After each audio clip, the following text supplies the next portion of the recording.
Works for me. Black coffee with your grits and your eggs. Color section, what you expect. After all, it's 1962. The bus driver got a job to do. So hurry up, they're running late. Bands in Mobile, Alabama won't wait. Some are there to see the Shirelles. If you don't make showtime, you're gonna catch hell. He's a main man, that's Papa Joe. Between towns, he's the star of the show. He don't get the women, but there's no less to go.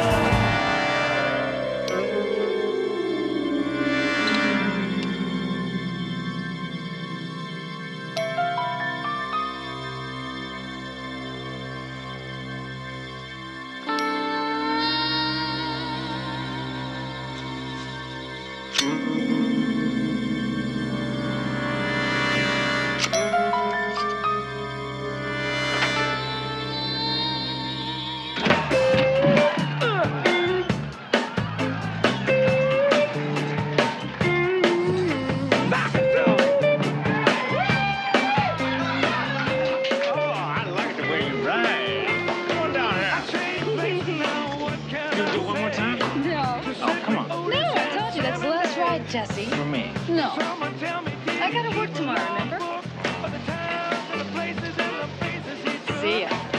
Out on the circuit, a month or two.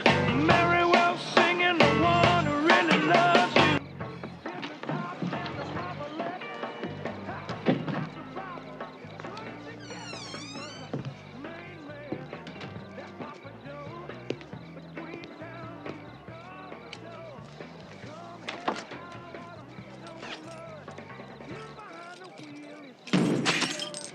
Gotta park so close.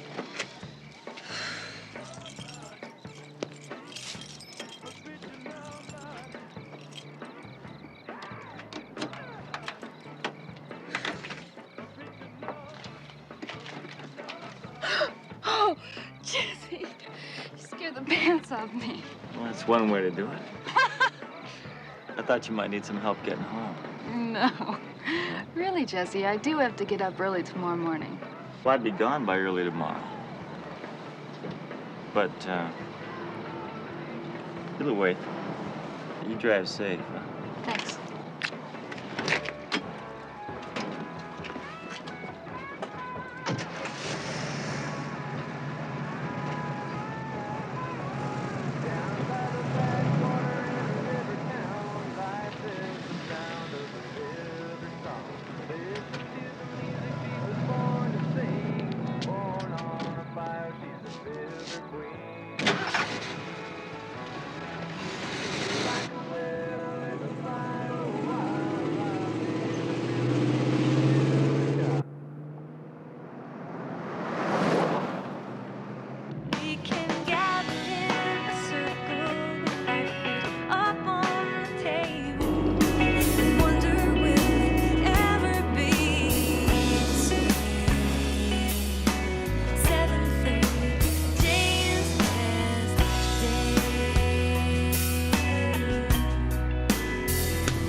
frequencies. 211 in progress at Wilshire and Overland. All units, all frequencies stand by. Unit 26, respond code 3. This is L56. I'm 6 blocks north. We'll respond code 2. L56, you will not respond.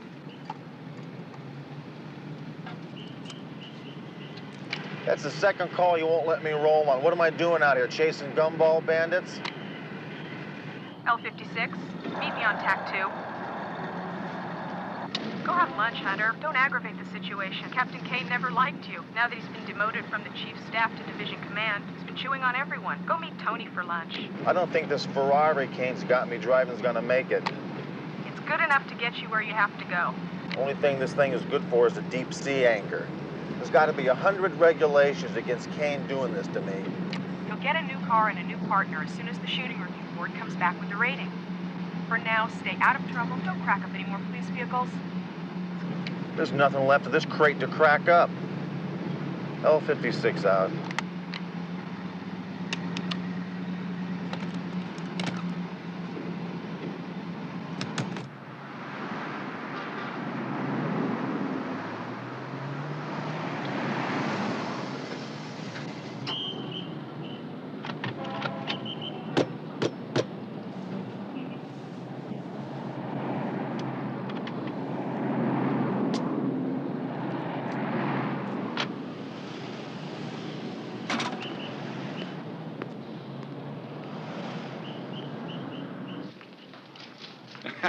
What about the socks? You gonna let me have the socks too? All right. When your mommy comes back, I'll tell you. It's a stick-up. I wouldn't try anything in front of my new partner here. He's got the deadest name in the county. How you doing, Rick? Well, I see you finally got yourself a partner you can keep up with. Oh, yeah? I tell you what, I could still run your butt ragged around any course you want to name. Oh, yeah? Hey, your cousin Jilly sends his regards. Tony, what are you trying to do to me? Don't tell me you're placing bets with Cousin Jilly. He's the only honest bookie in town. Hey, be proud of him. I'll tell you what, as soon as I stop by to pick up my win, I'm buying lunch. Jilly got raided last night at 11:30. Story of my life. Oh, Tony, thank you so much for keeping an eye on Dominic. No problem, Mrs. Castellano. He's a great kid. Bye. Bye. Great-looking mother. How's Joan doing? Yeah, wonderful. She just finished another one of them cooking courses. I told her, I said, why don't you just stick to pasta? That's what I like. I could eat that every night. It looks like you do. Come on, will you? Hey, you know, I wish maybe you come up and try some of her crazy recipes sometime. You know, she's hardly mad at you at all anymore. Look, Tony, let's not push it, huh? It's only been 3 years. Hey, come on, Rick. You know women. They gotta blame these things on somebody, and you were my partner. Look, at the time, it was easy for her to make it your fault rather than admit her old man was getting a little too fat and slow. You know the beautiful thing about women? They can never admit their guy was the reason why. You know, you should try it and see. Let me go see if they'll honor the city check, and we'll go put another notch in that belt of yours. All right. Hey, how about a big chili dog down to Mermaid Cafe? Oh, that sounds great. Because, you know, she's only on the second chapter in her French cookbook. Can you see me living on frogs' legs, snails, and pigeon breasts? Of course. No.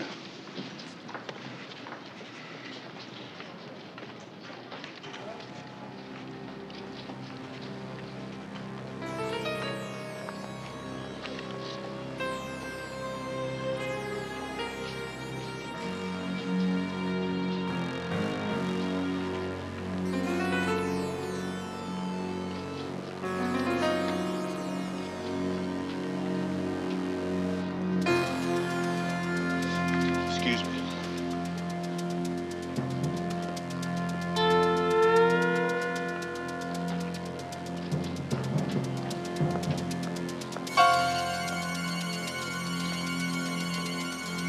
You wouldn't know the date, would you? What? It's the 12th. Wrong. It's the day you're going to jail. What?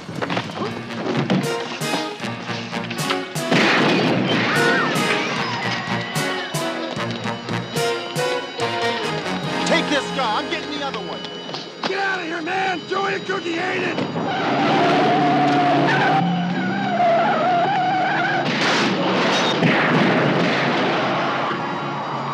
Stay here, Tony. Yeah, I never dogged it yet. What the hell are you doing? You're driving. I can't, my leg.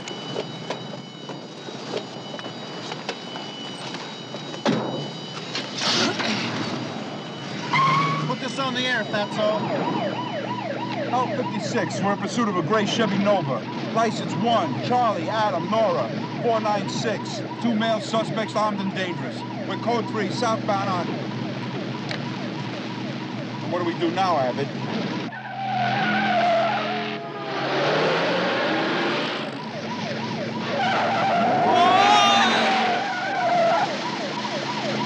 Is this how you lost your other partners? Where you going? Taking a shortcut, we're gonna head him off.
Hey, man!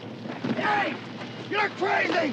We got rights! Shut up! I got rights! Let's go! Put up!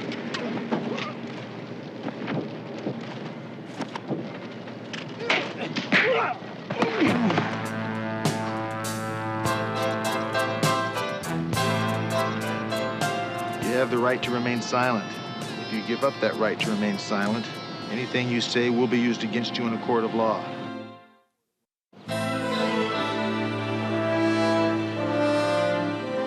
Those days are over. Now that I have taken over for Captain Riker, this division is going to see some changes in attitude. Driving the criminal from our city at all costs, stomping out the lowlifes, the muggers, the thieves, the pimps, the pushers. Those are the attitudes we no longer want around here, right, Sergeant? No, sir, we wouldn't want to stomp out anyone like that. The streets of our city are not a war zone. We're not trying to tame the uncivilized world. I've had all my policy changes written up in a clear, concise manner. You should have no trouble understanding them. Take one and pass the rest back. They're not listed in any particular order. They're all equally important. Warning shots haven't been required by police departments anywhere in the country for 10 years. They're required by me, Levine. I'm sure you'll find these rules are for the better. If not, I could care less. Captain, do you realize how many officers have been killed because they were too busy firing warning shots?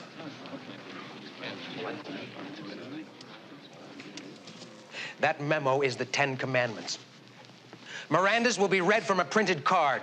No search and seizure without absolute probable cause. You will announce yourselves as police officers before taking any action, and warning shots will be fired.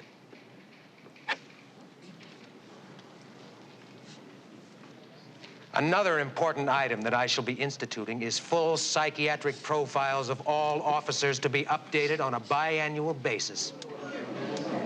That's enough of that. And to help us with this particular matter, we have been lucky enough, or should I use the word blessed, to have one of the foremost men in his field donate his time to us, Dr. Terrence Bolin. I'm sure many of you recognize Dr. Bolin from when he was state wrestling champion at San Diego University. Yes. Dr. Bolin.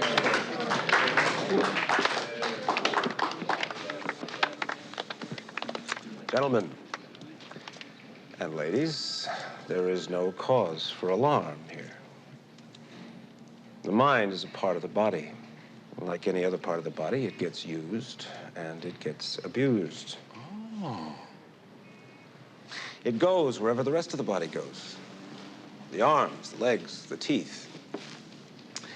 But when the body goes to sleep at night, the mind does not always shut down. Therefore, obviously, it's the most used part of our system. Well, then why don't we take proper care of it? Why not a biannual examination of the mind? Just as we have for our heart, our circulation system, our teeth, or any organ that might be wearing out. A healthy body without a healthy mind is like a fine precision machine without the proper motor. And that, gentlemen and ladies, well, that's a crime.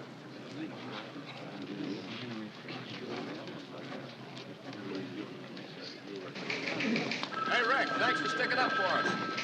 Nice going, Rick. Thanks, Hunter. I'm sorry I had to bust your cousin, but you know, there was nothing I could do about it. Eli, you did the right thing. You did what you had to do. Bookmaking is bookmaking. Jilly knew what he was in for. No, not Jilly. I busted your cousin, Crazy Tommy T. Tommy T? Yeah. I haven't seen him in years. Yeah, he mentioned that at the arraignment. Oh, and he sends his regards. Yeah, well, regards back, huh? You got it. Hunter? Kane. A word with you, Sergeant. So long.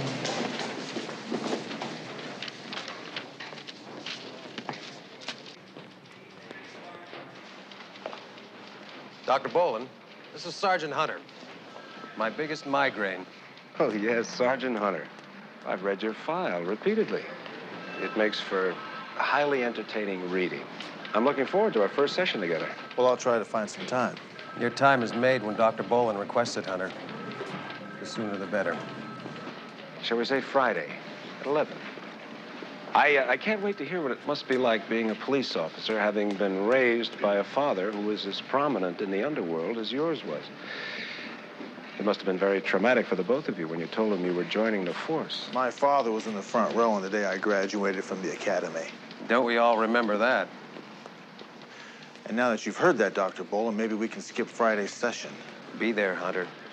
Or be on suspension. Friday, then, at 11. Terrence, again, thank you very much. I'll be talking to you. Sorry.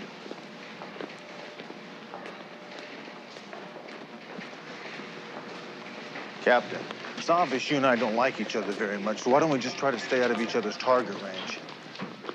Your not liking me isn't much of a problem as far as I'm concerned. My not liking you is. Well, I don't see much chance of changing that, Captain, as long as you're with this precinct. Or as long as you are. The review board barely has time to call your last escapade a good shooting. And you're out there again making like Wild Bill Hickok. And since your most recent partner has just been hospitalized and I haven't had a chance to issue you a new one, you go out and rope in an old retired partner, drag him along and try to get him shot. Well, I'll go check with the watch commander and see about my new partner. I've already issued you a new partner. Someone who might have better luck keeping you in line. And who might that be? Detective Terwilliger.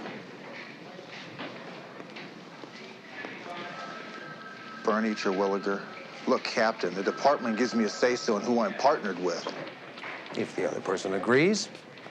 But you and I both know there's not one officer on watch who'd team up with you. They may as well drive themselves down to County General, check themselves into intensive care. Captain Kane. How you doing, Bernie? Just fine now. I wanted to tell you, sir, it's about time. It is definitely about time. Thank you, Detective Terwilliger. Yes, sir, you've really got us on the right track now, eh? Well, you don't think that track could be leading us all to the morgue, do you, Bernie? Hunter? Hunter? Don't challenge me. You'll lose.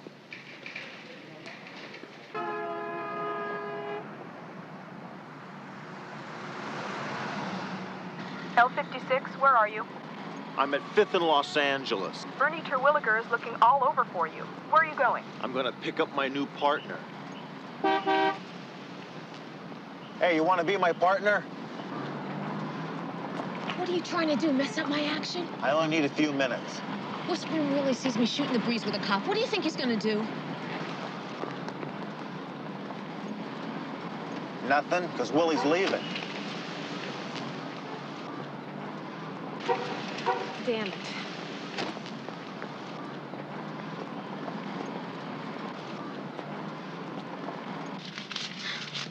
Look, Willie, don't do this to me. That's all of it, I swear. Shut up! She's telling you the truth, man. She gave it all to you, Willie. I saw her. Do me a favor, babes, and count your own money. I hear your tune being played. Yeah. Listen, Willie, remember I talked to you about my sister? You said you'd check with King Hayes. Yeah. Now I'm saying to you is I see 60% of some action, which I'm already putting on your tab. So you can either let him get away or answer your call of duty. Yeah. Hey, Gretchen, you want to take... Hey, this ain't the lingerie department at Bloomingdale's. We do not cover for each other around here. Now hit it.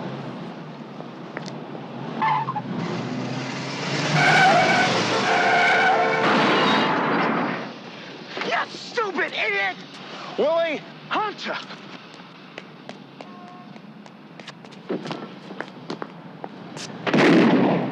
What are you doing? What are you, crazy woman? Get off me! What the hell are you doing, woman? The name is Sergeant McCall. Surprise? You have the right to remain silent. If you give up that right, anything you say will be taken down and used against you in a court of law. You have the right to have an attorney present. If you do not have an attorney, one will be appointed to you. Do you understand these rights? Yeah, I sure do. Yeah, he sure does. He's heard him often enough. But this may be the last time for a long while, huh, Willie? Yeah, maybe I'll get the same cell block as your old man did. Or maybe a couple of your uncle or cousins. I'll shoot the breeze with him about the white knight of the family. Hey, Willie, when you're up visiting the House of Many Doors, stop in and see my Uncle Sammy. And he'll have a couple of my cousins pound you into dog kibble, courtesy of Sergeant Rick Hunter. I want the headhunter away from me, you hear? You better keep him back. You better keep your distance, man. Do you mind, Hunter? You're scaring the baboon. May I have a few words with you, please? The few words I've got you don't want to hear. Now, I'm trying to make an arrest here, Hunter. Whatever you have on me won't stick. It's entrapment. I didn't have anything on you. I was just on your team for some information on King Hayes. What did you chase me for? For fleeing the scene of an accident. And if you hadn't been stupid enough to pull and fire a weapon at a police officer, you'd only be looking at a couple of days. Hey, what about me? Take off, Gretchen. And try to find a better daddy than this one next time. And put the word out to Jillian and the others that Willie is off the bricks for a long stretch. For real? I can go? Sort of a courtesy, one public servant to another. Could I please have 5 minutes of your time? It'll be worth your while. What do you get, $50 an hour? Will a sawbuck buy me 5 minutes? It's about your partner. Alan's the county general with a knife wound from King Hayes. I know that. Hey, wait a minute. What about my court or my lawyer? How long am I supposed to stand here? Until Simon says leave. Who the hell is Simon? This is Simon.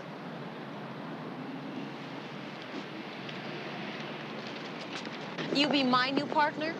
Had better offer standing on a corner on Sunset Boulevard. Yeah, well, Kane's not in love with you any more than he is with me. And if you're not careful, he's gonna have you chalking tires with Molly the meter maid. Thanks, Rick. Don't be a stranger.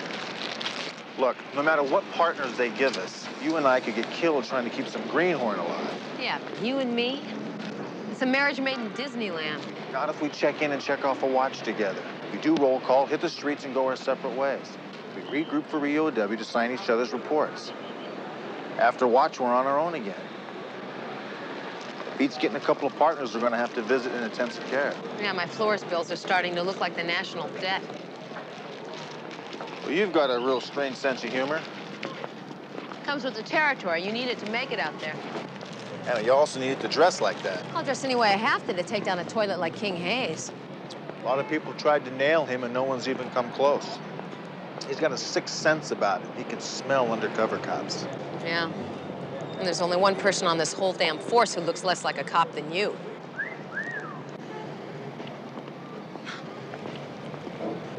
Me. So what's the verdict? Am I going to be holding Terwilliger's hand tomorrow, or am I going to be beating yours off of me? Yeah, right. All right, if I say yes, if I'm insane enough to go along with this plan of yours. Does that mean you're gonna try to help me nail King Hayes? No way. I don't have anything to do with your cases, and you don't have anything to do with mine. This is just a smokescreen for Kane. You just said the right thing. You got yourself a partner. All right. You really expect me to put you two out there together? I wouldn't be able to sleep nights. When it gets right down to it, Captain, you really don't have much choice. We're both unassigned, and Sergeant McCall has long admired my arrest record and my style. She's been hounding me for months. And he loves the way I dress. You two really want to work together? Oh, yeah. Definitely. And, according to police regs, that seals it, right, Cap? McCall, where were you this morning? I had specifically requested all detectives in this division be at that roll call with Dr. Boland. You didn't get my memo? I was out getting a line on King Hayes. When I request your presence, you be there. Now, you get in touch with Dr. Boland's office and make an appointment. Between the two of you, he ought to be able to write a thesis that'll knock the socks right off the American Medical Association. Now, as far as you two teaming up, I know you've got some shenanigans up your sleeves. Whatever they are, I'll find out, and I'll put an end to them. That's all. Hunter.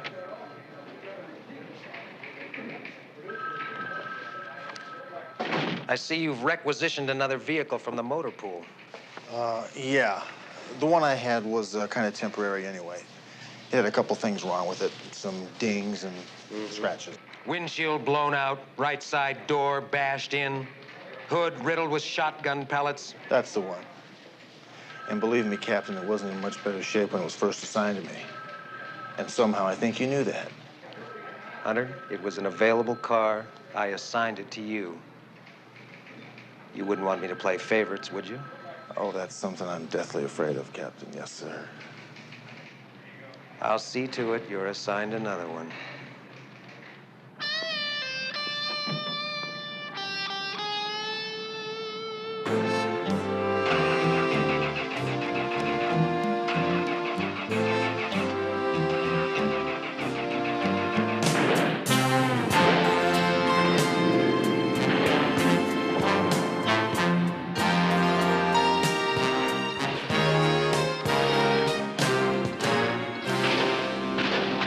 Smells like a kennel in here.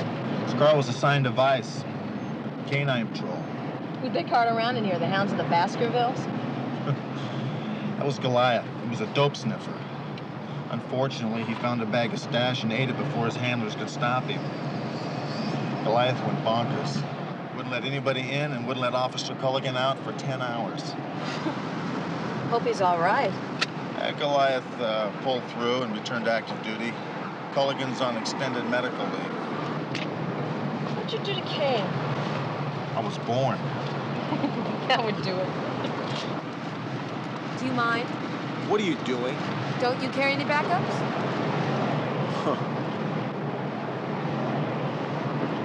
No, I didn't need you to nail Whispering Willie. Oh, you're very welcome. I'm not saying I didn't want him. All I'm saying is our deal was no jumping the double yellow line here. Well, let's just say that was a signing bonus. A one-time only special.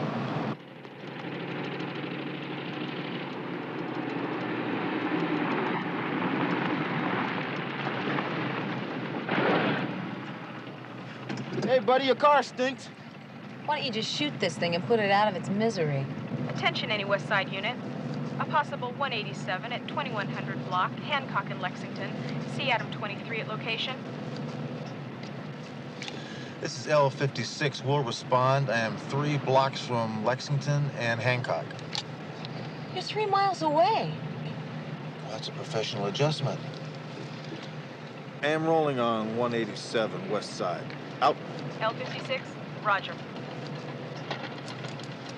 What'd you do, break it? What, is this some kind of neat trick so your date doesn't cut out early? Okay, okay.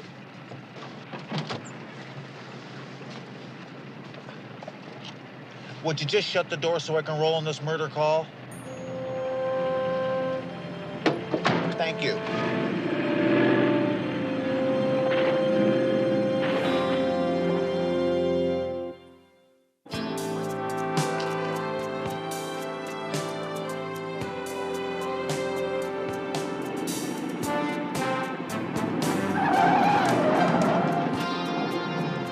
Kane sure pounding the sand into you, isn't he? Yeah, he's going for it. You want to sell it?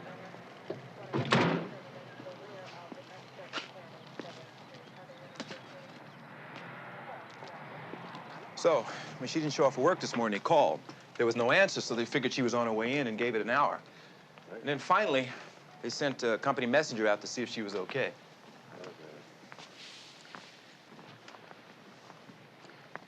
Now, he checked all the doors and they were locked. Easy enough to lock on your way out without a key. Then he finally got a peek through those parted curtains over there, and that's when he saw the body. You want to talk to him?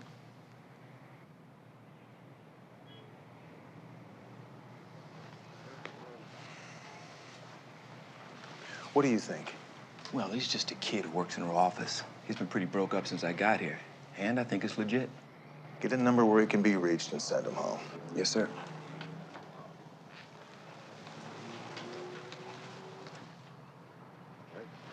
Hey, Hunter. This your call? Sure is. Is it true? Word's out you're teamed up with the Brass Cupcake. Word's out, huh? Well, everyone's put in for flak vests.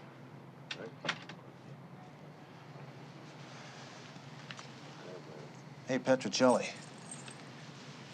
Any chance of getting anything off of these?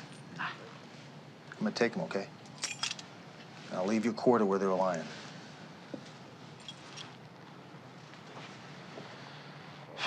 Headhunter and the Brass Cupcake together. Maron.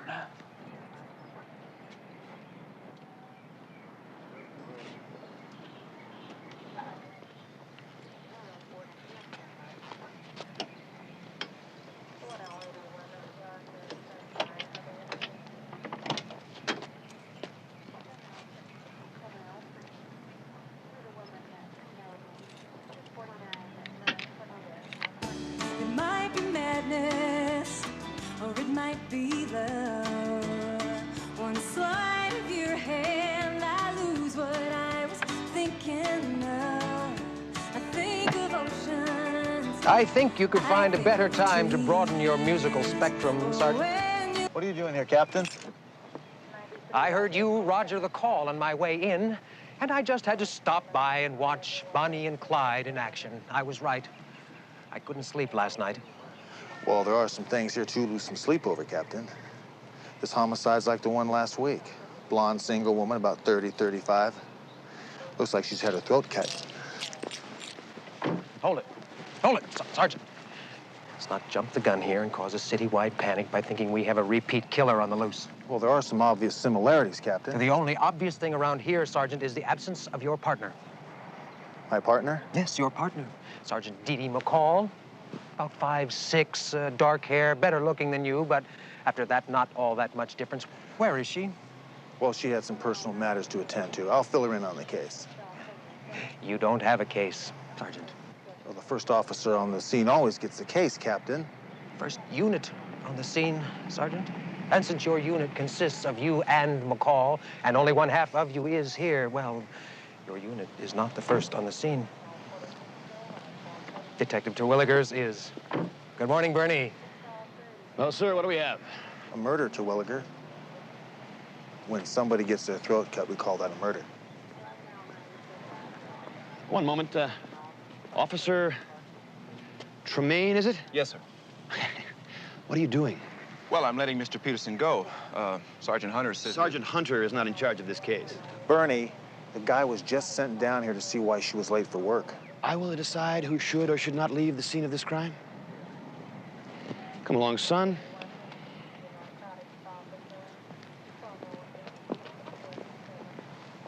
I'm sure Detective Terwilliger will handle this case in his own manner. Look, Captain, you know as well as I do, a random killer is almost impossible to find. And we have no reason to believe there is one. Now let us discuss the issue at hand. You don't think you had me fooled for one moment when you and McCall came into my office with that pathetic story about having admired each other's technique for so long? You just had to be partners? Just how stupid do you think I am? Well, Captain, I really don't know. You two split up right after roll call, didn't you? Well, here's the scoop, Hunter. And you can run it down for your partner. The two of you will be together from roll call to end of watch every minute, every second. I mean in the car or in the can, I don't care. I will be running random radio checks throughout the course of the day. If at any time, for any reason, both of you don't roger the call or are not joined at the hip, you both will be talking to IA. Look, Captain. Look, this is kind of new to me, you know, a woman partner and all. Well, it's kind of embarrassing to talk about, but the reason she's not here is female problems. Female problems? Yeah. Now, you wouldn't hold that against her, would you? Faces sex discrimination beef?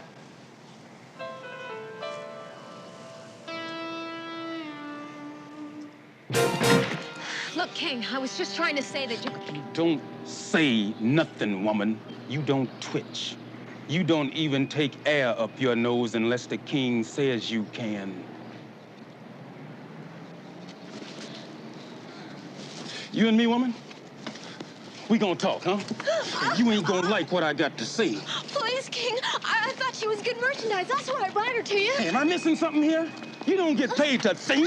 Since when is it your brains that you use, huh? Look, King, if we could just talk. You don't pay attention, do you, Mama?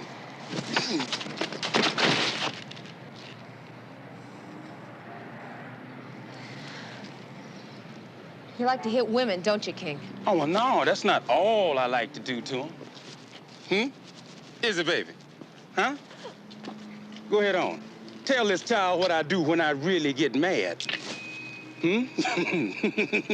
Hope you can keep laughing, because you're gonna need a good sense of humor to pull through. Drop the blade, Buster.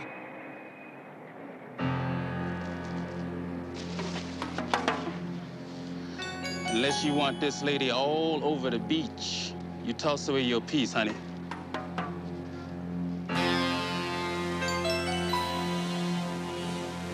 Guess I don't have much choice. No, you don't.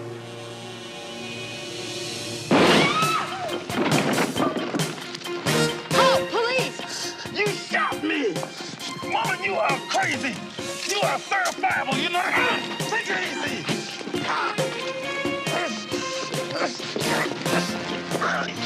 You okay, Gretchen?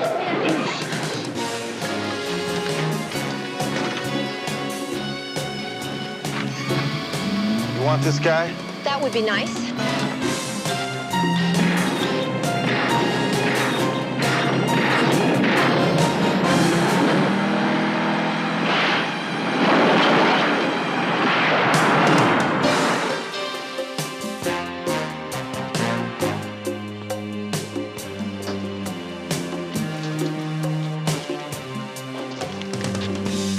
Stop or I'll shoot.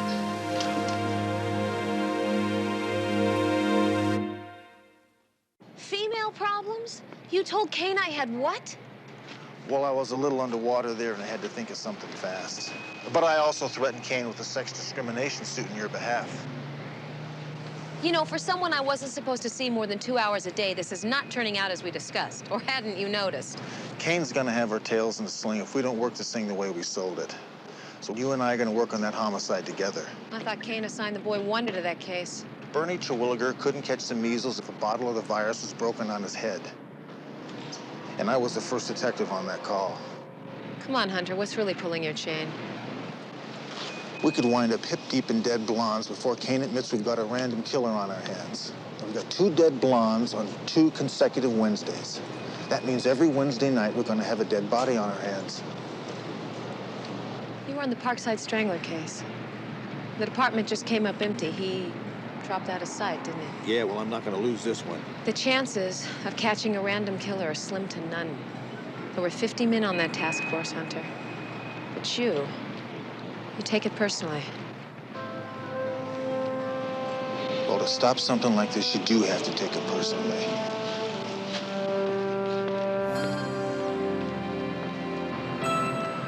Glad King Hayes is out of the way. Gives me a chance to see what you look like when you're not all made up for trick. Or a treat. Are we playing the game now? I mean, do I fish for a compliment or something? Say, well, what do you think? Well, I hope not. Can I ask you a question? What's it trick like me doing in the cop business? No, I was going to ask you why you learned to shoot like that. Why do you keep on thinking I'm trying to hit on you?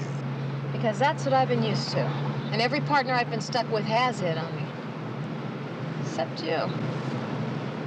Definitely have your own style, Hunter. When we're through with this case, then we can talk. Just talk.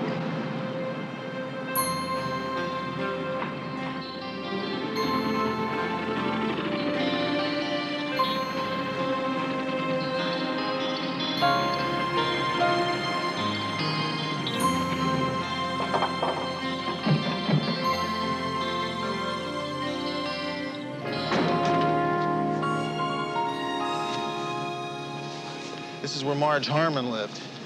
She was killed 1 week before Kathy O'Neill. She fit the same general description? Anything else? Well, that's what we're here to find out.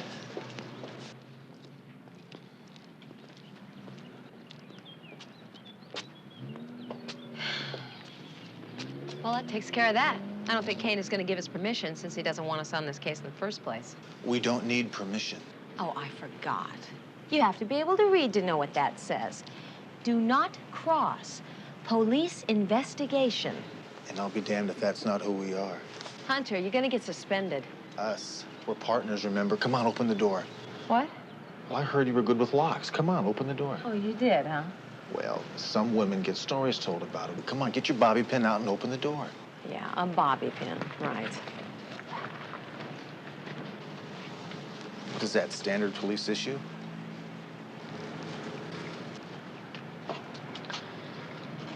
You know, Kane is going to know we were in here. Not if we don't leave fingerprints, he won't.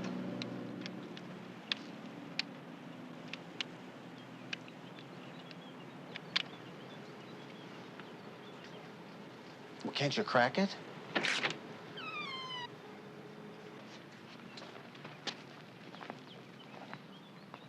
The autopsy confirmed both women were killed in the same manner? Throat slit from jugular to carotid. If not the same blade, then two very similar. And on Wednesday. That's strange. Most of these nuts are out skunk hunting on Fridays or Saturdays. Skunk hunting? Yeah, you know, chasing skirts, trying to pick up women.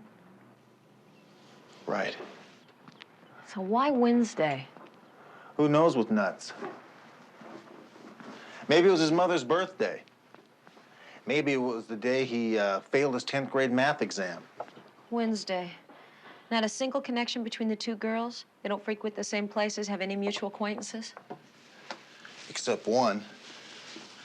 They were killed by the same guy.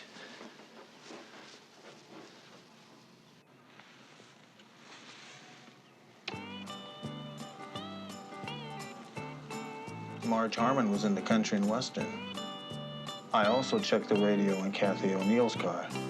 It was set on KHJZ, another country and western station.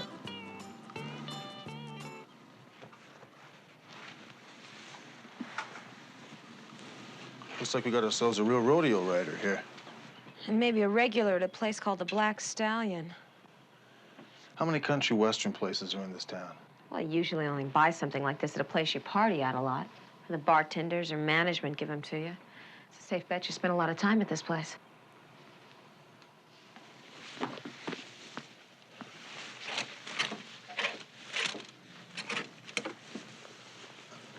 I think you can squeeze into this.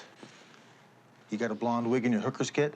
What? Well, you like to play decoy, don't you? I say we hang out at this place and see if we can't kick this hardballer over. You got anything? No, nothing. Nothing on Wednesday. Why Wednesday? What is that day? Except the day doctors play golf. Doctors? What time is it? It's almost 11. I got an appointment with Dr. Bolin, the head shrinker. Bolin? Yeah, and if I miss this, Kane will bounce me for sure. Yeah, I think you could do with having your head shrunk a little bit. I think you're going to need to come back here. At the very least, on a weekly basis, Sergeant Hunter. What? Well, it's obvious we have a great deal to talk about. We certainly can't hope to accomplish it all in one single session, huh? Well, I've already been in here an hour. Yes, well, that's not a great deal of time, considering the amount of work that we need to do. The work I need to do is out there on the street, Doctor. Now, I don't have enough time to come in here every week and answer your questions about whether I think my gun is a phallic symbol or a means of self-defense. Is that what you've been doing out there on those streets, Sergeant Hunter? Defending yourself? And do you believe that there are a lot of people out there that you need protection from? Well, now, just how would you know what it's like out there on the street, huh? How would you know what it's like to pull over a drunk driver and not know if you're going to get a face full of beer breath or a gut full of lead? To roll code 3 on some junkie with a gun and a bad need. Or a couple of pimps pounding their chicks for $50 and a giggle. Or maybe even a poor schnook with a hunting rifle who's decided to chuck it all and take half his neighborhood with him. So why don't we stop all this nonsense, Doctor, and let me get back to my job. Sergeant Hunter. You don't have a job unless I say you have a job. This examination is required by your department. You need to pass it in order to stay on active duty. Well, somehow I get the feeling I'm not gonna pass. Somehow I get the feeling that I failed before I even came in here. And you and I both know that Captain Kane put you up to this.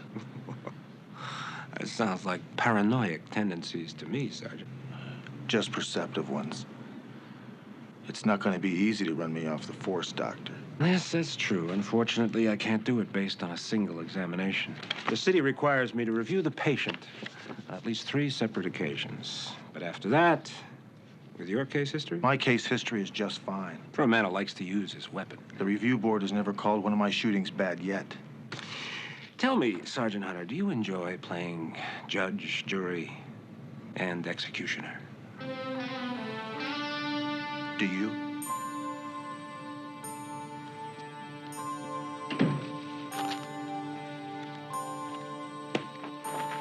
So what'd the doctor say? Can Ricky go out and play, or aren't all his groceries in the same bag? Apparently, I've got a terminal case. There's a news flash. Kane's after my badge, and Dr. Bolin is going to use his ink blots to help him take it away. Now, it seems Dr. Bolin feels I'm quite unstable. I could have told him that.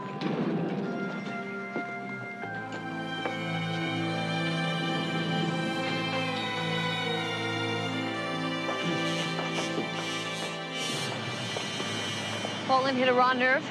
I don't think he believes I've got enough social grace to offer me a membership in his racquetball club. He lay into you about your family?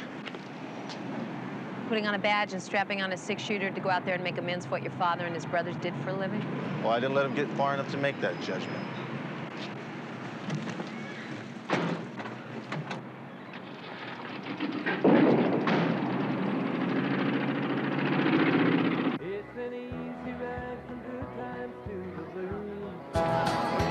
I've been driving that old highway, flashing signs to help me choose.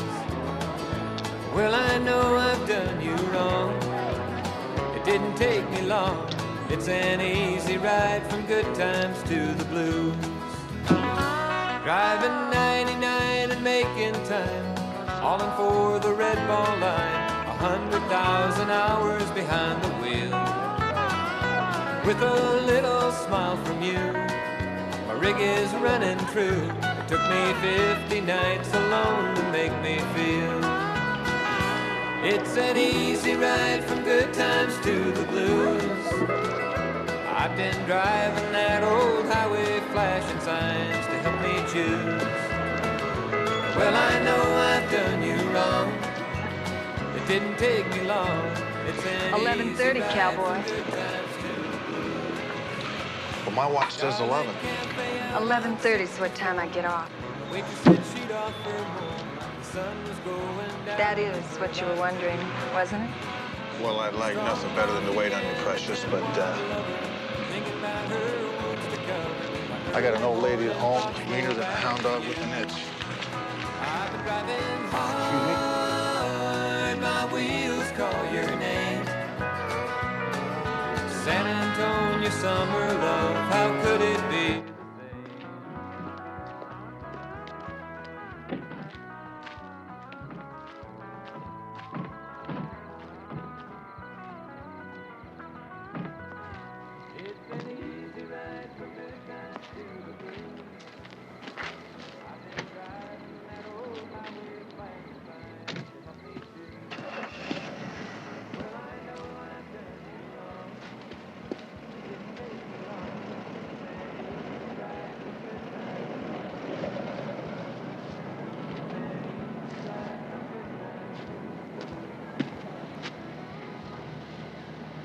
What can I do for you boys? You can tell us what you're doing creeping around out here, following my lady friend. Following? Well, maybe you didn't know, but we had a good little girl used to come around here. Got killed just the other day in her own home. Or maybe you followed her, too. Well, actually, I just misplaced my car. Any of you boys seen a purple customized Studebaker with big white walls and a gold grill?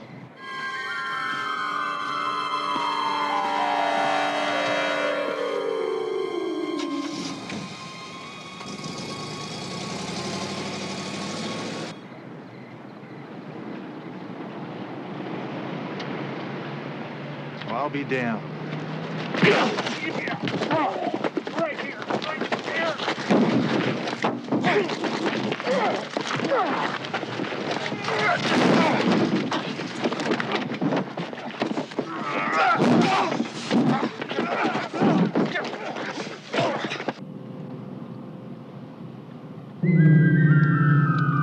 Someone hit our line, Hunter. Hunter, do you copy? Hunter, where are you? Well, look what we got here, Jesse. Are you fixing to do some damage to someone, Ace? See, we have to look after our own. Don't like outsiders coming around packing this kind of artillery. Just to have a few drinks in our friendly bar. My pocket, my wallet. Hey, we don't want your money, Ace. You just tell us what you was planning on doing to that little lady before we take you down to the river and teach you how to breathe underwater. I'm a cop. We're the sons of the pioneers. He is, Jesse, look. He's a cop. Whoops. Sorry about that, officer. We really had no idea. We're just trying to keep our little gathering place here nice and peaceful. No hard feelings. Of course I got hard feelings. Give me my keys.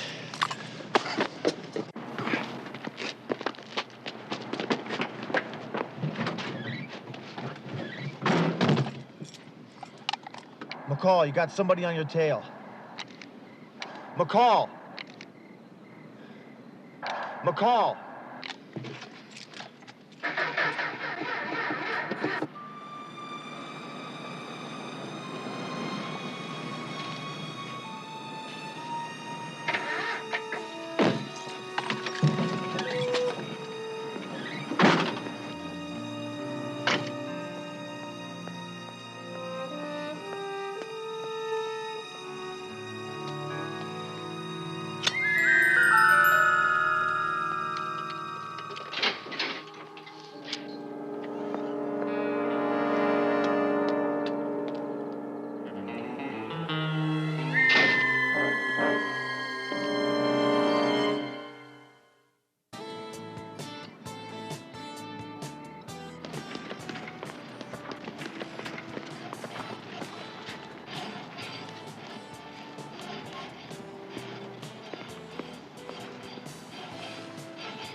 What are you, crazy, Buster? Open up, police. Police? Oh, I don't believe it. Oh, quiet, Esther. Just give me my pants. Look, officer, we were just having some fun's all. I'm commandeering this vehicle. Sure, officer. You have to pump it first. Come on, Esther. The officer wants the truck.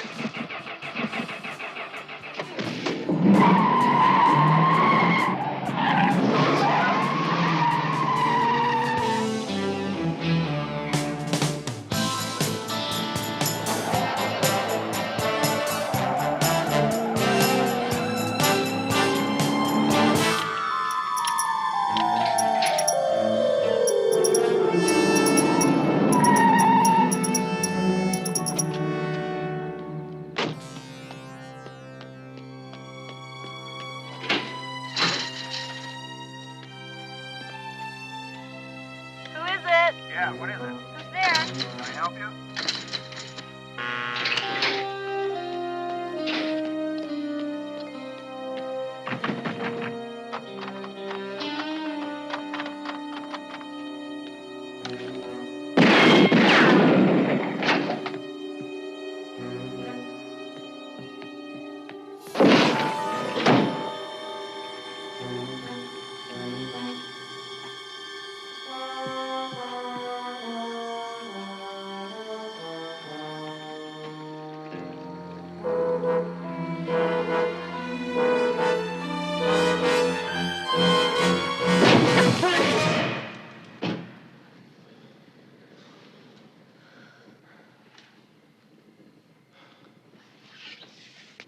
come on in, make yourself at home.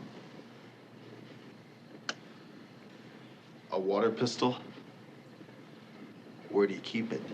Just hand me something to put on.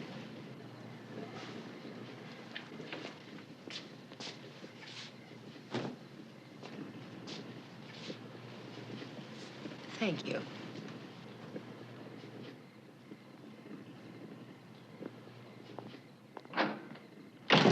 Dee Dee, are you okay? Dee Dee, are you up there? Why didn't you answer my buzz? Who had time? I climbed out of the tub. By the time I got to the speaker, there was nobody there. I get back in the tub in time to hear you shoot my door in and come through the house like the white tornado. I knocked. What's going on in there? It's okay, Mrs. Underdog. It's no problem. You're sure, Dee Dee? No problem. I'm sure. He's a fellow officer. I'm just next door. Thank you, Mrs. Underdog. No problem.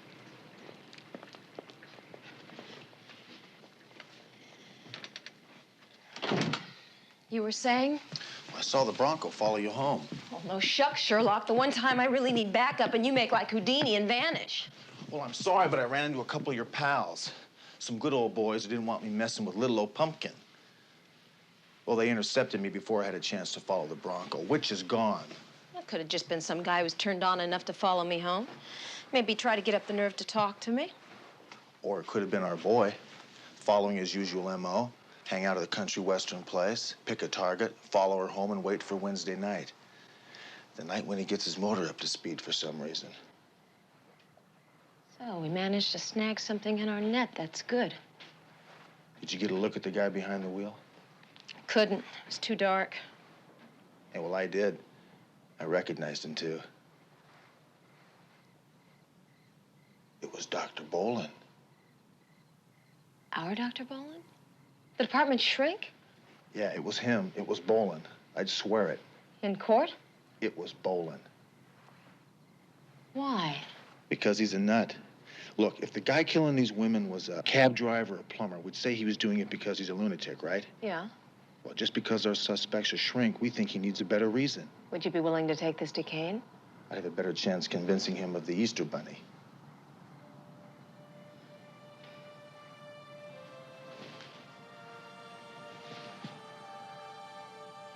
What's his name? Do you mind? I don't believe him, McCall. You're a fraud. What? That under all this grit and gristle, I'm still a woman? That I like bubble baths and soft clothing and frilly things on my mattress? The real brass cupcake. Bullets and teddy bears. Interesting combination. But it works. Your husband? I heard he was killed in the line of duty. Yeah. Yeah, he pulled a couple kids over one night to tell them their taillight was out. They were out joyriding. They thought he'd nail them. So they shot him. I heard he was a hell of a man. Yeah, he was.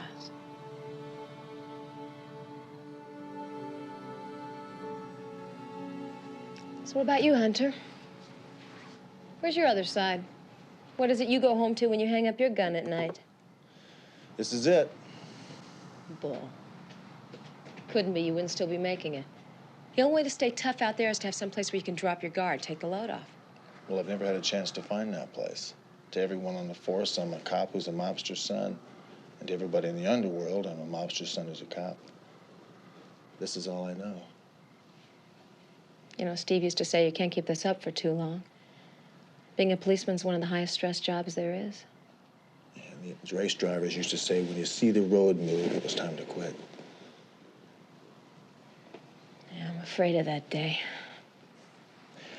Don't be.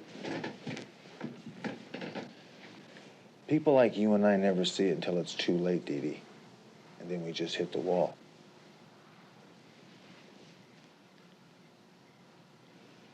Dooley. His name is Tom Dooley. Say hi to Hunter, Dooley. Hi, Hunter. How are you?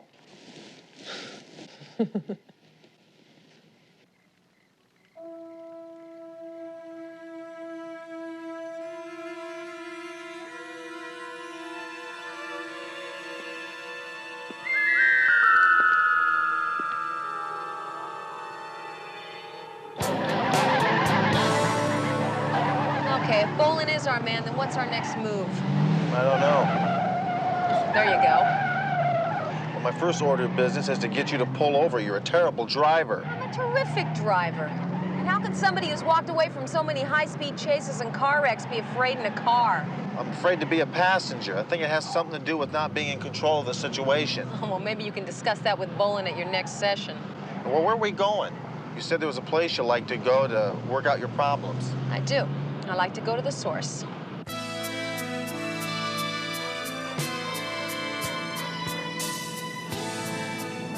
Voila, Dr. Bolin's residence.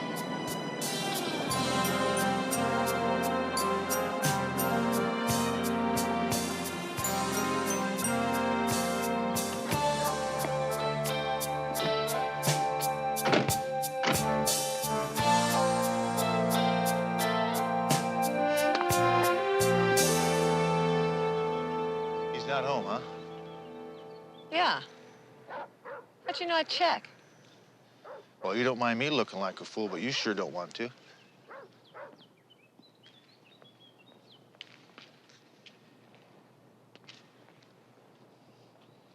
What are you doing? Gonna find the vehicle that left that oil stain? Whoa, whoa, whoa. Hey, wait a minute. We don't have a warrant, Popeye.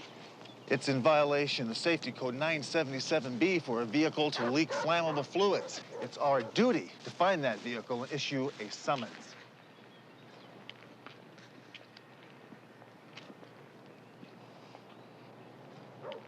What do you think a judge would say, Sergeant McCall?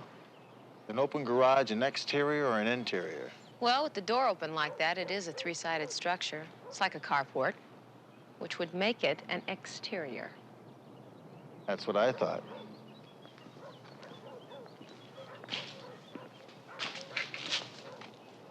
I thought you didn't get a look at the place. Couldn't, it was too dark. Maybe it was because it was covered up. And the plate light is missing, another infraction. Well, I suggest we ascertain if this vehicle is registered to anybody on the premises and point these violations out to them. Good suggestion.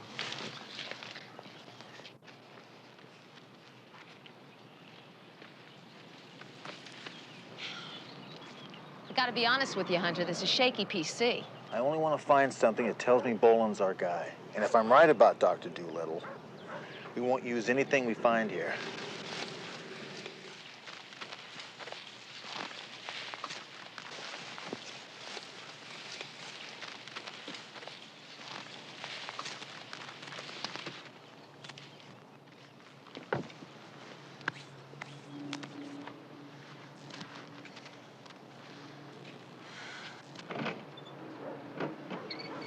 Do your tricks. You know, we're gonna wind up doing weekends in the electric chair if Kane finds out about this.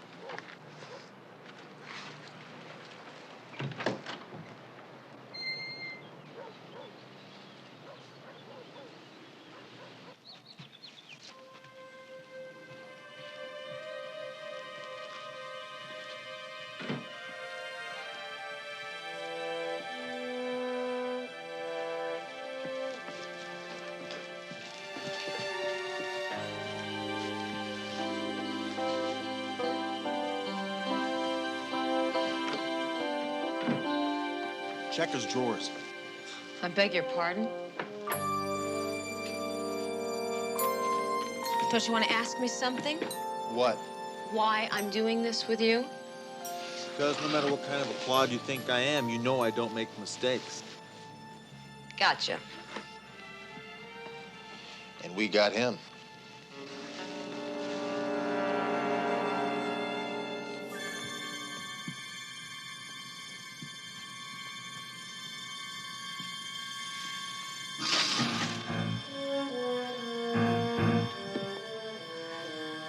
Get him up, Scout.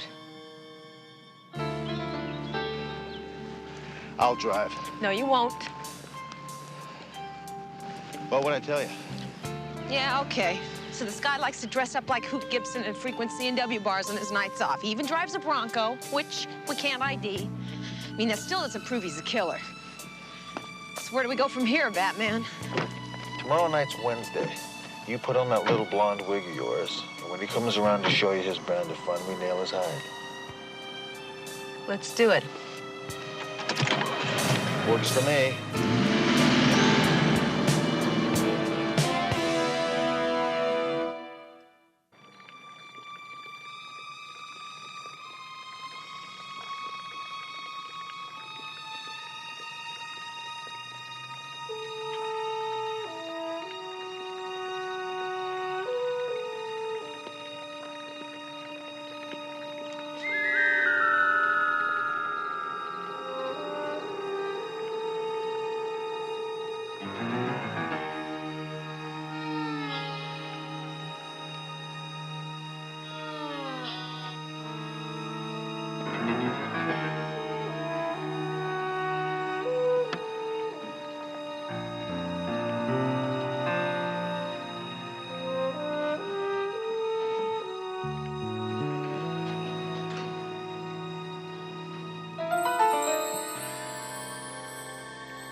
You know, you can stay quiet real well. I may keep you in there permanently.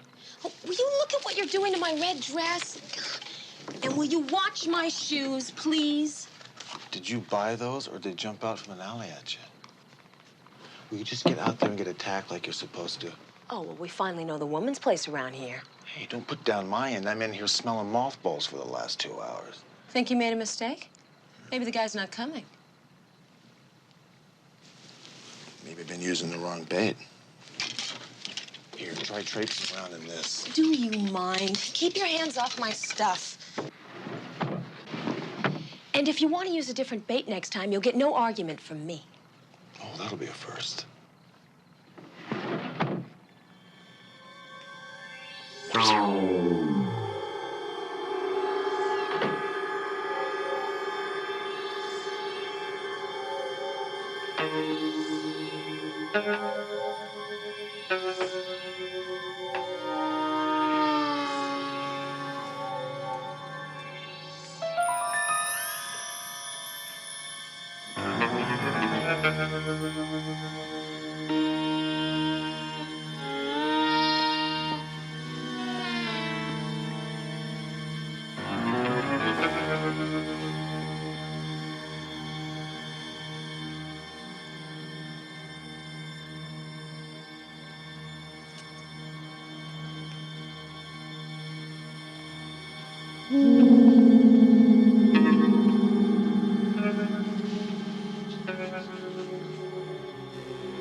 I think you forgot to fire your warning shot.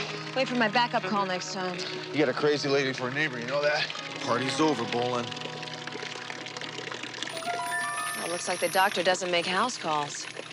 Who's this guy?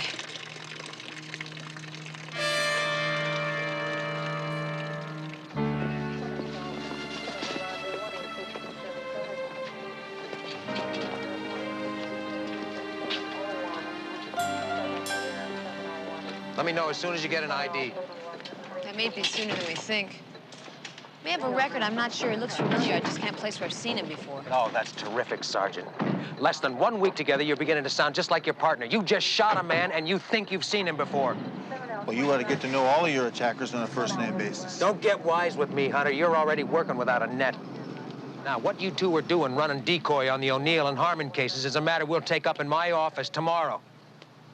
Let's just hope you didn't kill some poor guy trying to deliver flowers or something to one of the tenants in there. He wasn't delivering flowers, Captain. Unless he was going to put them on McCall's grave. You see me in the morning after you fill out your reports and hand them over to Detective Terwilliger, the man in charge of this case.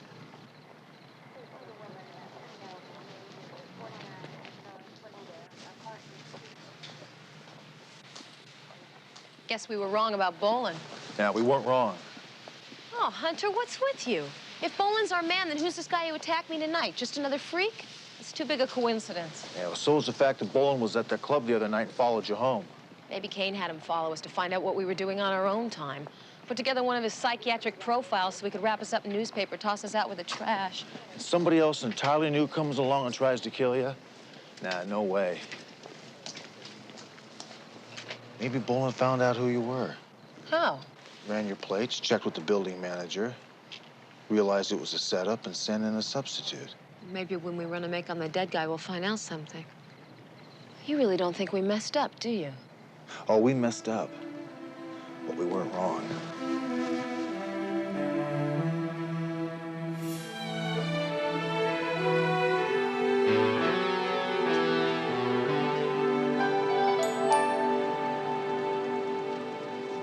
You know, we were right about our guy, Justin Taylor. He wouldn't know the inside of a room unless it was padded. He's done time both at Vacaville State Hospital and Camarillo. Started modeling straitjackets back in Bellevue in New York, where he was born.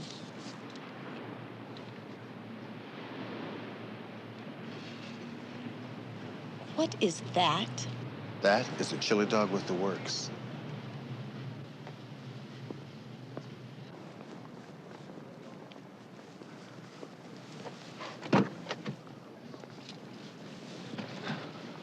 This is the lunch you're buying me for wrangling this report out of Terwilliger? Well, I used to bring all my ex-partners here. And all this time I thought they wound up at County General because they got wounded in shootouts. Give me that. It seems Justin Taylor was into every and all kinds of therapy. And guess who was working in a volunteer capacity at Vacaville during the time of his incarceration there? In fact, Bolin was on the review board that kicked Justin loose if he promised to continue psychiatric treatment on his own. Here, it says it right there, right under the chili smudge. And you remember I told you it was bugging me where I'd seen this guy before? Yeah? He was right in Bolin's office. The day you had your appointment, we were going out as he was coming in. Well, if Bolin's been treating this guy for the last 3 years, he probably knows how to push all of his buttons. What if Bolin figured out our trap? What do you think he'd do? Send in a ringer to throw us off. Works for me. Bolin's going to be on alert now. He's insane. He's the one that should be seeing a head shrink. He probably is. Most psychiatrists have analysts of their own. You know, one of the requirements to become an analyst is to see one. Well, let's go find his. You want me to drive while you eat that? Is that what you do with that?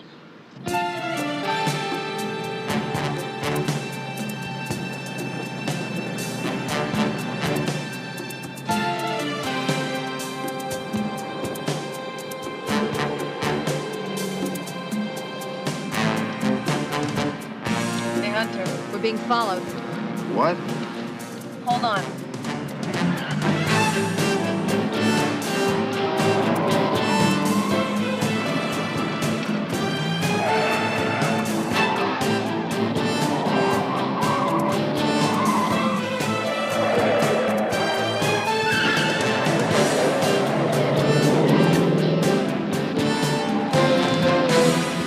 Where you going?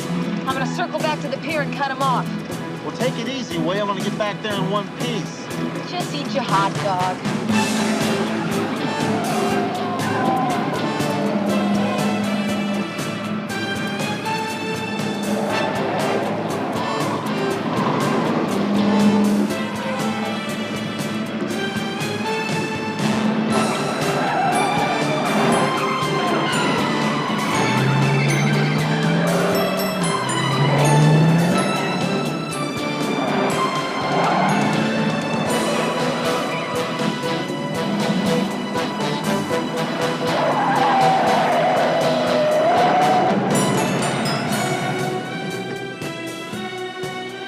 Police, get out of the car, now.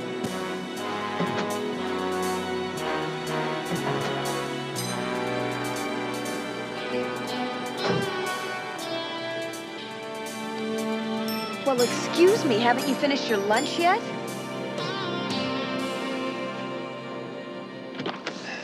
Uncle Don, what the hell are you doing? Don't they have phones in Bel Air? You gonna chase me? Ricky. How you doing, Jackie? This could be worse. Jackie Valentine, pleased to meet you. Hi. You know, I don't get to see you much, huh? Well, I've been real busy. Yeah, I know. It'll be a small dinner this Sunday. Well, Jilly and Tommy, they'll make bail. Good. What about you? What's your problem? I have no problems. Your Aunt Sophie's slaving in the kitchen every Sunday, just in case you decide to grace us with your presence. Show up, will you? So we can have something different next time. I've really been busy, Uncle. Hey. Is your Aunt Sophie too busy to go down to Shatsky's and get you that Louisville slugger you wanted? Was she too busy when you had to have your cuffs lowered so you could go to that dance at your college? It was junior high. Well, whatever, you be there this Saturday. Don't disappoint your Aunt Sophie again, huh? I'll be there. I know you will. And bring your lady friend.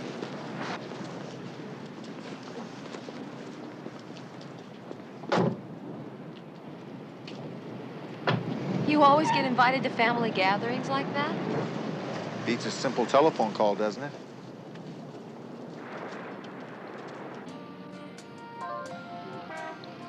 Would you please tell Dr. Kettering that Sergeants McCall and Hunter are here? We phoned a short while ago.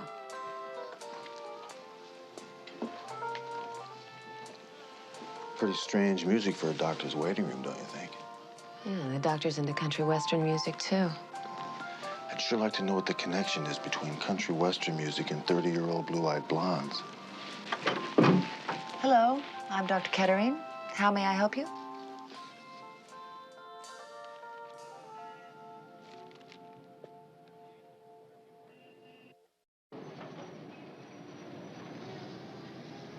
So you are saying you believe Dr. Boland to be a sociopath who may have killed these two women? And you're saying he couldn't?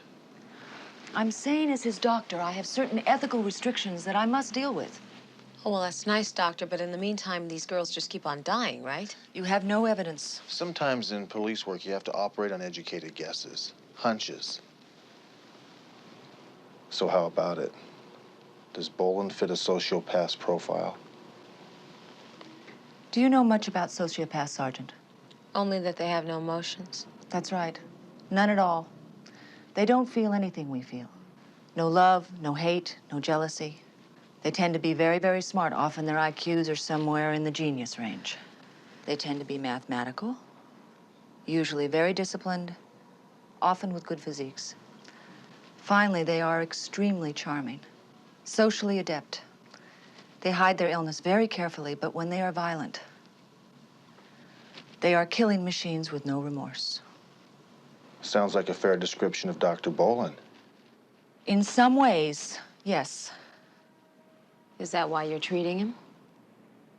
Is he sociopathic? I cannot tell you that. Look, if you have such a good hunch, why don't you pursue it? Does he come here on Wednesdays? That's right. That's his day off. I usually see him around 5 o'clock. And then he goes out and hacks up pretty blue-eyed blondes about your age. Maybe after being forced to unburden himself to you, he has a need to go out and kill you, Doctor.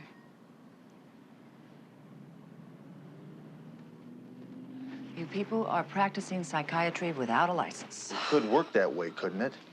It would be very unusual. But yes, given the right circumstances, in textbook situations, it could happen. Look, this is not a textbook situation. And I may not have a license to practice, but I think you're in real danger. Thank you for coming, Sergeant. I will review Dr. Boland's tapes. Well, thank you for seeing us. Be careful.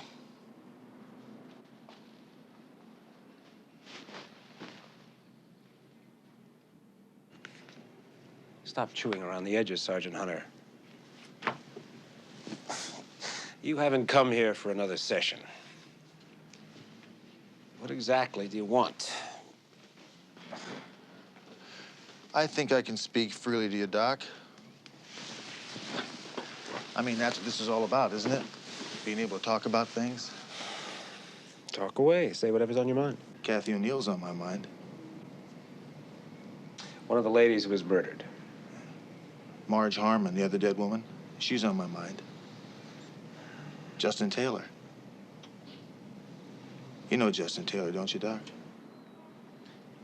As a matter of fact, I do. He was one of my patients. You're kind of responsible for putting him back out on the bricks, aren't you? Incarceration is a punishment, not a form of rehabilitation, which Justin was ready for. Was he ready to be killed, do you think? What's that supposed to mean? Well, you know what I'm talking about. You as good as killed him yourself.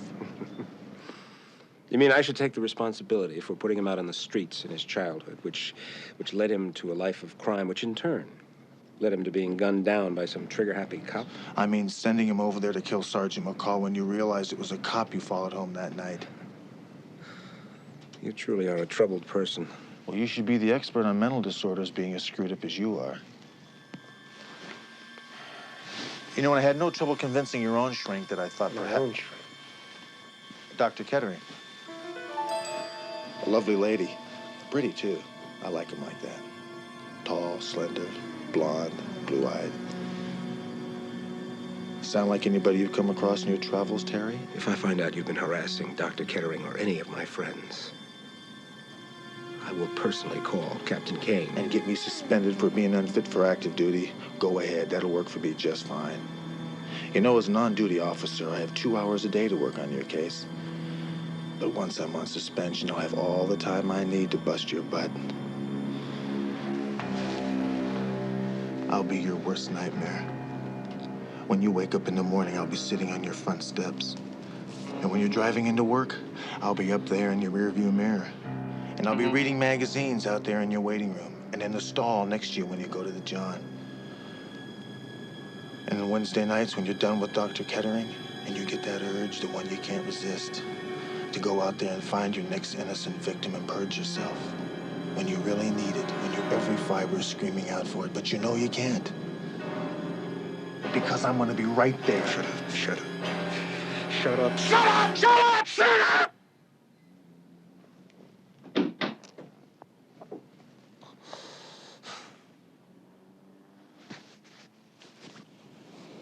Well, Doctor, I guess the session is over with. Get out of here. Same time tomorrow?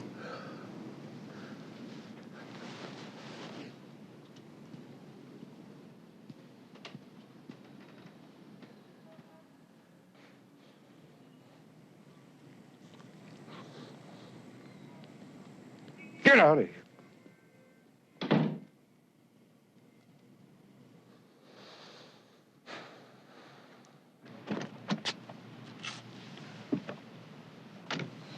Well? You know, I think there's something to this therapy business. After seeing Dr. Boland just now, I feel a whole lot better. Drilled him, did you? He's seeing daylight through a new hole, all right. Well, all we do is wait till Wednesday.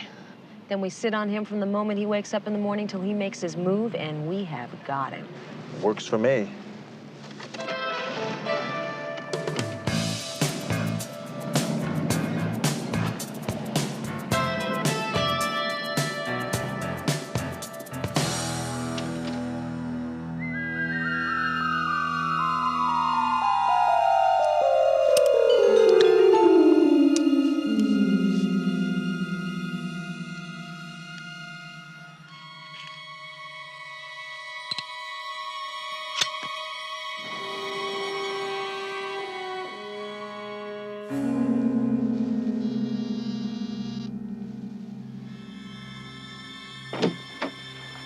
Terry. I wasn't expecting you until tomorrow. It's only Tuesday. I was gonna call you. I just happened to be in the neighborhood. I thought I'd drop in. Do you have any time? I am going out. Anything special? No. No, I'm just meeting friends. I was just locking up. I'll walk you down to your car. Good. I'll only be a few minutes, Terry. I understand there were some people here asking questions about me. Police officers. A man and a woman. Well, surely you must remember a couple of police officers asking questions about a colleague and a patient. Yes. But they were only here for a few minutes. Would you care for a drink? No. What do they want?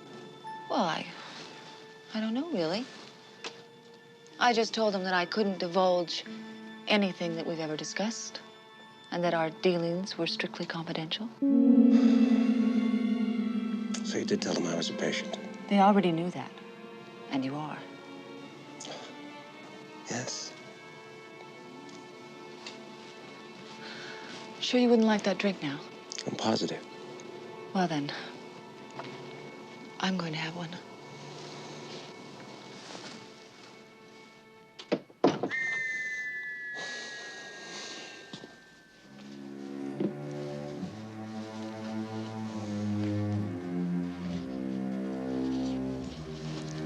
Gonna be late for your appointment.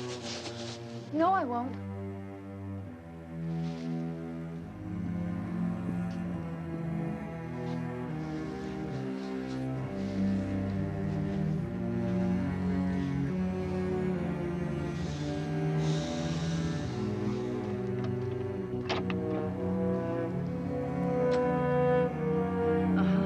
Yes.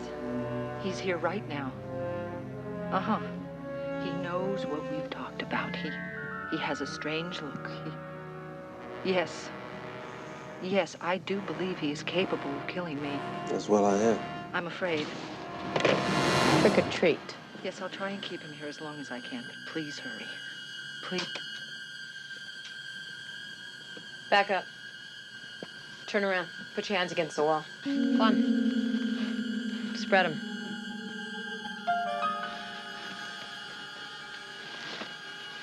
All right, where's the blade, Doctor? Hunter! Oh! Please, Bowen! Are you hurt? Stupid question. Call an ambulance. I'm going after him. You gonna be okay? Do it.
Works for me.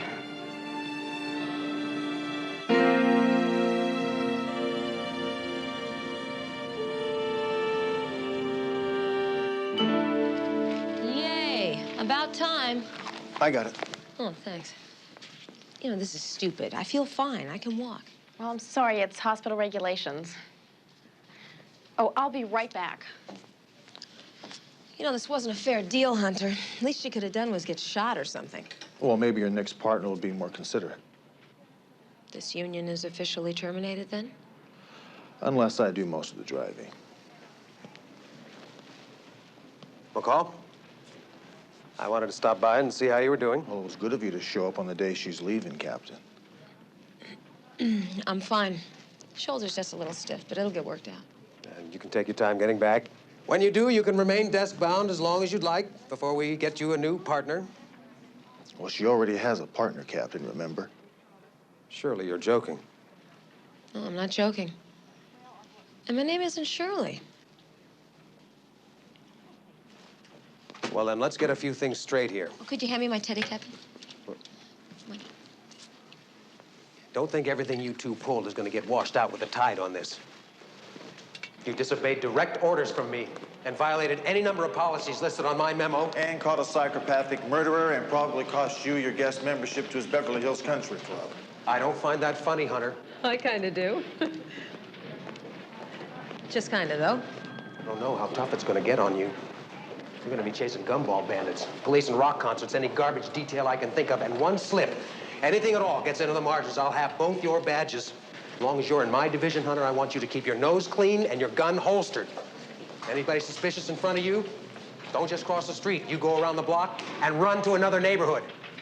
I don't know how it is you manage to always wind up in the middle of these code 3s, but that's over. Excuse me. Yeah, you. Hunter, are you hearing one word I'm saying? Stop him! He's got the drugs! Anybody moves, she gets it.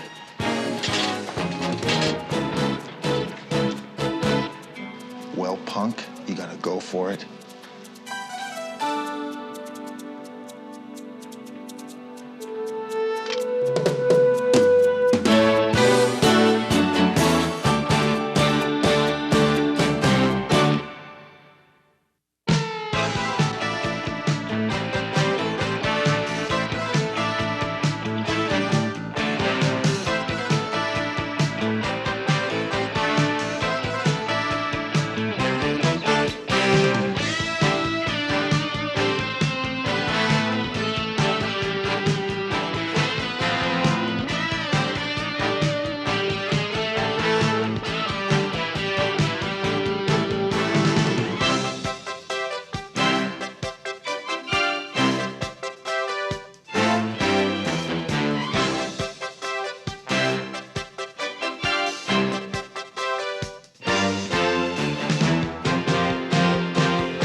It's about the killing you were sent up on 15 years ago. Why would I want him dead? I want to make a confession. I killed your dad. They caught the junkie that killed your father. It was Marco Brokaw. Marco. I probably turned down $300 in trade. This is usually the point where I take off my clothes. Alicia, you're a key witness. Hiya. You're a dead man, Hunter.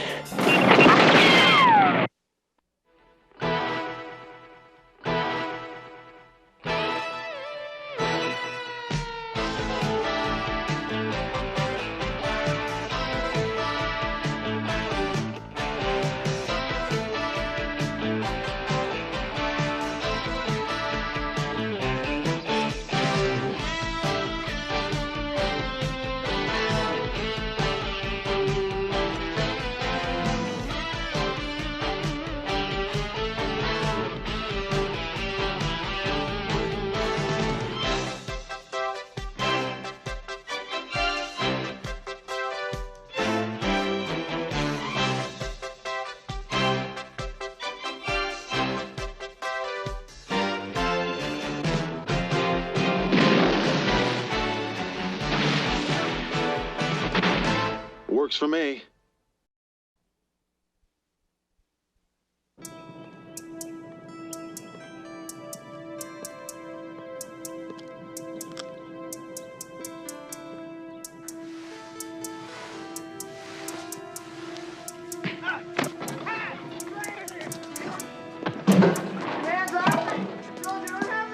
You're not gonna hold on.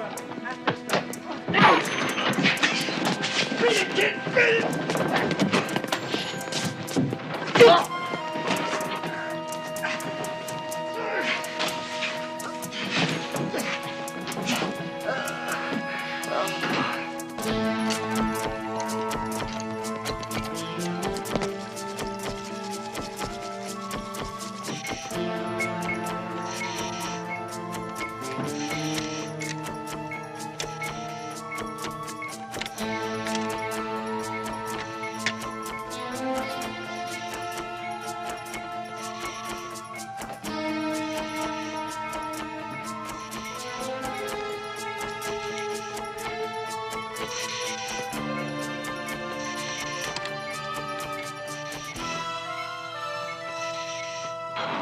You got here just in time, honey. I'm busting out of here tonight. Skip the jokes. You got 5 minutes. What do you want? I want to make a confession, honey.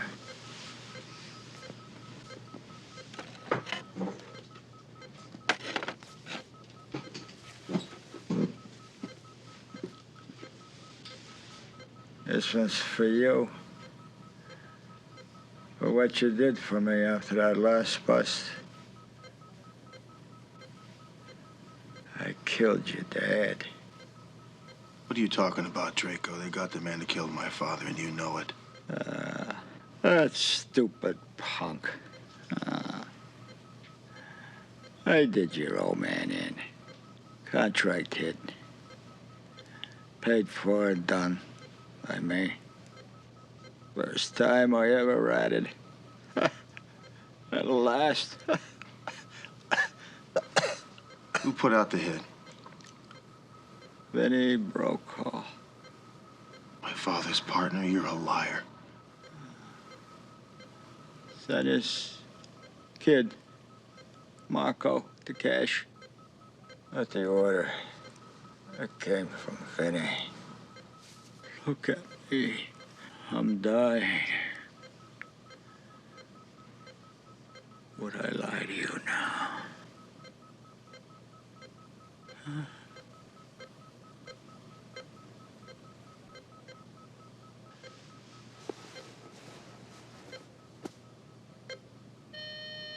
Draco. Draco! So maybe you had a grudge against Vinnie Brokaw. Did you think of that? There's no connection between Vinnie Brokaw and Draco. If they ever met, it was just that one time. I know how you feel. I mean, it's hard to believe that somebody wants to spend their last 5 minutes on Earth lying to somebody, but... Lieutenant, I was there, remember? You weren't. Draco was telling the truth, all right. Oh, what about the guy who got sent up? What was that, a little mistake? It was a big mistake. So what do you want to do about it? I want to open this thing up. I think something stinks here. On official department time? Well, why not? There's no statute of limitations on murder. I think you're talking about personal and private business. Well, it is personal, as you well know, Lieutenant. But I don't think homicide is private. Now, I've got 2 weeks vacation time coming to me. I want to take them right now and work on this case.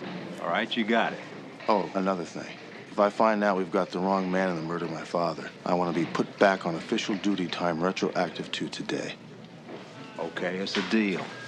All right, Hunter, stay in touch. You never know when you might need a little help from your friends.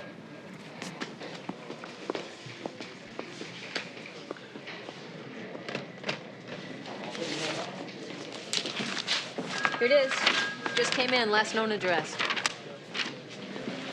Yeah, great, thanks. Where are you going? I, my dear, am going on vacation. Well, now that's a coincidence. How's that? I just put in for my vacation. When did you do that? About the time that you went in to talk to the lieutenant. I got 2 weeks coming to me, too. You must live, right, Dee Dee? He signed it. Thanks.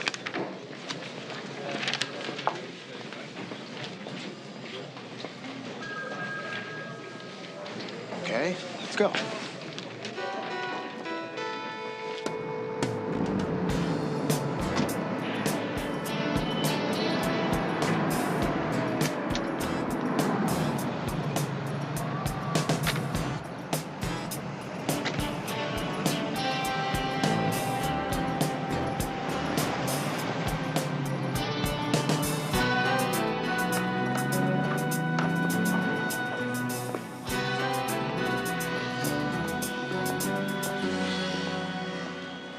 Hello? Hello, may I help you? Yeah, is that Floyd Dudley back there? Yes, it is. Could we talk to him, please? Floyd Dudley? Yeah. Oh, can I help you with something? It's the cops. What's the problem, officer? Sergeant Hunter, this is Sergeant McCall. We'd just like to ask you a few questions, Mr. Dudley. It's about the killing you were sent up on 15 years ago. Oh, man. Hey, come on. Don't do this to me. Please. I did my time. That's history now. Well, that's true. As soon as your parole is done or you get a pardon. That'll be the day. Your name's Hunter. Yeah, Rick Hunter. Your son. You're there at the trial every day. Yes, I was. What do you want? I want the truth. From you, Floyd. You can tell us you did it and your parole will still stand. All Sergeant Hunter wants to know is, did you really kill his father? Get out of here. Go on, get out of here. Well, Floyd, did you? Did you kill my dad? No. No. No. No.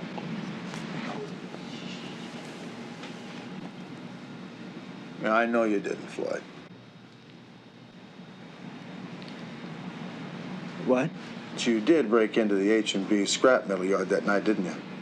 No, I didn't. I didn't have to break in. The gate was already unlocked. I told it like that at the trial. What were you doing there then? I already admitted why I was there. I was looking to steal, I don't know, petty cash, whatever. And you went up the stairs to the office. No, Man, I didn't even make it halfway up them stairs, and I heard 2 gunshots, bam, bam, and I cut out, fast, down the stairs, out the gate, up the street, smack into a black and white. I like that for luck. Well, did you see anybody else around? No. If I had, I wouldn't have gone in. What'd you do with the gun if you had 2 cops on your tail like that? I didn't have a gun. If I would have had a gun, I could have sold it to buy the dope.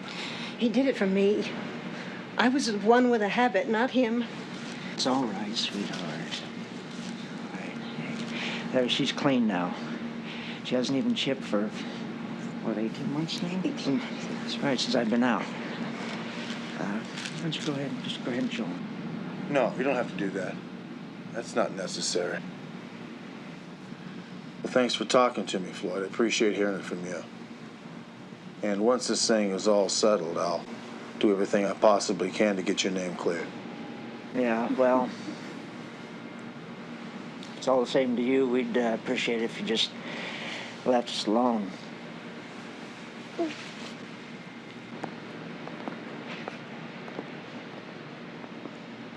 How'd they explain that at the trial? What? Well, they caught him less than a block away, but they never found the gun. How'd they cover that? Well, they figured that he just tossed the gun and then someone found it and kept it. So how do you figure it now? I don't know. What do you think about that? I'm asking you. I believe him. I don't think he had a gun. All right. So where are we going? H&B Scrap Metals. H is in Hunter, B is in Brokaw.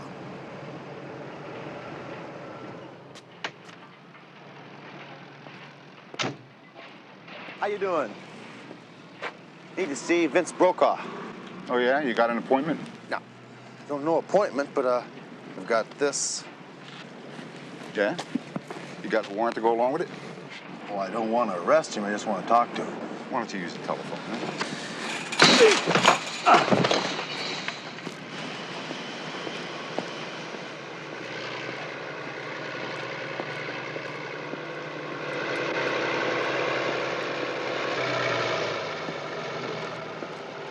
All right, right there, Hunter.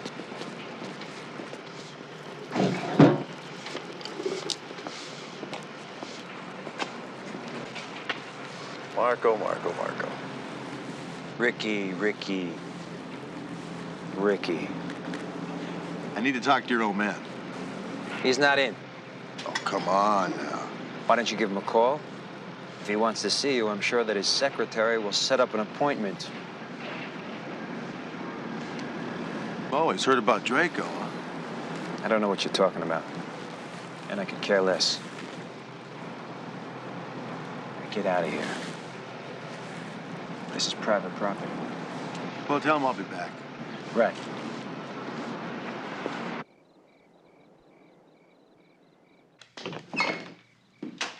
All right, go on home. Marco said we should stay with you, Mr. Brokaw. Does he want you to sleep with me, for God's sakes? Get out of here. I'm going to bed. Good night, good night.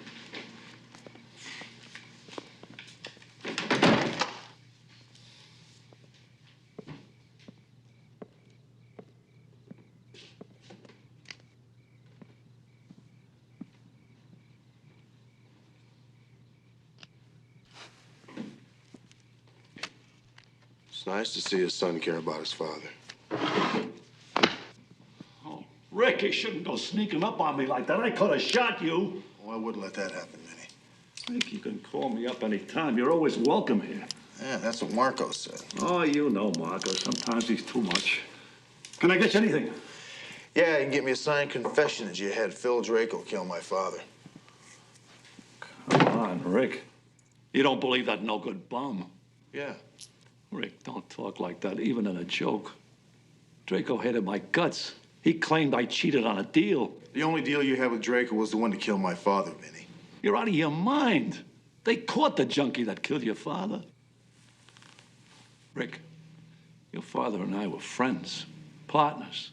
Why would I want him dead? Why would you want him dead? To take over the business and go in with the mob, that's why. Rick, on my mother's grave, I didn't put out the contract on your dad. You're a liar. It's God's truth. All right, what the hell is going on here? How did you get in here, huh? Through the back door. You got a warrant? Come on. Show me a warrant. Well, I'll be damned. I owe you an apology, Vinny. It was you, wasn't it? Yeah. All right, go ahead. Get out of here. You're the one that hooked up with Phil Draco and took a contract out of my old man. You paid him off, didn't you? That's what happened, didn't it?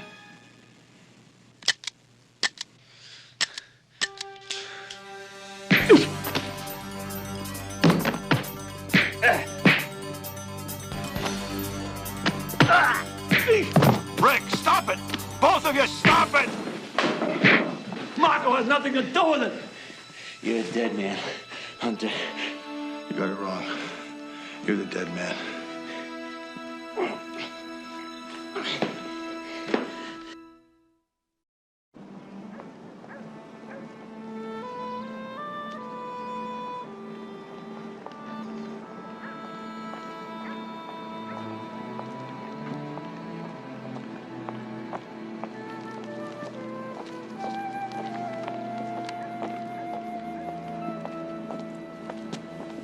Miss Fiore? But you're Rick Hunter. I'm surprised you remember me. You became a policeman. Well, I still am. Can I talk to you for a minute? Oh, sure, talk. Could we go in the house? Oh, no, per carità, please, no, my house. I gotta clean it up. It's fine here. It's okay. It's about Alicia. What happened to her? Well, I don't know, Miss Fiore. I haven't seen her since high school. That's when she was beautiful, an angel. She sure was. You were crazy about Alicia. Now I remember. Yeah, but she was in love with Marco Brokaw. Because he was older, he was flashier. He spent money on her, capito? Miss Fiore, you sure you wouldn't want to sit down and have a glass of wine or something? Rick, I don't hear from Alicia for 3 years. She moved away a long time ago to go and live with this Marco disgraziato. Now, in 1971, she lived with Marco, is that right? Yeah. Yeah, but what is this all about? Well, in 1971, Marco committed the crime, and I was hoping that maybe Alicia could help me prove that. Oh, I'm sorry. I can't help you. I don't know where she lives. She's a prostitute. Rick. Capito cosa è diventata? I don't know where she is, but I know she's sick and she's in jail. Maybe she's even dead. Chi lo sa? Chi lo sa dove quella figliola? Do you have a picture of her, Miss Fiore? Yes. Of course, I have a photograph. Let me help you. Eccola qua. La mia Joy. But you give it back to me, okay? I will. Come on. I'll walk you to the house. Chi lo sa? Her real name's Alicia Fiore. I don't know what name she tricks under. And she's a lot older than that, too. I got that out of my high school scrapbook. Hey, you a cop? No, what, are you kidding? Look, Alicia's an old friend. She had a kid. She had a little girl. She sent it up to Seattle to live with her mother, and the old lady died. Now her sister wants to put the baby up for adoption. I just think she ought to know about it, that's all. Look, I may have seen her around, you know? But I don't know. No, keep it, okay? I made copies. You know girls in the neighborhood. Show it around, will you? Do me a favor, okay? If you see her or you hear anything, give me a call, okay? My number's on the back. Oh, one of my regulars. Hey, Lyman. How are you, honey? Lyman.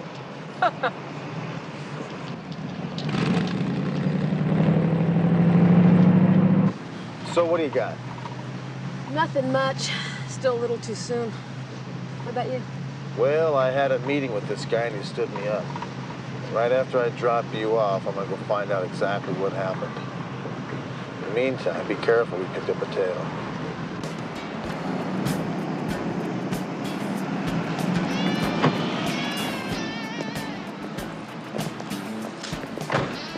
Thanks, Lyman. See you later.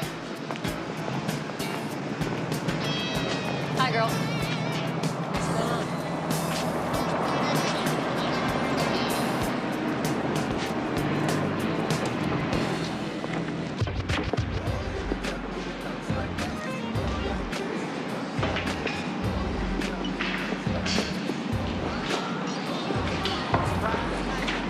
Excuse me.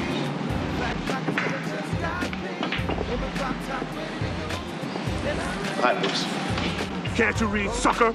The sign says private. Yeah. Can you guys read that?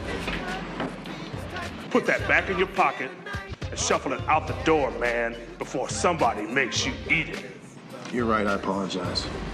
I'll make it.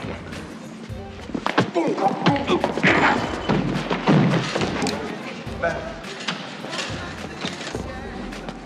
I know Walter Pate. Get back. What is it, honey? What do you want? Well, right now, Homer, you can tell this guy to get off my back. Hey, Homer! Hey, just be cool, man. Stay close. You'll be leaving in about 5 minutes. Yell if you need us, man. You and I had a meeting. Remember that? I waited. You didn't show up. What happened? I got the word, man. I best be deaf and dumb or I'll be dead. Who put that word out? That don't matter. The word is the word, and I believe it. Omer, it matters to me. Who put it out? I tell you, and you split. Nobody knows where you hear it, right? Right, yeah. It was Marco Brokaw. Now there's the door. Let it hit you where the good Lord split you. Okay. She used to work for you. Where is she? Hey, honey, you don't let up, do you? No, I don't. I don't know where she is. I dumped her about 6 years ago. Why? What do you want her for? Brokaw's looking for her, and I don't want him to find her, you know what I mean? So if you happen to hear anything, let me know, will you? I can do that. Good. Now get me out of here.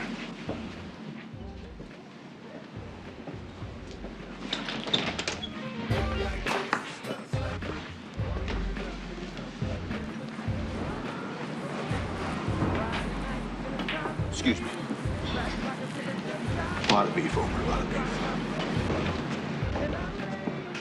L56, come in, please. This is L56. L56, I have a patch from Sergeant McCall for you. Good, patch her through. Roger, L56, hang on. Hunter, you reading me? Yeah, I read you loud and clear. What do you got? I'm at the Sideshow. It's a bar over here on the boulevard. One of the ladies I showed Alicia's picture to thinks that she might be in here. I think I found her. What do you mean, you think? Is it or isn't it? I don't know. I can't tell for sure. She's blonde, but she does have those brown eyes, you know. I think you ought to come over. She's worth a look. Okay, I'm about 5 blocks from you. I'll be right there. L56 out. There she is. What do you think? I don't know. I can't tell. Want to talk to her? Yeah, I do. But we should probably talk to her when she's by herself. You follow her. Find out where she lives, and I'll back you up.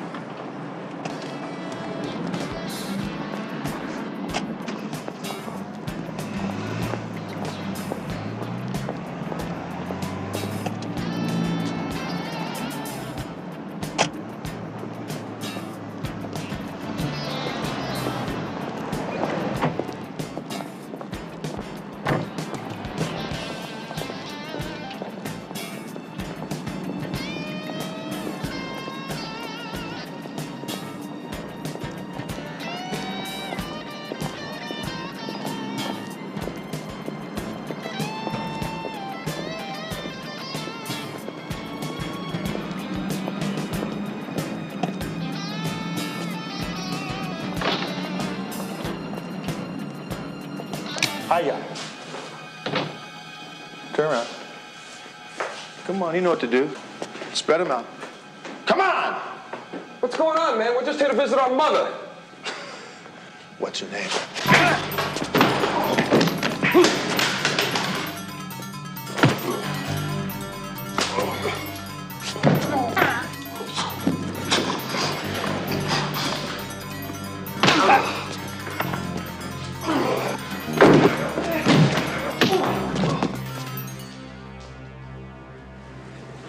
Gee whiz. No, I'm not going to bring him in there. I'm on vacation, for crying out loud. Now book him on possession of a concealed weapon and assault on a police officer. Possession and assault. Right. L56 out.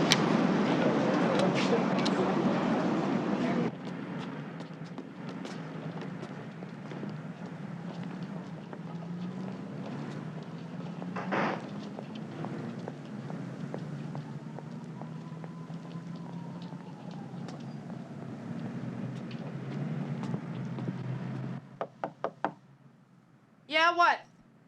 Name's Dee Dee. You don't know me. I'm a friend of a friend. What friend? Diana? The one they call Lady Di?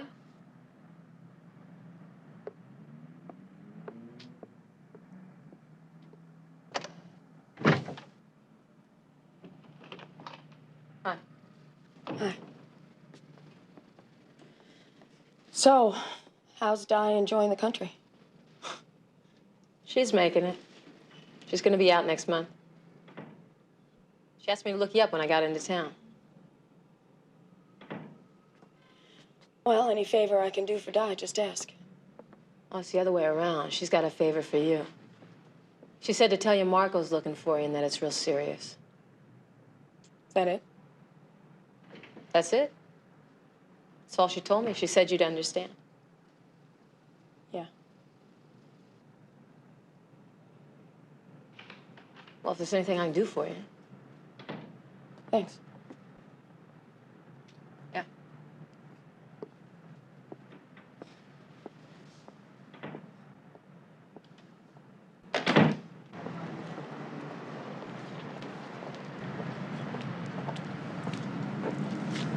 Where you been? Ran into a couple of Marco's men. Had to get rid of them. Did you find out where she lived? Yeah, about 3 blocks that way. Talked to her, too. Right after John left. Get in.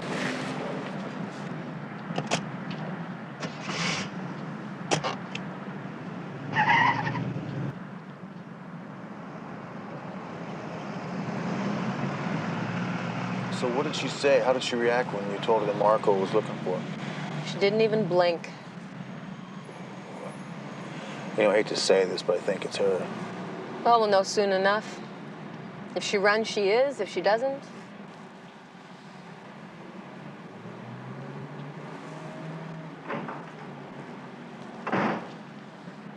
No, it's not her.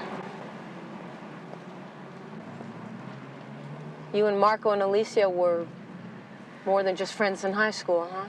Yeah, Marco and I met her when she was about 16 years old. Marco was 18, I was 17. Boy, she was beautiful. Hey, there she is.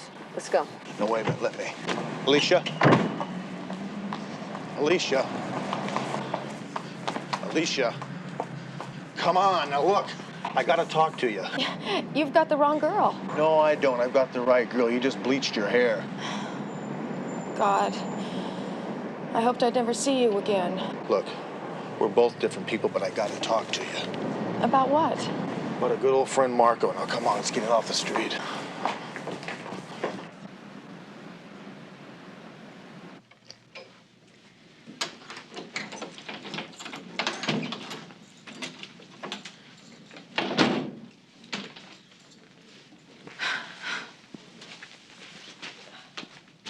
Well, this is usually the point where I take off my clothes. Alicia, we're friends, okay? Okay. Now, look. In 1971, you lived with Marco, is that right? 1971, yeah. Yeah, that was when I still thought he was going to marry me. Did you know that 1971 was the year my father was murdered? Yeah, I knew. I almost called you. Well, Marco was responsible for that. He put out the hit. Didn't know that. Did you know a guy named Phil Draco? Draco. Yeah, You did? From where? the house. He was only there once, but I remember him. I thought he and Marco were doing a dope deal or something. I took some coffee into the den for them, and Marco nearly threw me out of the room. There were 2 stacks of money on the table, and Draco was saying that the count was short. And? That's it. Marco threw me out, slammed the door. Did you see anything? No. Although, after Draco left, Marco did ask me if I'd seen anything or heard anything. And he was acting kind of strange, kind of scared, crazy-like. Was the money gone? Yep. Marco said he was paying off an old gambling debt. Now, this was August, September of 1971, right? Well, let's see. We lived in that apartment till late 71, and this was a couple months before we moved out, yeah. Would you be willing to testify in court to that? I guess so. Thanks, Alicia. Hey, what happened? I mean, you and Marco, The same thing that happens to millions of women. He got tired of me. He got tired of hearing about babies and marriage. But you don't want to hear my sad story. No, I do. Go ahead, please. I got pregnant. He thought I did it on purpose. He was right, I did. He beat me around until I admitted it, and then he forced me to have an abortion. And then a few months later, he threw me out. He had me thinking it was all my fault.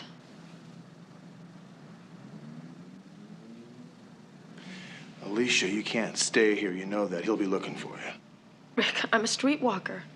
I can't hide. You're a key witness. And then after that, you can be anything you want to be. Come on, let's get out of here.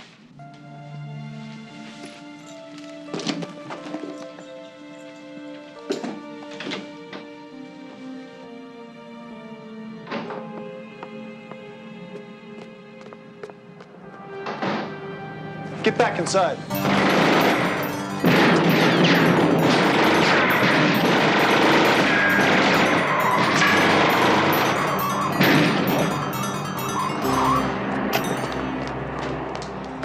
That was Marco's men. You're lucky good help's hard to find. Yeah. Alicia!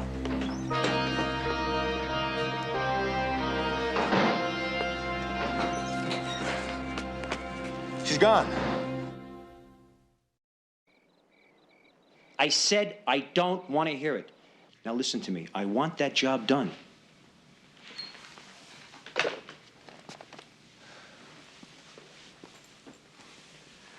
I can't believe this. A simple job like that and they blew it. So you have her killed. Then what?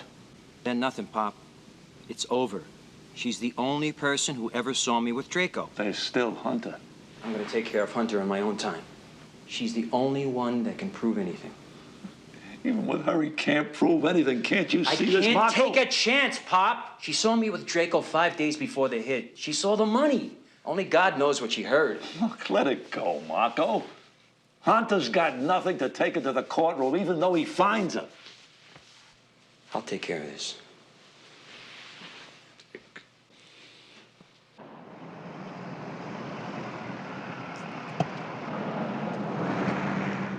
Rough night? Oh, well, I only dropped one arch, and I probably turned down $300 in trade. You turned down $300 in trade?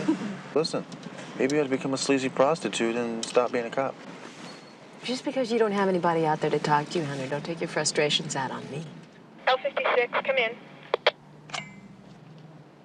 L56, go. Hunter, this is Ben. I just intercepted a phone call for you from Vinnie Brokaw. He wants you in Wattles Park right now. Good, I'll be there. You think you should? Might be a setup. Yeah, it seems a little obvious. However, I think everything will be okay. L56 out. I'm taking you home. Why don't you do that after you meet him? You might be able to use some support. Well, you could use some sleep. Well, yeah, but the lieutenant's right. It could be a setup.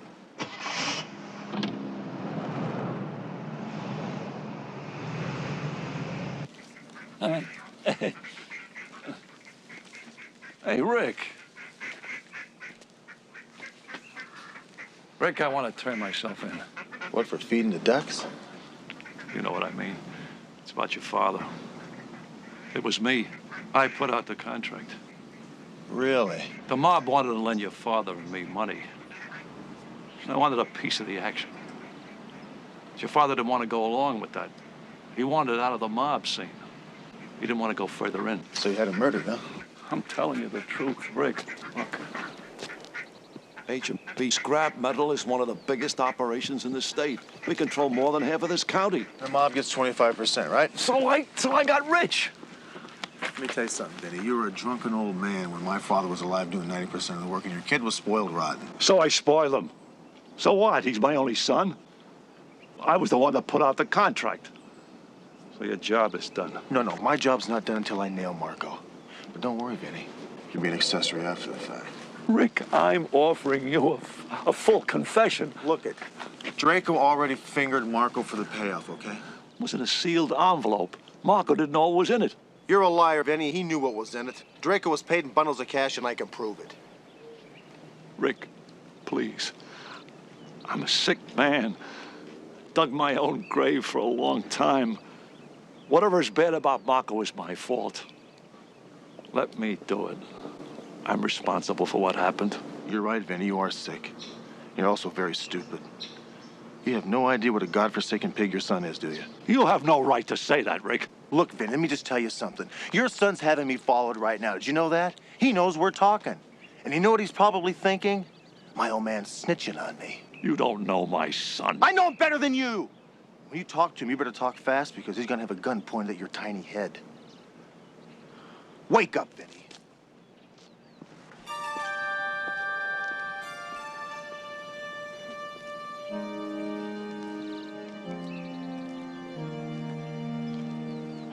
Thanks, guys.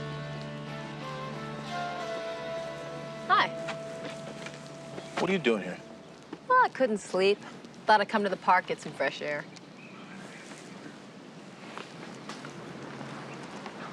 It's hell breaking in a new partner, you know?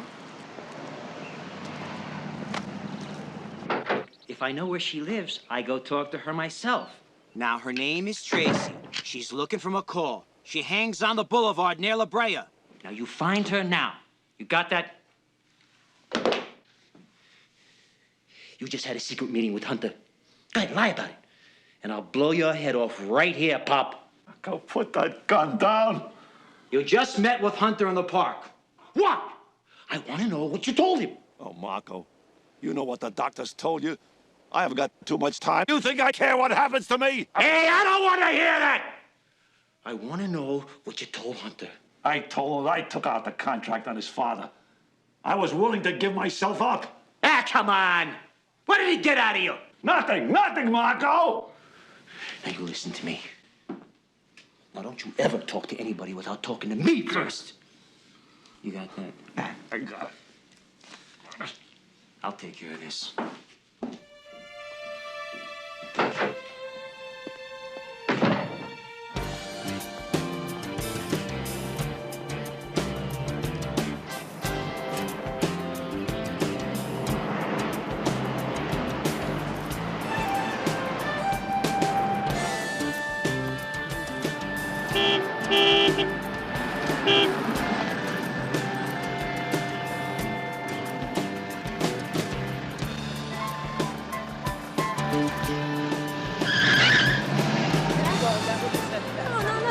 Hey, Tracy! Hey, baby. Get in the car! Man, what are you walking? Get in the car!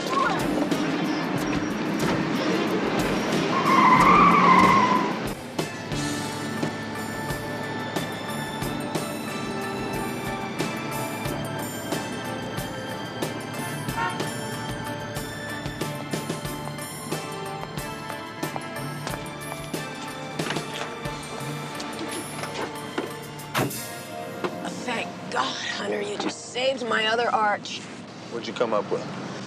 Well, I got a call from a girl named Tracy. She said she might have something, but I didn't hear back from her. What about you? A lot of promises is all. We'll give it more time. Oh, fine with me. Just as long as I spend it all sitting.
Let's get out of here. L56, come in. This is L56. McCall, I have an urgent message for you from a Tracy Daniels. Yeah, go ahead. See Annette at the bar on the corner of Weston and Dune Place, West Hollywood. She'll point you to the lady. Shall I repeat? No, we've got it. Thank you.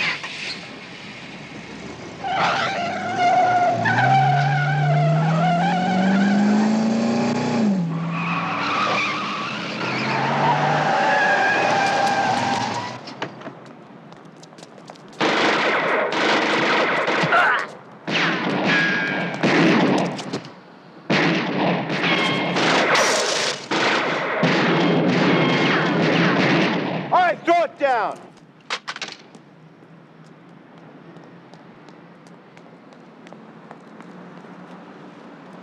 She's alive! Call an ambulance!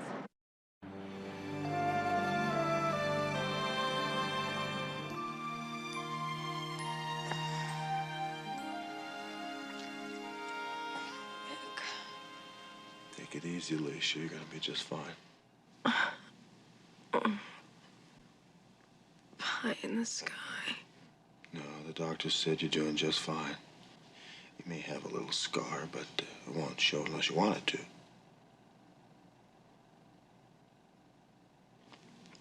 Does that mean we'll get a chance to have our talk? Yeah, I promise. I want to make that statement you talked about. Just as soon as you're strong, you can do that. Now, Rick. get someone to take it down now.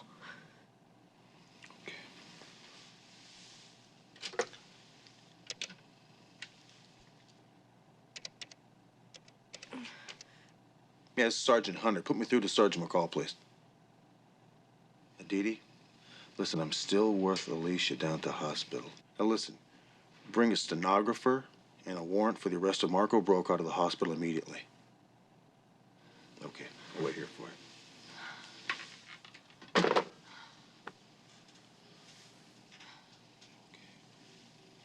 What do you mean there's a warrant out for my arrest? Well, how the hell did they get it? No, you look. I don't care if there's cops on the door 24 hours a day. You get somebody in there and you put this right.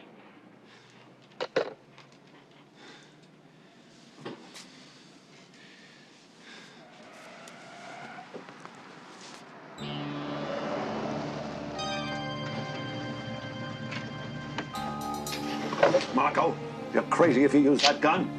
You get arrested, it don't mean nothing. We can afford the best lawyers in the country. You shut up. You're crazy, Marco! Crazy!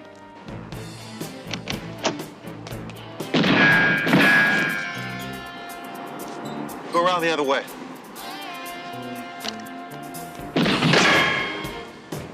Throw it down, Marco! Got a warrant for your arrest.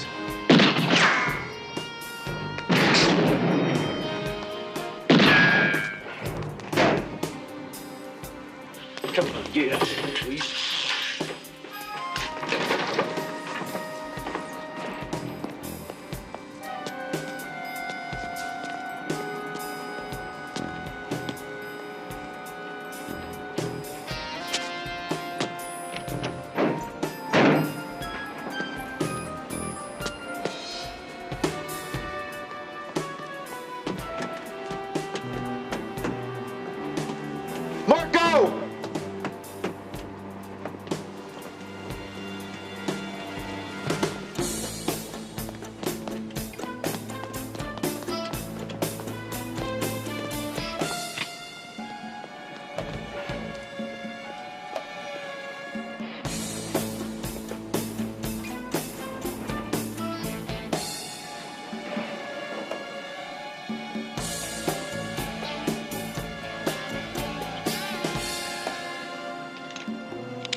You and Hunter are no longer partners.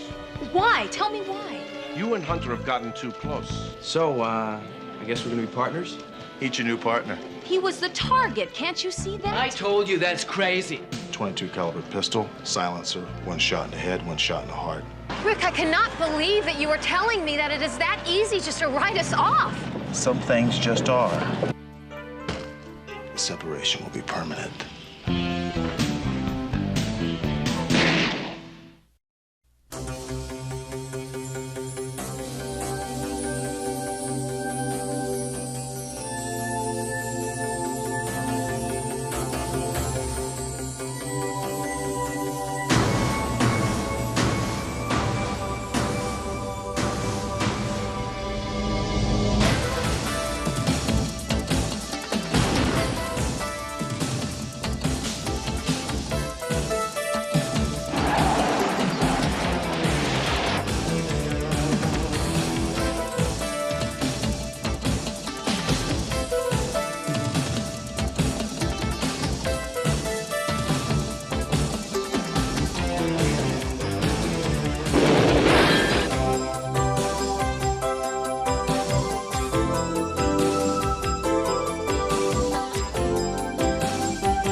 You all right, Dan?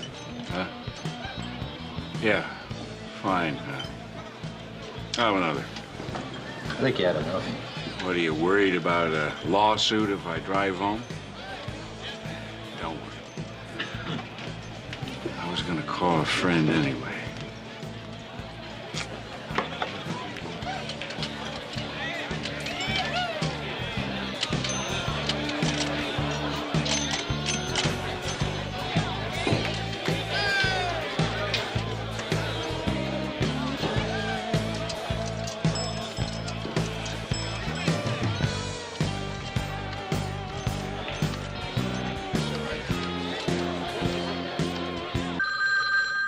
You should have gone ahead with the plan. Instead, you doubled back behind me. What does it matter? It didn't change anything. We still got the guy.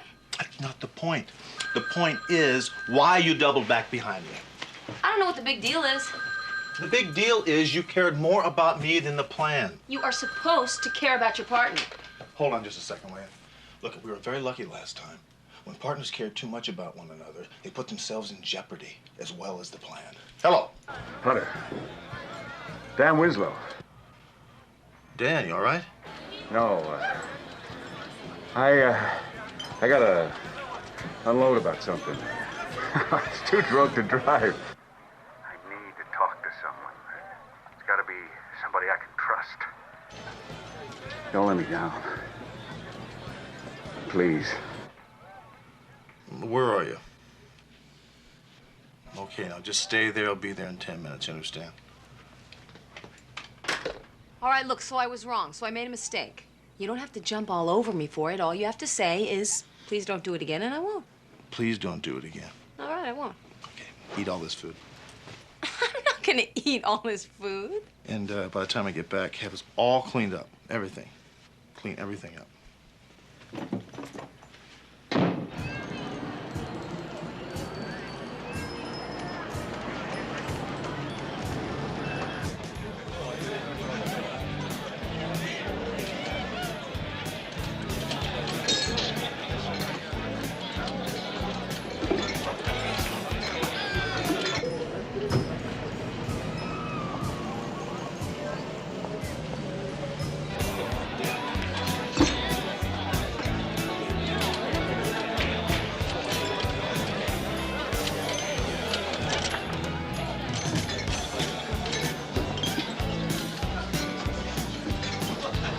for Dan Winslow. Have you seen him? Depends. Who's asking?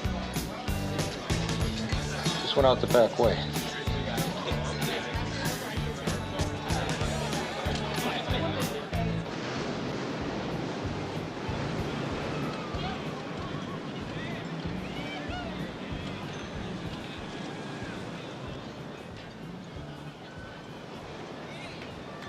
Hey, Dan!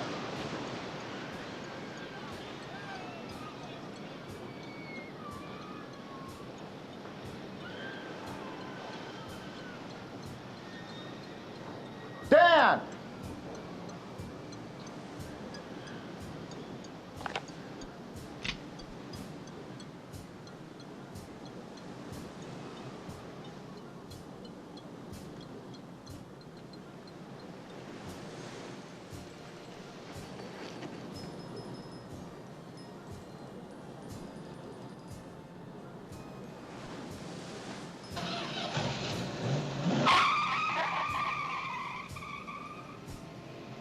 Right before I got there, Winslow walked out the back, followed by a man who had just entered the bar. Does anybody there know this guy? No. And no two descriptions were alike.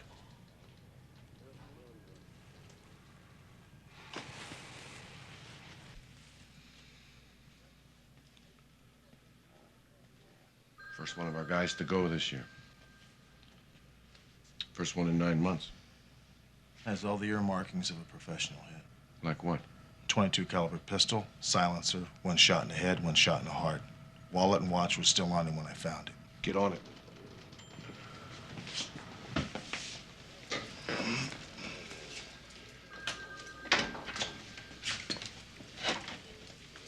I guess I don't have to make any motivational speeches on this one. This is Devane. Get me Chief Weiler.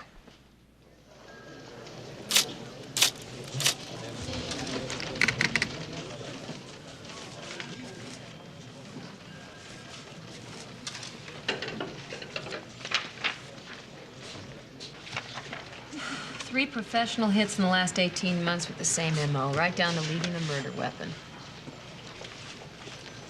What are you two doing here so early? Haven't left yet. McCall had a hunch about the killing. Seemed as they follow a pattern of 3 other killings in the area.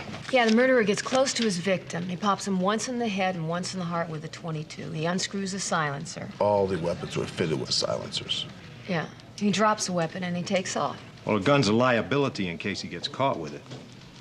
And he keeps a silencer because he can't buy one of those over the counter. Do all the hits follow the same pattern? Yeah, the last one was 4 days ago. A girl named Sarah Cameron stepped out of her boyfriend's car in his underground garage and, Only Sarah was clean as a whistle. Is there an APB out on the boyfriend? Yeah. Craig Borson. What about a connection between Winslow and your other victims? we don't have anything yet. This is a real tail twister. Have you talked to Winslow's partner yet? He's due in this morning, first thing. Okay, keep at it.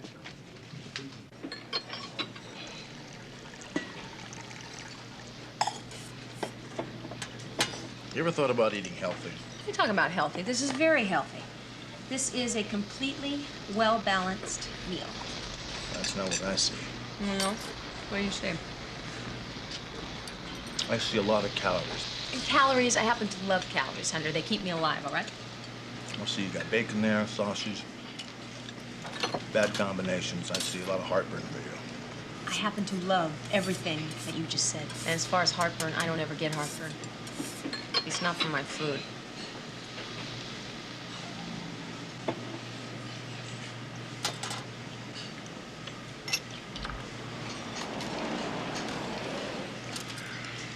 Hunter, call.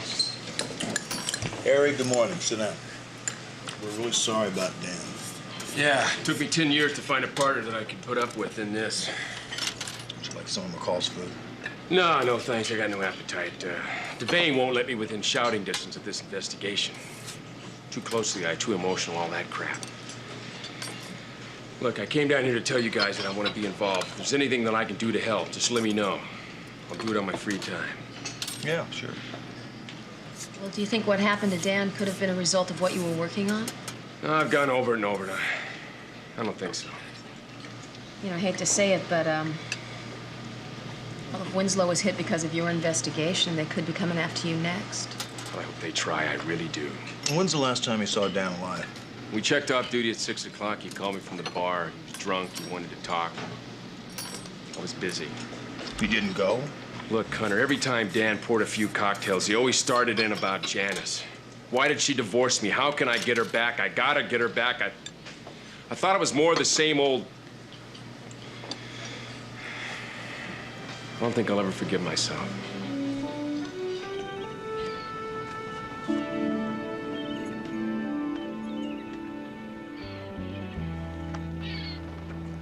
It wasn't like we fell out of love. It was more like we fell out of each other's lives.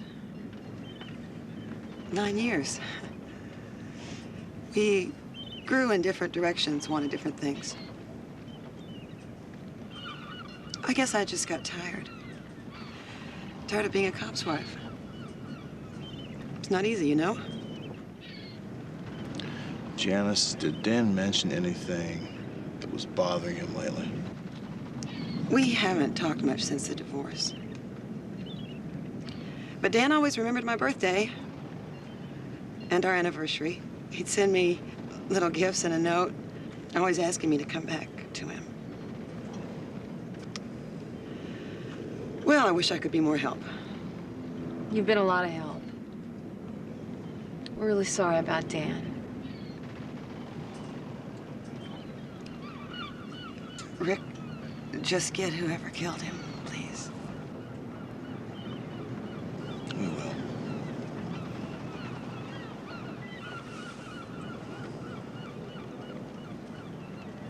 If you hear anything, you call us, huh? I will.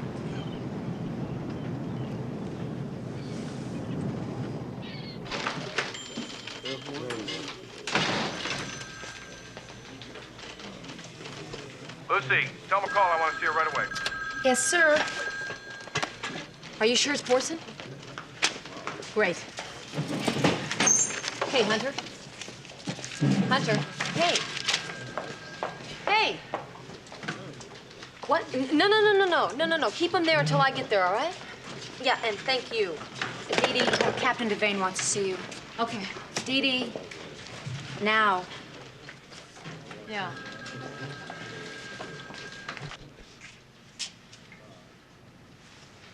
Captain, I can't believe this. I can't believe what you're telling me. I'm sorry, but that's the way it is. You and Hunter are no longer partners. You'll both be assigned new ones. Why? Tell me why. I've been thinking about this since I took over the division. Conversation I had with Harry Trainer about partnerships and friendships nailed it down. You and Hunter have gotten too close. That's not healthy in our profession. Captain.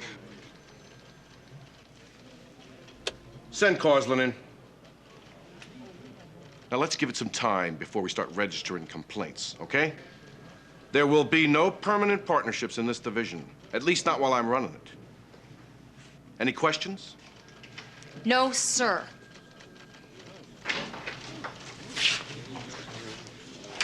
You two know each other?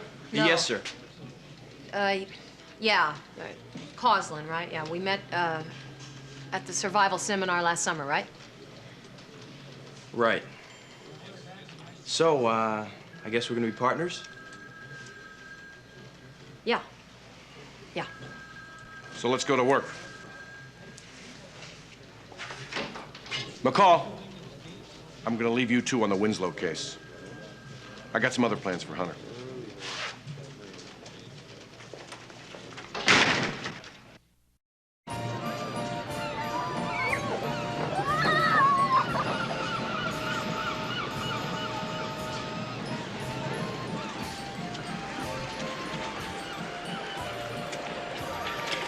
Hiya. Hi. Some coincidence, huh? What, meeting here? You know what I mean about our being separated. Oh, well. I mean, 24 hours ago, we had this beef about who backed up who, where, and maybe we're getting too close to each other, and then today Devane just pulls a plug on us just like that. Rick. This partner swap is just a coincidence, isn't it? What else could it? Well, I mean, you didn't go to Devane and say that you thought maybe we were getting too close and that you needed some kind of a change. Dee Dee, you are the best partner I have ever had or ever will have. I did not want this switch. Okay, assuming that that is how it is, what do we do? What do we do? We do nothing. We got a captain with a very hard nose. What are you saying we don't do anything? But you're not willing to fight for this? You're willing just to call it quits? Call it quits? What do you... Let me call it quits. Come on, you know Devane's reputation. You know the way he works. Rick, I cannot believe that you are telling me that it is that easy just to write us off. It's not that easy. Nothing is that easy. Some things just are. It just is.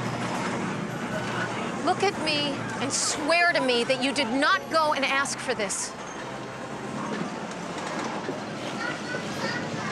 I did not go to Devane and ask for this.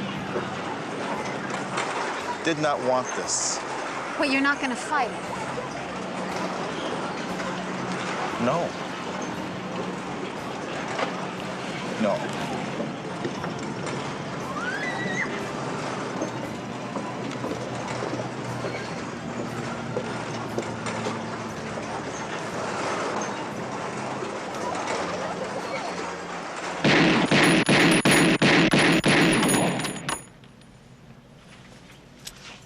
How's the hunting, Harry? In here, great. Out there, I've been spending a lot of time on why Dan got dusted. And? I checked every one of our files, case by case. Nothing. Well, maybe it's not a police-related matter. Yeah, I thought about that, but Dan got along fine with his ex. Didn't have any girlfriends or enemies. In fact, the guy didn't have much life outside the department.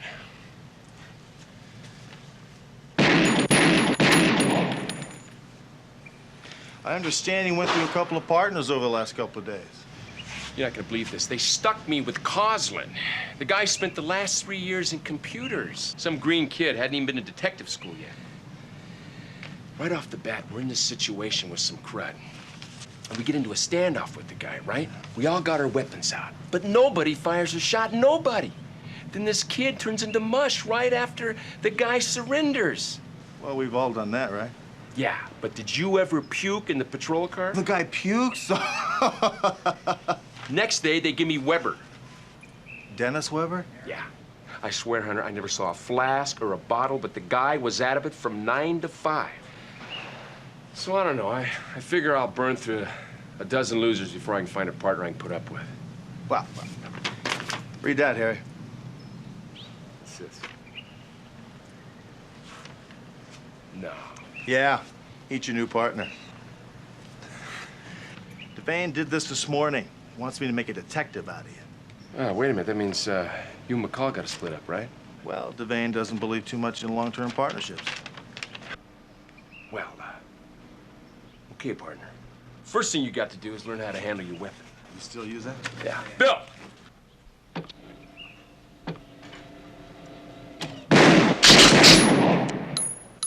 Well, you don't believe in shooting to wound, do you? If some sucker's dumb enough to pull a weapon on me, I don't plan for him to get me. Or my partner. Remember that. I appreciate that. Excuse me.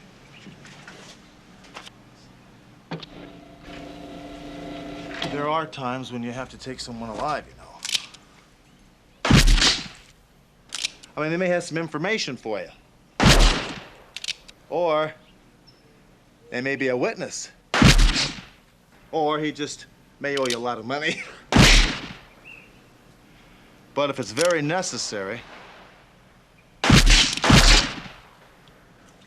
Just so you don't think I'm one-dimensional.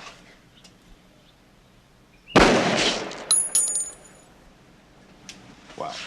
Now he's one-dimensional. I want to see this McCall idiot. Now, where is she? She has to go back to school. She has to learn she can't violate people's rights. Now, where the hell is she?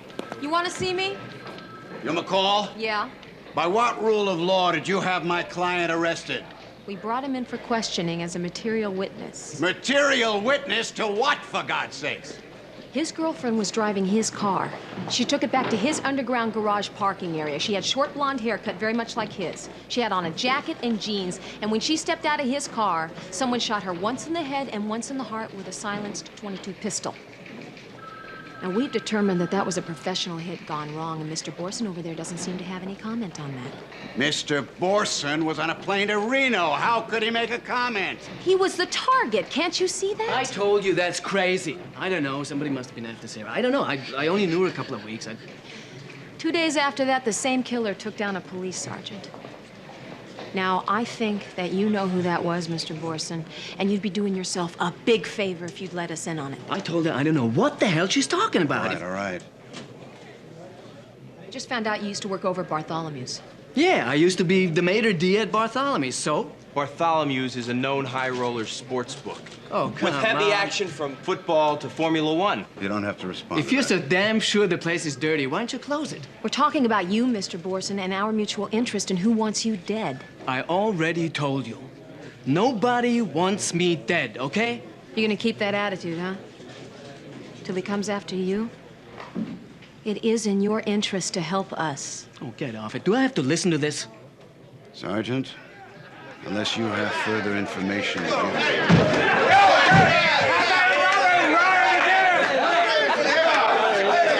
Hey, knock it off now. Knock it off. Come on, people.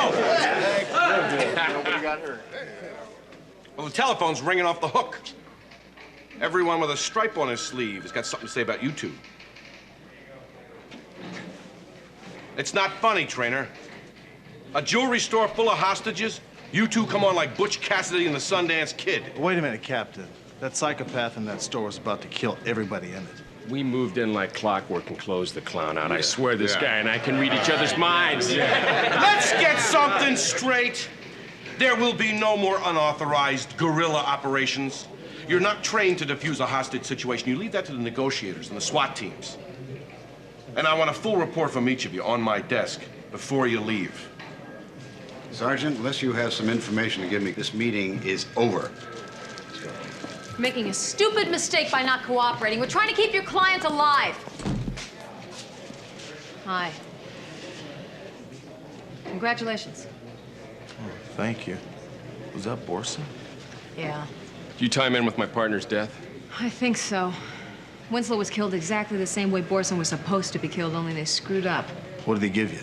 Stone wall. I'd like to have a couple minutes with him, I really would. Yeah, we can take care of it, Harry. Come on, Harry. Hey, Coslin. Hold on to your lunch today, pal?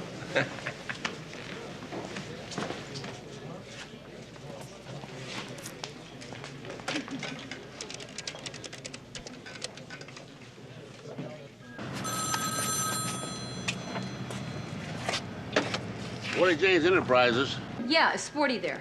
He ain't here just now, but if you want to leave a message. Listen, Kirby, this is Sergeant McCall. I gotta talk to him. Do you know where he is? I don't know. But for his special friends, I can always find him.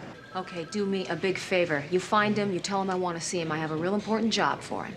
Okay. Thanks. Do you have a reservation, sir? Just tell Mr. Bartholomew that Sporty James is here. Sporty James? Yeah, man, just go ahead and mention my name, Sporty James, okay? I know he's gonna be happy to see me. As a matter of fact, he might even give you a raise. Well, Sporty. Been a long time. I liked it that way. Now, Mr. Bartholomew, don't be so hasty, okay? Just hear me out. I've got some upper crust information. Sort of the prime rib of gossip, you might say. Oh, and I'm not gonna bargain with you beforehand about the price, because I know that what I've got here is such hot info, so you are bound to be extraordinarily generous. Not here, not here. Last table. Last table?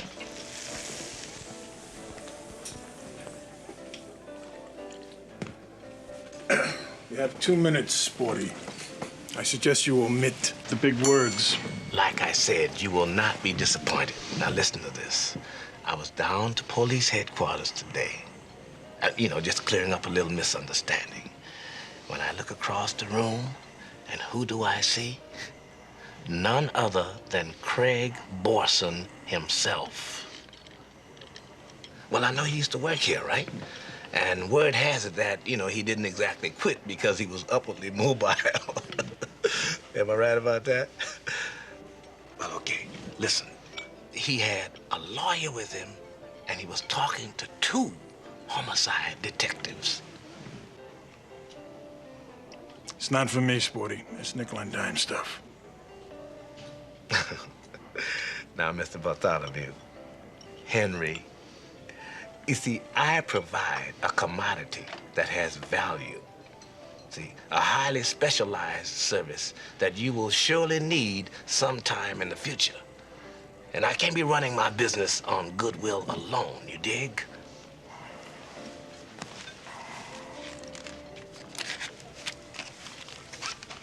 Thank you very much, Mr. Bartholomew. You have made a very wise business decision. And, you know, if you want to talk further, you just call me, okay? Ciao now.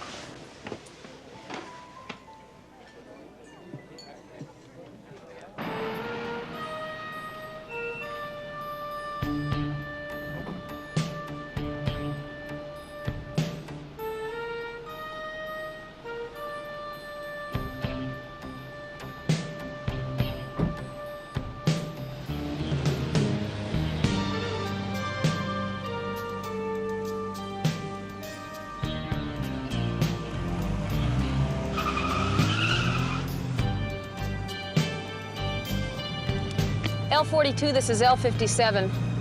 We're rolling. Did he use the phone? Negative, McCall. No calls in or out.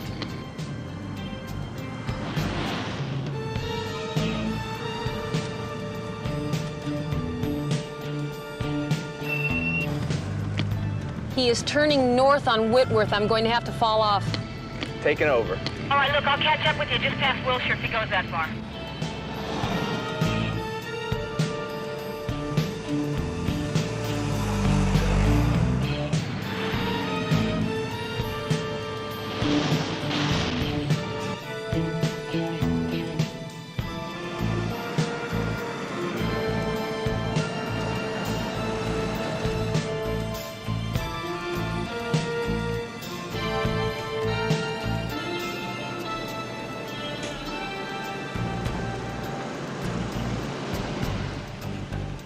Nice house, huh? Anthony Scarlett. There's a scalp I'd love to hang on my belt. Yeah, you and every other cop on the block. 17 gambling and racketeering arrests, no convictions. These known associates read like a who's who in West Coast gambling. Yeah, I know. Why don't you go get us a search warrant? Looking for what? Betting cards? Oshis? Are you kidding? He's not going to have anything incriminating there. We're just going to rattle his cage and see what shakes loose, Coslin. I'm sorry. Get any kind of search warrant you want.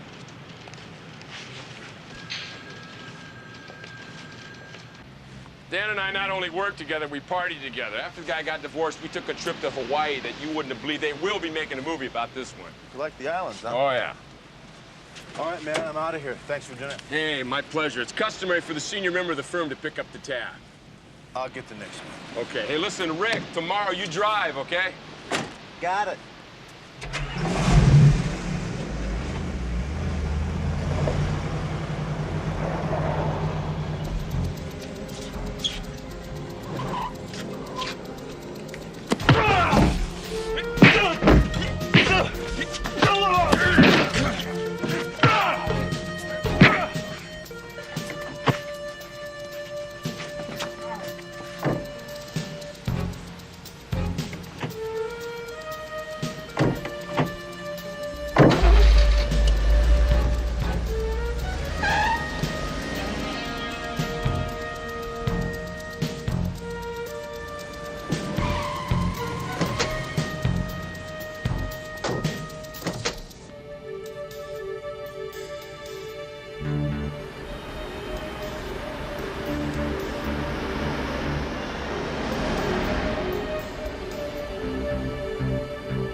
The hell's going on?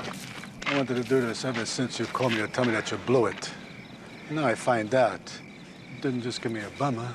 You scared Borson so damn bad that you got his lawyer talking to the cops. Probably trying to cut a deal. Just remember this. If I go down, you land under me. Borson to give him anything. If he had, you'd have heard from me. Really? Then what's this broad named McCall? You know, served a warrant in my home today? It's a typical cop ploy to shake you up, and it did.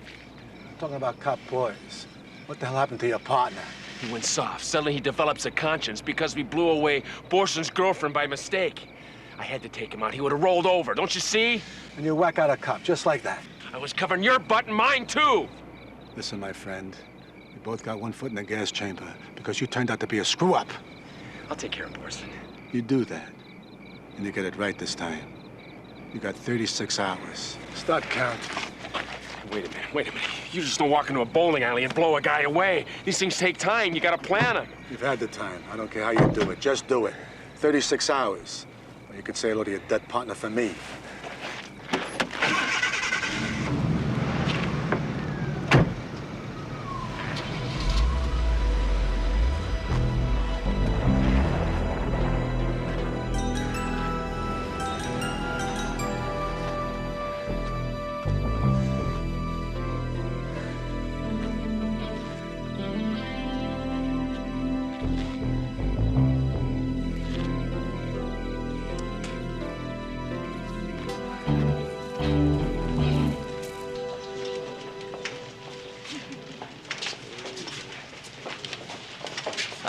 Good morning.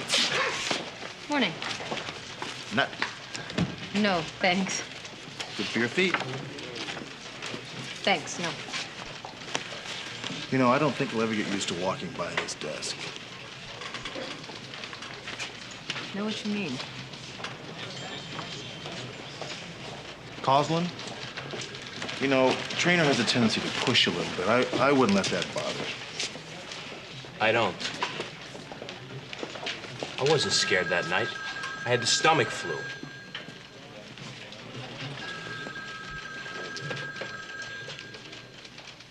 Sergeant McCall, I have a word with you. I'm looking for Mr. Borson. Now, you haven't found another unconstitutional way to lock him up, have you? Oh, get off it, counselor. We're trying to keep your client alive. Yeah, well, obviously, neither of us appreciate your interest. Now, are you saying that you don't know where he is? No, I don't know where he is. And if you do, I suggest you let him know that I have some very valuable information that he would find real interesting. Oh, yeah? Yeah. And what might that be? Word on the street is that Borson is in deep trouble. Sergeant, you and I have been around the block enough to know how reliable the street is. Yeah, well, we have a Captain Frazzi up in Vice, and he tells us exactly the same thing. Let me run something by you, counselor. Do you know that in top-level gambling, money hardly ever changes hands? They play with credit. Win or lose, their position is just a line in the bookie's ledger. Now, the only time that the high rollers ever flash the cash is when they want out of the game.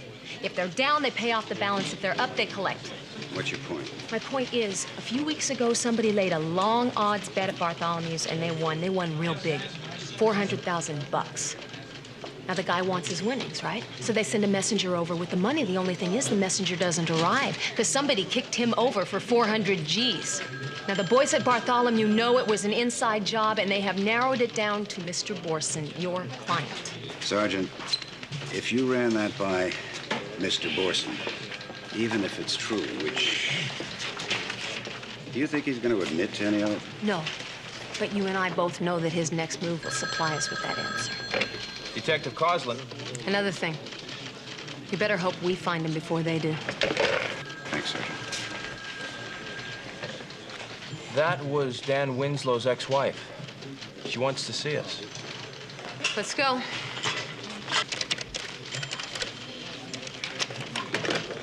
What the hell happened to you? Don't ask. I'm asking. Mistaken identity. After you left the parking lot last night, these two guys, they picked me up, take me to the top of Mulholland to meet their boss.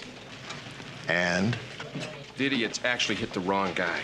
They apologized to me after they let me go. Can you believe this? Did you file a report on this? There's two guys that actually look worse than me today.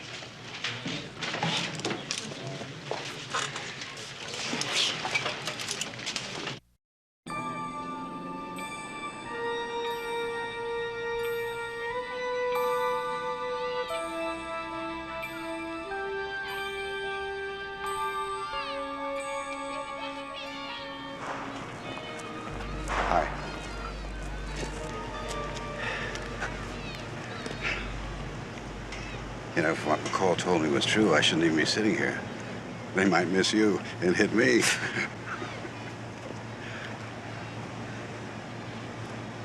What am I supposed to do about it? I can only give legal advice, but it seems to me you either disappear or you make it right with Anthony Scarlett. Now, I know him. I got him off on a double homicide charge, scot-free. He was guilty as hell. I'm sorry. I'm just very confused. And I want to do the right thing. You're not. Sergeant McCall, the reason I called you is because I have information that may help you find my husband's killer. He made me his sole beneficiary, and among other things that his lawyer gave me was a safe deposit key. I got a court order to open it this morning. There were $220,000 worth of treasury bonds inside. How could he have accumulated that much money on a detective's salary unless he was... Unless he was what? Unless he was doing something not right. Like what? Whatever Dan was. Whatever he did for what he thought were good reasons. I have to believe that. I have no idea what it was. But I want you to find whoever killed him. Whatever it takes.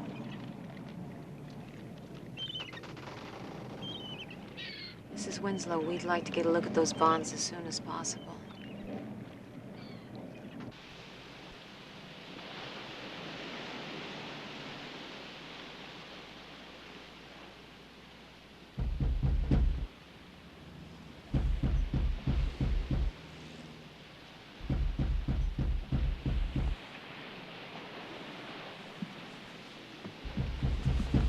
Yeah. Relax.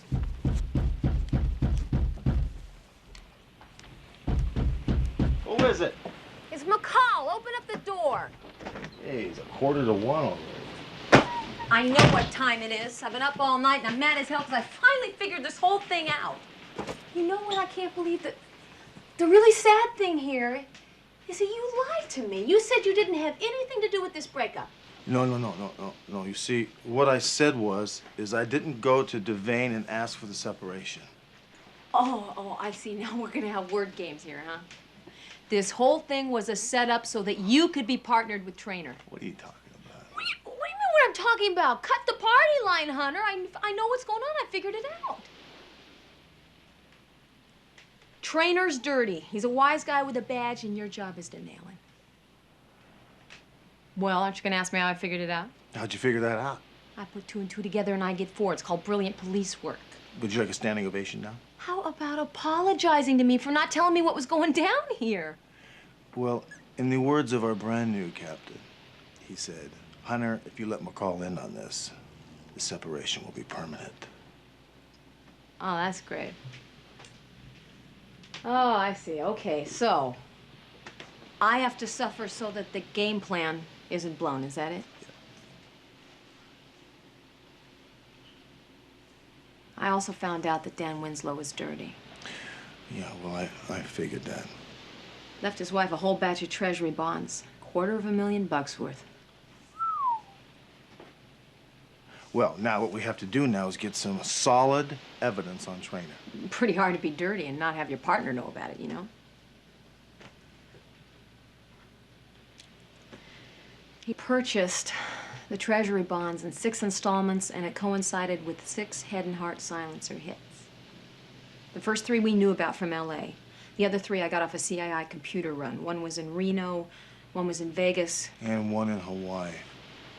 You see, Traynor and Winslow went to Hawaii. 2 years ago, right? 2 years ago, that's correct.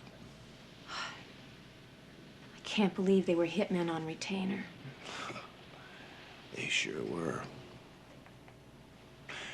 Well, we have a lot to work on now, don't we, partner? Want some coffee? No, I don't want any coffee. Oh, good. There is something I want, though. What do you want? I want to know that when and if our partnership ever does come to an end here, that we are going to sit and we're going to talk about it like normal people, and we'll part as friends. That's a good idea, partner. All right. Okay. And if you ever pull another stunt like that again, I may not take you back. I bet. Give me your...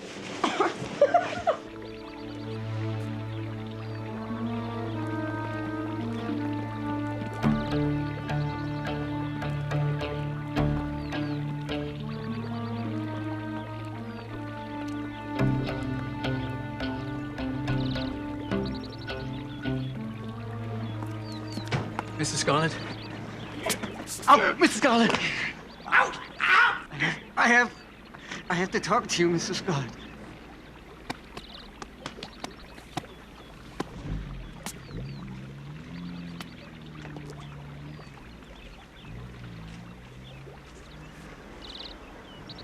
What do you want?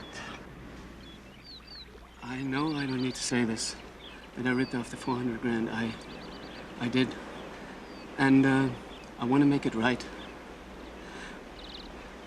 Cut me some slack, Tony. Give me a little time, and I'll hand every last cent of it back to you. I still got $360,000 I'll give you right now. I'll work off the other 40,000. Anything you say, anything. Come on. Wouldn't you rather have the money than my dead body?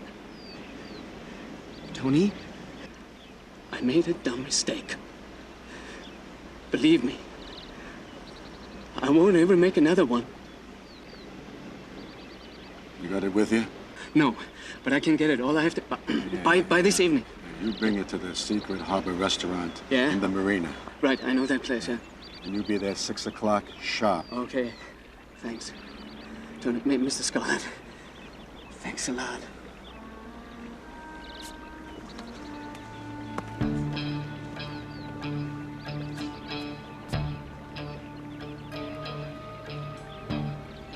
Fine trainer.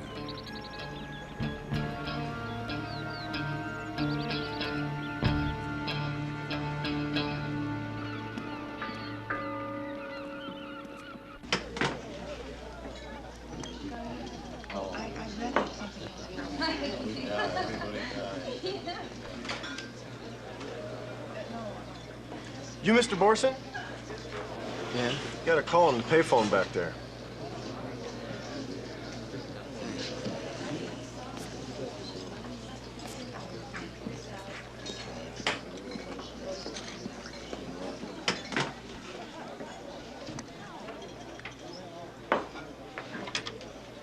Hello? Mr. Scarlett? Mr. Scarlett? Freeze, trainer! Grab the trailer right now!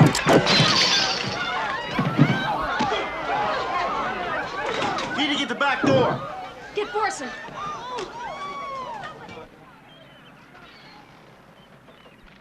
You can't arrest me. I gave the hitman to you guys and risked my Hey! life doing it. You got the right to shut up. If you give up that right, I will personally kick your butt. Oh, come on, man. Come.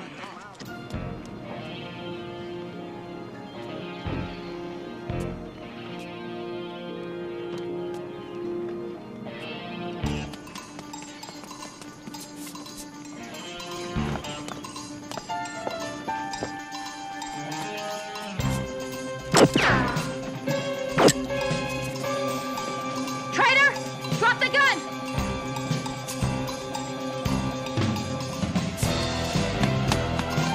Come on, Hunter, you and me!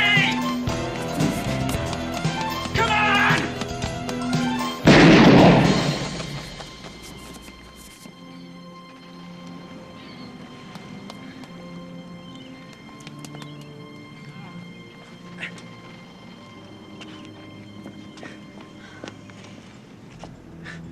Where'd you learn to shoot like that, McCall? Same place you did. We wanted you alive. You'd have shot to kill, huh, Hunter? You'd have killed me, wouldn't you? You'll never know, will you? Better this way, though. You're gonna take Scarlett to the penitentiary with you.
ground going about 90 miles an hour. Yeah, but she was dead before that.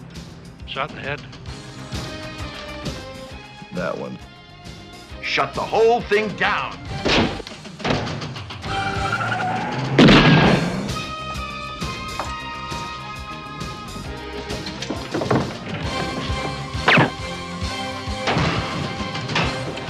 What are her chances? She's into the ground, Sporty. She's dead.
Are you happy?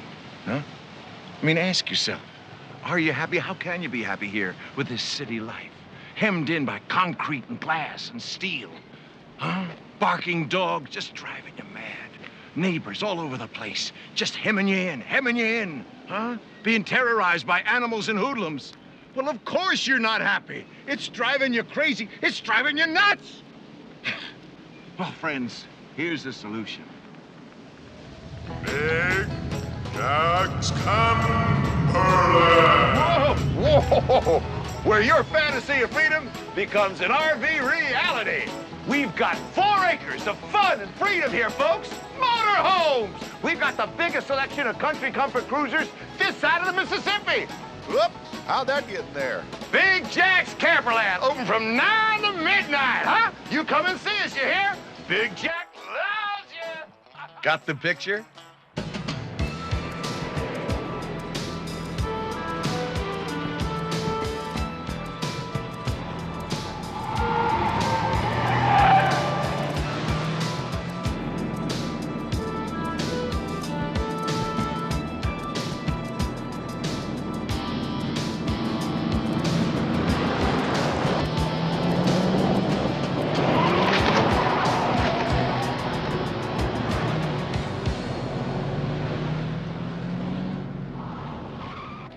Captain, the way I see it, this DB is not our responsibility. Route 9's the dividing line between Palmdale and L.A. She does have a point there, Charlie. It all depends on what side of the road that body's laying on.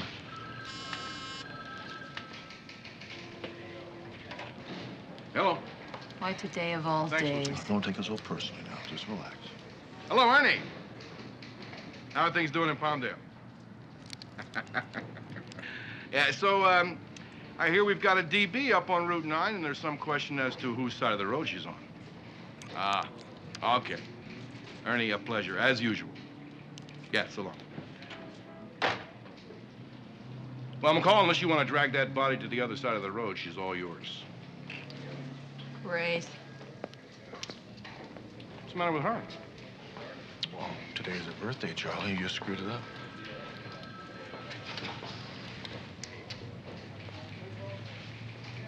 This guy's really great, too. Take it you have a lunch day? I had a lunch date. Anybody I know? You wouldn't approve. So, what do we got this time? Another jerk attorney? What do you mean, another jerk attorney? What do you think, just because I date one attorney one time, you think those are the only kind of guys I date? No. This guy happens to be a doctor. And he's very successful and he's very busy, which means we don't have a lot of time together. Now we're not going to have any time together. I'll tell you what. I'll go on this little run and you can stay with your doctor. Really? You mean, sure. Yeah?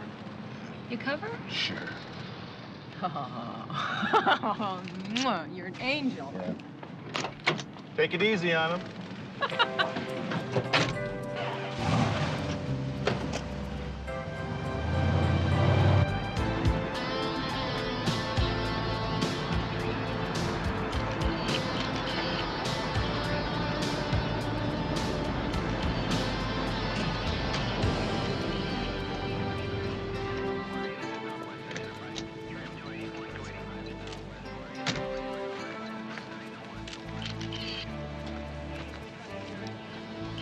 How you doing, Barney? Hi, Hunter. What's your name? There's no ID on her, but they're running her prints. Judging from the marks on the ground, looks like she rolled about 60 feet. Looks like she hit the ground going about 90 miles an hour. Yeah, but she was dead before that. Shot in the head. Her name was Anita Fargo, alias Maria Fuego. First arrested May of 1985 on prostitution. She was 19 years of age. Then, 6 months later, Fargo was picked up again as Darlene Darling. God, about the names on these girls. You know, I think I like this blonde look better. Mm-hmm. Then again, as Betty Blade. Betty Blade? What a name. Is this the last we got on her? That's it. She was picked up with two other girls, Susan Dumont, alias Susie Q, and Mary Lakowski, alias Vicky Lake. Well, they were picked up near MacArthur Park. Tell you what, I'll go down there and talk to some of the working girls. I'm gonna go with you and hold him while you interrogate him. What, are you lonely? No, you can stay here and talk to Sporty. Sporty, that's a good idea. Drive carefully. Kirby, how you doing? Hi, Sergeant. Sporty, hi. Good afternoon, Sergeant. How you doing?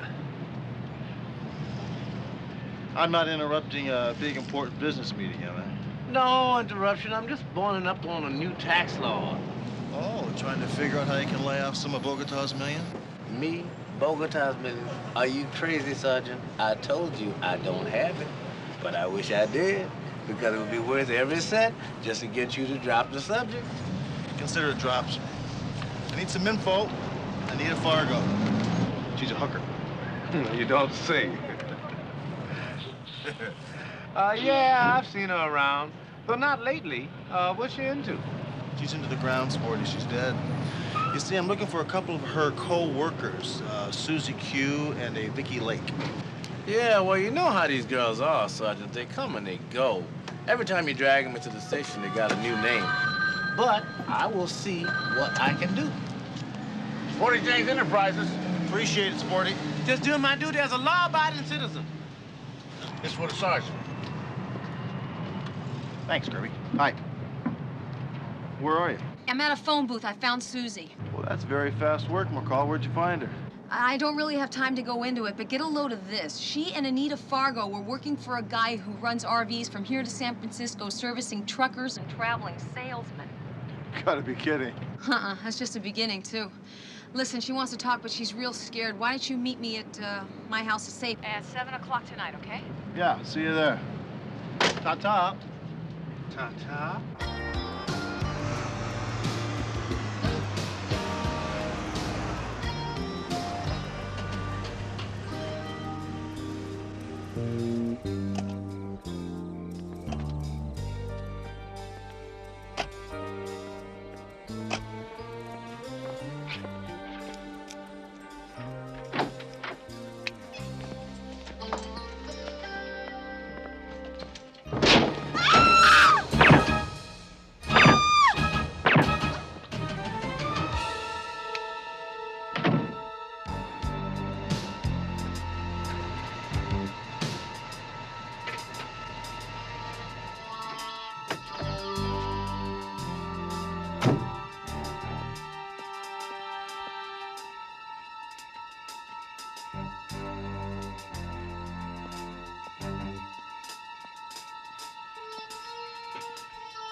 Yeah, officer down. Send an ambulance code 3 to 8534 Mesden Drive.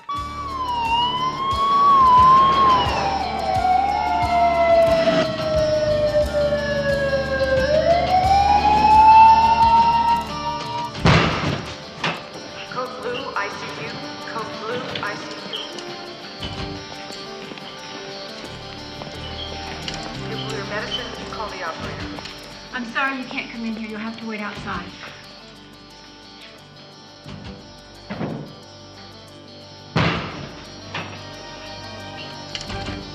Excuse me, please, out of the way.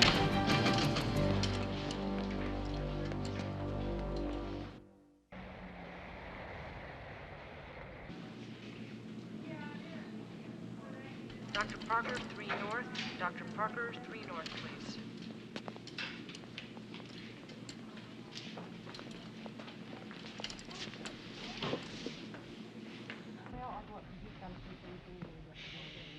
Physical therapist to 5 East, please. Any news? They just rolled Susan Dumont out. She's dead. Sergeant Hunter? Yes. I'm Dr. Lee. Dr. Lee. Sergeant McCall's in the intensive care unit. Her condition is critical. What are her chances? She has a bullet lodged between her third and fourth vertebrae. She's experiencing what we call spinal shock. She's paralyzed from the neck down. This might be temporary, caused by the swelling of the spinal cord, or the bullet might have caused permanent damage. Well, can't you operate? We won't know until the swelling goes down. That could take maybe a week. Doctor, is there any chance at all we can talk to her tonight? We'd like to know if she got a good look at whoever it was that shot her. She's not in any condition to answer that question right now. I'll let you know when you can talk to her. Well, she could still be in some danger. I'd like to post a man outside of her door if I could. I'll speak with hospital administration immediately. Thank you. You need any help on this? No, I'm fine, Charlie. Thanks. Well, if you need anything, let me know. Appreciate that.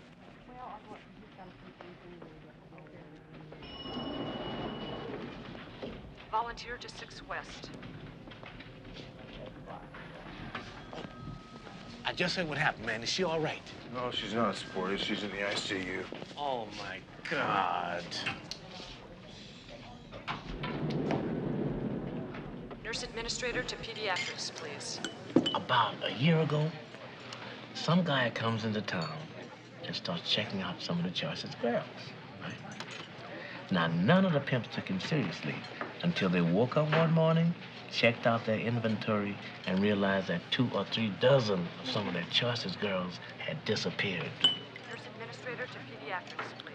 Sounds like the guy McCall was talking about. Does anybody know who this guy is? Have a description on him? No, but from what I'm told, Nita Fargo, Susie Q, Vicky Lake, they all dropped out of sight just about that time. Respiratory therapist to CCU. Okay, Sporty, appreciate the info. I better find Vicky Lake. Oh, there's a brother out there who owes me a favor, a big favor. And if there's anybody who knows where Vicky Lake is, Omer does. Omer, huh? I didn't know he was back out on the street. Where can I find him?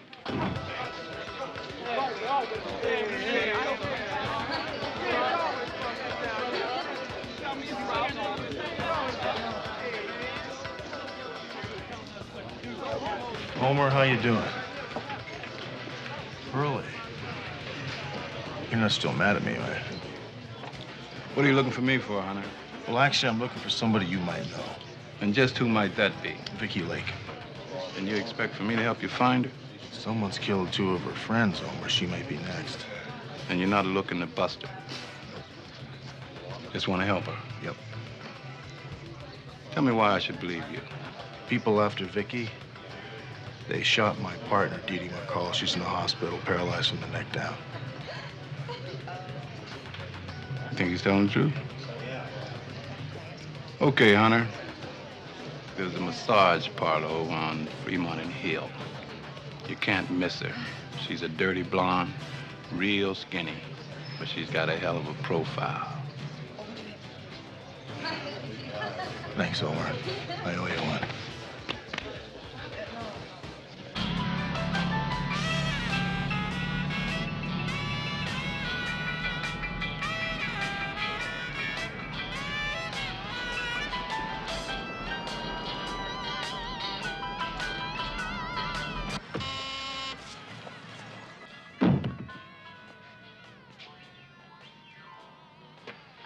Cover charge is $20.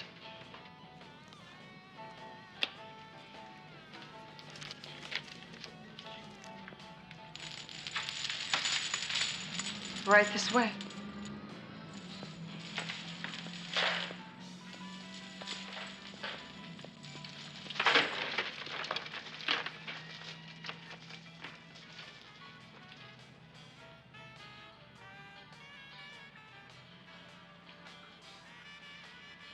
That one.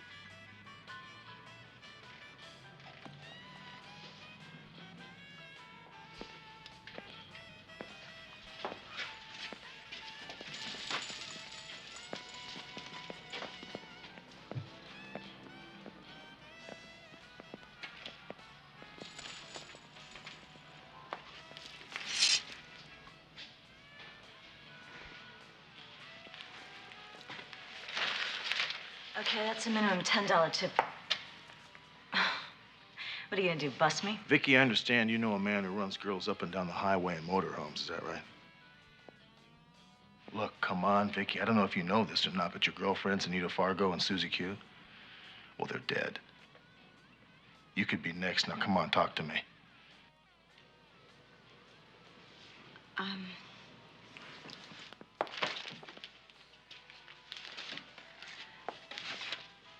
Look, about a year ago, I had a fight with my pimp. And that's when I heard about this guy with the motorhomes. So I checked him out. He told me to meet him in Pershing Square. But he didn't come. He sent a woman named Flo. She was a working girl, maybe 40, with a lot of miles on her. She said I'd be getting $1,000 a week plus 20%. No pimps, no nothing. Just me and 3 other girls in a motorhome. I was on the road that night. How many motorhomes they use? I don't know, 8 or 9, maybe. Flo was the manager. She followed us around, told us which roads to take, where to stop. She handled all the money, did she? Yeah, once a week, she'd pay us whatever was due and then put the rest in an envelope and leave.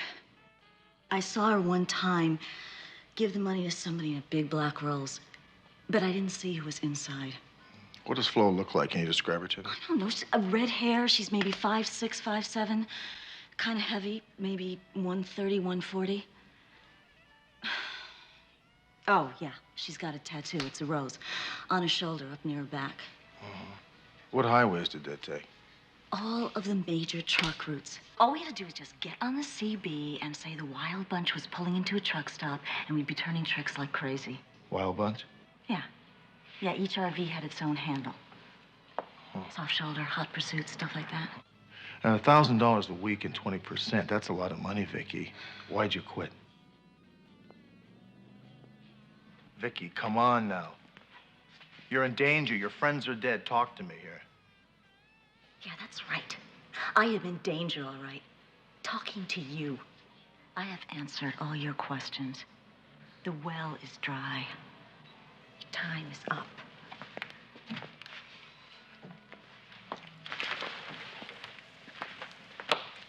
Name's Sergeant Rick Hunter, Metropolitan Homicide. You know how to get a hold of me? You know how it works. Thanks.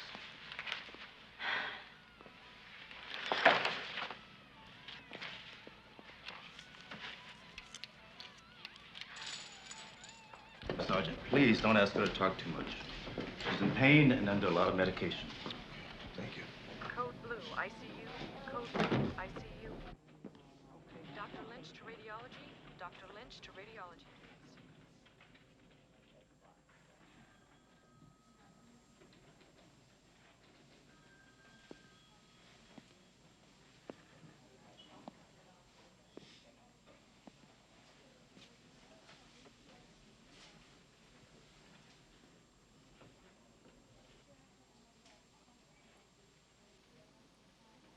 How you doing?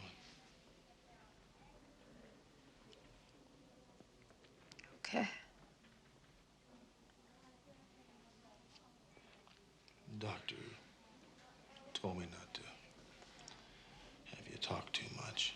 Just relax.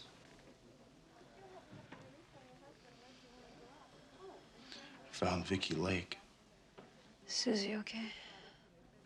No, she didn't make it. see the guy that did this? Oh. I didn't see much. Respiratory therapist to CCU. Respiratory therapist to CCU. You're gonna be okay.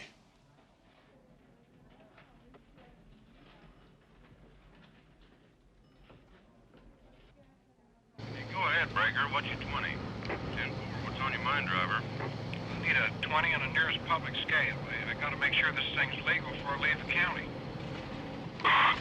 Breaker 19. Wild man, you got your ears on? This is Bigfoot northbound on 5. I just passed a gypsy flying under I-46 underpass. This is Wild man. I got the hammer down and I'm riding light dead end to Phoenix for a load of kids. Better pull her back. There's a bear in the air taking pictures at the 180.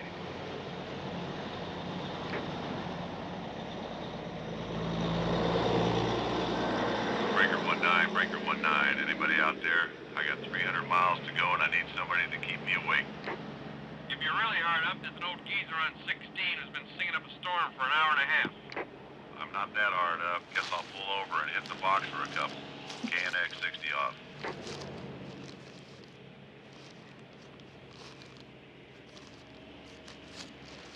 Breaker 19, this is Streaker.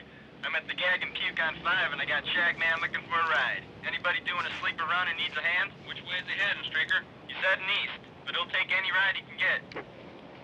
This is Globetrotter. I'm heading for Houston. Could use a hand. Is that far enough? That'd be great, Globetrotter. Okay, see you at CalStar on 15.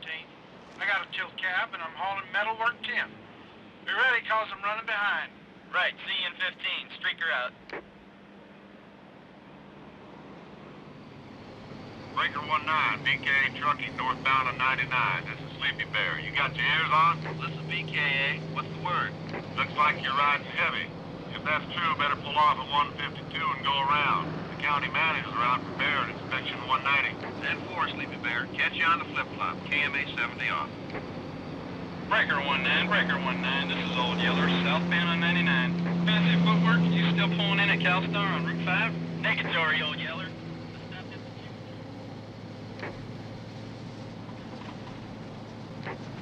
Breaker 19, Breaker 19. Hello, all you lonely truckers out there. This is the Wild Bunch calling to let you know we're on the highway to happiness. Well, I'll be. I was just thinking to myself, I could use some pillow talk to get me through this long night. Why don't you shut up, Breaker, and let the woman talk? Now, boys, no fighting. There's enough for everyone. We're headed for Joe's CalStar, southbound just past the 78 Exchange. We got a couple of experienced mechanics down here just waiting to service your big rig. We're in a country comfort cruiser, beige with a brown stripe. See ya.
Look, I'm very sorry. I'm backing up here. I misjudged the distance. Yeah, well, you ought to be more careful. Hey, Ginger, it's cold in here. Shut the door. Look, why don't you come on in, huh? Yeah, okay. Listen, I'm very sorry about your motorhome. I thoroughly intend to pay for it. It's a small debt. Oh, really? Hi. Yeah, I'd like to forego my insurance if that's okay with you, and maybe we could exchange phone numbers and addresses, and you could send me the bill. Listen, as long as it's nothing serious, let's just forget it. No, I insist on paying for it. It was my fault, and after all, I should pay for it. Look, honey, I don't own this rig. And to tell you the truth, I really don't think the owner wants to exchange addresses with you. So, since it's not a big dent, let's forget about it, okay? Accidents happen. Okay, thanks. Would you like to stick around? Stay for a drink. Yeah, maybe have a drink. Well, maybe under normal circumstances I'd do that, but the accident shook me up a little bit. Thanks.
Wayne, good morning, Tunner.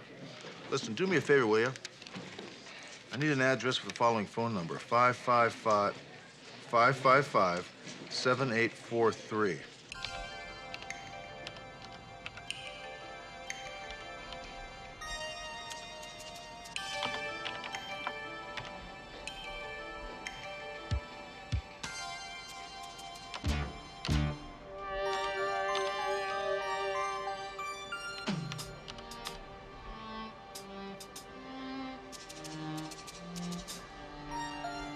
Sergeant Hunter, I got the information on that RV you asked about. Great. Yeah, it's registered to Bay Industries, Post Office Box 6629, Hollywood. Post office box? Jimmy, I need an address. Post office box won't do. Oh, I'll get right on it.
Hi, it's Nicholson. Yeah, Nick, it's Hunter. I'm looking for a prostitute. Last time she was arrested was June of '86. Name is Florence Keene, K-E-A-N. And she is connected with the people at Shop McCall. I'll get back to you as soon as I got something. Great, appreciate it. I'm in the computer room now, so buzz me straight through. Right straight through.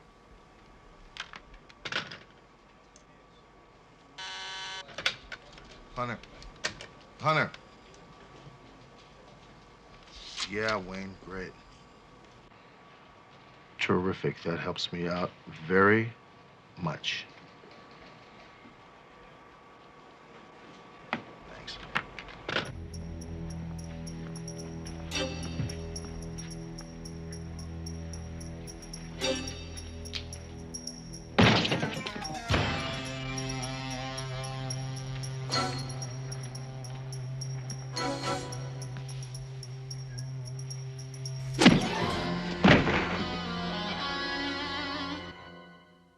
was walking down the hall and the door was open.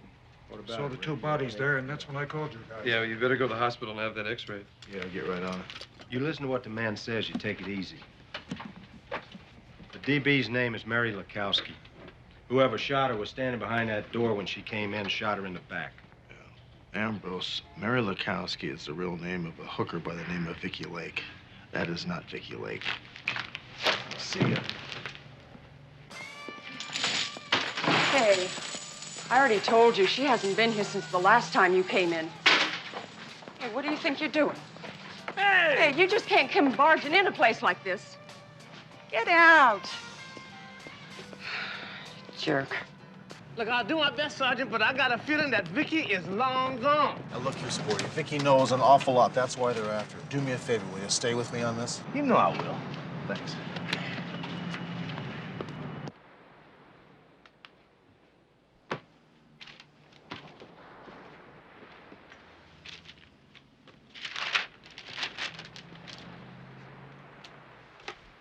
So when I checked out the address I had for Bay Industries, I realized it was an abandoned building. Well, then I'd asked myself, what would Sergeant McCall do in a situation like this? She'd get out the old wrapping paper and send them a package to the post office box.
Hi.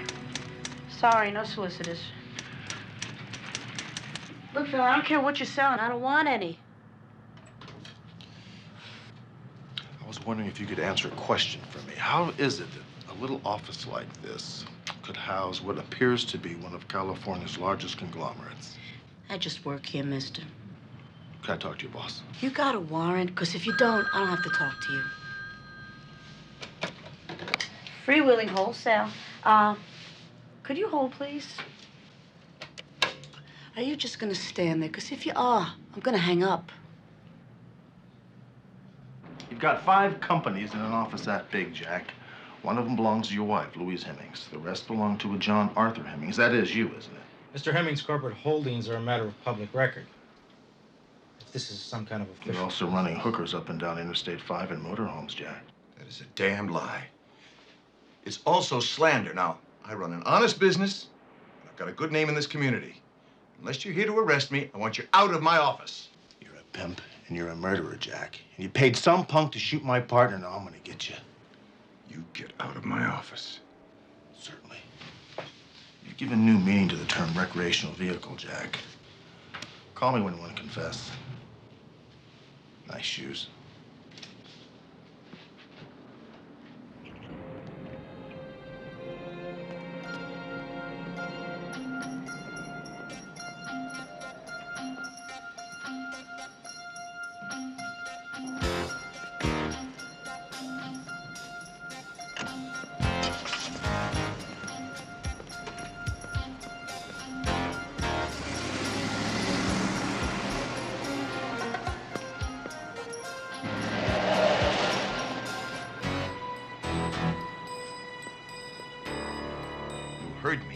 shut the whole thing down. Florence. Florence, listen! You work for me. And you get rid of the girls and get the RVs back in here. What the hell about Anita Fargo and Susie Q? Do whatever you want. Just get rid of those stinking hookers and make sure you and the vehicles are back here tonight. You got friends at City Hall. Will you use them and get the cop off my back?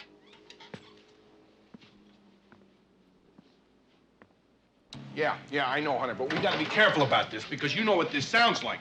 It sounds like an officer harassing an innocent citizen without just cause. Well, look, I'm just trying to get the guy to make a mistake, Charlie. You know that, come on. Yeah, meanwhile, Big Jack's got one of the commissioners dumping on us. Now, I agree with your theory. Let's just hope it works. You know, you look like my cat after a bad night. Hairballs? Go home and get some sleep.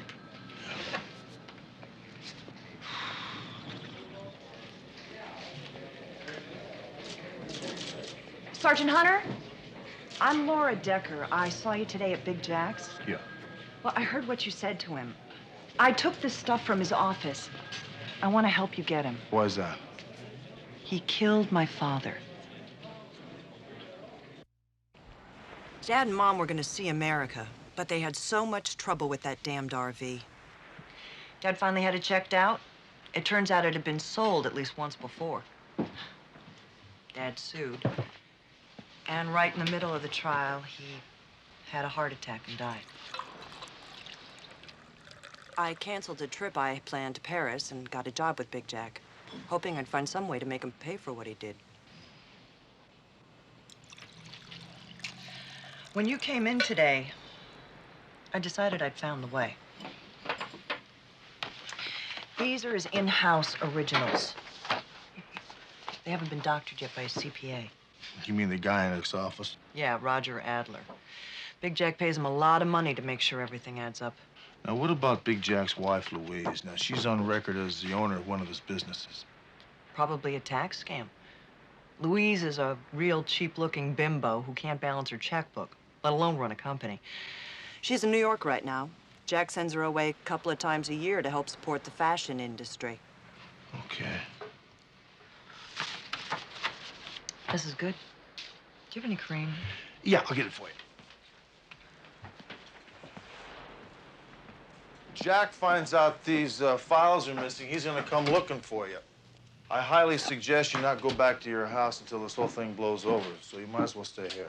Oh, thanks. That's really nice of you, but I can't. I'd be imposing. Well, you don't have much choice, honey. You're in danger.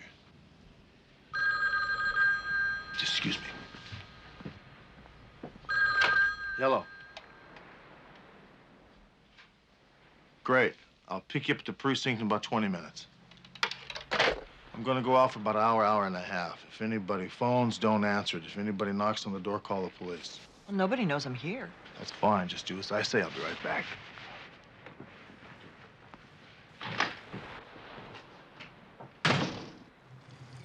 Nice neighborhood, huh? What do you expect? She's probably pulling in $80,000 a year, and all that's tax-free.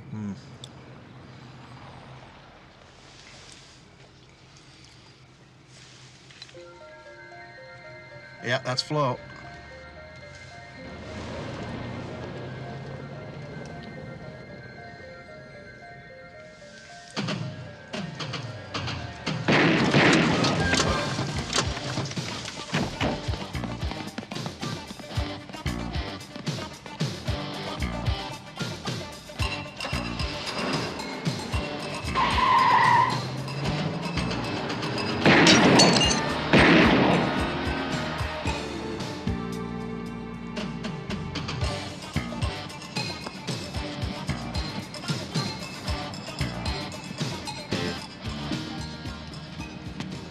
Dead.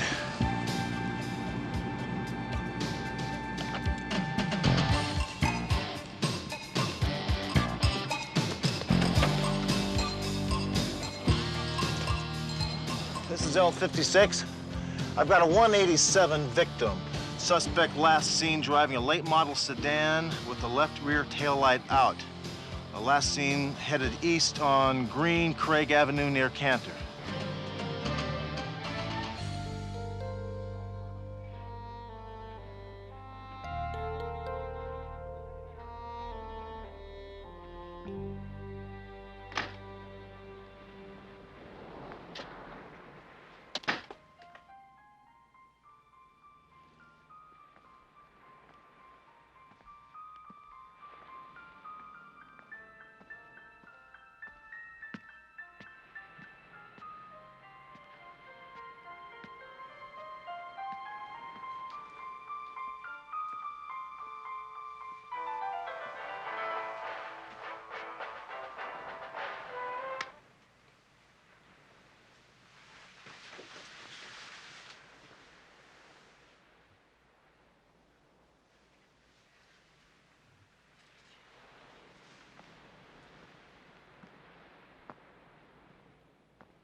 Do you know it's 5 a.m.?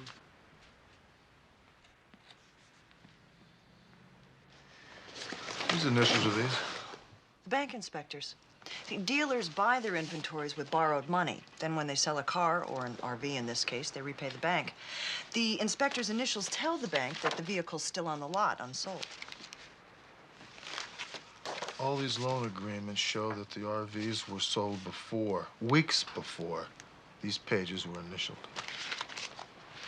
We got him. He's operating out of trust. What do you mean?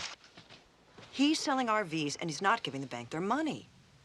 It probably amounts to millions of the bank's dollars.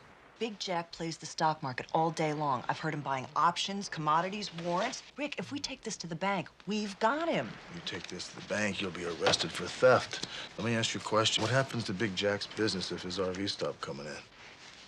Well, his whole scam depends on turnover. RVs coming in as fast as they're going out. You cut off his supply, and he's had it. Where does the supply come from? They're all from Country Comfort down in San Diego. They've got a big plant right near the border in El Mirage. Okay. I'm going to the hospital, and then I'm going to El Mirage for some sleep.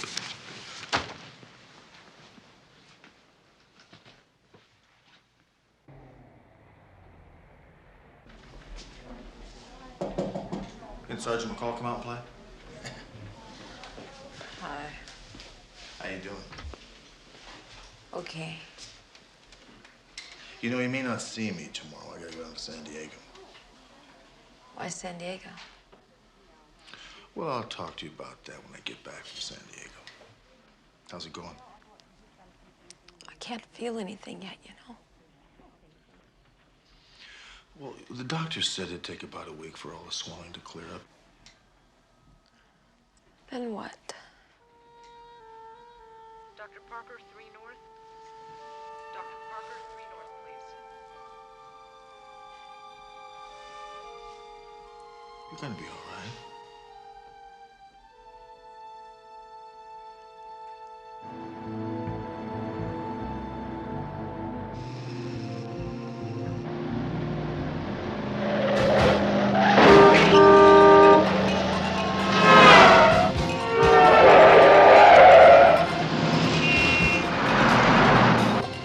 This is L56. I'm in pursuit of an ADW suspect driving a late model red sedan, license plate number 1 Peter Charlie Echo 421.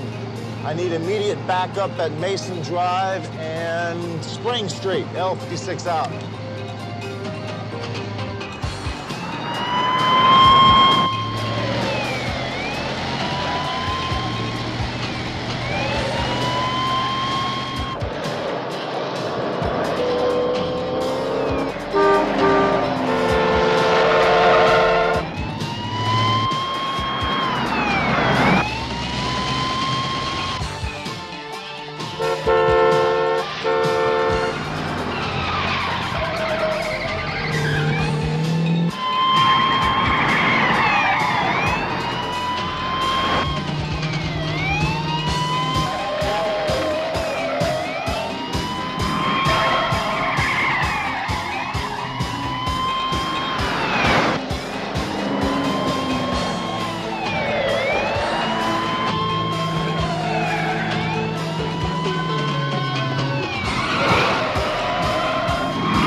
Now, Hunter, I told you this would not be easy. Believe me, I did not shoot your partner.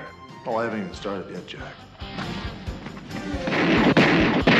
Do they know who did it? I think I did it. You gotta be kidding. All right, step out of your car, hands raised. You understand these rights? Yes, I did. What's the charge? Homicide. If I were you, I'd get an attorney. How was she? Not good, Charlie. She's scared to death. Frankly, so am I.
And now, scenes from part 1 of Hot Pursuit.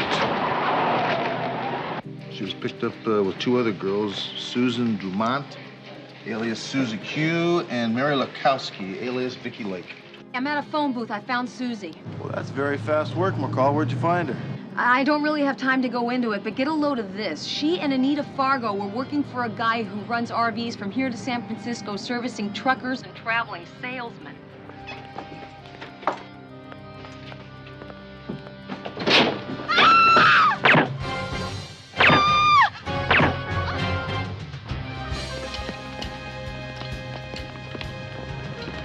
They shot my partner, Dee Dee McCall. She's in the hospital, paralyzed from the neck down.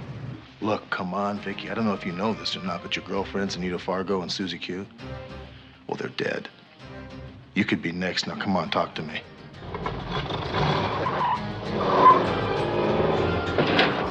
Listen, I'm very sorry about your motorhome. I thoroughly intend to pay for it. It's a small dent. Oh, really?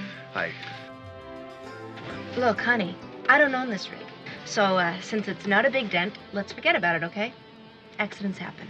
I'm Laura Decker. I saw you today at Big Jack's. So? Well, I heard what you said to him. I took this stuff from his office. I want to help you get him. These are his in-house originals. They haven't been doctored yet by his CPA. You mean the guy in Jack's office with bad shoes? Yeah, Roger Adler. Unless you're here to arrest me, I want you out of my office. You're a pimp, and you're a murderer, Jack. And you paid some punk to shoot my partner. Now I'm gonna get you. What about Big Jack's wife, Louise? Now, she's on record as the owner of one of his businesses. Probably a tax scam. Louise is a real cheap-looking bimbo who can't balance her checkbook. You cut off his supply, and he's had it. Where does the supply come from? You know, he may not see me tomorrow. I gotta go down to San Diego. Why San Diego? Well, I'll talk to you about that when I get back. How's it going?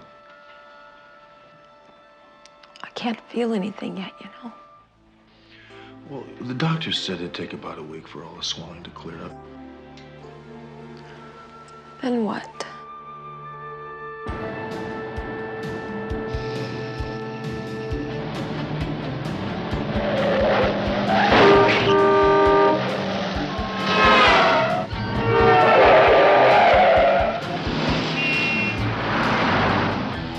This is L56. I'm in pursuit of an ADW suspect driving a late model red sedan, license plate number 1 Peter Charlie Echo 421. I need immediate backup at Mason Drive and Spring Street. L56 out.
Take care of yourself. Yeah. Hey, Charlie. So, what's the damage? Totaled. I'm talking about you. I know what happened to the car. Oh, just a little bruised ribs is all. What's happening? No concussion? No, the doctor checked my head and found nothing. So you're still planning to drive to San Diego? Yeah, well, unless something else shows up here. Well, we got a report on Adler, that CPA. Yeah? He was accused of embezzlement a couple of years ago. The company dropped the charges, but they fired him. That's when he went to work for Big Jack. Jack's kind of guy, huh? And that red sedan that blindsided you? Yeah. Stolen. And no ID report on the driver either. Great. Well, what's the good news? The good news, I told Joe to give you a brand new car. You are gonna be so pleased with this, Hunter. I can't wait to show it to you. Look, ain't she a beauty, huh? Take a look at that. Yeah, she's turbocharged, 350 horsepower, huh? She can go from 0 to 60 in 6.4 seconds. Yeah, go ahead, guess the top end. Come on, come on. 845 miles an hour. You son of a gun. I'm gonna tell you, though, it's gonna seem like that, and that's with the air conditioning on. What color would you say this is, Joe? Call it morning mint. Uh-huh. What color is that one over there? It's green, like your old car. Is there anything wrong with that car over there? The engine's blown. Why? I want you to take this motor here out of the morning mint and put it in that car over there. And when you do, I want you to give me a call at the hospital. That's where I'll be. Okay. Thanks, Joe.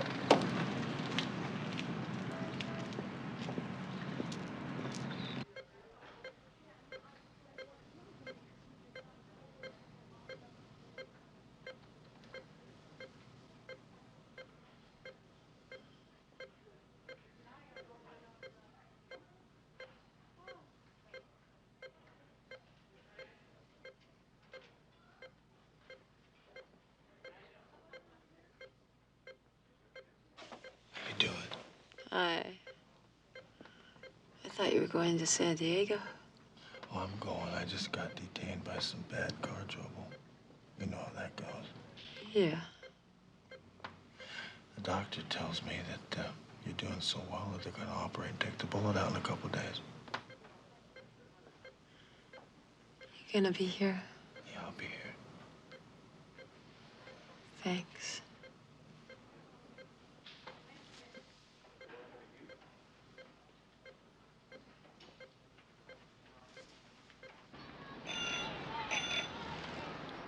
Okay, I guess I got everything here. Now remember. If the phone rings, don't answer it. Got it. Oh, and good luck down there. Just remember, Kirkland and Jack are like this. Like that. Got it.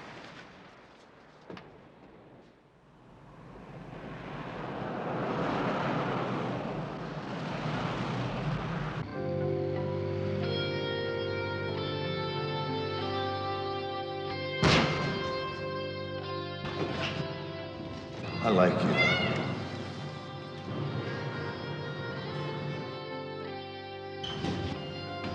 Just do me a favor. Don't snore. Can I change first? I like the way you are right now. What are the basic food groups? The 4 basic food groups. Order out, take in, frozen, and canned.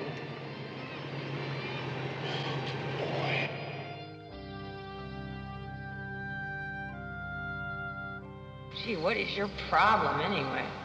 What, do you think she's in there faking it with him? Give me my coat back. I was only Give me the coat I back. was only kidding. You know what? Yeah, you want that pizza now, right? Yes, I do.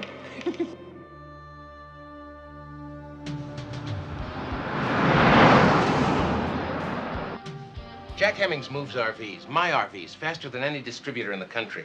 You gotta be out of your mind coming to me with this crap. Take a look at this. That's me and Jack hunting pheasant at the High Lake Club. The one behind me, that's me, Jack, and my family, Cabo San Lucas, marlin fishing. That's me and Jack in Maui. And that one there is the 2 of us with the governor playing golf in Palm Springs. So, if Jack's doing something illegal, that's your problem. You trying to get me to do your job for you? What are you so damned afraid of, Mr. Kirkland?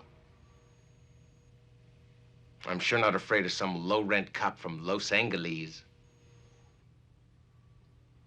Thanks for the support.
Yellow?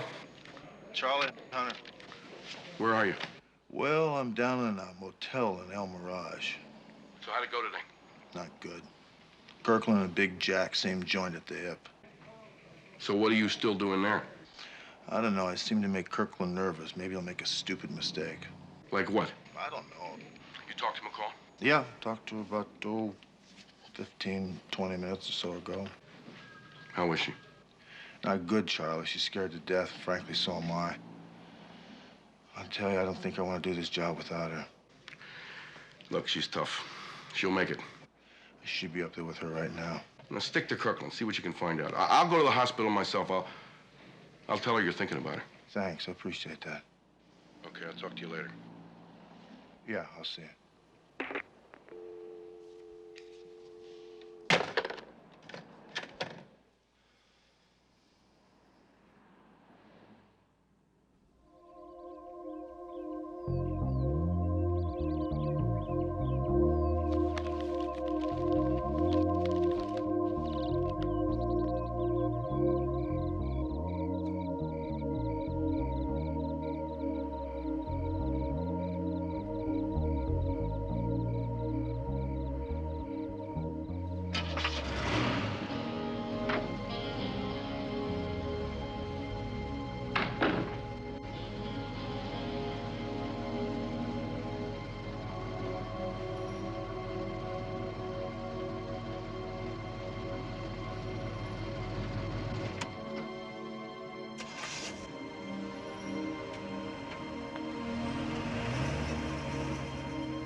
Mira, mister, a house is a house. Pues we don't know what goes inside every house in the city.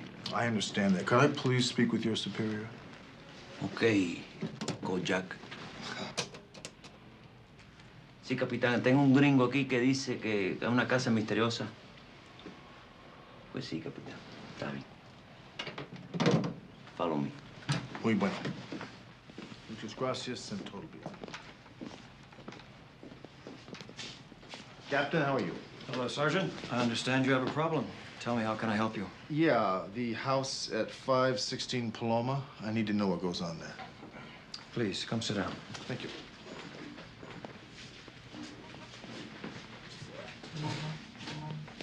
May I ask you a question, Sergeant? Sure.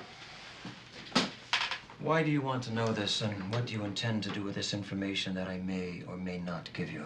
Well, a man that's involved in the murder case I'm working on went into that house this evening. What is this man's name? Kirkland. I sat out in front of the house for about a half hour, watched 3 men go in. A little bit later, a couple men came out. One of the men that went in looked to be about 15 years of age. It would appear that you can draw your own conclusions, no? Well, I'm sure I can, but conclusions aren't going to help me, Captain. I need some facts. And if I can't help you? Look, Captain, what you do here in your city is your business. It's none of mine. My only concern is Kirkland. Okay, Sergeant. I'll answer your question. We've had that house under surveillance for many weeks, and we're planning to shut it down soon, because it is not only a house of prostitution, it is a house of homosexual prostitution.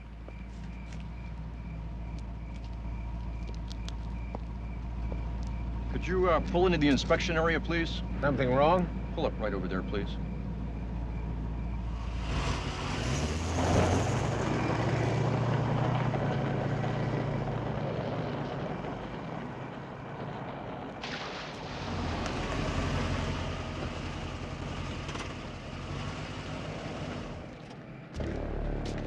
Your personal preference is none of my business, Mr. Kirkland. However, Captain Perez did tell me what goes on at 516 Paloma. John Hemming shot one of the closest friends I have in the entire world. And you're gonna help me nail him. Aren't you?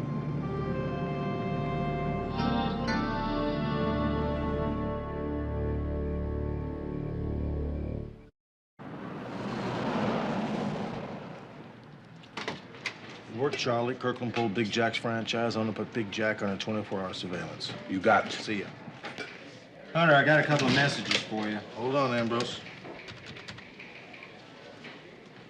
Wayne Hunter, do me a favor. Find out if Louise Hemmings is back from New York City or not. Now, don't let on I'm looking for her. Okay? I'll be at my desk.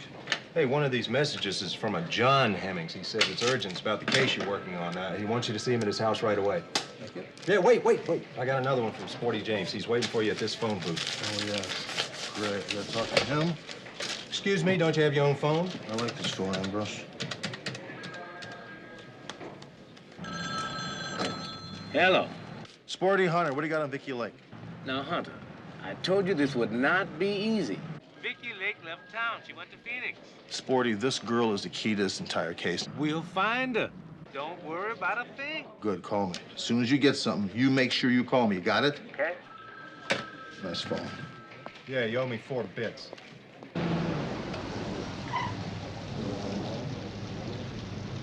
Yes. Yeah, Sergeant Hunter to see Big Jack Hemmings.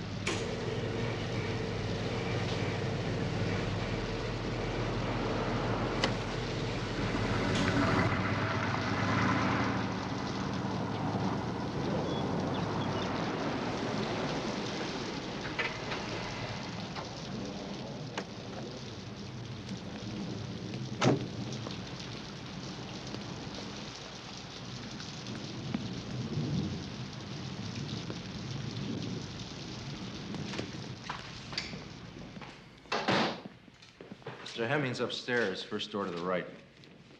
Thanks a million.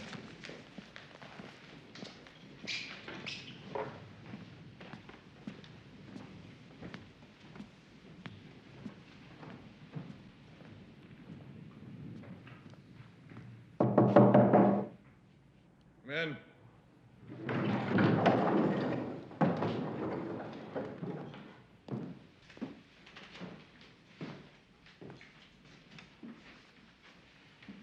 I mean, do you think you pulled it off? Is that it? Oh, I haven't even started yet, Jack. Now, let me tell you something. I just think you've been wasting a lot of time.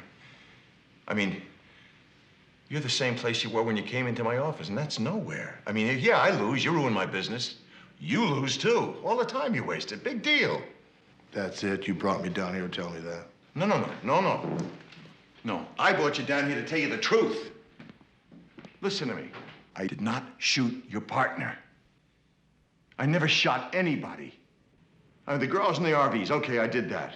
I admit to that. But I never shot anybody. Ever. Now, whoever shot your partner is still out there someplace. I don't know where the hell the person is. I didn't do it. You could have told me this over the phone, Jack. You're wasting my time. You wouldn't have believed me on the phone. I brought you down here so you could look in my face and see that I'm telling you the straight truth. I mean, you ruined my business. Believe me, I did not shoot your partner. Period. Well, if you didn't, then who did? Oh, for God's sake, don't you think I'd tell you if I knew? Yeah, maybe. Okay, Jack. Okay.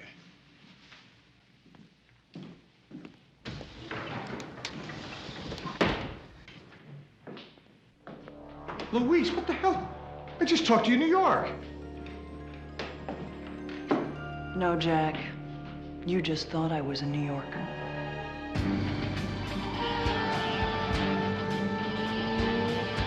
All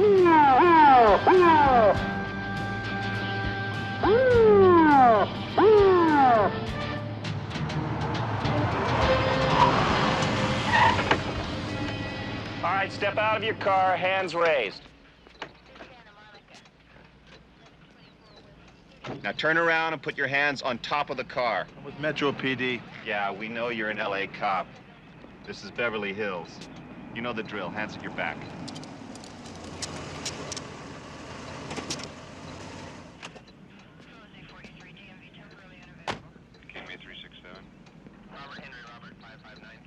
You can turn around now. Lieutenant Sam Richfield, Beverly Hills Homicide. You have the right to remain silent. If you give up that right, anything you say may be used against you in a court of law. You have the right to have an attorney present. If you cannot afford one, one will be appointed to you. You understand these rights? Yes, I do. What's the charge? Homicide. Homicide? Who's been killed? John Arthur Hemmings. You want me to call Ed Miller? He's their deputy chief? Just a second. Why don't you take him shopping on Rodeo Drive?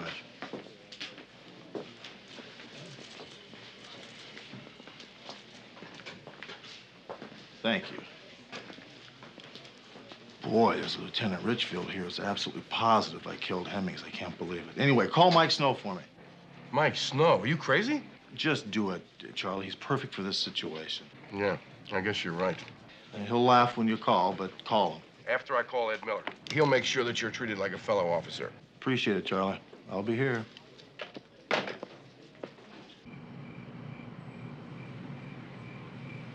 Now, two witnesses, Mr. Roger Adler and Mr. Randolph Taylor, were in the rear of the house when they heard the shot.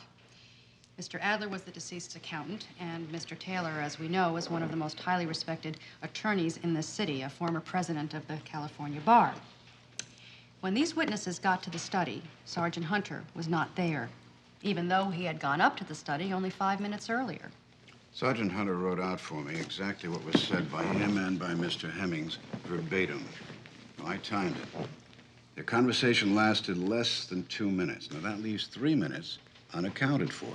After Mr. Hemmings was found, 6 minutes elapsed before Sergeant Hunter was arrested in the 700 block of Cherbourg Drive.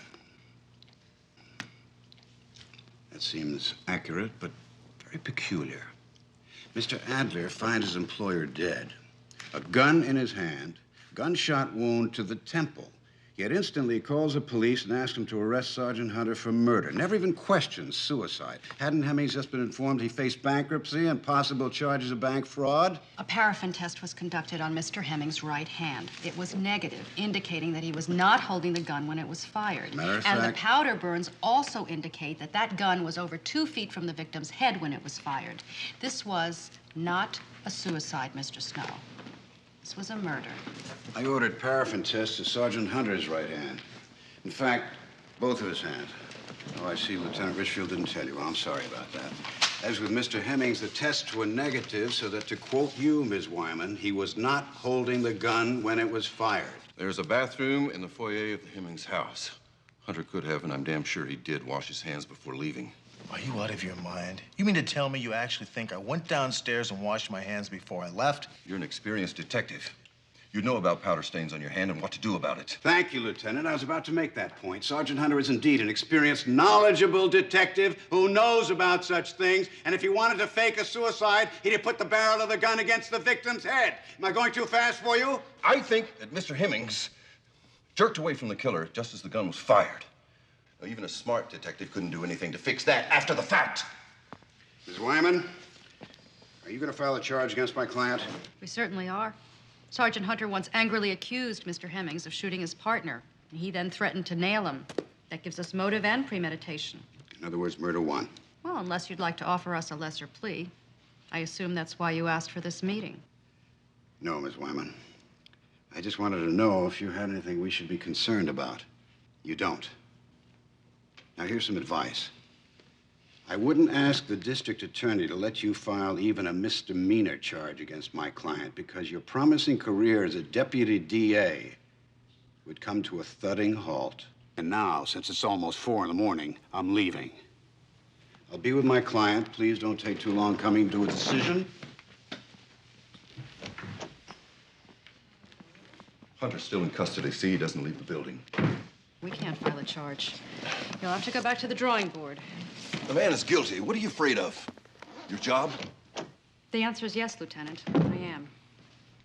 Go back to work. We can always arrest him again.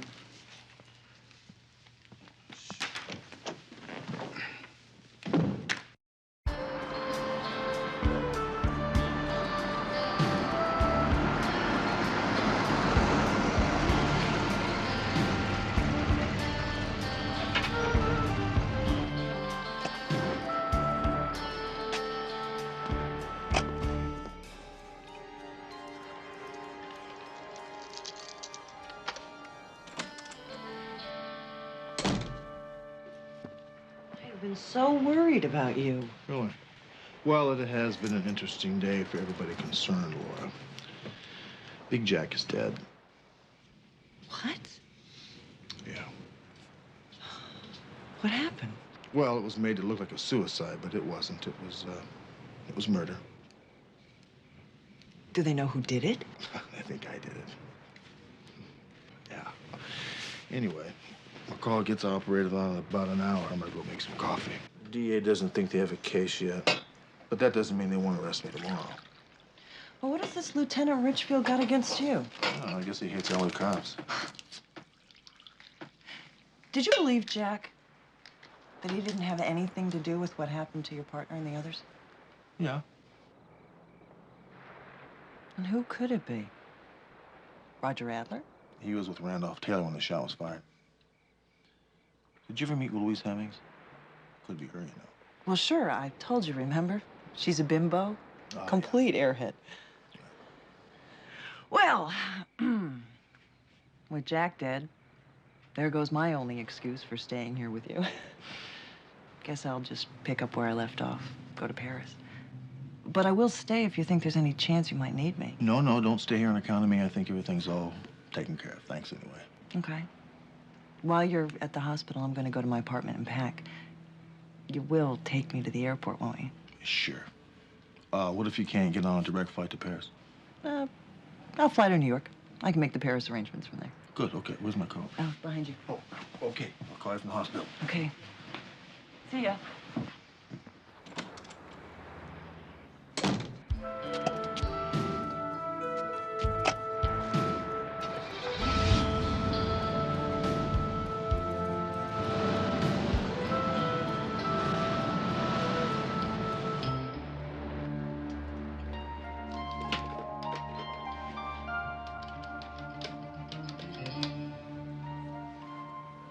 Don't say a word. Go to the apartment. I will meet you in 2 hours.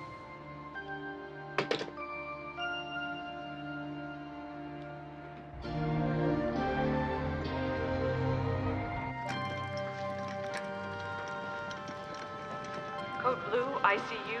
Code blue, ICU.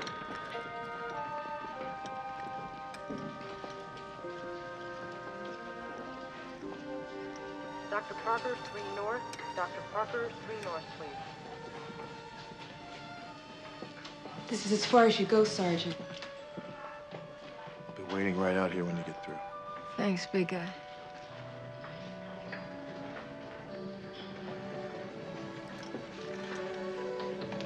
Physical therapist to 5 East, please.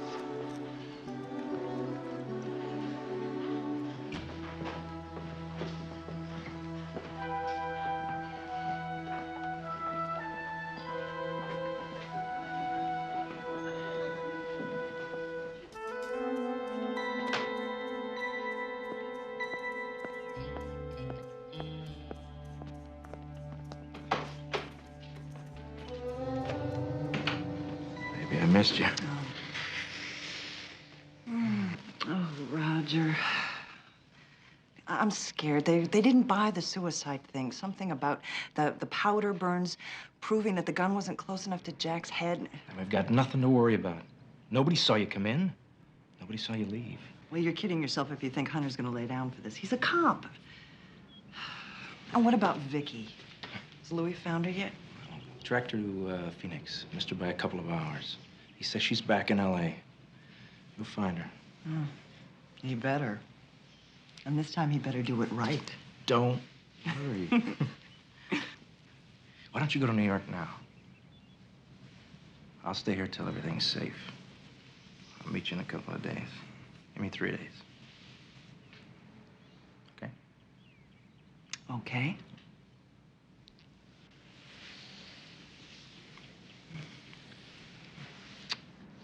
I'll see you in New York in 3 days.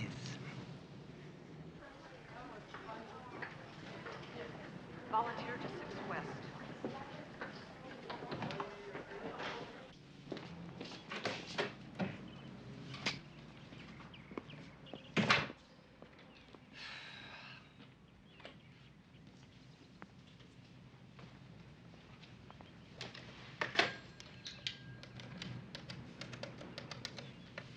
Reservations, may I help you? Yes, this is Louise Hemmings. I'd like to confirm my reservation for Zurich, Switzerland on flight 480 from New York tomorrow morning.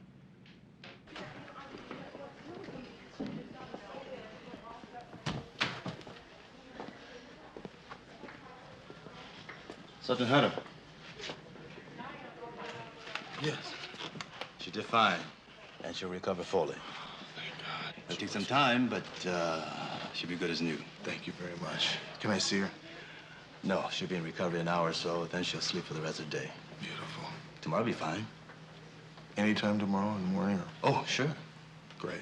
I'll be there. Thanks very much. Appreciate it.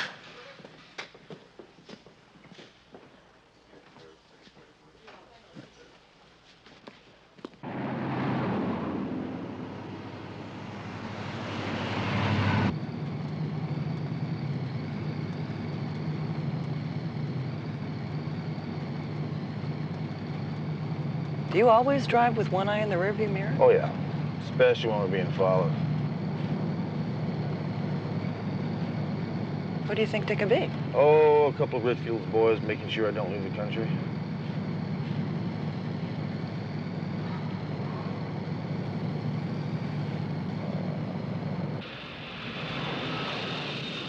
Your attention, please. Passengers on flight Boarding 690 pass? Great. seated in rows Rick, is that them? 47. May now begin Yeah, it's boarding them, all right. Look, you better get going. Have a good flight. Thanks for the help, and I'll talk to you soon. Okay. Thanks. Good luck. Yeah, thanks. Bye. Have a good flight. Thanks. Arriving passenger Sean Lynch, please go to the white courtesy phone, please. You know, perhaps we should work together on this case. Yeah, sure. We can start right now. You can make a full confession as to why you killed John Arthur Hemmings. On second thought, I've already got a partner. Excuse me. Doesn't this guy ever say anything?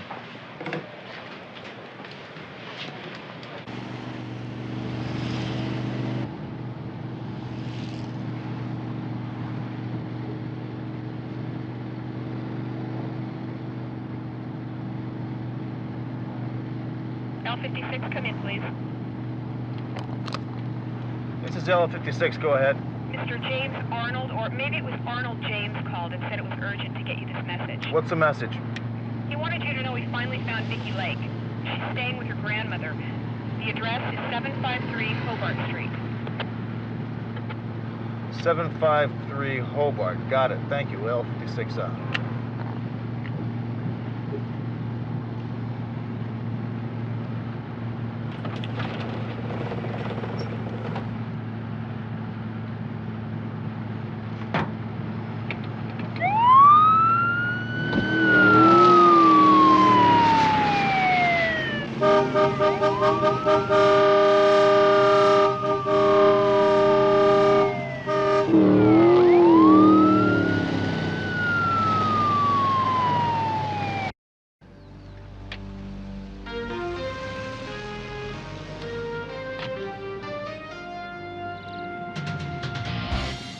This is L56.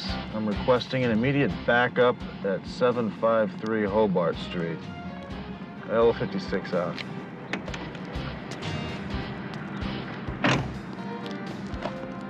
Stop right there, police!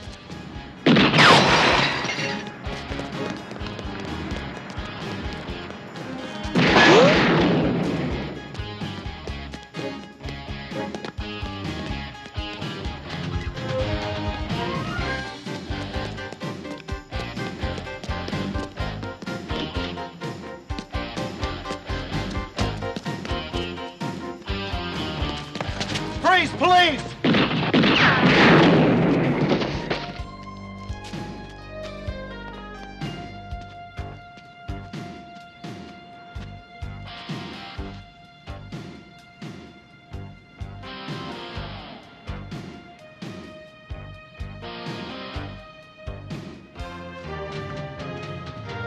But you can't! God!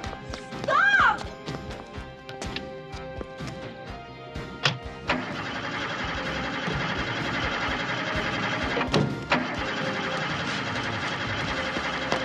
Vicki, get out of the car.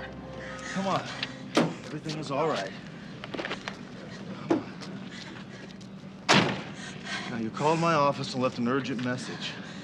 You want to talk to me about Big Jack Hemmings? What are you talking about? I don't know anything about him. I called you about Anita Fargo. She was killed because she was trying to, blackmail those people that are running the RV operation. Yeah, and who are they? I don't know. Anita had a big mouth, but she was a real hustler. She told me that she followed Flo one day to that big black car that I was telling you about. Yeah. And she said that the car drove to this huge white mansion in Beverly Hills. And then this woman got out and went inside. Did Anita say what this woman looked like? Only that she was, young, kind of nice looking. I kind of got the impression that she was ladylike. You know, real classy. Well, how do you know Anita was blackmailing these people? Because she told me and Susie that she was going to. Okay, and then a week later, she's dead. And then someone is trying to take out me and Susie, too. That's when I started running. I'm Sergeant Hunter. This is Vicki Lake. Now, she's helping us on a murder case. I want her and her family put under protective custody, understand? Yes, sir. Should I call an ambulance? No, I don't think we're gonna need one. Vicki, I'll talk to you later.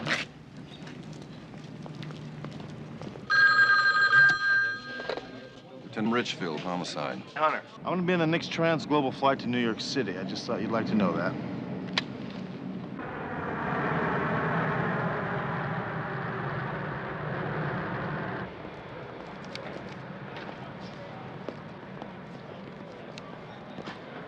Lieutenant, I want you to do me a favor. I want you to telex a photograph of Louise Hemmings to New York City for me. Why should I do that? Look, will you just do that for me? I need your help on this case, okay?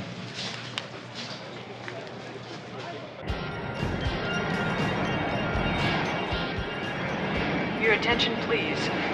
Flight 380, nonstop Imperial service from Los Angeles, is now arriving at Kennedy International, East Concourse, Gate 64.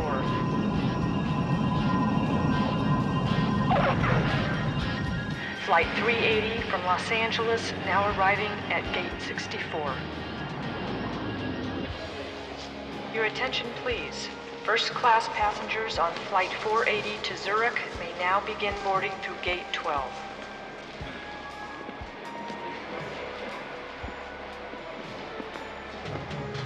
This is Louise Hemmings.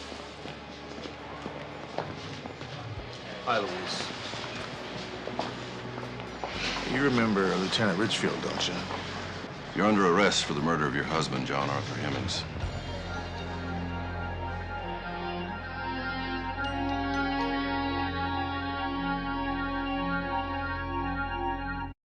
So Louise planned the whole thing. Yeah. Even down to cutting Adler out of his share. That's a smart lady. Well, maybe. A little bit, Laura. She's so smart, how come she blew that suicide? Well, that's something even she couldn't control. You see, Big Jack pulled his head away just as she pulled the trigger on it. Huh. You did pretty good, you know. Yeah. I mean, you solved this case all by yourself. Yes, I did. Kind of worries me. Yeah, what do you mean, worries you? Well, does this mean you think you can do without me now? Well, wait just a second. The things I did in this case, I was forced to do because of your situation here in bed. Like what? Well, let's just forget about it. What, I have to read about it in the report? It's not in the report. That bad? Well, yeah, it is bad. Come on. Does that mean you still need me? Oh, I need you like a dog needs a bone. What? Like a dog needs a bone? That's not a very flattering analogy. Well, you could have said fleas.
Looking for a ride? Depends on what kind of ride you're talking about.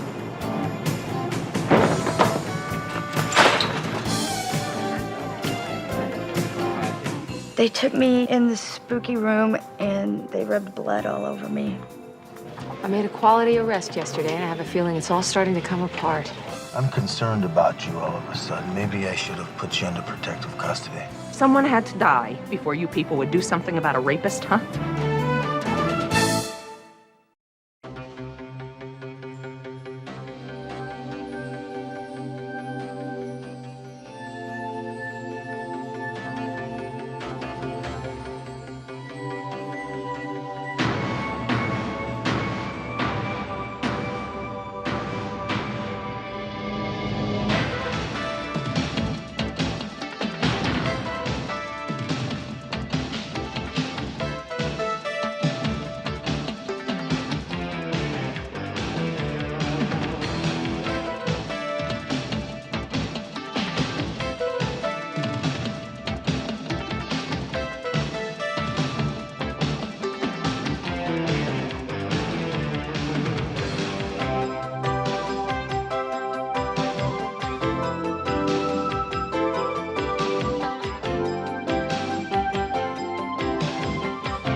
I'm home.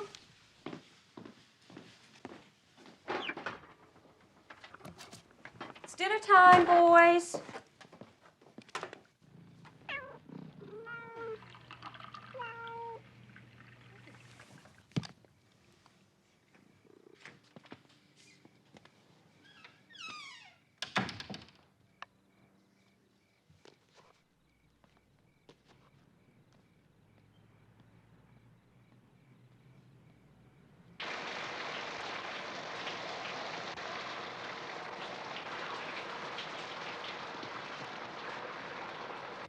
This promise I made to spend my whole life loving you.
Hello.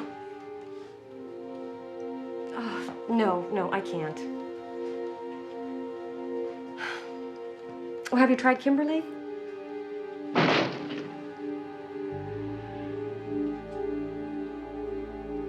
Can you hold on a second?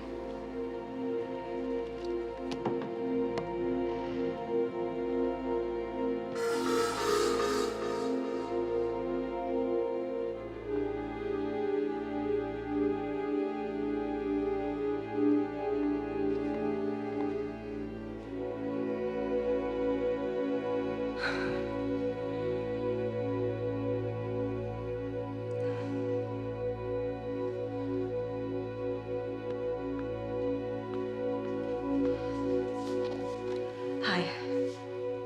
No, it was nothing. All right, I'll be there, 8 o'clock. Yeah, it's all right, no problem. Bye.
If you scream again, I'm going to gag you. I don't want to do that.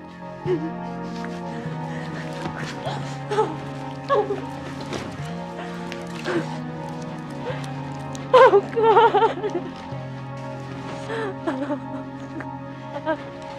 Oh. Please don't. Oh, God.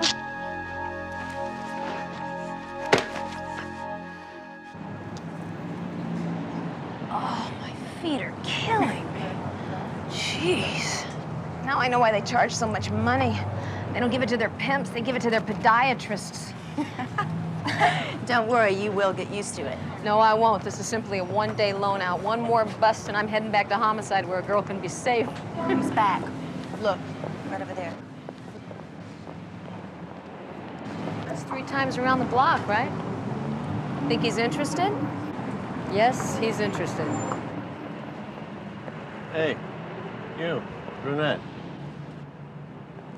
5. Have fun.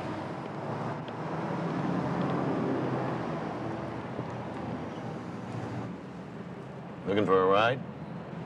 Depends on what kind of ride you're talking about. Come on, get in.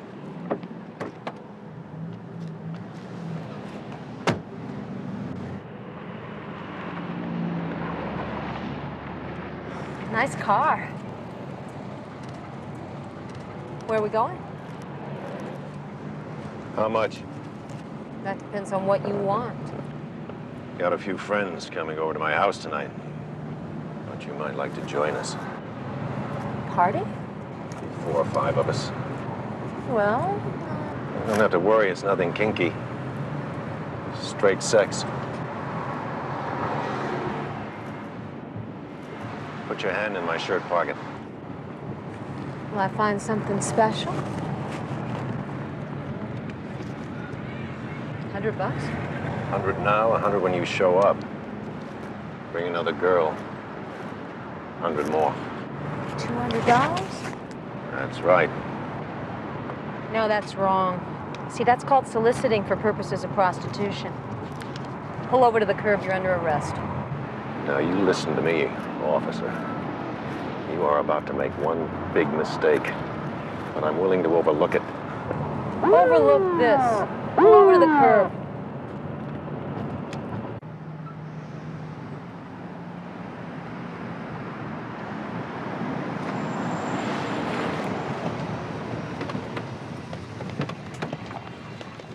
Listen, I am Warwick Unger, Judge Warwick Unger of the Superior Court.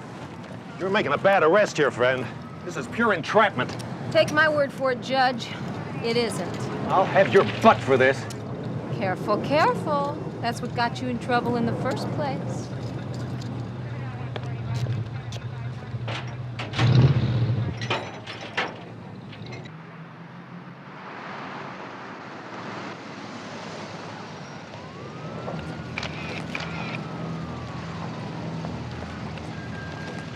Okay, here you go, number 6. Finished arrest report. Tape. You're a free woman, McCall. I know. I gotta tell you, though, this last one is a Superior Court judge, and he is not pleased. Great. That's just what I needed. Sergeant McCall, Sergeant Hunter. Hi, what's up? I'm on my way to 811 South Fremont. We got a DB. Okay, let me get cleaned up. I'll meet you there.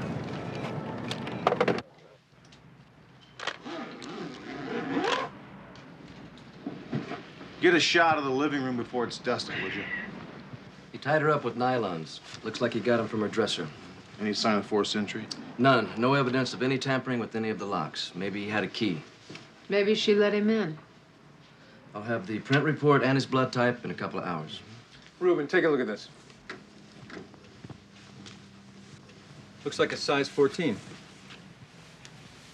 Is there enough to make a plaster cast? Let's try a low-angle scale photo shadowing the impression. I think that'll work better than a cast on carpet. Excuse me. Right away.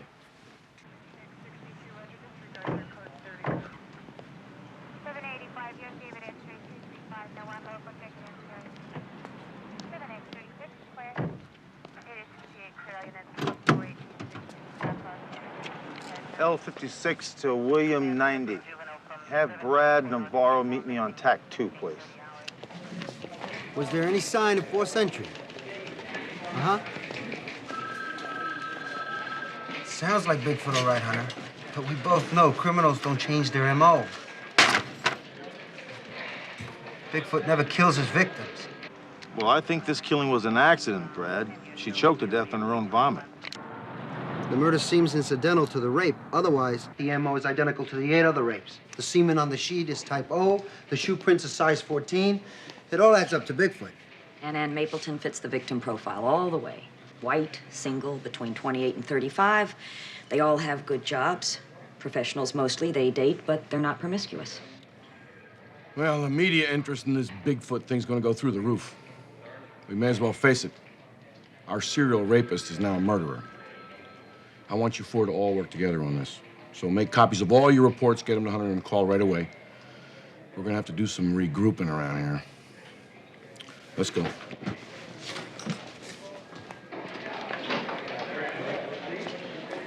Let's get down to the morgue. I want to talk to you about something. I'd like to see whatever it is you've got in the files. Yeah, we've It's got important. Excuse me, Commander.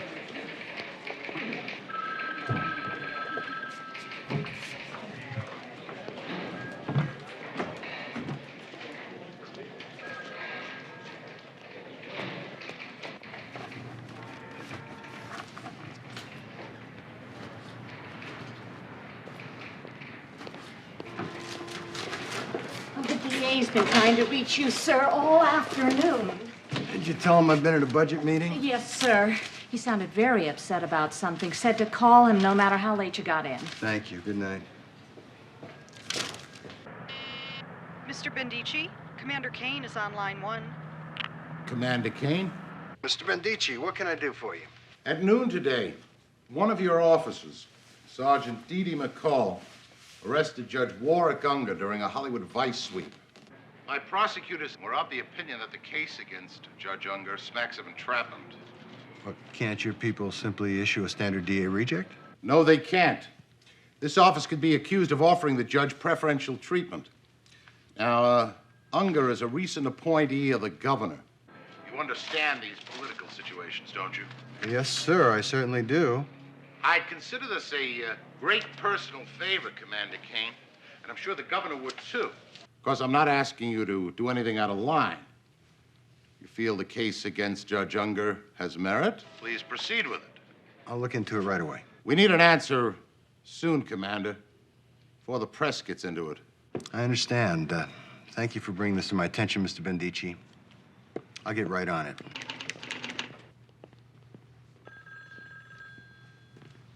You got stuck with the paperwork, huh? Yeah, we flipped and Hunter won. Carl, don't you know he cheats? Yeah, I know he cheats, but this time we used my quarter and I flipped, so you figure it out. Where is he? He went to go grab a bite with Navarro. If you want to talk to him, he has to come back. He's got to check out these interview transcripts. Yeah, I can wait. I want you to read all these reports tonight, though. I want to see you all in my office tomorrow morning, 7 o'clock. 7 o'clock? If I can do it, you can do it.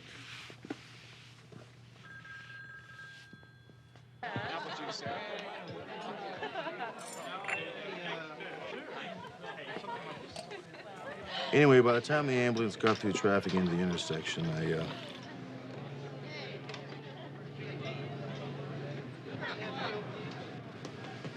Brad. Wake up. Look, it's late. We got a lot of reading to do. Why don't we just go home? Hey, I don't have to read those reports. I wrote them. You know, Brad, McCall asked me one time if I thought I'd ever get married. You know what I told her? Mind your own business. No.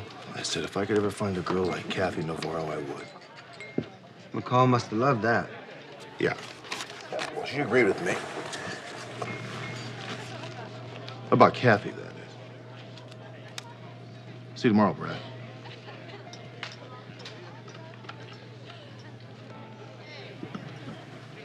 What's this? It's from the young lady at the bar.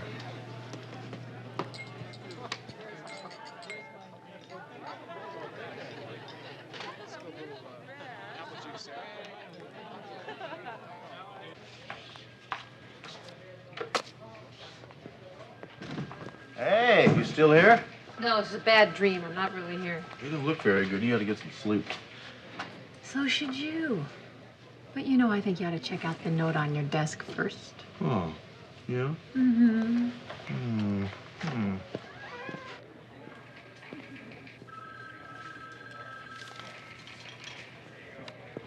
Be here at 7 a.m. Hey, Hunter. Have I got something for you?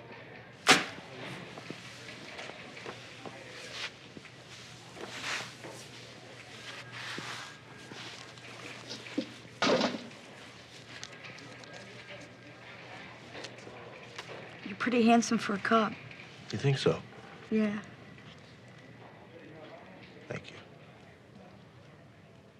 And you're awfully young for an 18-year-old. Hey, that ID's good. Well, how come it's still wet? So where do you live? Nowhere. Nowhere. Let me write that down. Nowhere. Okay. Stacy Tyler. Is that your real name? Yep, that's right. Desk sergeant says you want to report a murder. Yeah. Debbie, we both worked out of the Alvarado Motel. Oh, working girl, huh? Yeah. So? So what happened? A couple of months ago, this guy with the pockmarked face came and picked me up at the Alvarado Motel. And we drove to this house in the hills. And Where was that? what, the house? Yeah. It was near the Hollywood sign. Whose house was it? I don't know. He didn't tell me his name. I wasn't going to ask, you know. They took me in this spooky room and they rubbed blood all over me.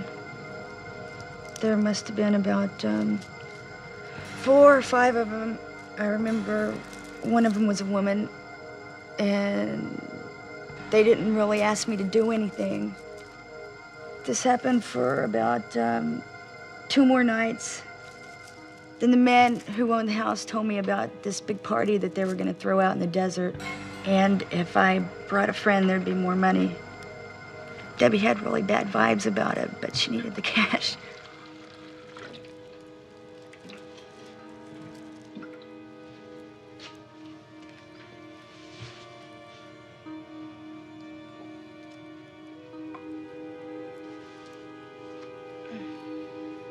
There must have been about 50 people out there.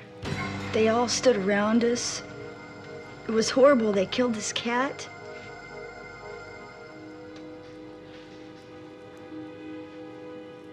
Then they had sex with us one after the other. They took us back to separate motorhomes and they told us to clean up.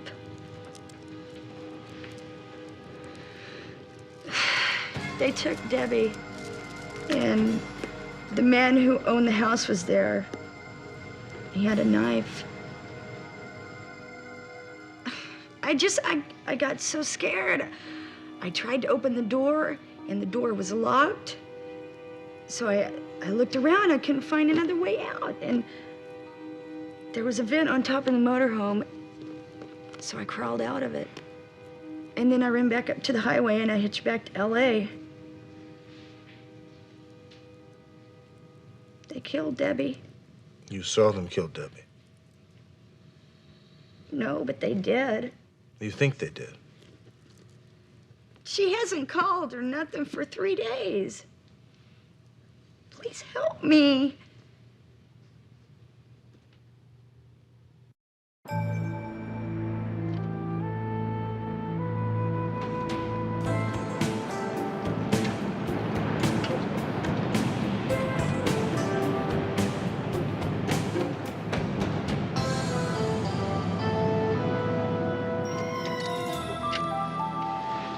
You know, I'm concerned about you all of a sudden. Maybe I should have put you under protective custody. No, please, I'll be okay, really. Yeah? Yeah. Got any money? No, I don't got any money.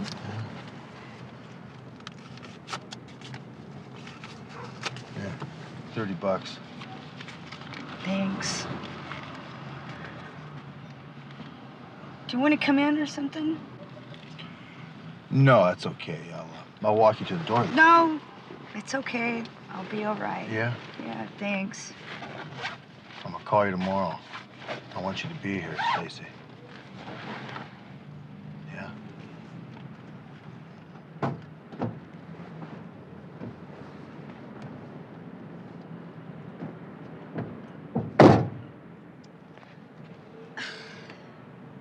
Everything that I told you was the truth. I swear it.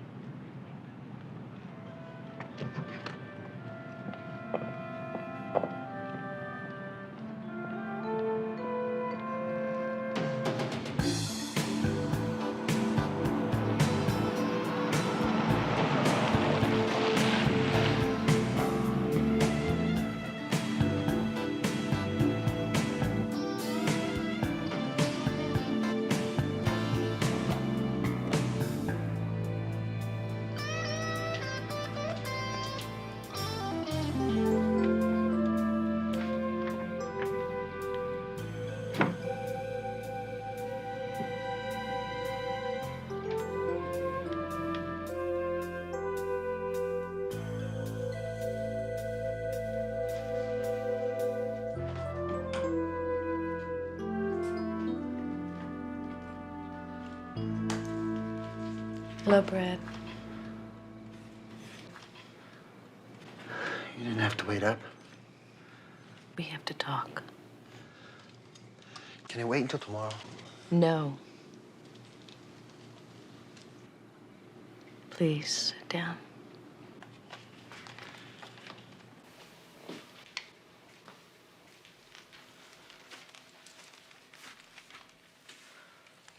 What is it, Kathy? I don't know. I've been sitting here all night long trying to figure that out. Kathy, please, can we discuss this some other time? What happened to us, Brad? I told you, honey, it's got nothing to do with you. I love you. How can you say that and then... Baby, I can't do what I do all day and then come home and act like I just worked 8 hours in a bank. It's a stinking sewer out there. And by the end of my watch, I am so keyed up, I'm so well. I just got to unwind. And you can't unwind with me anymore, is that it? I don't know. I just don't know. I don't know either, Brad.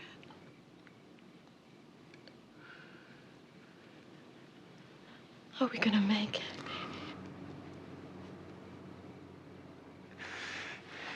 Kathy, you would kill me if anything happened to us. I love you. I love you very much. I love you too, Brad.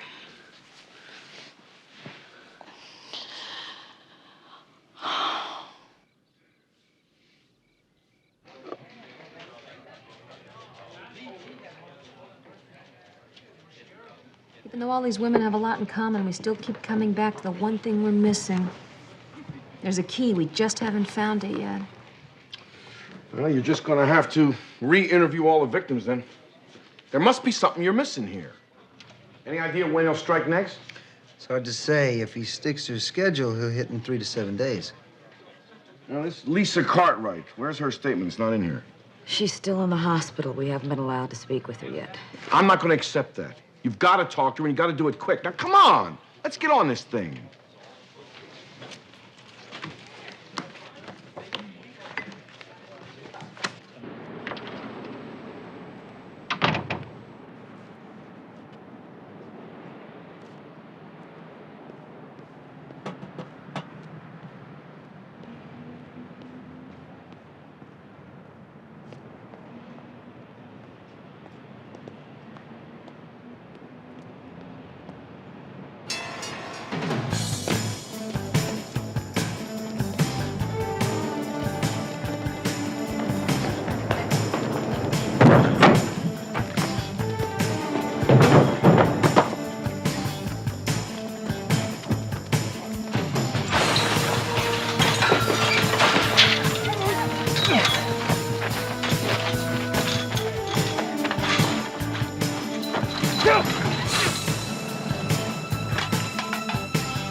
L56, L56 code 1.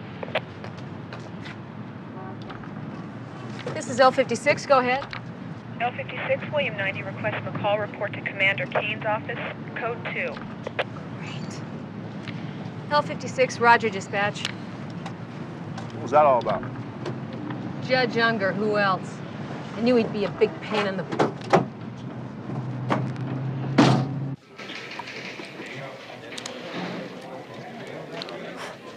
Testing, 1, 2. Testing, 1, 2. Carl, set up your camera over by the door. Come on, guys, let's go. Let's get these lights unpacked right away.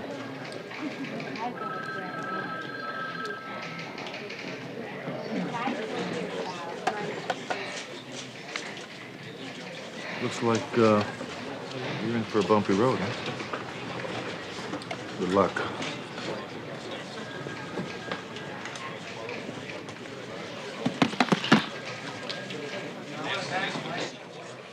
Commander? Sit down, Sergeant. You wrote this teletype? Well, if that's about Bigfoot, yes, sir, I did. You are not to use slang names about this suspect or any other suspect. Don't you people follow any of the policies of this division?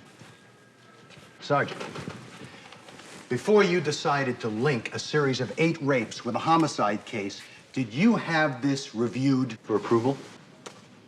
I felt it necessary to get that information out as soon as possible, sir. Did you have this reviewed or not? No, sir, I did not. I've written dozens of teletypes that have gone out without approval. Every detective has. There wasn't anyone around last night to approve that when I was finished typing it up. I am not talking about other detectives or other teletypes. I am talking about this piece of inflammatory guesswork that brought that crowd of reporters down on us. Guesswork? Do you have any hard evidence that proves the man that you call Bigfoot, who committed a series of rapes, committed yesterday's murder? The MO is the same, and the dead woman matches the rape victim profile. So, based on inconclusive evidence and without supervisor approval, you decided to announce that we have a homicidal serial rapist running loose. I don't think that the evidence is inconclusive. I'm willing to defend my position. You're gonna have that chance. Those reporters downstairs, they're all yours. Yes, sir. By the way, Sergeant, knowing your arrest of Judge Unger would generate a good deal of controversy, I reviewed your report. Strikes me that there's possible entrapment here. Might be best for all if you drop the charges. Entrapment based on what? Based on obvious weaknesses in the arrest. Sergeant, I'm giving you the opportunity to reconsider your actions. I'll rely on your judgment, sir.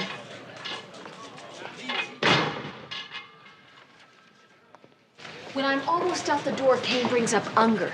He wants me to drop the charges. He didn't give a damn about the teletype violation. This whole thing was a charade for Unger. Guy was trying to intimidate me the whole time.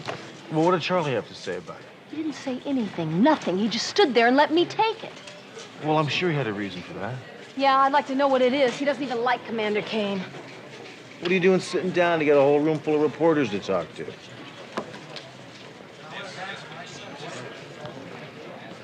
Wish me luck. Good luck.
Lloyd, what are you doing home?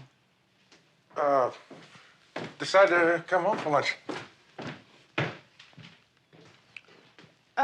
I'm only working to 10, but don't forget to, Pick up something on the way home? Sure.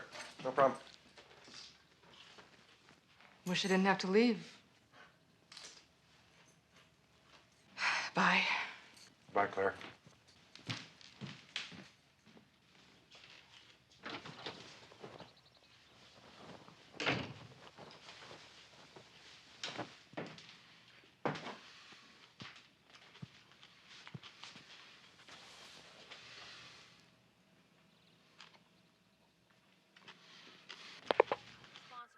Homicide that occurred last night. Sergeant, what evidence do you have that links this murder to the 8 previous rapes? Well, I really can't comment on that. To give information as to the modus operandi could lead to possible false confessions or copycat crimes. Do you have any firm leads at this time? Sex crimes and homicide detectives are actively pursuing a number of leads. Yes, the specifics of which I cannot discuss. Isn't it unusual for a serial criminal to change his MO, in this case to kill his 9th victim? I can't comment. Hunter, there's a Stacy Tyler on the phone for you. How long it will be before you'll be free to release more specific information? Hello, Stacy? Hello? Hey, Garrett, no one's on this line. She was really scared, too. She was almost hysterical. The line's open. Trace it. And keep this one off the hook, huh? Is it true that you have pinpointed to within a day or two when Bigfoot will strike next? No, not that closely. The time has grown progressively Yeah. shorter, yes, but these I know calculations you, are based on McCall. statistical probabilities and therefore an accurate.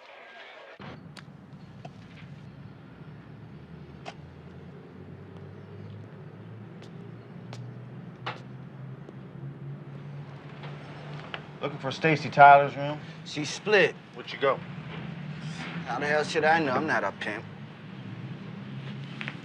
Want to go downtown and talk about this, huh? Hey, look, some dude came by a couple of hours ago looking for Stacy. She came down the stairs and took one look at him and took off. I ain't seen either of them since. Come on, man, get off my ear. What'd this dude look like?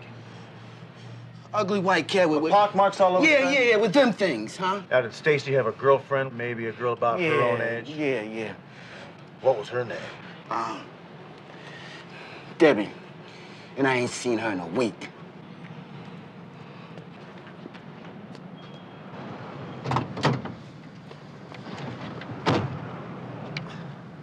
This is Lincoln 5-6, requesting a warrant on a missing juvenile. Tyler, Stacy, female Caucasian, 16 years of age, 5'2", 100 pounds. Known to frequent the areas of La Brea and Fenton. Subject wanted for an investigation of a 187. If located, hold and notify homicide, please.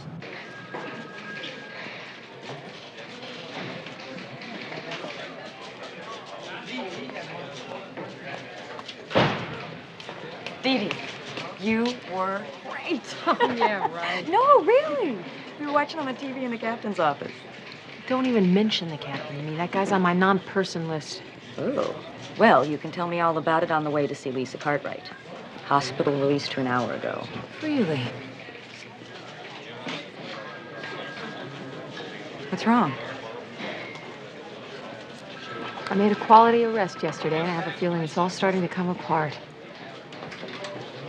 See that man just walked through here? Sure did. Who is he? Lieutenant Pfeiffer from Hollywood Vice. When he comes back down, tell him I'm at Rex's. I want to see him right away. You got it.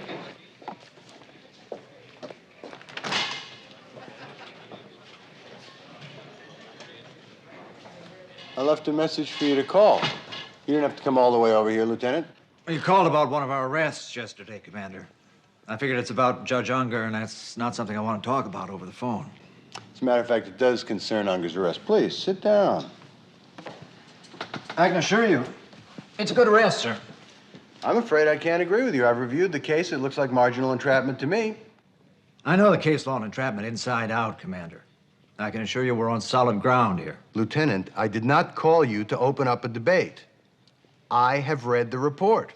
And as supervisor of the arresting officer, I would like the charges dropped and the 510 release signed off. I can't do that.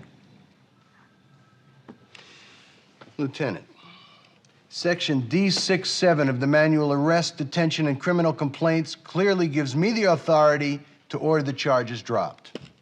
The fact that you are not familiar with it does not excuse you for what borders on serious insubordination.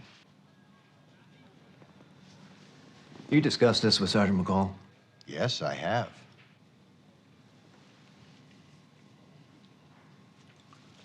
All right, Commander. You can sign the 510 release. It'll be on your desk within the hour.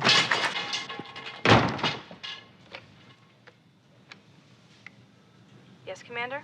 Give me the district attorney.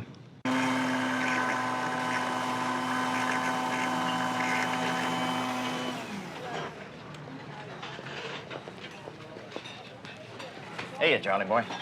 How's the high blood pressure? Oh, not good. Sit down. Thanks for coming, Mike. Freddie, another cup of coffee down here. Make it black.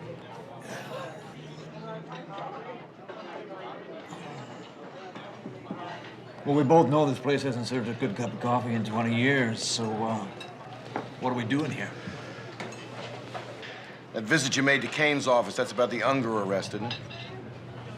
Yeah. He told me to let the good judge off the hook. And? I told him, no.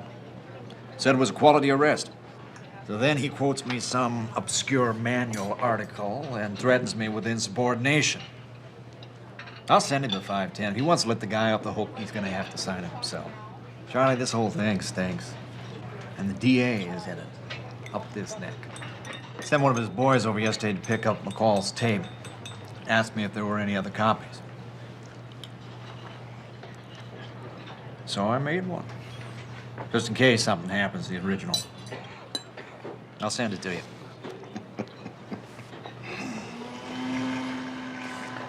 What do you got on your mind? Kane. He's an embarrassment to every decent cop in the department. I just wanted to see where you stood on it. You told me. You be careful, Johnny. You take this to the IA, it doesn't stick. Kane's gonna come after you. I was in his office this morning. He ordered McCall to knowingly disregard the facts of this case. And all to do a cheap political favor for the DA. Well, it's not so cheap. Unger is the governor's father-in-law. Kane is unfit for command. And I'm gonna nail him.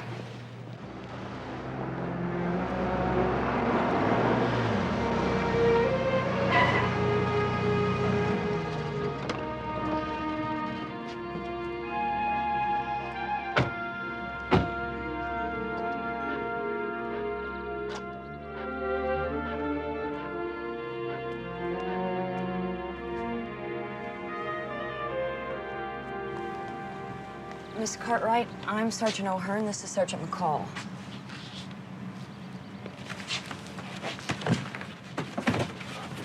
Talk fast, Sergeant. I'm leaving. Where are you going? Sacramento. My sister lives there. Could we ask you a few questions before you leave? Nope. Please, Lisa. We just need to find out some... Hey, I saw you on television. Someone had to die before you people would do something about a rapist, huh? We're not gonna let it happen again, but we need your help. Oh, it's going to happen again. And you guys are no closer to finding that creep than you were 3 months ago. That's why I'm leaving. The last thing he said to me was he'd be back. Well, I won't be here waiting for him. I know how you feel. Oh, yeah? You know what it's like to be tied up and gagged and raped in your own house? Yeah, I do. Same thing happened to me less than 3 years ago.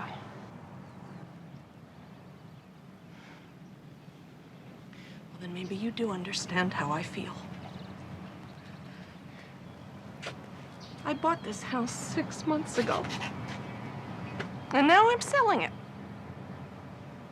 It's gone. Being in there scares me to death. It's not my house anymore. He took it from me. We're gonna get this guy. Oh, yeah? Well, good luck. Lisa. Goodbye.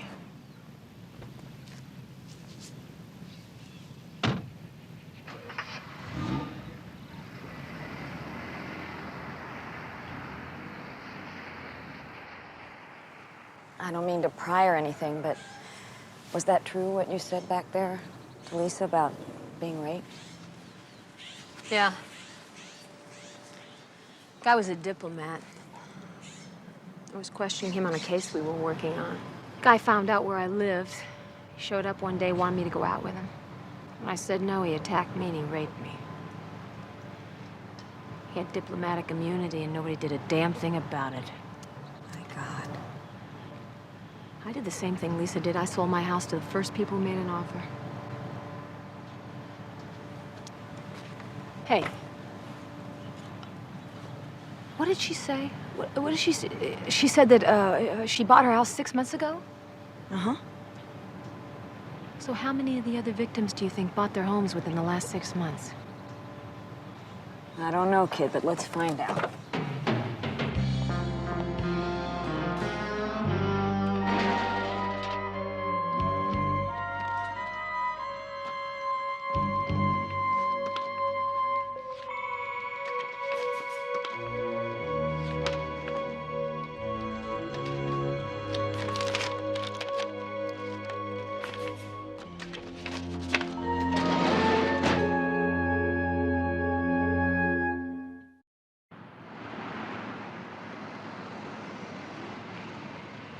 Uh-huh. You sure? Where have you been? It's a long story. Yeah, thank you. Damn, I thought we had it. All 9 victims bought their homes within the last year. If they had the same realtor, that would be our missing link. The guy would have the key to all their homes. No luck, huh? No, all 9 sales were made by 9 different realtors. McCall? I saw you on television today. You're very beautiful. Thank you. Who's speaking? I'm the man you're looking for. Really? Put a trace on line 6, quick. Well, it sounds to me like you might be teasing. I've been known to do a little teasing. Okay. Well, if you are the man I'm looking for, then, where can I find you? I'm closer than you think, Dee Dee. Yeah? Like where? You'll find out soon enough. Really? Well, I'll tell you what. I'd really like to meet you. I'll bet you would.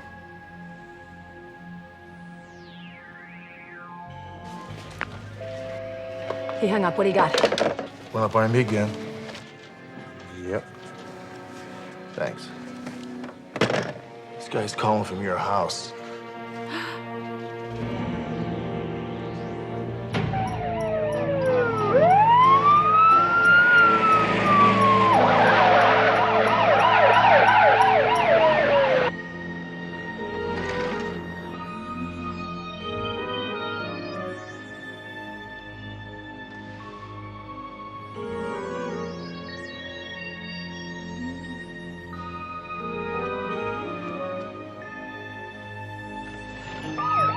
Zebra 20, cover the back. McCall and I will cover the front. Go to code 2.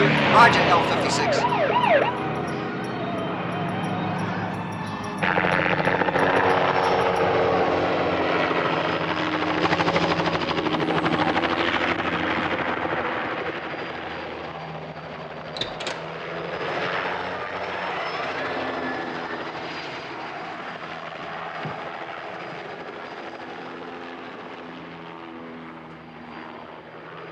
Brad, you in?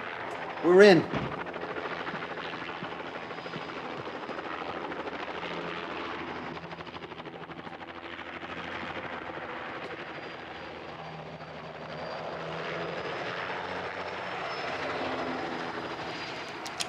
All clear up here.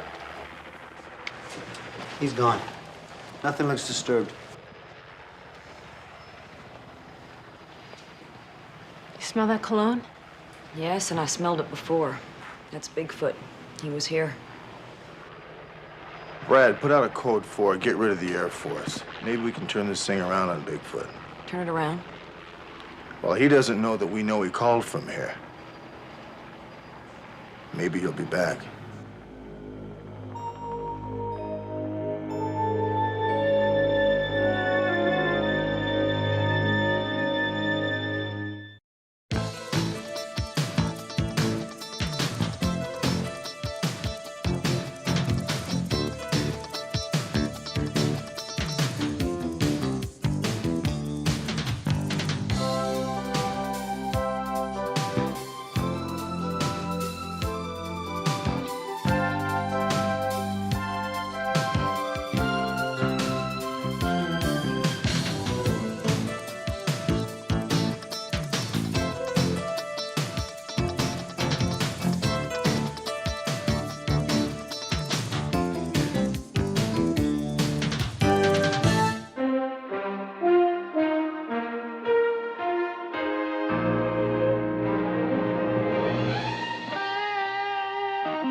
saying you were entrapped by Sergeant McCall? Yes, I most assuredly am. Brutally cut up, butchered, some sort of satanic rite. He's a killer! A killer? If you don't go away, Brad, I'm gonna call the police. I am the police! It calls for the sacrifice of the young, a woman. How many times I gotta tell you, Claire? When you're good, you don't need luck.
Previously on City of Passion, Part 1.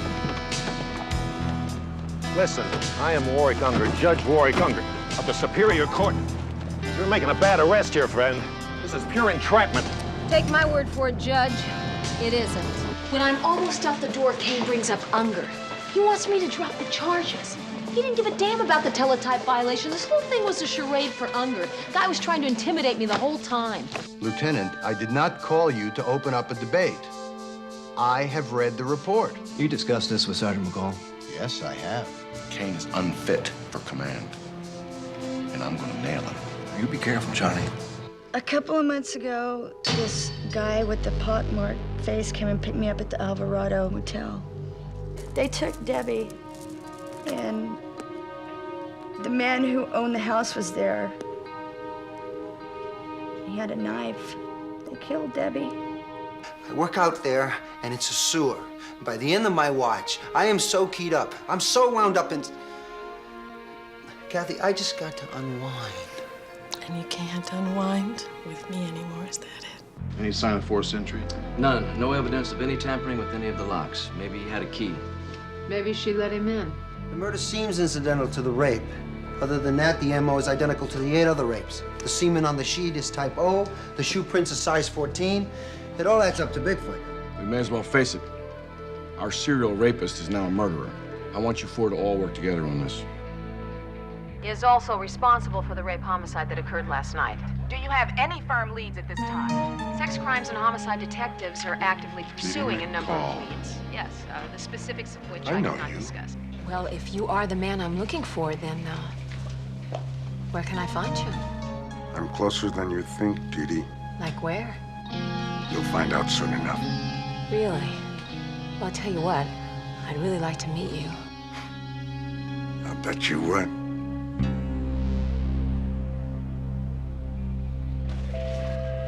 He hung up. What do you got?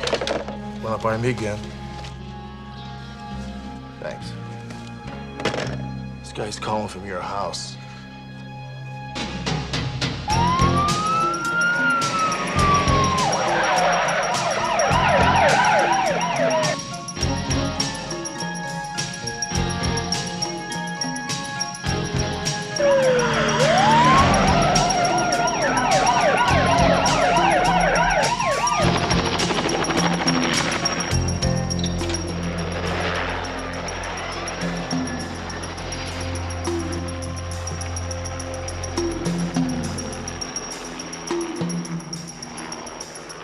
Brad, you in? We're in. All clear up here. He's gone. Nothing looks disturbed. smell that cologne? Yes, and I smelled it before. That's Bigfoot. He was here. Brad, put out a code for it. Get rid of the Air Force. Maybe we can turn this thing around on Bigfoot. Turn it around. Well, he doesn't know that we know he called from here. Maybe he'll be back. And now, City of Passion, Part 2.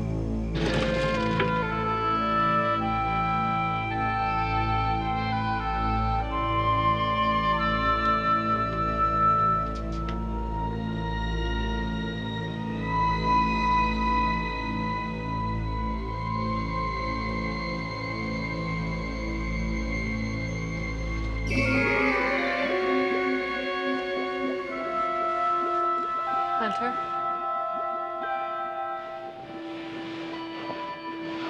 Yeah. He's been through my things. Go to bed.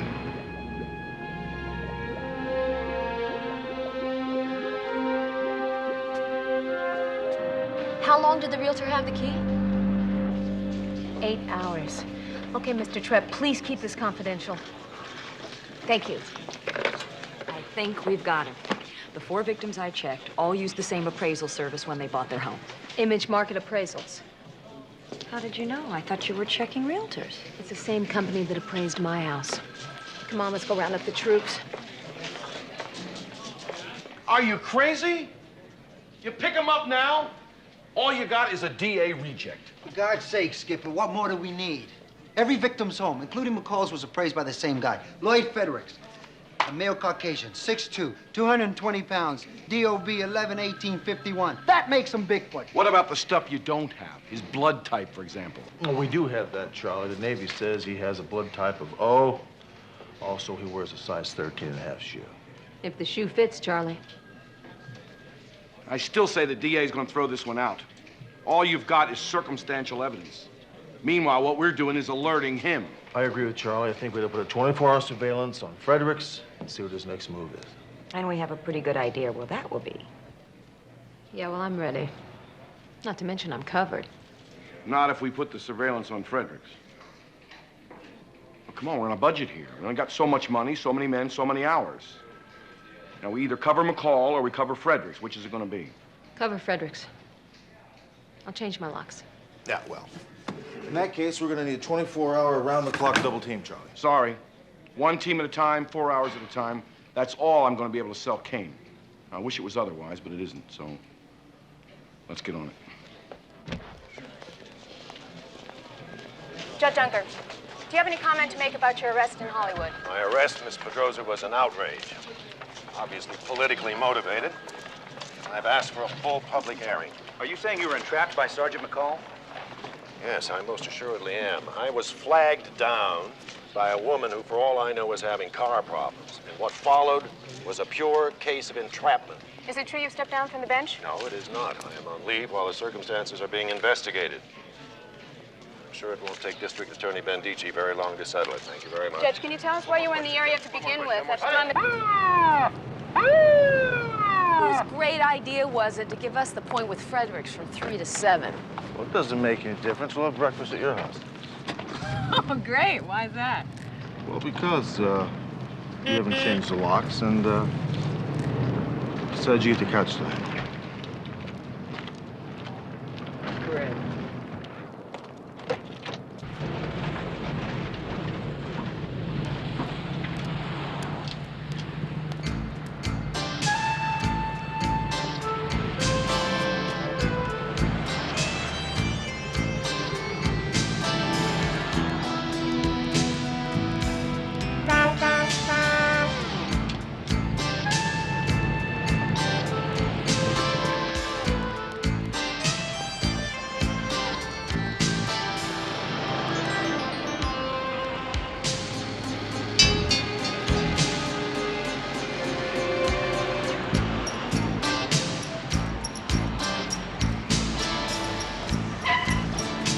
Hey, baby, where are you going? Anywhere. I guess you could say I'm just looking for a little fun. Come on in.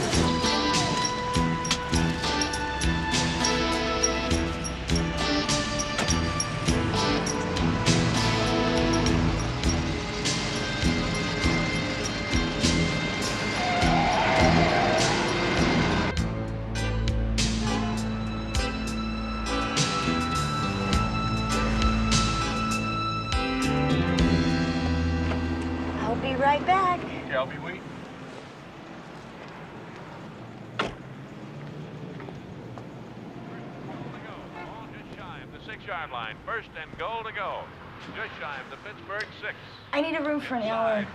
You got a note from your mother? As a matter of fact, I do. Power I setup. Cullen Bryan the fullback. Gooman is the right halfback. Charles White the tailback. You know, it's really funny how she looks like Andrew Jackson. Look at that. Set. Gives to White. Spins off a man to the 1-yard line. He's down to the 1. It is third down and goal to go at And don't mess up the sheets. Here comes Graham. Stills back to throw. Looks, loops it into the end zone. Caught for the touchdown by James Mc...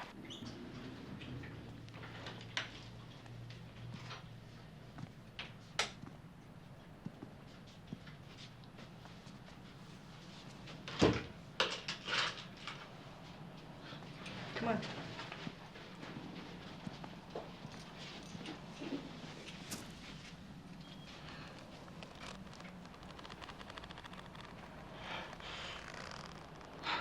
Maybe we should do something that doesn't require us getting undressed.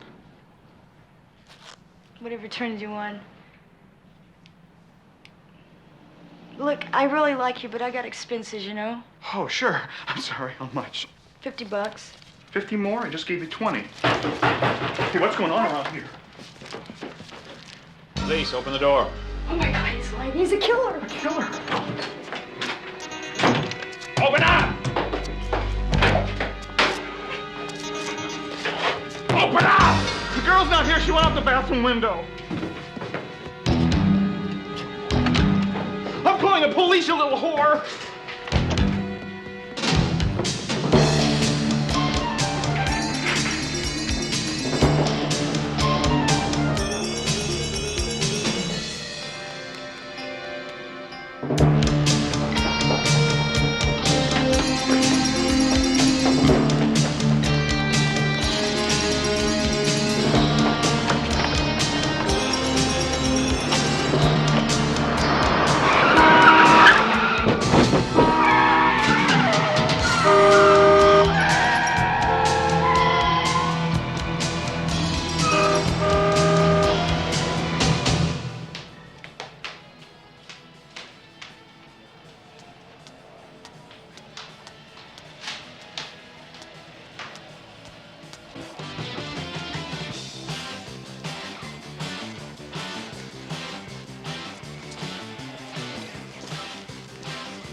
All right, we pig out tonight, gang. Check it out.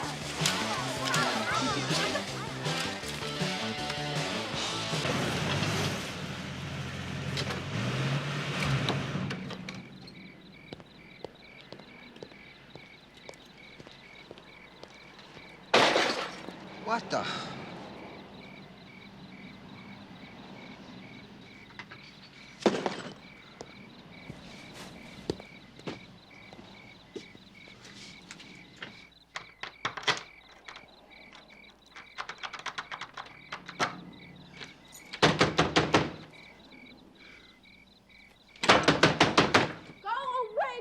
What's going on? What the hell's going on? I don't want you here anymore. I've called an attorney. An attorney? Who? Mike Snow. Snow? He's no divorce attorney. Oh, he is now. You're crazy. Open the door. If you don't go away, Brad, I'm gonna call the police. The police? I am the police, and this is my house. What is wrong with you? You! You're what's wrong with me. You're never gonna change. And I cannot live like this anymore. Just get out of my life. Go away. Go away? Okay, you got it. Just like that, go away. You bet your attitude I'll go away. High and dry, that's how I'm gonna leave you. We'll see who can't take it.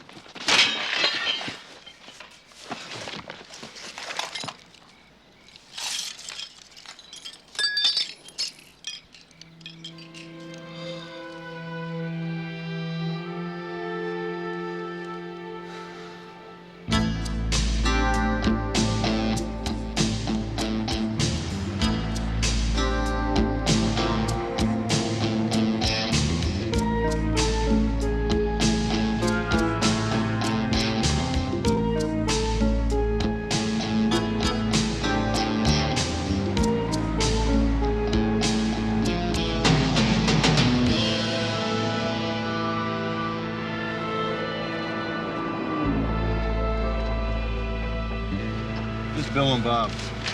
Let's get out of here. This is L56 relinquishing point to L37. Roger, L56. Have a nice day.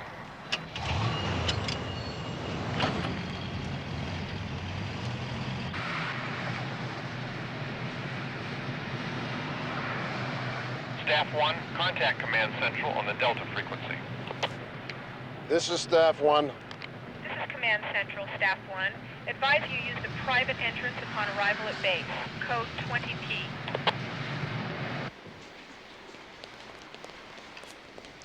This better be good, Lieutenant. There are 5 TV crews waiting for you in the lobby, sir. What the hell's happened?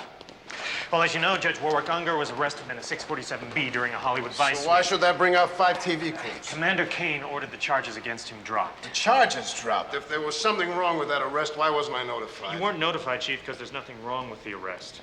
Politics is involved. Get Kane over here.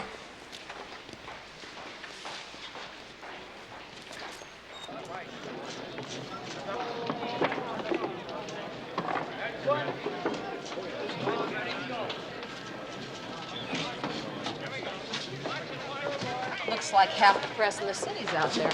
They must have heard about Brad being thrown out last time. What's going down, Lieutenant? Oh, Kane's got something stirring. What's the status on Fredericks? Well, we watched her come home from work, and then we watched him go to work. He was still there when we were replaced by Denley and Roswell. Well, I talked to Department of Defense this morning. Fredericks got the boot from the Navy for aggravated assault against a woman. Yeah, well, that makes sense. Rape isn't a crime about sex anyway. It's a crime of violence.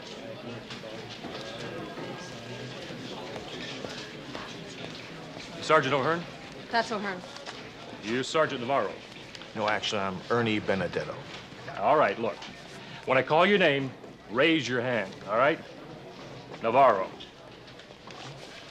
I just won the Publishers Clearinghouse sweepstakes, right? O'Hearn. McCall. Yeah. Nothing for Benedetto? As a officer of the county and the court, I serve you these summons. I suggest you contact an attorney. Now, could someone point me toward Captain Charles Devane? Certainly. The petitioner, Catherine Navarro, seeks an interlocutory judgment and dissolution of marriage from respondent Bradley Adams Navarro. The petitioner, Catherine Navarro, will present evidence that shows the police department, under the current administrative and executive direction of Chief of Police Edward Stanmore, who supervises Captain Charles Devane, who did, on or about March 1983, assign Detective Sergeant Dee Dee McCall, and did again on or about July 1985, assign Detective Catherine O'Hearn, both females, as police partners to respondent Bradley Adam Navarro. In so doing, the respondents had knowledge that respondents McCall and O'Hearn were females of considerable physical attraction. this willful act resulted in respondent Bradley Adams Navarro developing an abnormal and unusual appetite for sex. Which did cause the decline and subsequent collapse of normal relations with the petitioner. I can hear Mike Snow laughing. It's not going to be a bitter divorce. Right. She's a reasonable woman, right? $974,000? This is crazy, Brad. I haven't worked with you in over 4 years. Hey, Navarro, there's a dial-a-divorce for turning your call on 2-6.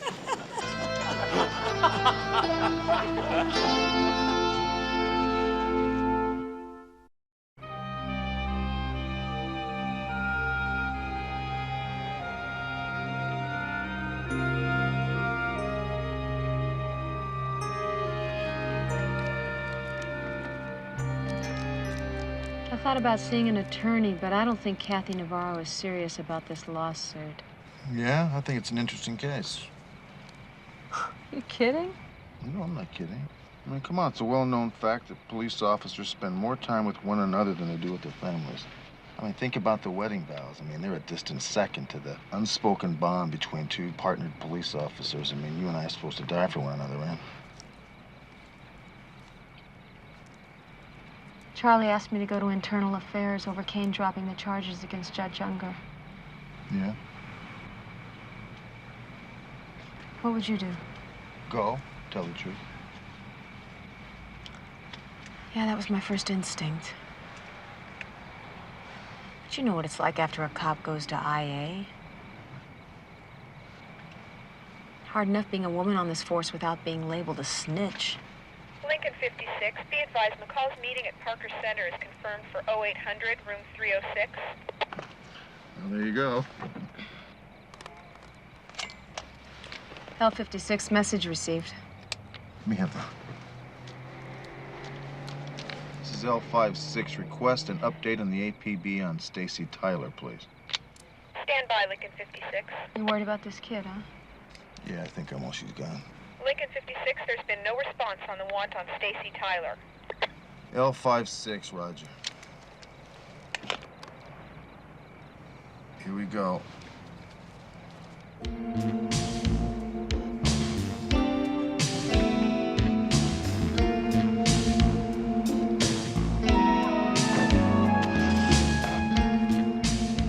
This might be our lucky night.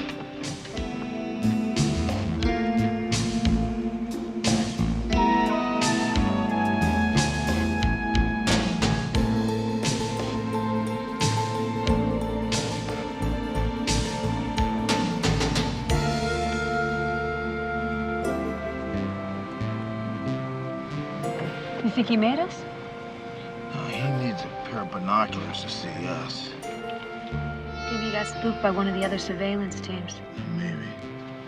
Maybe he's gotten suspicious of any car he doesn't recognize. Yeah, perhaps.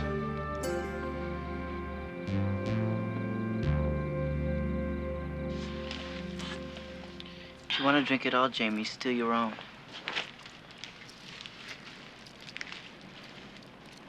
Aren't you afraid of Scarface? Sure am. So I'm gonna go to Vegas as soon as I can get my stuff out of the motel.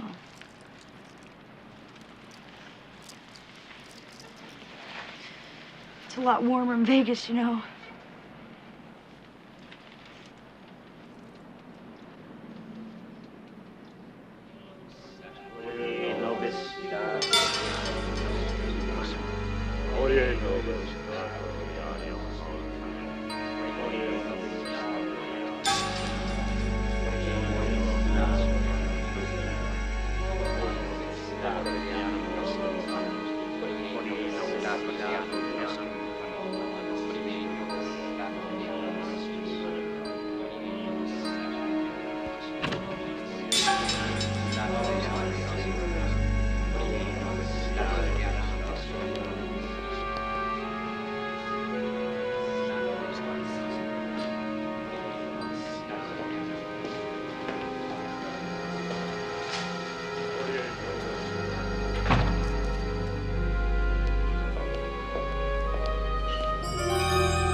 No, not yet, but don't worry about it.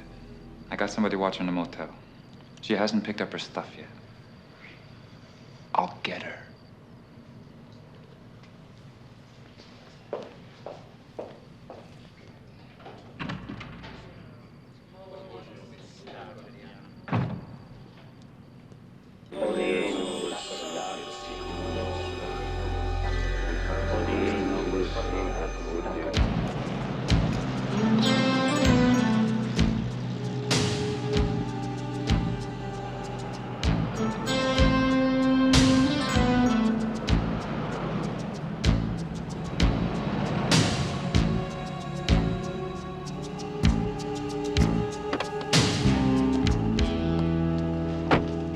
Hey, police are looking for you, and they told me to call them when I saw you again.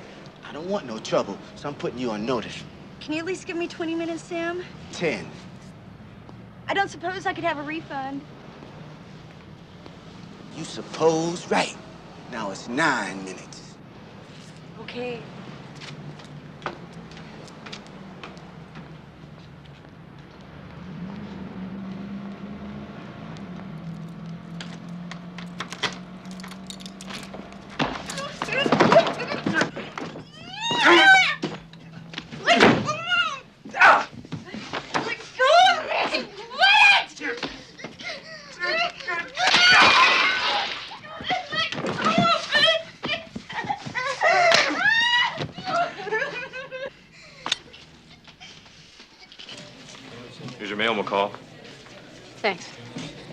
Hunter?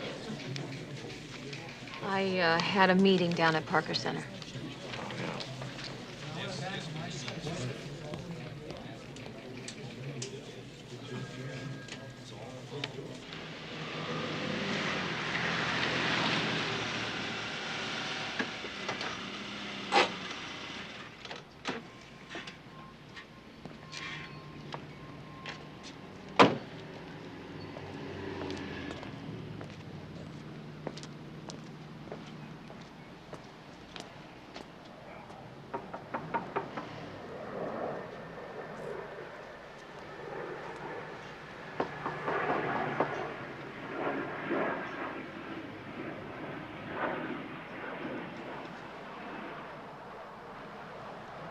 He's using his key.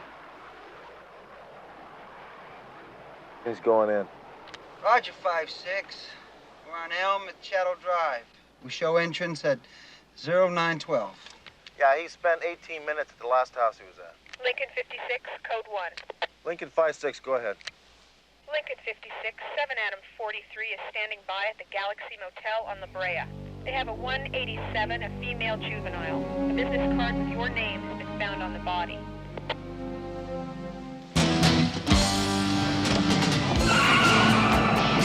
Zebra 20, I know I got 20 more minutes, but take the point, will ya? What's the problem, 5-6? Just take the point.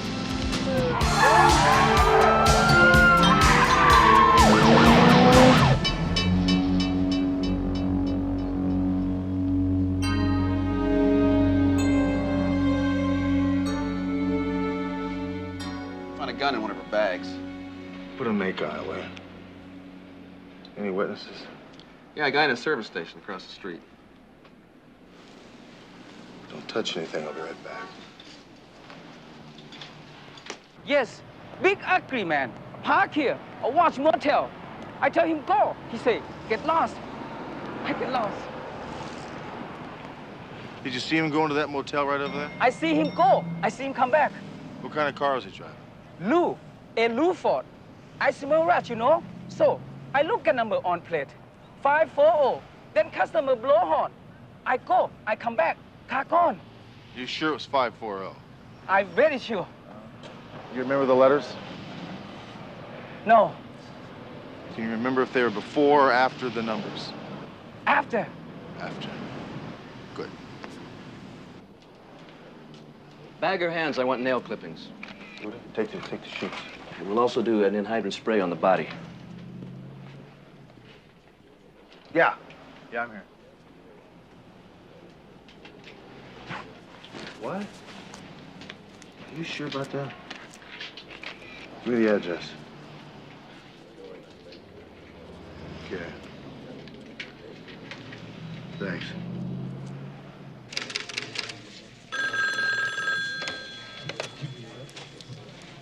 Homicide, McCall. McCall Hunter. Stacy Tyler's dead. We found a gun. Guess who it's registered to? Your very good friend, Judge Warwick Unger. I'll pick you up in 15 minutes. I think you'd probably have better luck with the judge if you went by yourself. Maybe you're right. I'll call you. Yeah.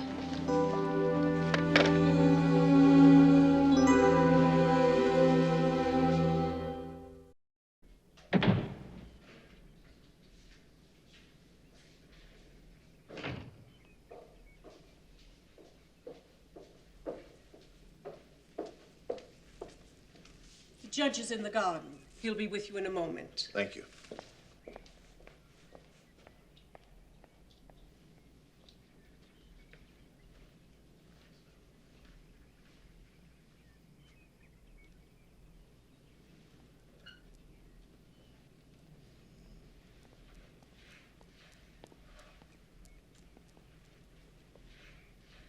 May I help you?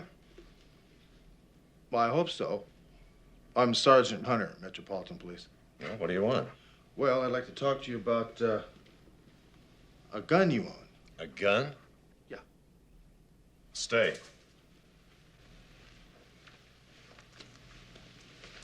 Yeah, it appears that It showed up in the purse of a 17-year-old prostitute by the name of Stacy Tyler. She was murdered this afternoon. Oh, was she killed with that gun? Oh, no. She was brutally cut up, butchered in some sort of satanic rite. There was a pentagram carved on her stomach.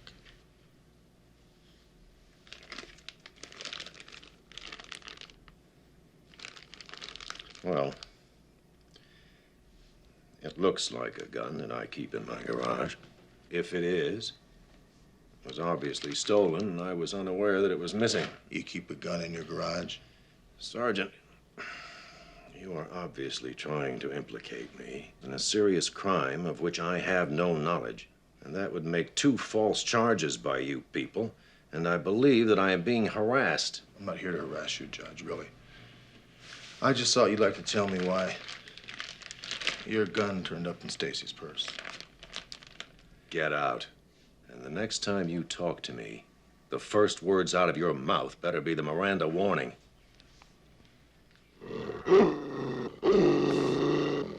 A movie more I shoot him. Damien.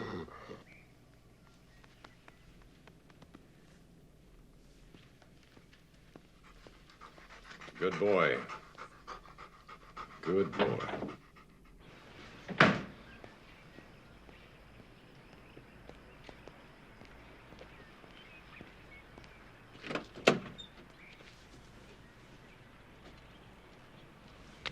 Lincoln 5-6, patch me through to Sergeant McCall, please.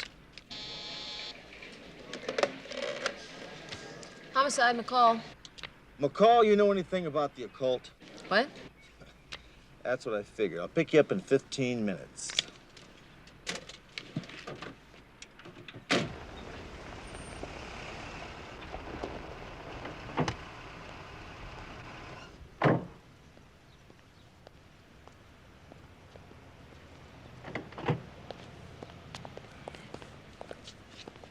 It's all right, Howard. I know the man. Go on up. I'll only be a minute. I told you I had no time for a meeting, Commander. Well, you better make time. Sergeant McCall went to Internal Affairs. They're bringing me up on charges. The internal affairs of your department is not judicial in nature. It's administrative. My office has no jurisdiction. Don't hand me that crap. You can help me, and you know it. Commander, my office is always open when an officer needs help or advice, but as I just explained to you... Yeah, your advice is what got me into this mess. Now, wait a minute. I called you because a member of the judiciary was arrested, and as district attorney, I was trying to get at the facts. You called me because you were looking for a favor. Your exact words were, if I can get the charges against Judge Unger dropped, the governor would appreciate it. I keep very careful notes of my calls regarding matters like this, and I said nothing of the kind. Come off it, friend. I keep notes, too. Cool off, Commander. Try to remember this. The district attorney's office decides whether or not a criminal charge is filed against anyone. So just stay cool. If it becomes a criminal matter, you have a friend in me.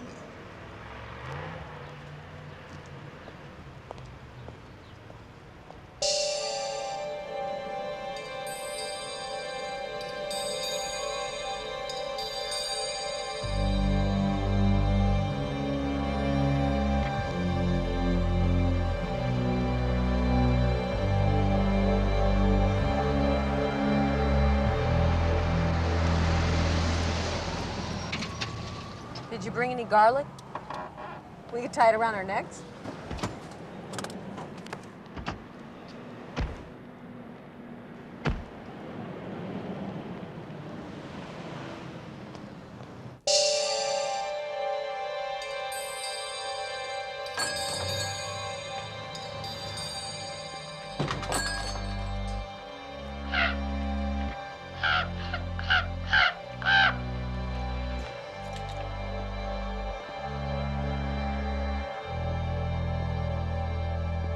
That's a nice crow you got out there.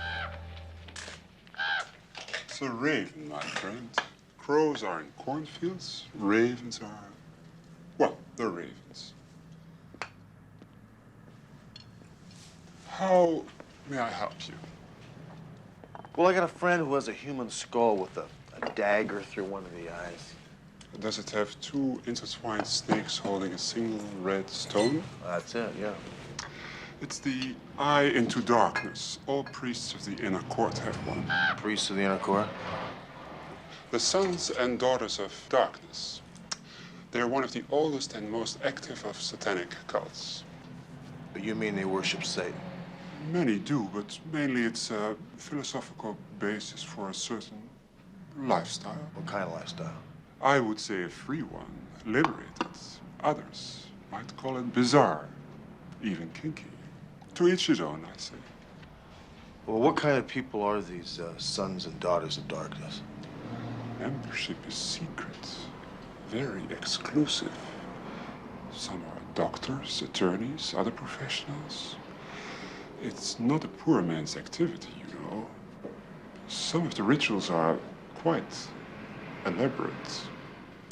And I might add, not inexpensive. If somebody had one of these eye into darkness skulls, would they be a member? It would only be an indication. Some of us are mainly students of the occult.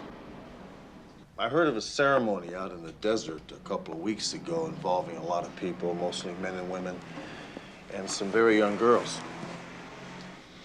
Your friend sounds like he's into a very heavy group. 2 weeks ago was the annual celebration of the 13th moon. It calls for the sacrifice of the damned. Sometimes a woman. What are you saying? That sometimes these people use human sacrifices? One hears talk. I don't really know. Well, thanks for your time. Appreciate it. I'm here to serve.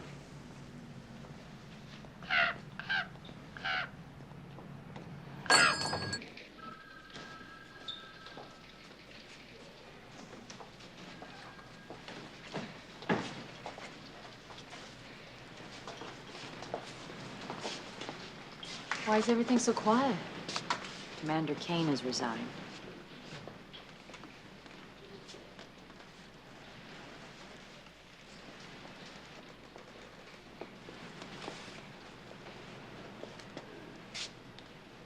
I hope you're satisfied.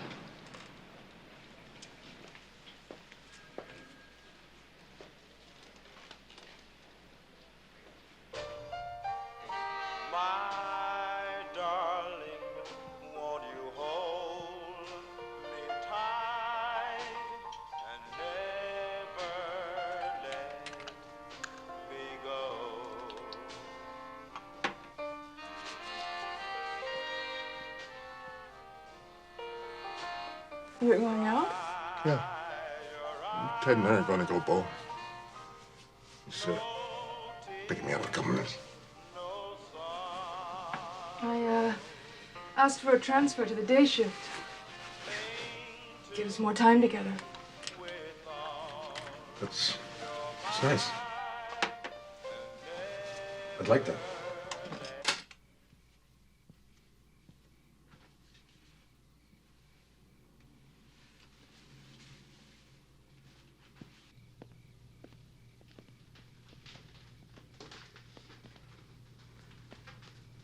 The ER crew's having a barbecue on Sunday. Think we could go? I've got the end of the month summaries to write up. It would mean a lot to me, Lloyd. Okay, I'll try to get them done early.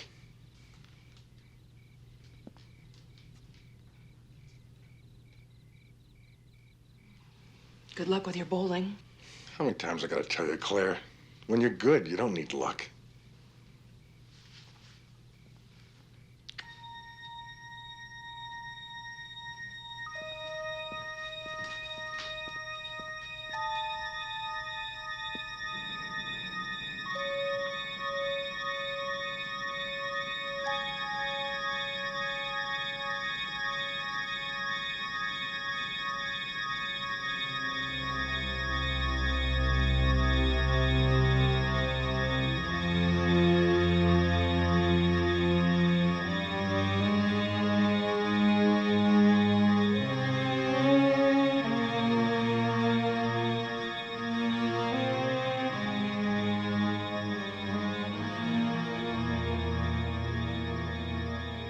Mrs. Fredericks is on her way to work. Suspect came out, kissed her goodbye in the doorway, and then went back inside. Probably the highlight of our night. Does the car have a full tank? Okay, have it ready for me in 20 minutes.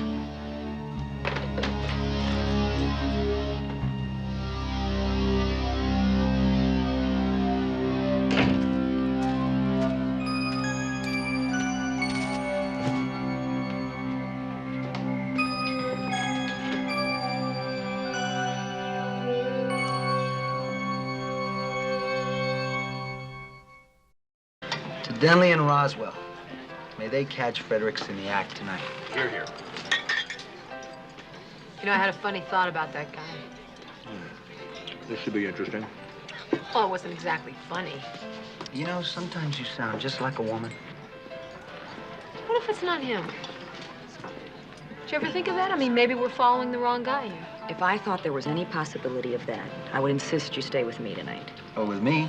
Oh, please. When are you going to get off this macho kick and realize we're all cops around here, huh?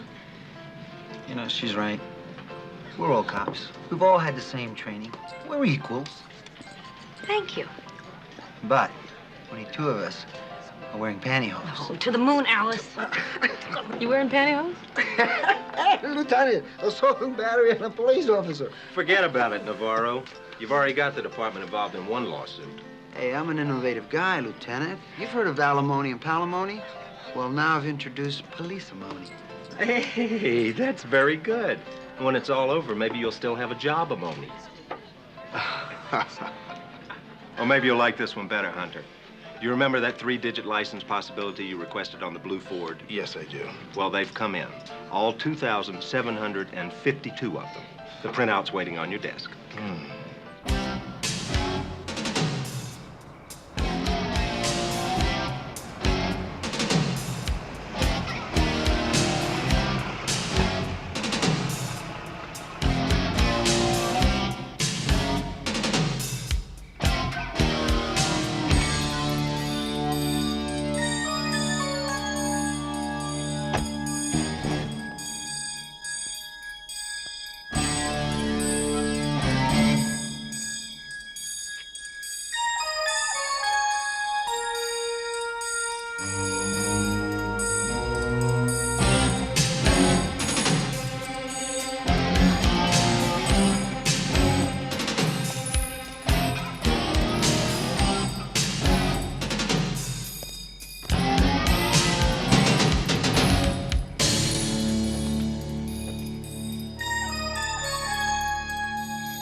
Night gang, 4 a.m. comes right after 3 a.m.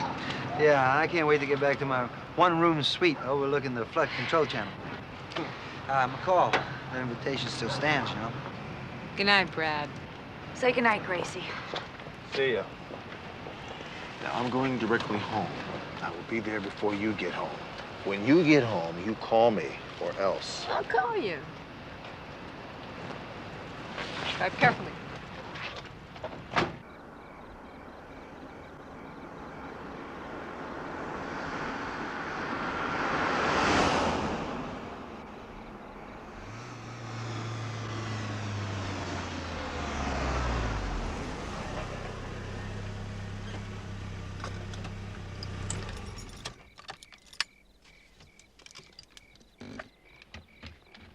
Zebra 30, this is Powder Blue. Base 20.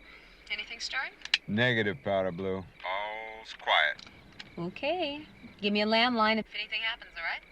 Roger, Powder Blue.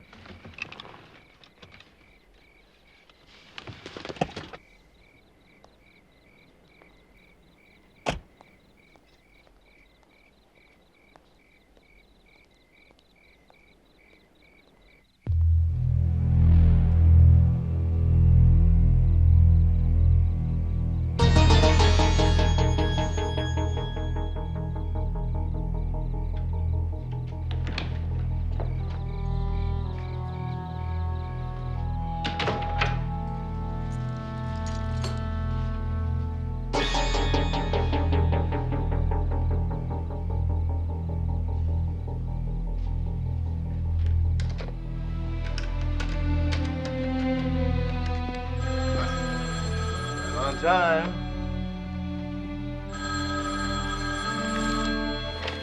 Dial a cop.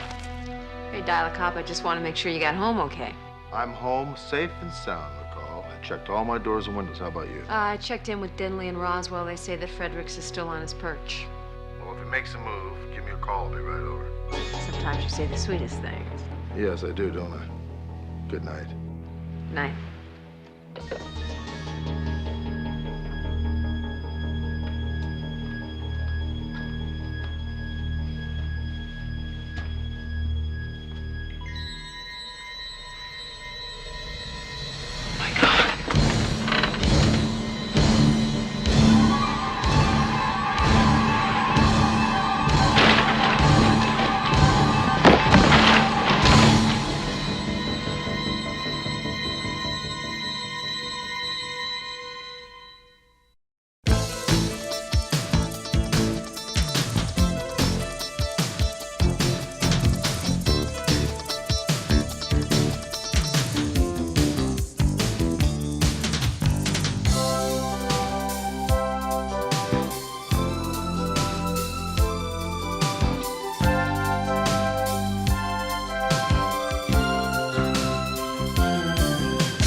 Dee Dee was attacked the night before last.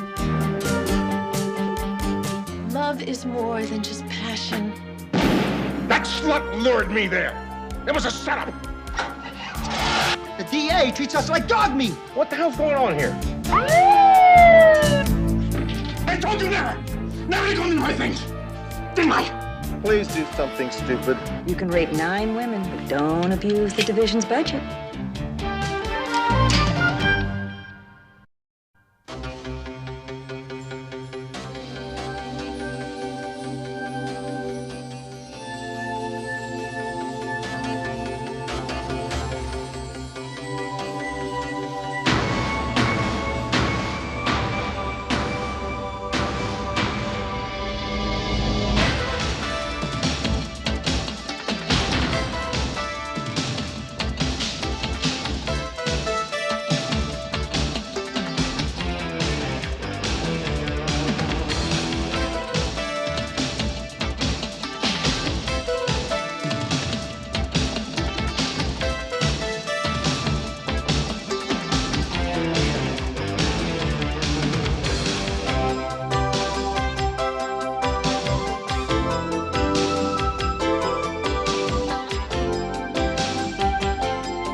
Previously on City of Passion.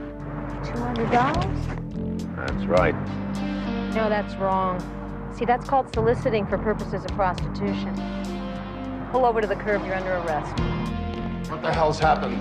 Well, as you know, Judge Warwick Unger was arrested in a 647B during a Hollywood Vice. So why should that bring out 5 TV clips? Commander Kane ordered the charges against him dropped. Get Kane over here. He had a knife. He killed Debbie. Please help me.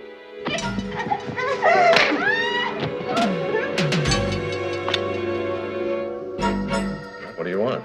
Well, I'd like to talk to you about a gun you own. A gun? Yeah, it appears that it showed up in the purse of a 17-year-old prostitute by the name of Stacy Tyler. She was murdered this afternoon. Oh, was she killed with that gun? Oh, no. She was brutally cut up, butchered, some sort of satanic rite. What is wrong with you? You! You're what's wrong with me. You're never gonna change. And I cannot live like this anymore. Just get out of my life. Go away. For God's sake, Skipper, what more do we need? Every victim's home, including McCall's, was appraised by the same guy, Lloyd Fredericks. I still say the DA's gonna throw this one out. All you've got is circumstantial evidence. Meanwhile, what we're doing is alerting him. I agree with Charlie. I think we ought to put a 24-hour surveillance on Fredericks and see what his next move is. And we have a pretty good idea where that will be. Yeah, well, I'm ready. Not to mention I'm covered. Not if we put the surveillance on Fredericks. I'm home safe and sound, Nicole. Checked all my doors and windows. How about you? I checked in with Dinley and Roswell. They say that Fredericks is still on his perch. Well, if he makes a move, give me a call. I'll be right over. Sometimes you say the sweetest things. Night.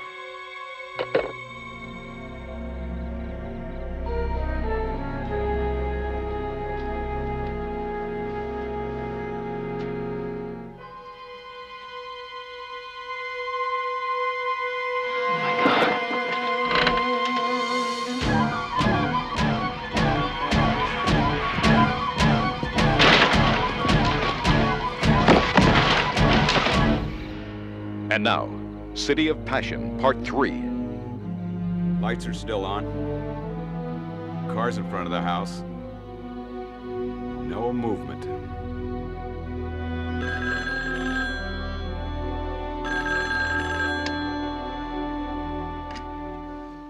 This is Dr. Paxton. Dee Dee, where are you? I'll be there in 10 minutes. Just don't move.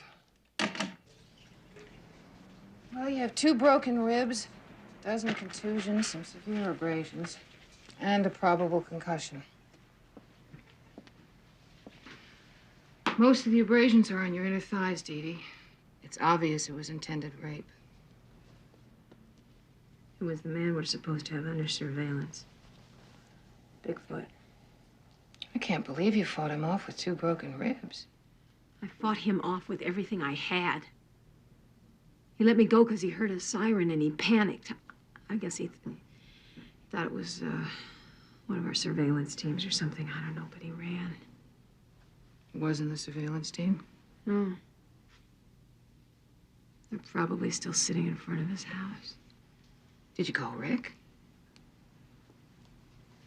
No. Why? Oh, boy. It's a little hard to breathe, but I think I'll make it. Dee Dee, what's going on in your head? Why didn't you call Rick? Because I didn't report the rape attempt. I'm not going to. For God's sakes, why not? I didn't see his face, Beth. The guy's big. He stinks like cheap cologne. We already know that. So what happened only matters to me. Do you understand? I don't have anything new to put into the report. Nothing. He attacked you and injured you. You have to report it. You know what half of my division is going to think? They're going to think that I was lying. They're going to say, I'll bet she was raped. She's too ashamed to admit it. You know what some of them are going to say? They're going to say, I'll bet you she asked for it. Same thing happened before, you know, a couple of years ago. It's exactly what's going to happen to me if I report this, and there's no need to do it. Dee Dee, Rick is your partner, your friend. I cannot risk involving him in this, Beth. Don't you see? The failure to report a felony is a serious offense. They're going to fire me if they find that out. If he knows about it and he goes along with it, they're going to fire him too. You're reliving the trauma you went through 2 years ago. It's almost as if you were raped again. You're behaving as if you were.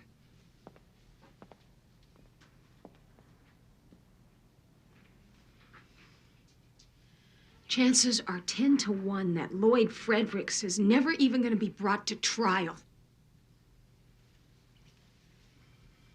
If that happens, I swear to God I'm going to do something about it. Dee Dee, will you listen to yourself? You're not talking rationally. You've been brutalized physically and psychologically, and you're acting accordingly. I never felt so completely sane in my life. That animal is not going to walk free. You're going to stay at my house tonight. Don't go to work tomorrow. You should be watched tonight because of the possible concussion. I have to wake you up every hour or so just to be sure that you're sleeping and not in a coma.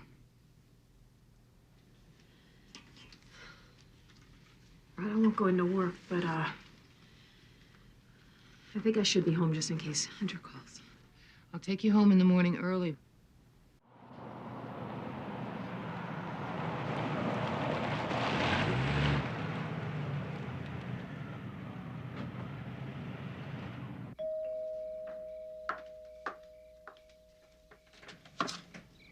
Hi. Bet I'm the last person you expected. Brad, I quit being surprised by anything you do a long time ago. What do you want? See? No weapons. I come in peace. You're not supposed to come here at all. I need the renewal notice for the Jeep's license. Where? Can I show you?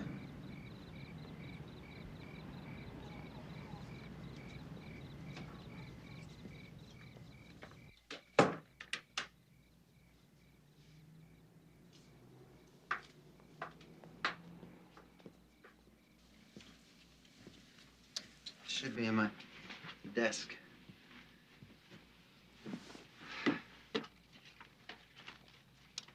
It's in here somewhere.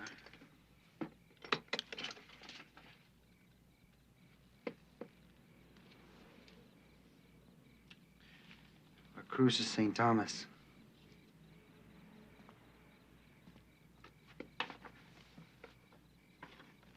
Hey.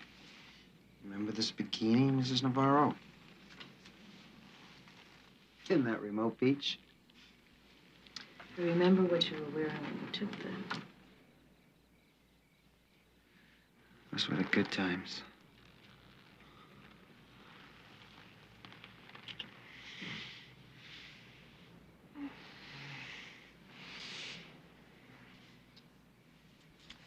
Damn you, Brad, no.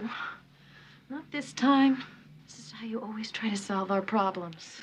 I need you, Kathy. I miss you so much, I hurt, honey. No, Brad. Love is more than just passion. It's commitment. And I am tired of one without the other. Kathy, please. No. Just leave.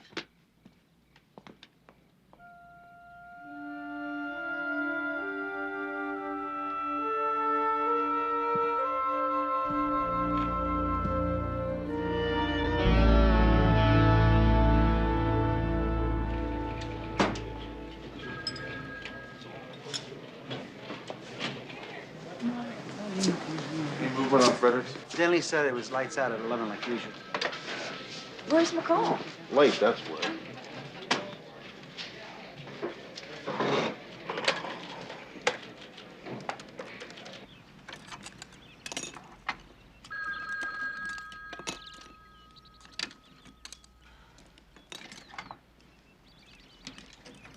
Hello? Hey, I thought we had a date with a rapist this morning. Hi. I was just about to call you. I've been up most of the night. I talked to Dr. Paxton, and she says there's some kind of flu bug going around. I guess I got it. Well, that's too bad. Our new commander showed up this morning. Really? Who's that? Jason Stone. Yeah, I've heard of him. So what's the latest on Fredericks? Well, no movement. You don't sound very well, do you? Navarro, Denley, O'Hearn, Hunter, McCall. Briefing room, 5 minutes. I gotta get going. Get some rest. I'll call you. Yeah.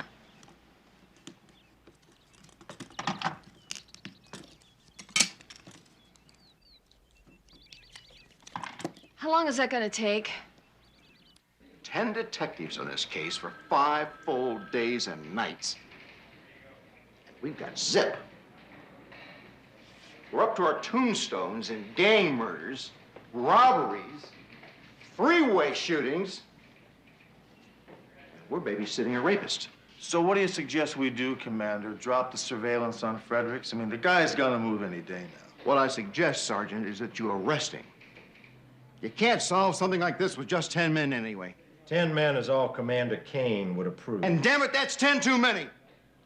Or it's 10 too few. Then give us 10 more. I'm sorry, Captain, we haven't got the manpower. Now bring the creep in. We arrest him now, we risk a DA rejecting. All we're doing is alerting the guy. You know Fredericks is guilty. You convinced me he's guilty. Now, it's about time we let the DA spend some of their money on the problem. Look, Commander, tonight is the third night of Bigfoot's strike pattern. Is one more night gonna break this department? Okay, but if he doesn't move tonight, I want to be introduced to him first thing in the morning.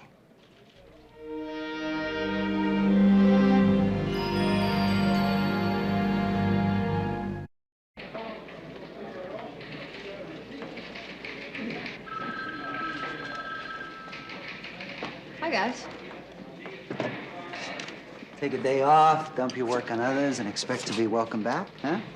Better watch it, Brad. I might come over there and lay a kiss on you, give you this flu bug. Might be worth it. How you feeling? Almost human, thanks. Where's Hunter? Hunter's in interrogation room B. He's running a tape. Really?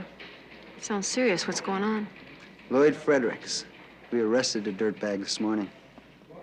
What, Fredericks hit again? No, this is worse than rape. Too much overtime. You can rape 9 women, but don't abuse the division's budget. Dee Dee, are you okay? Yeah, I'm just, I'm surprised, that's all. Was that a Tuesday? Because I told you I bowl on Tuesdays.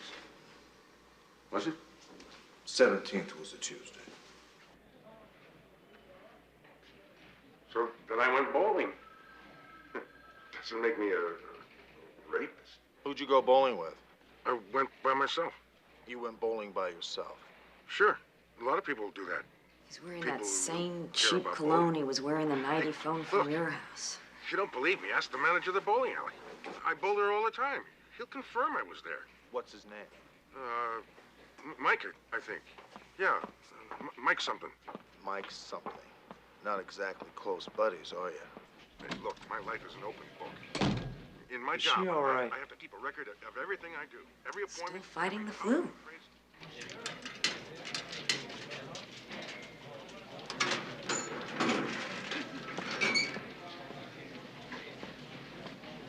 Hey, how you doing?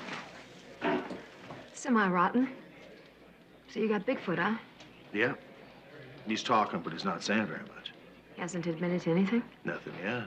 I think Charlie's going to give Brad and Kitty the case. I guess it means we're done with it, huh? Looks that way. They're taking Fredericks down to county jail to book him, and then they're going to go talk to the DA. Well, it's not like we don't have other work to do, right? We have a lot of work to do. We got to find the killer of Stacy Tyler, as well as deal with Judge Unger. Plus, I've got about 2,753 license plate numbers stacked up on my desk, which I've whittled down to 83.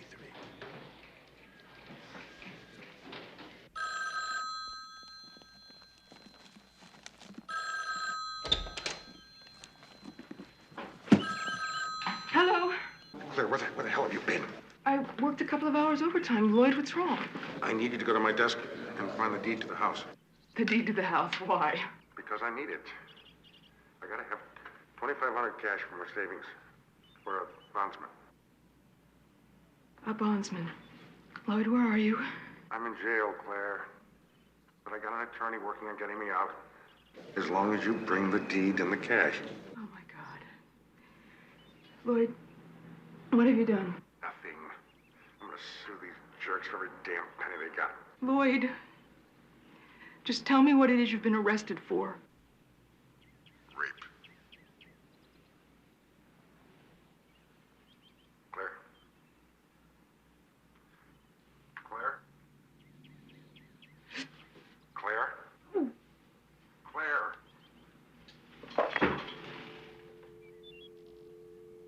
Now, you're positive that this is the same man that you saw?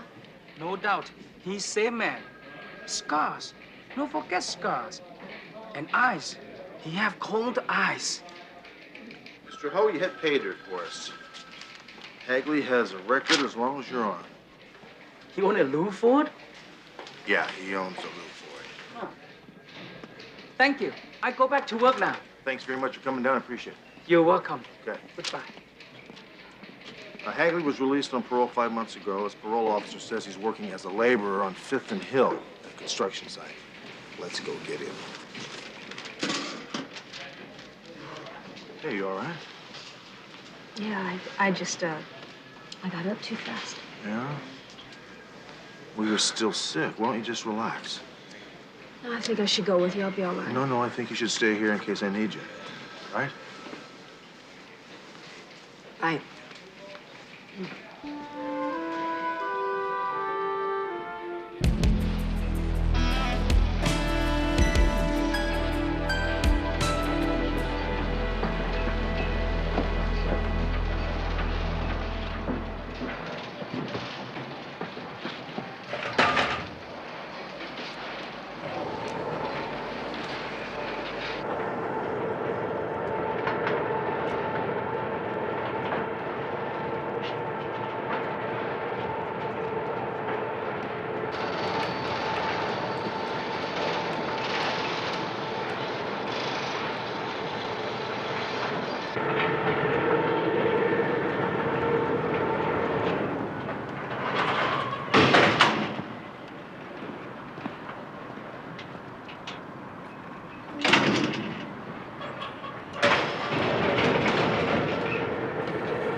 Anybody else up there with him? No, just Hagley. Thanks. Hey, if you're going up there, put this on. Rules. Jimmy, take him up to 12.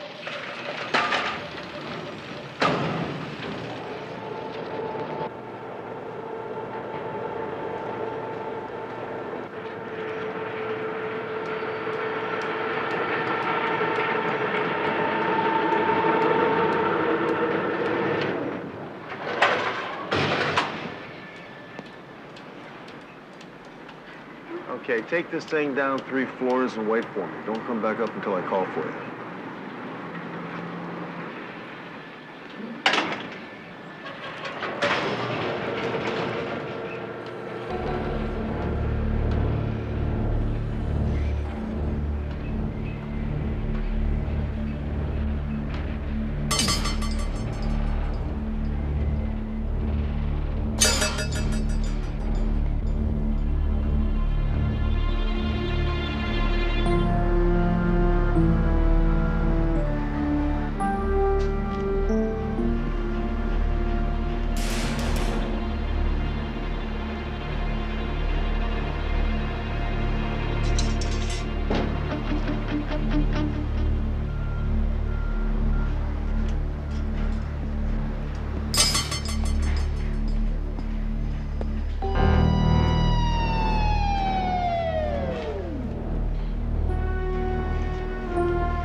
Hagley!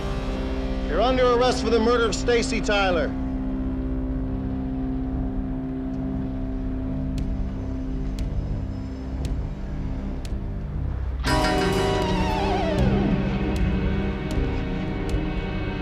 Please do something stupid.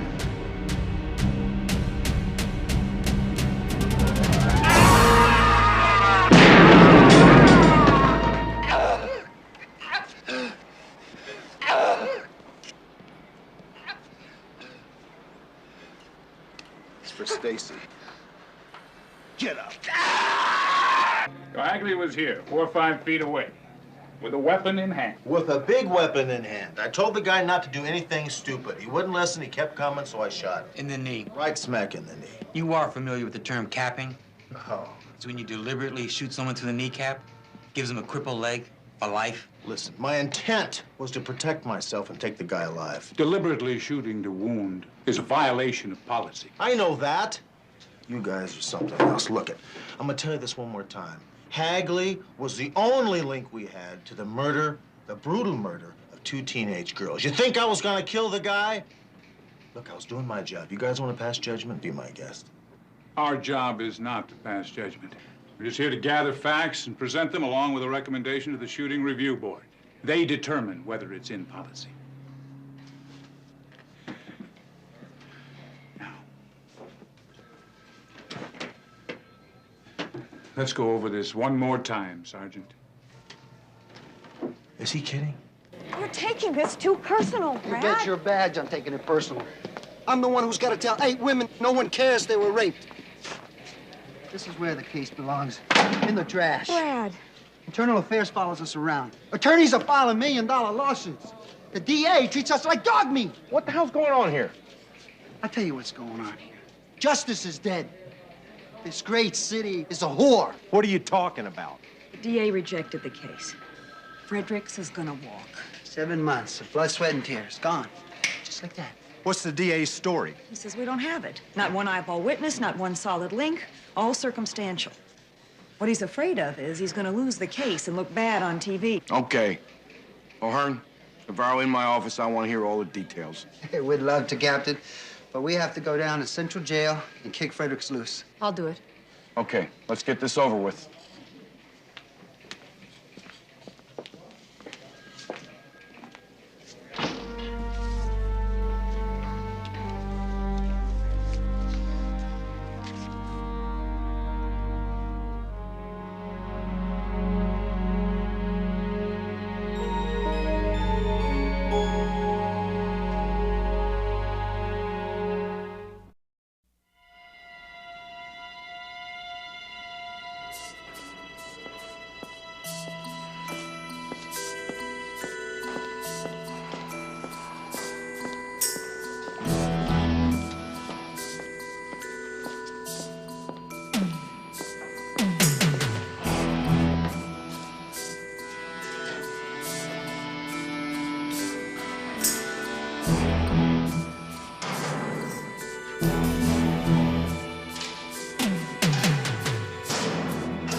Have a 510 release for Fredericks.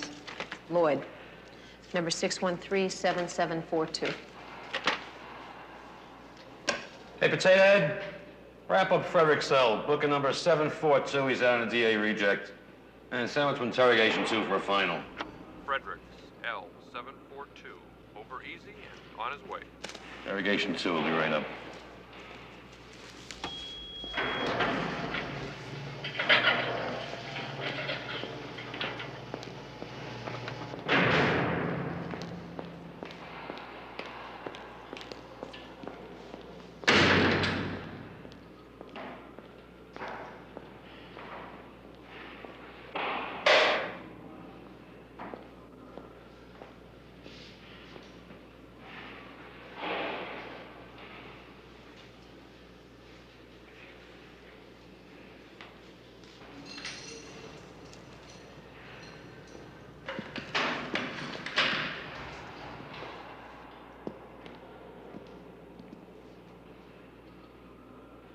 Sit down.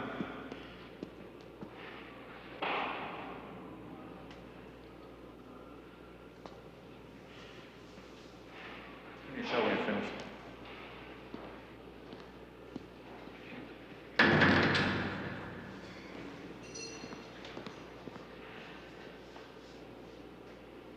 Mr. Fredericks, I'm Sergeant McCall. I wasn't there when they brought you in this morning, but I'm bringing you good news.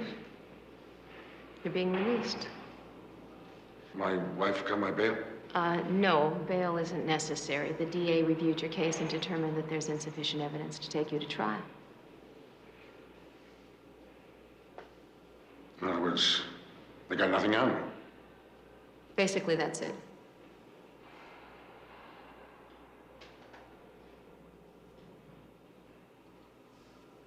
Off the record, Lloyd. Aren't Aren't you sort of, flattered to know that you've had your way with 9 women and not one of them ever identified you? Maybe they didn't accuse me because it wasn't me. Maybe they enjoyed it. Yes.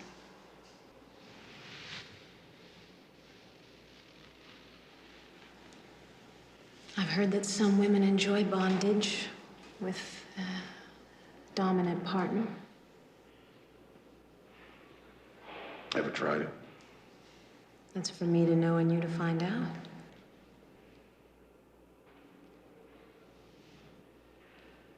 You're trying to trap me, lady. Forget it. I'm not stupid. I'm not a rapist. I'm not trying to trap you. What are you talking about? The only way I could do that is if I were one of your victims. You know what a victim is, Lloyd?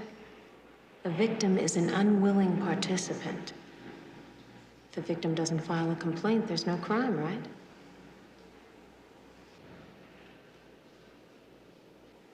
You do understand what I'm saying, don't you?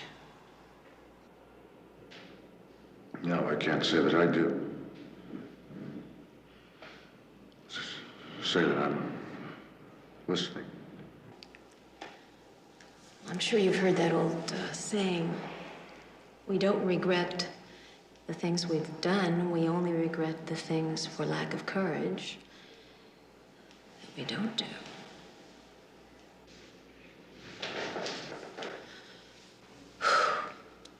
So hot in here. I don't know about you, but every time I come into this jail, I feel like I need a bath. Thank God I have tonight off. I'm just gonna go home and take these clothes off, get into a nice bath.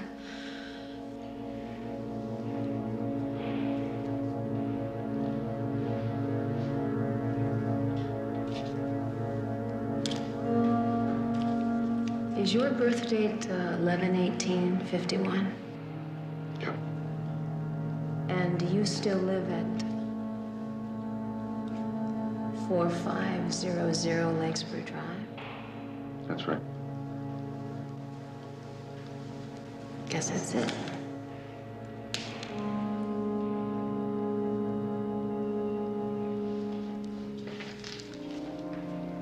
Lloyd.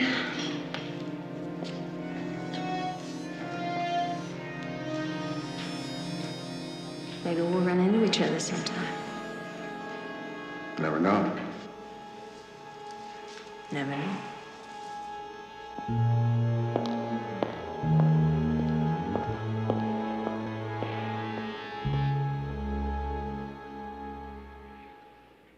We have an eyewitness that says you were in Stacy Tyler's room at the Alvarado Motel.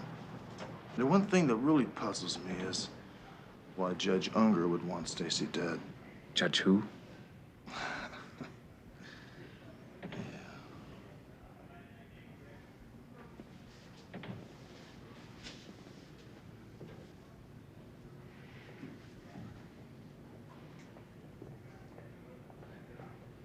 It's heating up.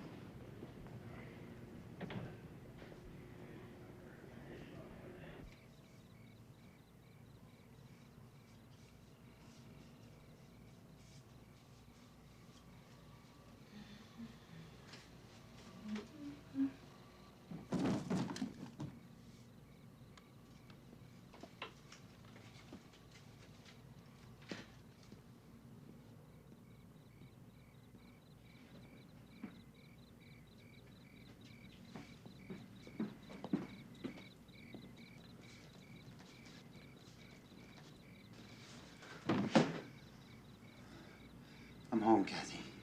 And come hell or high water, I'm never leaving again. I was wrong. I'll tell you. I'll tell everybody. I love you, Kathy. And I'm dying without you. I'll change. I have changed. Baby, you sent me away. And it worked. I found out what it was like, not seeing you. Kathy, even 3-time losers get another chance. And that's all I'm asking for. It's a chance. Let me come home, okay? Let me prove to you that I've changed. Because I have. And I love you.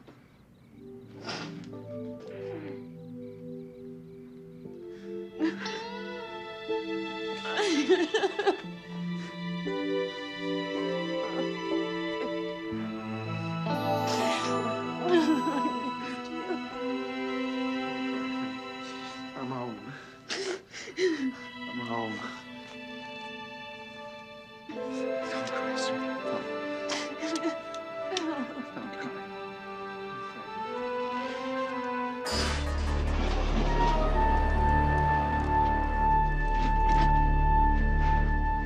Do you think it's wise to go out after what happened?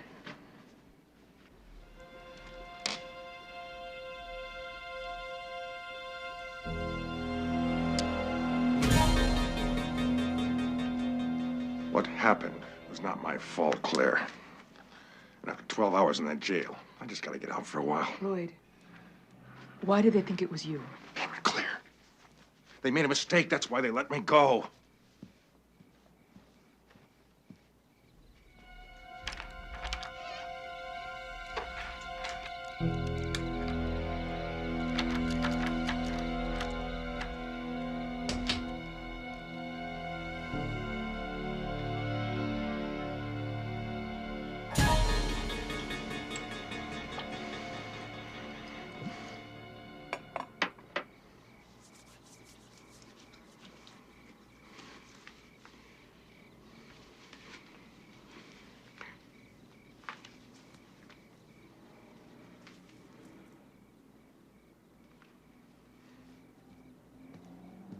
Lloyd, I found some things.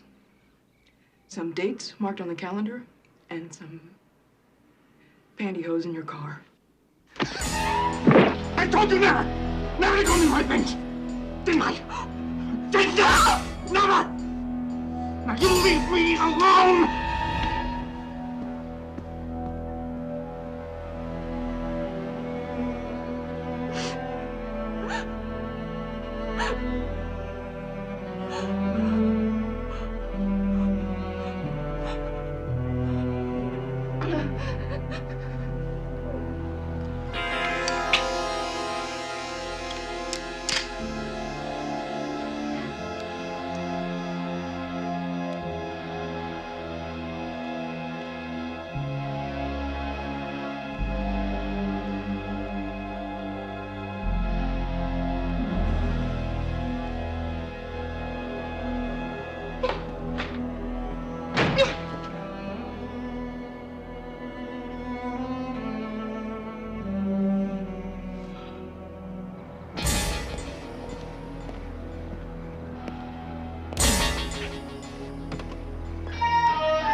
We gotta talk.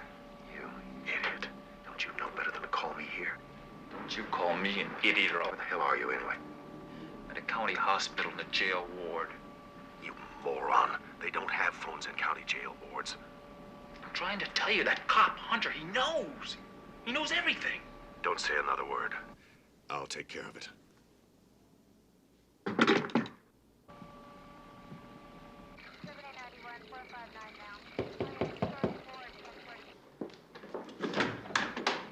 Yes? Judge Unger, please. You'll have to wait here. We have a warrant for... What do you want?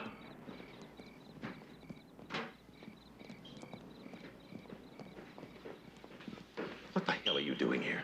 I thought I told you. I know what you told me. You have the right to remain silent. If you give up that right, anything you say can and will be used against you in a court of law.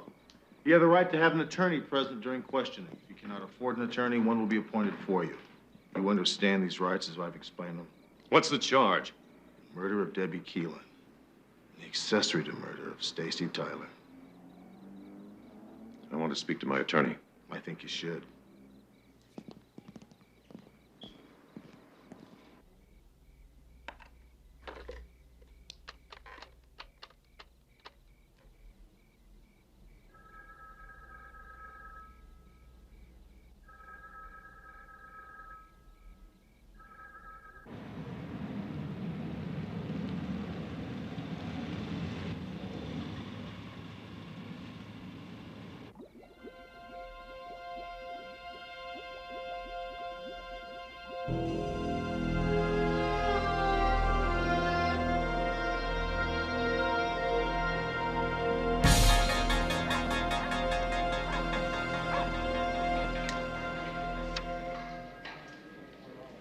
say about all work and no play.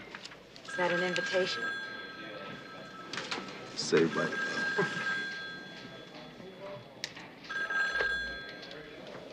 Hunter, homicide. This is Dr. Paxton. I'm worried about Dee Dee. Hey, what are you worried about? Well, I called twice and got no answer, and then I called again, and the line was busy. And when I checked with the telephone company, they said that the line was off the hook. Well, maybe it was off the hook. Maybe she wanted some privacy. She's done that before. No, I don't think that's it. I know that's not it. Well, then what is it? I just think you ought to get over there now and fast. Dee Dee was attacked the night before last and almost raped. What? By the man that you have under surveillance. I'll call you back. Call Frederick's house, see if he's home. Why? What's wrong? Just do it, will ya?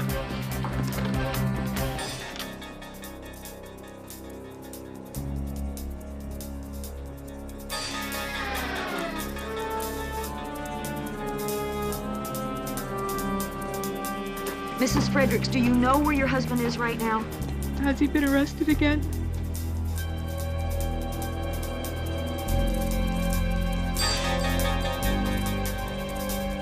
Hello, Lloyd.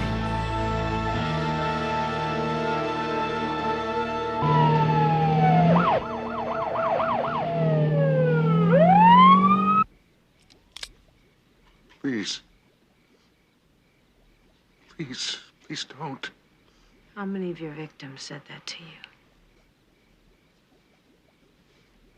Please.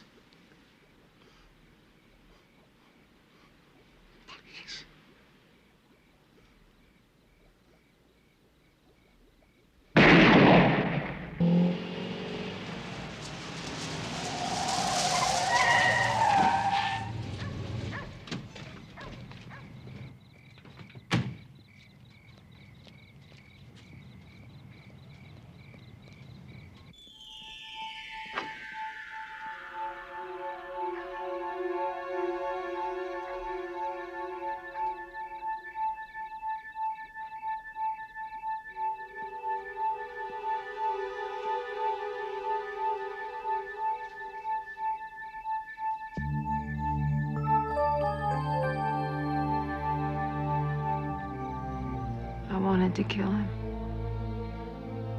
I intended to kill him.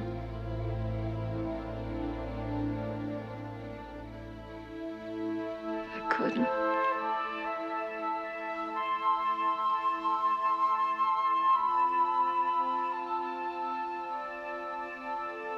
I couldn't tell you.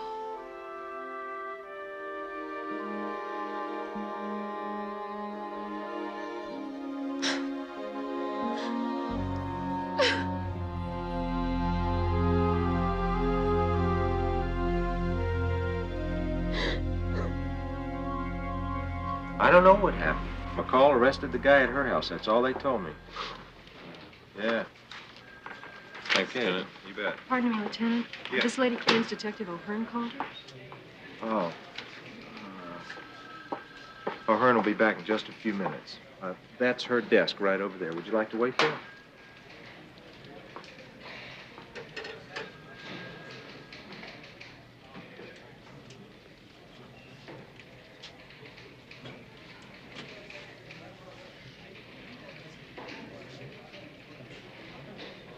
The minute Commander Stone learns about this, I'm going to have to ask for McCall's badge. You understand that, don't you? No, you're not. Charlie, consider the mitigating circumstances here. She's a cop who failed to report a felony. I know she's a cop who failed to report a felony, but come on, think about this. She was beaten and nearly raped 48 hours ago. I can't argue with you on that one, but we still got to deal with it. Now, did I understand you correctly? She's willing to make a complete voluntary statement about what happened? She's willing to make this statement, but she can't swear that it was Fredericks who tried to rape her. That doesn't matter. Don't you see? She failed to report the felony. Frederick's probably out there right now spilling his guts about what happened. No, she is through. We cannot protect her.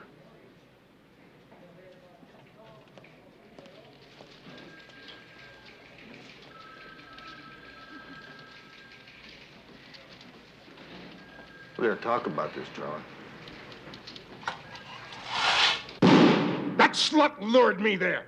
It was a setup, and I want a polygraph. You shut your mouth. You're gonna need poly grip.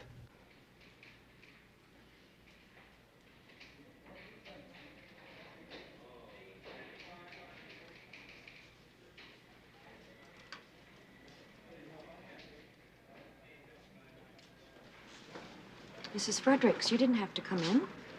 Well, I had to. I have to know what's going on. I'm sorry, Mrs. Fredericks, but your husband's been arrested on the same charge, rape. But that can't be. I mean, he said it was all a mistake. Not this time. This time he was arrested inside a woman's house.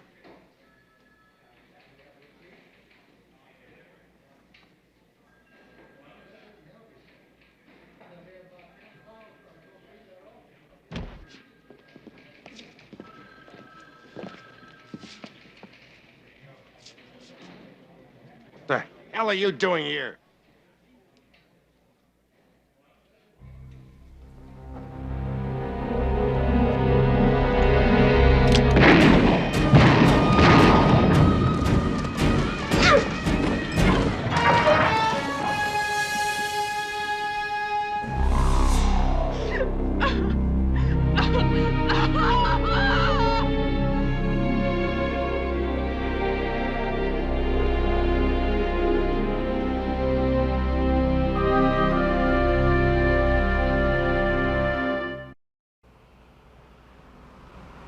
It's the Island Princess, and it makes stops at 3 islands. Sounds great. Sounds like a second honeymoon, Brad. You said it, partner. Gee, I hope the trip cheers him up. Next week, Kathy and I depart Miami for 7 sun-filled days of bliss. You know, I can almost feel the sea breeze, taste the cool salt air. Hey, Navarro. It's Dial a Divorce calling again on line 6. Tell them I'm a happily married man, and I don't believe in divorce. They keep calling. Hey, I got nothing to talk to them about. Tell them to go back to chasing ambulances, okay?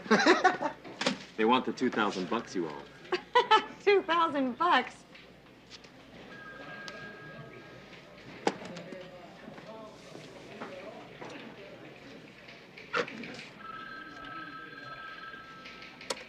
Hey, where you guys been? You know, I've been trying to get a hold of you fellas. Now, you've got friends in this department, McCall. In fact, that tall one kept me up most of the night talking about you. Cops are always being forced to make decisions, usually under a great deal of stress. So it shouldn't surprise anyone we sometimes make mistakes. Now, the man that tried to rape you is dead. You, me, and Hunter are the only ones that know what happened, isn't that correct? Yeah. Except for my doctor, but that's, confidential information. Well, exceptional problems sometimes call for exceptional solutions. And if you can pull it together, like I know you can, I'd like you to stay on.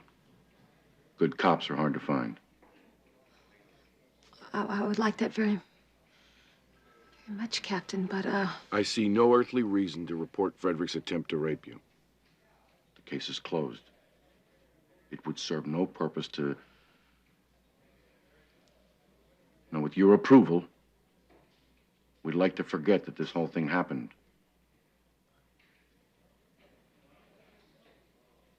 Look, you've still got 3 weeks leave left on the books. Why don't you take a couple of them right now?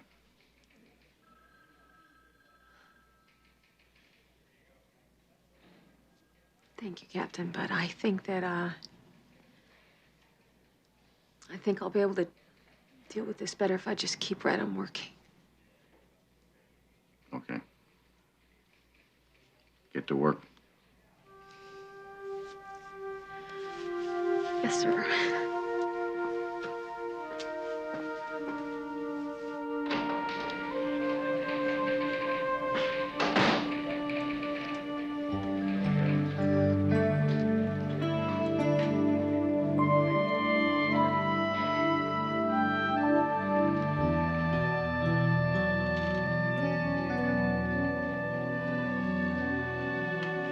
Thank you.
Next on Hunter.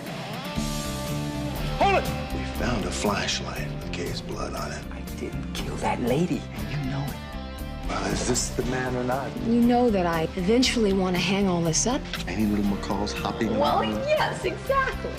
Jealous partner is gonna curse my case. This is insane. The point is, Hunter's got reasonable doubts, supported by some interesting developments. Freeze! Nobody move!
Some of this? What is it? Atomic, California style, vegetarian deluxe ranch pizza. We've got cheese. We've got carrots, mushrooms, peppers.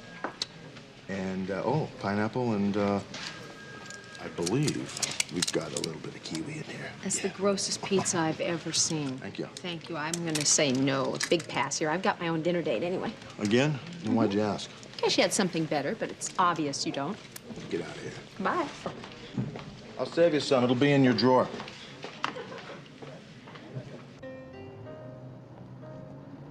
So, what do you think? Well, I had the braised duck one time. It was really great. Really? Yeah, really. Really great. That's great. So how's your dinner? Is it great? Great. Great. Is it really great? Oh, really great. Oh, that's great. What do you think? Do you think maybe that might be their first date? Might be their first date? I think it's definitely their first date. You know what? That guy sounds exactly the way you sounded on our first date. Wait a minute. I wasn't quite that bad, was I? I thought you were cute. Well, since this is not our first date.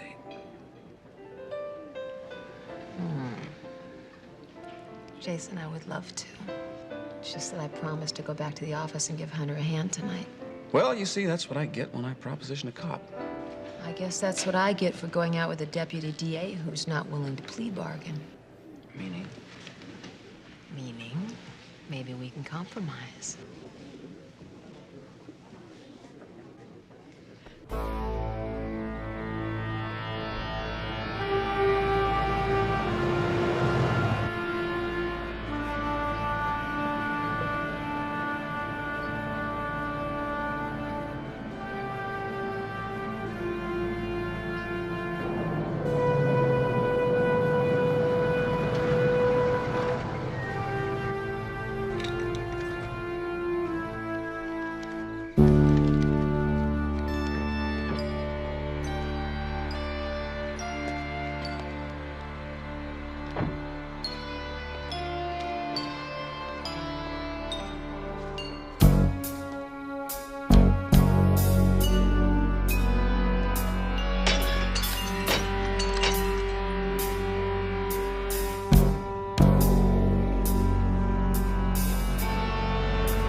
silent at 8053 East Edgemont.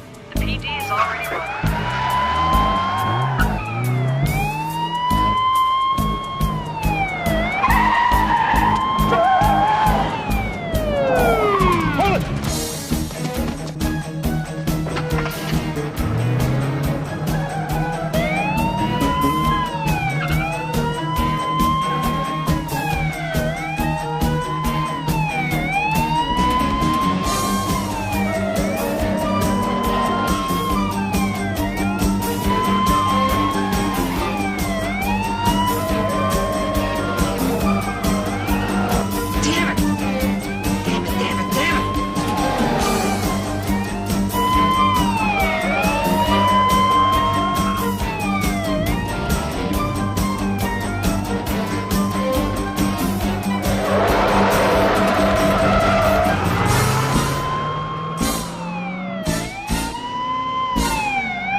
I'm Deputy DA Leffler. Is there an incredibly good reason for this? Sergeant Hunter's been trying to reach you. Don't you have your beeper? Beeper.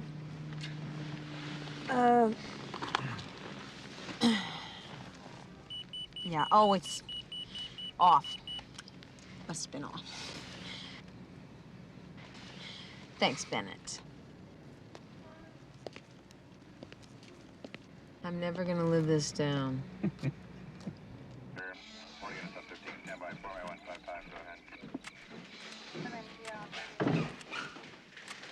How was dessert? I meant dinner. What'd they do? Put it out on the wires? Yep, it's all over town. Great. What do you got, Barney? That's Kay Dawson, woman of the house. Blunt force trauma to the head. Lots of contusions and abrasions. She fell down the stairs. She probably surprised the burglar when she turned on the automatic alarm. He clubbed her in the head, and that's when she fell down the stairs. It looks to me as though he might have entered through the side patio door here. Any sign of the murder weapon? No, not yet. We got an eyewitness, though. Security guard almost caught him when he came out the front door. He also got a part, though, on the license plate. Sergeant Hunter? Mr. Dawson. Yeah, this is Sergeant McCall. Hi. Sergeant?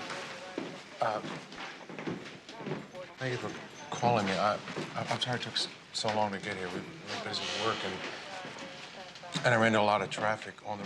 You wouldn't have thought there'd been traffic like Mr. Dawson, we need you to 10 identify. years ago, you know, there was never Mr. traffic Dawson, like that. we need you to identify your wife. I'm sorry. 12879 clear.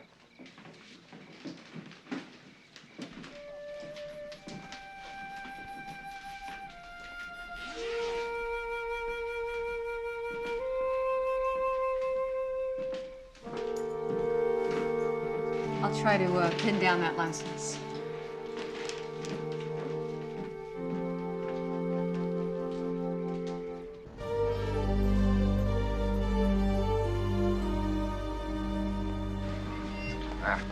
McCall, Hunter. What's the progress on the Dawson murder? Thomas Orlowski, prime suspect out of 9 possibles. We also found his fingerprints on the flashlight that killed Mrs. Dawson. Orlowski, we've had him in here before. Right. Unfortunately, he squirmed away. Hi, Rick. Jason, hi, Ben. Looks like we nailed Tommy good this time. Well, let's not get ahead of ourselves. Got any addresses? Got 3 of them. Take off, huh? Okay, we're out of here. You take Silver Lake, I'll take Mar Vista and Venice. All right? See you. All right. You know, I know this fantastic little Ecuadorian restaurant down in Silver Lake. What do you say? Bust a punk, eat some food? I think you're crazy. Yep. How about you, baby? I'll see you. Hi. Wait up. Positively beaming today, aren't we? Is it that obvious? Uh-huh. Well, Well, what? well, is this the man or not? I don't know. What, maybe? I'm about 60% sure. 60%? Yeah. I don't know. I'll just have to wait and see, you know. Time will tell. You know that I eventually want to hang all this up here, you know. Yeah. I'm serious. I want to be able to have a home that I can share with somebody and, you know, have those barbecues on the weekends, stuff like that, you know. Tiny little McCalls hopping Well, around. yes, exactly. And maybe Jason is the man that I can share that with. I don't know. I'll have to wait and see. Of course, you know that that means that you will be losing the very best partner that you ever had. You think you can handle that? I think so, only if I'm the bridesmaid. Oh, I see. So nice little lavender chiffon number, something like that. No, actually, I was thinking of something in lime green. You know, maybe a helmet with maybe a rhinoceros horn coming out here.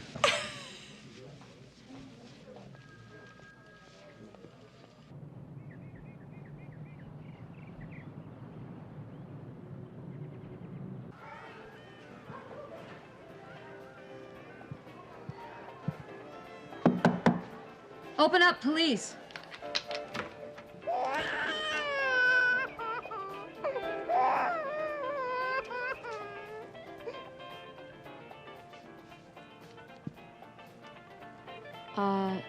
Tommy Orlowski doesn't live here anymore, does he?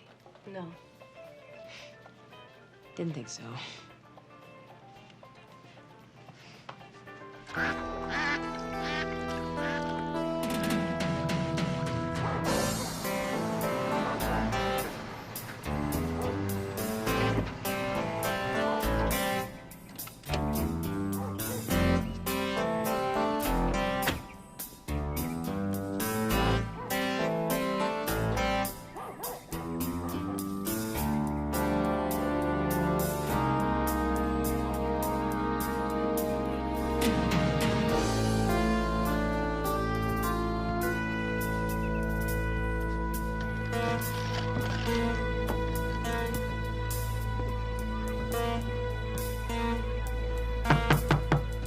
Just a minute.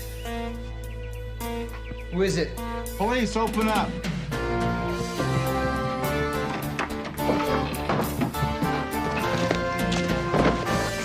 got nothing on me. Really? That's what they all say. You're under arrest. Get up. 16 burglary arrests. 2 convictions. Yeah, I saw that, yeah. Thanks. Got quite a career going here, Tommy. Yeah, well, it's nothing to be proud of, but at least I'm not on welfare. I really want you to reconsider. I'm totally against this interview. The man's talking a murder beef, and I'm clean. I want to hear what he has to say. Just settle down, Sidney. I can deal with this. Okay, Tommy. Where were you when Kay came out of her bedroom?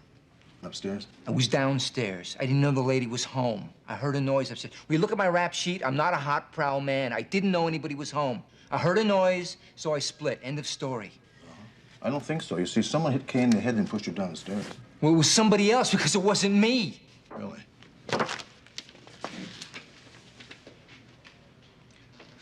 We found a flashlight in a neighbor's backyard with Kay's blood on it. So? Also your fingerprints. Well, that's impossible! Hey, come on, watch that. Sit down. Interview over. No, it's not, Sidney. Tom, you're not going anyplace until you talk to me. All right, I'll cop to those other jobs. Shut up. But I didn't kill anybody, and that's the truth. I'm wasting my time, boys. Will you look at my Tommy, record? damn it. I have looked at your record. I don't have any assault beefs. I'm strictly non-violence. That's my policy. Should have stuck to it.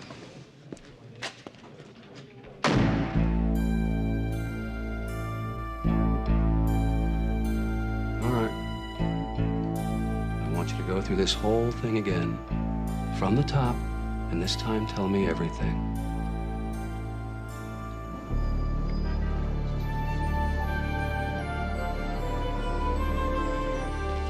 I'd say it's time I hang Tommy Orlowski's scalp on my refrigerator door. I love it when you talk dirty to me. Go get him, tough guy. Is the man you saw coming out of the house in this room? Yes. Please identify him. That's him next to defense counsel, in a plaid shirt and gray pants. Let the record show that the witness identified Thomas Orlowski. You lifted a thumbprint and 3 fingerprints. Did you match them to any particular individual? The prints match those of Thomas Orlowski. The evidence is entirely circumstantial. Will you entertain a bail motion? Your Honor, I'd hardly call a murder weapon covered with the defendant's fingerprints circumstantial evidence. This is a capital offense, and I strenuously oppose any form of bail. Your Honor. The court agrees. Your bail motion is denied. Don't worry about it. We'll cop the second degree. You'll be up for parole in 10.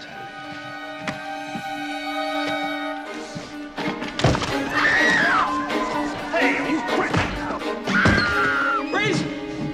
Nobody move! Nobody's gonna get hurt. I just gotta get out of here.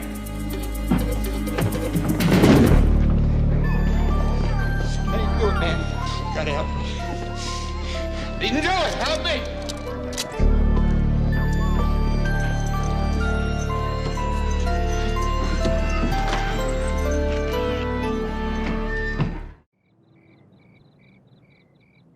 I'll seek the strongest penalty the law provides. The death penalty? The members of this community must feel safe in their own homes, women especially. Mr. There you go. Can you give us some idea as to how... You know, I tried him 3 years ago on a Resdensburg, but he walked because of a search and seizure problem. You know, Sid Dombrower, he's a damn sharp defender. He and Orlowski go way back, but this time around, they're not going anywhere. Jason, are you talking about revenge here?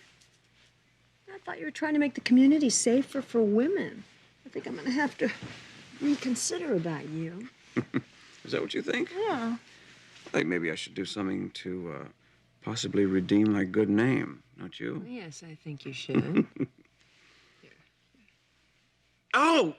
Oh, honey. Oh, gosh. I'm sorry. Oh, Hurts, boy. huh? Could you be careful? You're dealing with a very delicate instrument there. I know. Here, I'll make it feel better. What? Oh, that feels better. Does it feel better? Do that again. That's feeling... Make it feel a little bit better? It's feeling a lot better. Do it again. I know how to make it feel a whole lot better. You do? Yes. I do too. I'm feeling great now.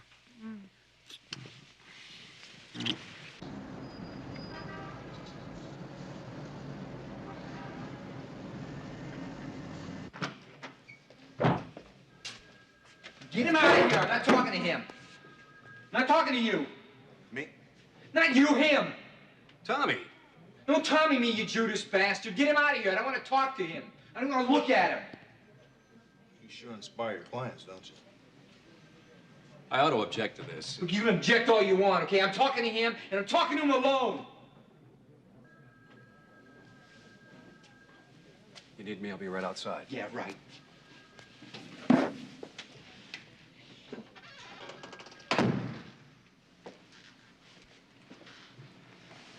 He thinks I did it. That seems to be the general consensus, doesn't it? Look, I'll admit to every job I've done since junior high school. I'll admit to every job I've done since junior high school. I'll take you on the grand tour. There must be 2,000 of them. But I never laid a finger on anybody. You proved that in court, didn't you? Look, I freaked out in there. Okay, I mean, they're only trying to bury me in there. I'll take a polygraph. I'll take it right now. I didn't murder that woman. I didn't even know she was home. Well, even if I did give you a polygraph, Tommy, it's not admissible in court. I'm doing it for you. I didn't kill that lady. And you know it. In your gut.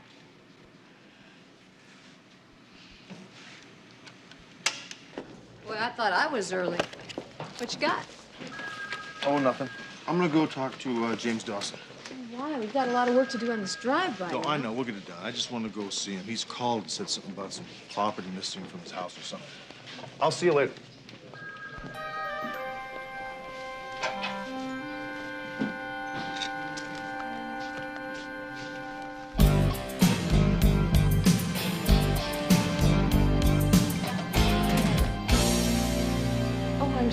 Mr. Dawson took the day off to make the funeral arrangements for his wife.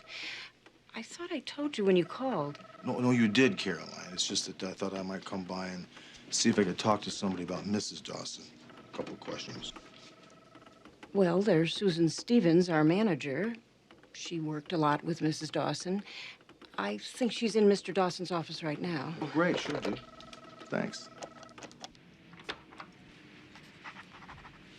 Miss Stevens? Sergeant Hunter. Sergeant. Hi. Susan. I'm the manager here. I was kind of expecting to talk to James Dawson today, if I could. I'm afraid he's not in today, but I'm sure he'll be here tomorrow. Okay. Just out of curiosity, what is it you people do here, anyway? Well, we developed software for industrial robotics.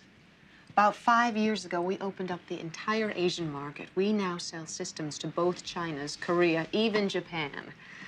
The Pacific Rim is the future, you know. Really? And we'll be there. Good. I sound like a bad corporate film, don't I? No, not at all. I assume James Dawson owns the company. He does now. Kay was always the heart of the operation. She created the company about 15 years ago. James came on shortly after they were married, about 5 years ago. I came on board a few months after that. Kay Dawson, a nice woman? A strong woman. If you haven't already heard, Kay and James did have their differences about running the company. I think it is just awful what happened. I miss her already. I can understand that. Well, I'll come back another time. Thanks. Thank you. See you, Susan. Good luck.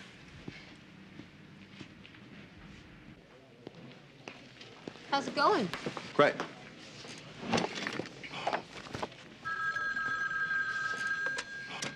Hunter. Yeah, it's Barney. Finished with the Dawson murder. Got some interesting news. Great. Be right over. I could use a little bit of help here, you know. Can it wait? Yeah. See you later. Thanks. Bruises under both arms, huh, Barney? Yeah, kind of hard to do falling downstairs. Yeah. How would somebody get bruises like that? It is consistent with somebody dragging her a short distance. Like from her bedroom to the top of the stairs? That would do it. She also had an awful lot of tranquilizers in her blood. Enough to sleep through an earthquake. Or a burglary.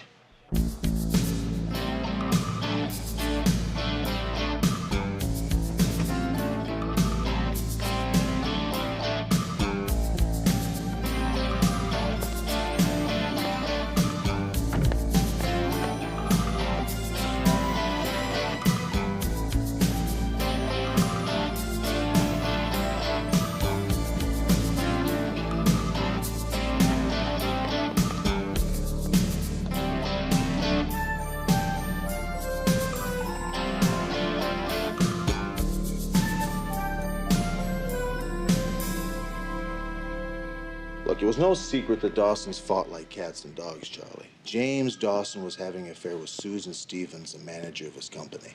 It's completely irrelevant. Yeah, and Kay Dawson's body had bruises all over it, indicating that she could have been dragged from her room. She was also loaded with tranquilizers. Orlowski killed Kay Dawson. It's as clear as a bell to me. I gave Tommy a polygraph. The examiner feels that Tommy's innocent. A polygraph? That's 20th century witchcraft. I've got a murder weapon with Orlowski's fingerprints all over it. Maybe it was a frame, who knows? Wait a minute. Now, this is crazy. Do you realize this will ruin us in court?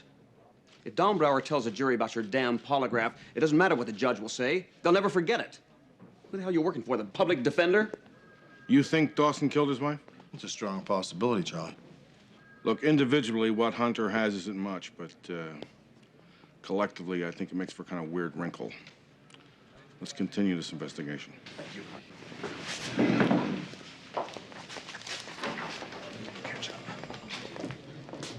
Captain, this is insane. We finally got this guy. What is the point? The point is Hunter's got reasonable doubts, supported by some interesting developments. I think that's good enough for me. Charlie, I can't count the times that I have built probable cause to keep those creeps you send me off your street. Jason, I don't owe you anything for doing the job you're paid for. We're gonna follow this one out. What's going on here? Why did you keep me in the dark? Because it's Jason's case, and I felt as though you were too close to it. We have worked on other cases before. It's never been a problem. No, I know, but I think Jason's making a personal vendetta out of this thing. He just doesn't want to compromise. He's seen enough killers get off with just a slap on the wrist and then go out and murder somebody else. You've seen it too. I know that. And both of us have seen innocent people suffer because of an over-aggressive DA. Now, I think we should follow the leads and see where it takes us. Yeah, you have a point. Okay, you said that the Dawsons fought a lot, right? Right. I'll go talk with their attorneys and see if I can find out what the stakes were. Okay, I'll re-examine the murder scene and go by Tommy's to see if I missed anything. Listen, there's just one thing. If all we come up with are dead ends, let's just be real careful along the way, just for Jason's sake, okay? Sure. Absolutely. See you later, partner. Dee Dee, Devane didn't budge. Your jealous partner is going to curse my case. Jason, that's not it at all. It's just that we have to follow through on the leads, you know? We have to. We're talking about a man's life here. Jason? Hey, I gotta go.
I couldn't believe it either.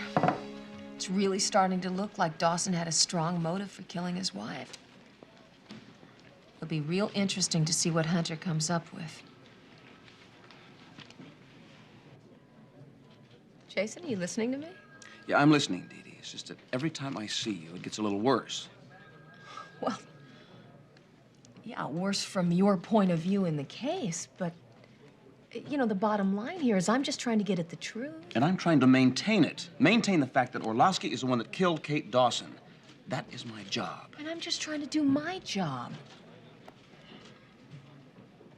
Jason, can't you just at least be open to the possibility here of an alternative?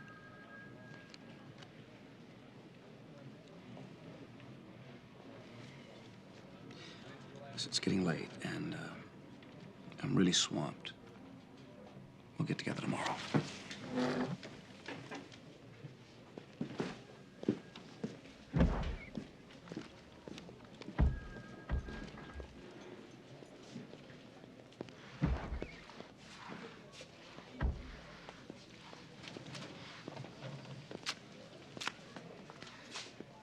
Trouble on the home front? I'd rather not talk about it. You know, if you call one of those 976 party lines, I'll help you. I'd expect that from you. What'd you find? Well, I talked to Kay's attorney. He said that Kay and James Dawson were at each other's throats continuously. Said they had a prenuptial agreement that cut Dawson out of everything in case of divorce. Yeah, but would that be cause enough for him to kill his wife? I don't know. With Kate out of the picture, Dawson retained control of the company. It's worth millions. Missed anything at the crime scene? You know, I think it's highly improbable that Tommy could have flown out the front door like the security guard said, unless he had a key to the front door of that house. I thought you said he went in and out through the side windows. I think that was just to mask his M.O. Here you go. Thanks. I think Tommy somehow gets keys to these houses. I also think he has an accomplice. Really? Yeah.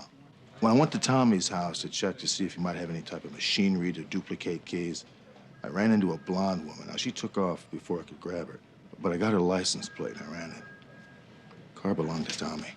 Guy's facing the gas chamber. It's no time to try to hide an accomplice. Unless he cared a great deal about it. One hell of a lot. How do you think James Dawson fits into this? Well, let's see. If James Dawson wanted to kill his wife, he'd have to figure up a way to frame Tommy for it. Yeah, but to do that, he had to know exactly when and where Tommy was going to break in. I mean, basically, he had to be able to predict it. That's exactly what we have to do. Well, we can start by going to the 6 burglaries that Tommy admitted to in the neighborhood. Begin by interviewing the housewives, see if there's some way we can connect what they were doing with Tommy breaking in and having access to the house keys.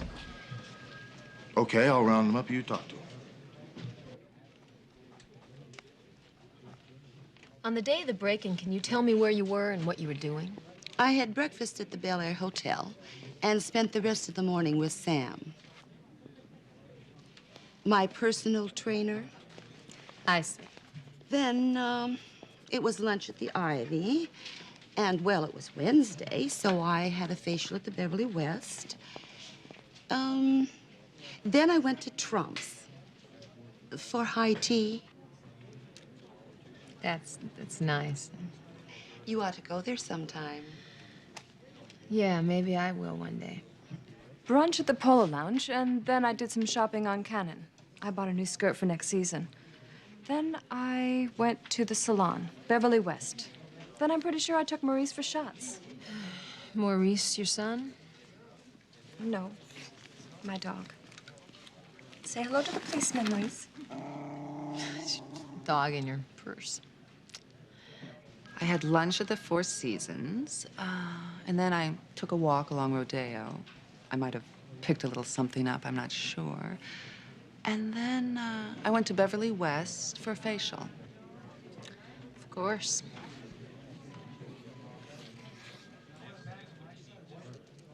All 6 of the victims had an appointment at the same facial salon the day that Tommy broke into their homes. That sounds promising. Grab Hunter, get yourselves a mud pack.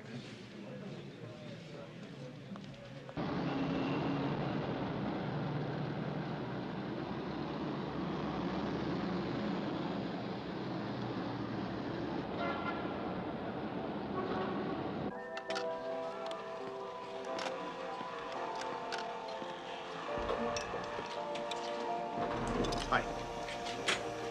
Could we please speak with Tommy Orlowski's girlfriend? Christy? Blonde hair, drives a white Nissan. Uh-huh. Yeah, is she here? Yeah, she's in the back.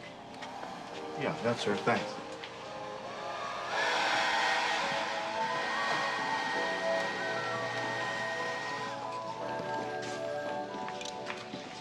Hi, Christy. We finally meet, huh? I'm Sergeant Hunter. This is Sergeant McCall.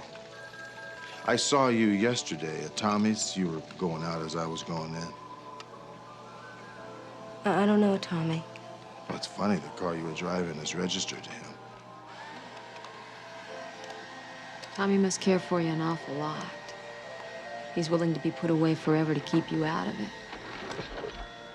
If you feel the same, it's time to talk the truth. He told me not to say anything. He doesn't want anything bad to happen to me. I'm so worried about him. Things have changed now, Christy. You might be able to help him with this case. We think Tommy may have been framed for the murder.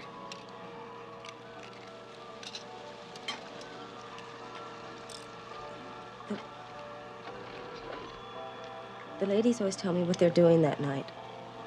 If they're going to a party or something. So Tommy had this idea. I made an impression of the keys while the ladies were soaking. And Tommy made the keys from that. Then he went over to their houses at night. He broke the window so the police wouldn't know how he got in. And that's where you got Kay Dawson's key, when he broke into her house. But that's what was so weird. The picture in the paper of Mrs. Dawson, the lady who got killed, that wasn't the Mrs. Dawson I took the keys from.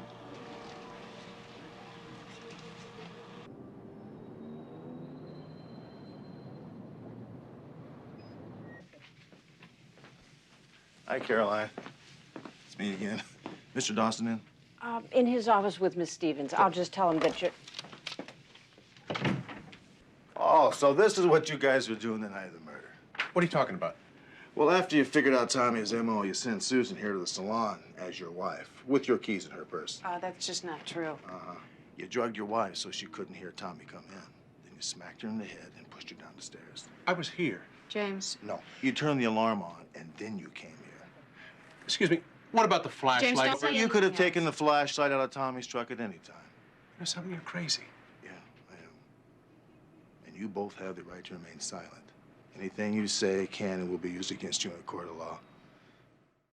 Number 5, step back, please.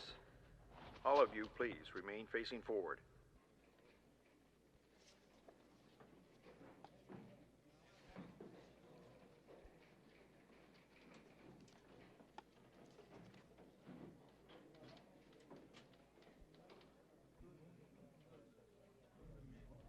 Please, remain facing forward.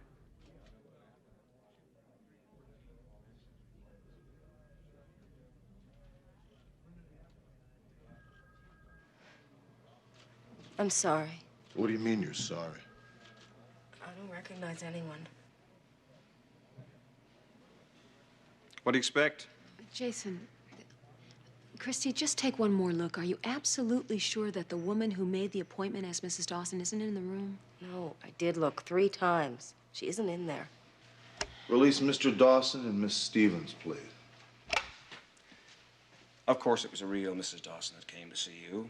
You just didn't recognize her from the newspaper, that's all. Let's just consider this case officially closed, shall we?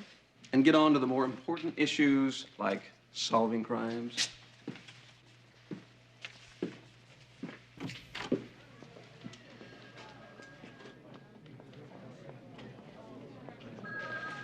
Maybe we missed something here. Maybe Jason's been right the whole time. We have missed something. Would you look at one more thing for us? Come on. It's her. That's who I got the keys from. That's who said she was Mrs. Dawson.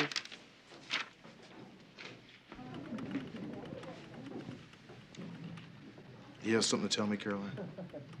About? Beverly West Facial Salon. Oh. I am so sorry. I did not mean to...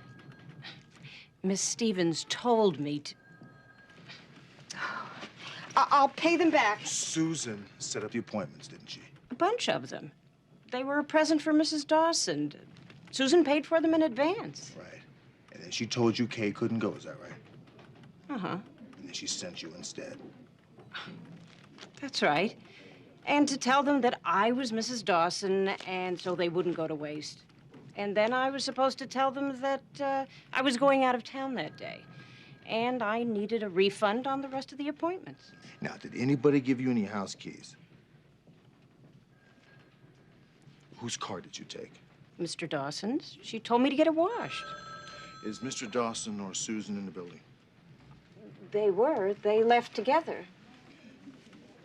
Thank you. You cannot deny that you wanted to kill her. That's all you've talked about for the last 5 years. Yes, but you actually did it. I get things done. You just whine about them. You understand? You're going to get caught. No. No, James. We are going to get caught. You see, it's only a matter of time before they figure this whole thing out. And when they do, nobody will believe that you were not in this up to your neck.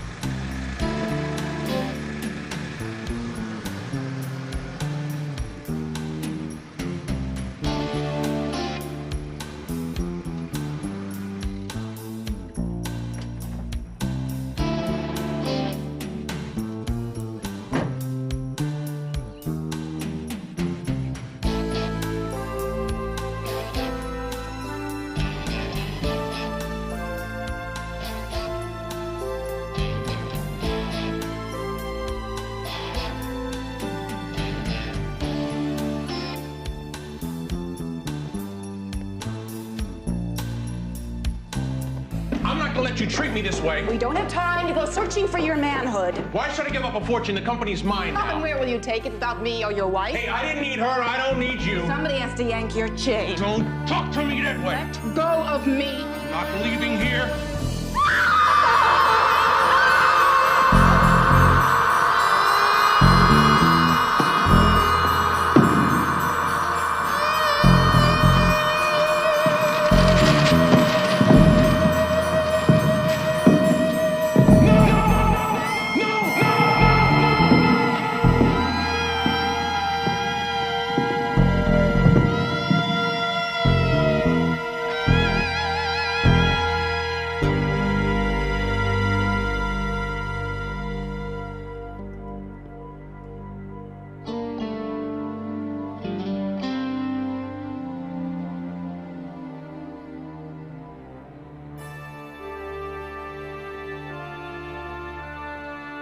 No fancy moves, Dawson.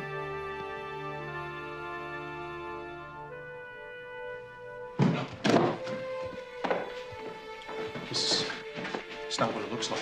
Really? It looks like a dead body to me.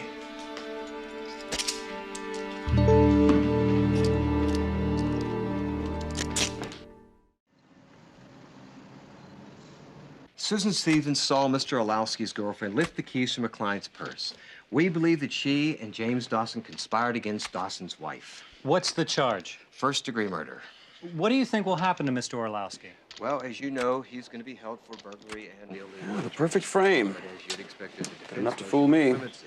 Do you think the judge will be tough on Jason, I think that you let a personal grudge get the best of you here. Oh, no, I got taken in. It was not the perfect frame.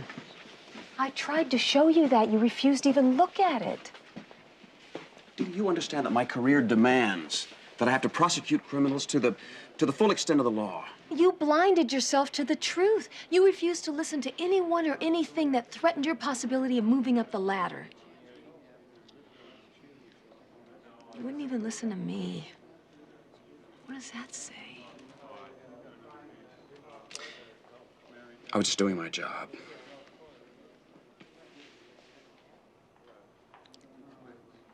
You know, I think we're talking about choices here. Dee Dee, I don't want to lose you.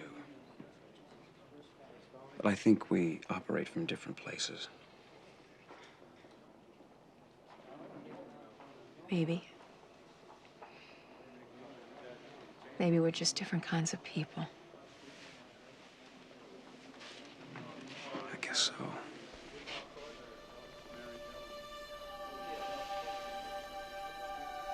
Take care.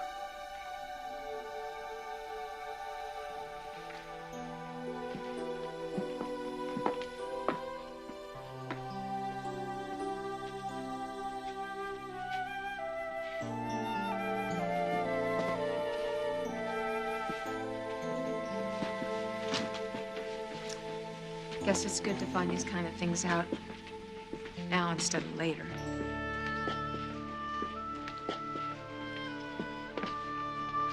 It's just... ouch, you know?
Tonight on Hunter. The money in the bag. That's the boy. Looks like he's graduated to murder. Something happened at the warehouse yesterday. I want to know what's going on. We almost shot each other. I don't see there's any harm in you talking to the departmental psychologist. What do you mean me bring it up? Why didn't you bring it up? Because I didn't think you wanted to bring it up. You still haven't told me what you're talking about.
Got any winners today? Not here.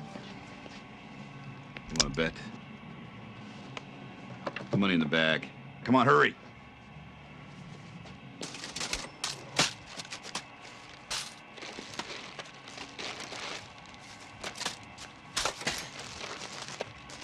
Hurry up, come on.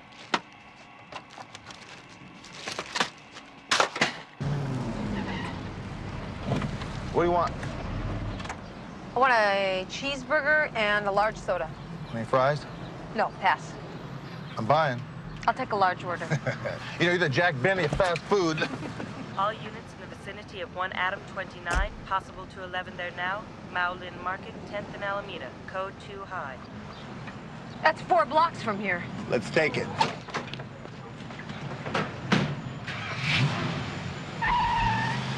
Hurry up!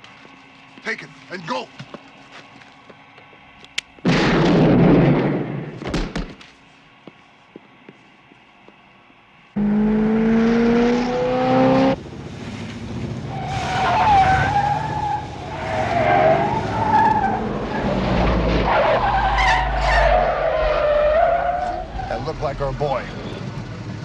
behind us. Let's take him.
Go around to the back and try to flush him toward us. Check.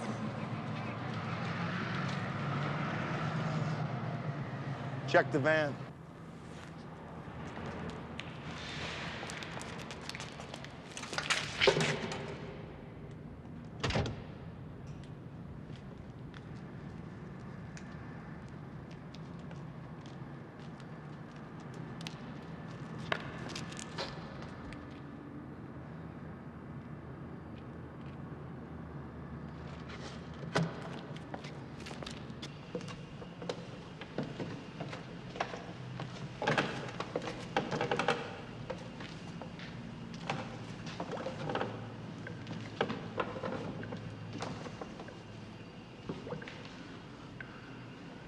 Can't see anything down here.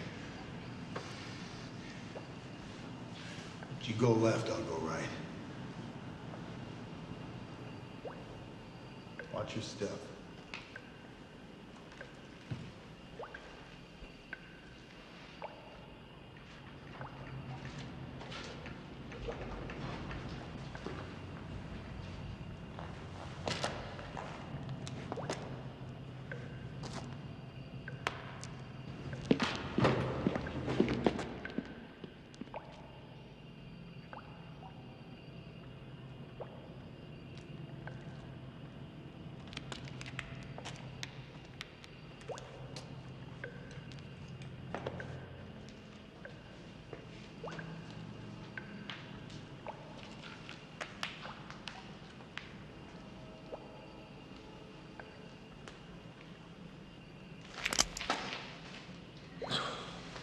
What are you doing? I thought you were gonna go left. I heard a noise behind you. You heard a noise. That was me. You heard me. This place is like an echo chamber. What's up? Did you see him? What do you mean, what's up? Did I see him? Didn't you see him? No, not a trace. What's that? I'll go out the back way.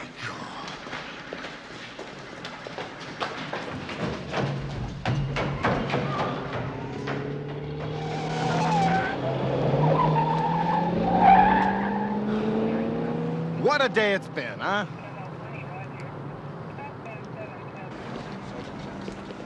Followed him into a warehouse and I heard this noise and I doubled back and he must have gotten by me. Would you get a license of the car he was driving? It'll be in the report, Captain. Excuse me, Sergeant Hunter. They just found your car. It was left abandoned a couple miles from the warehouse. Abandoned? That'll be in the report as well, Captain. Captain Devane? Lieutenant Malone, nice to see you. Your captain said you were on your way down. Lieutenant Malone, this is Sergeant Hunter and McCall. Lieutenant, how are you? Good to see you. Rick, it's been a long time. McCall? Lieutenant? Hunter and I worked a case together 3 years ago. Yeah, but she wasn't a lieutenant then. Well, I had a few lucky breaks. Oh, well, I think it was a little bit more than luck. Lieutenant Malone's been working at Hollenbeck in the robbery division. Her captain called this morning, said they may be looking for this guy. His name's Mick Stryber. He hits lotto places Wednesdays and Saturdays when there's been a big score. Up until now, that's as bad as it's been. Well, McCall and I got a pretty good look at our guy. Is this him? That's the boy. Looks like your boy's graduated to murder.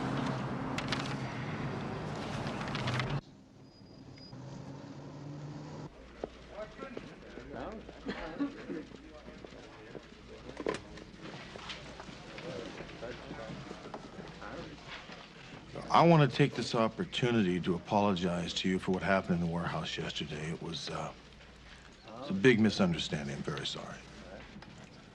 No problem.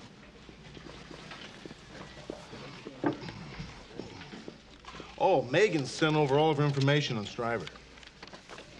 How considerate of her. Is something bothering you? Just making a statement. You know, I think we're going to need some help on this Stryber case. I was thinking about asking Lieutenant Malone to join us. She's been working on this Stryber case for, what, 2 months now and she hasn't gotten the guy? So I think we can just read her reports. What do you think? Well, I disagree. I think that Lieutenant Malone's a very good police officer, and we do need all the help we can get on this case. That's right. That's right. I'm going to talk to her captain. Good, Joe. Thanks. What's going on with you?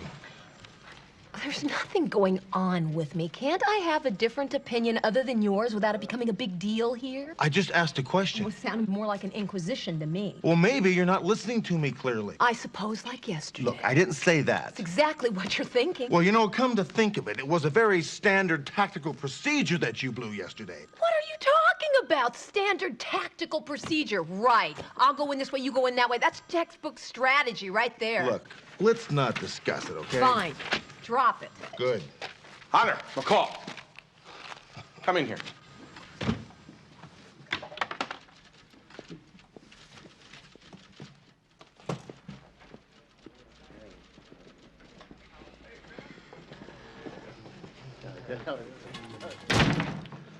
All right. You two have been fighting like a couple of alley cats. What's going on? Oh, there's nothing going on. Oh, crap. I want you both to sit down. All right, I read your report. And whatever this is, it has nothing to do with losing that car. Something happened at the warehouse yesterday. I want to know what it is. Look, all we had is a little miscommunication at the warehouse, that's all. We almost shot each other. I see. All right, I want you to listen to me. Consider this. If you had actually fired shots yesterday, you'd be required by departmental policy to see the psychiatrist. Yeah, you see, we didn't do that. Obviously you didn't do it, thank God. But I don't see there's any harm in you talking to the departmental psychologist. We're fine. It doesn't look that way to me. Now, I need you two to be focused. Look, I cannot speak for you, but I am just as focused as I have ever been. So with all due respect, Captain, this is something that I'm just not interested in, okay? Well, me either. I think you are both making a big mistake. Well, we have a lot of work to do on the Stryber case. So. Something is wrong here. Yeah. Don't worry. We'll figure it out.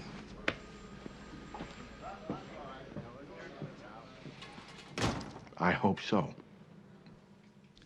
How long have you two been partners? Almost 6 years now. That's a long time to be together. Things must be pretty good between you two. Yeah, for the most part, they are. This isn't exactly a 9-to-5 job, so occasionally you do get on each other's nerves. That could be happening now. Maybe that's all it is. You think so? Do you think so? You don't make this very easy, do you? Sometimes it isn't. At the warehouse, when you came around that corner, tell me how you felt when you saw Hunter with his gun pointed at you. Describe the moment.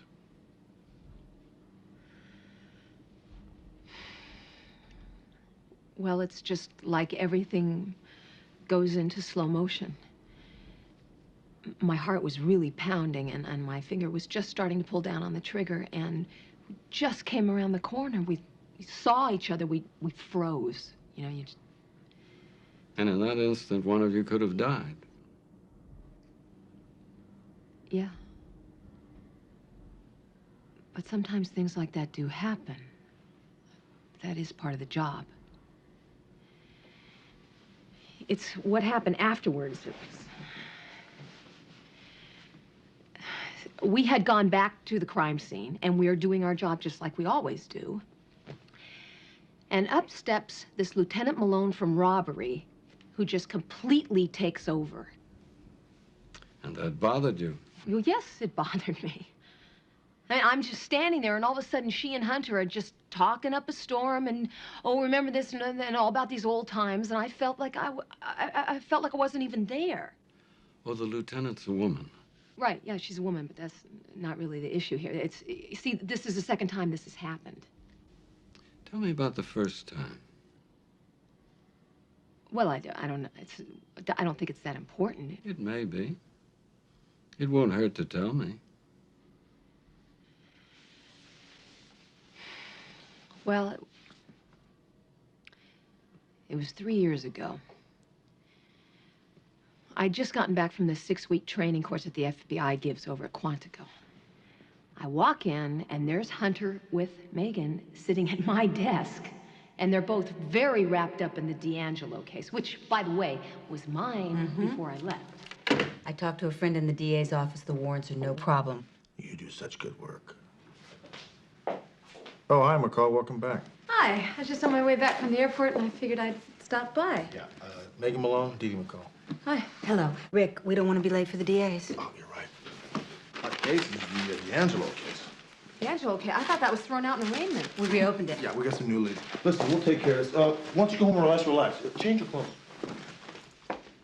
How did you feel about that? I felt left out.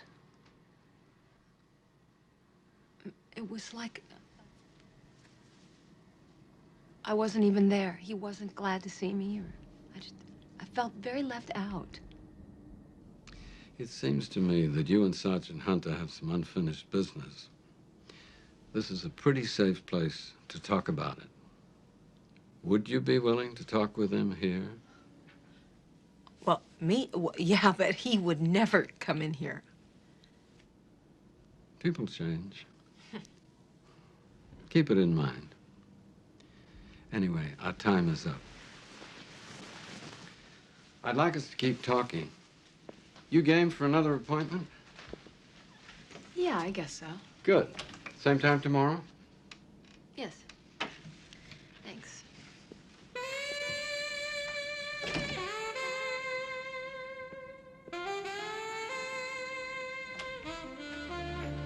Hello, I'm Norman Tate. Dr. Tate, how are you? Have you ever been to a therapist before? No. You see, there's nothing that a shrink can do for me that a good game of golf can't. You're pretty emphatic about that. Does being here bother you? No. Now, look, Dr. Tate, I'm sure you're a very good doctor, helped many, many people. I'm here because my partner has a problem with us. Therefore, I have a problem with us. Now, I'm here to try to make some sense of it, try to solve the problem. Uh-huh.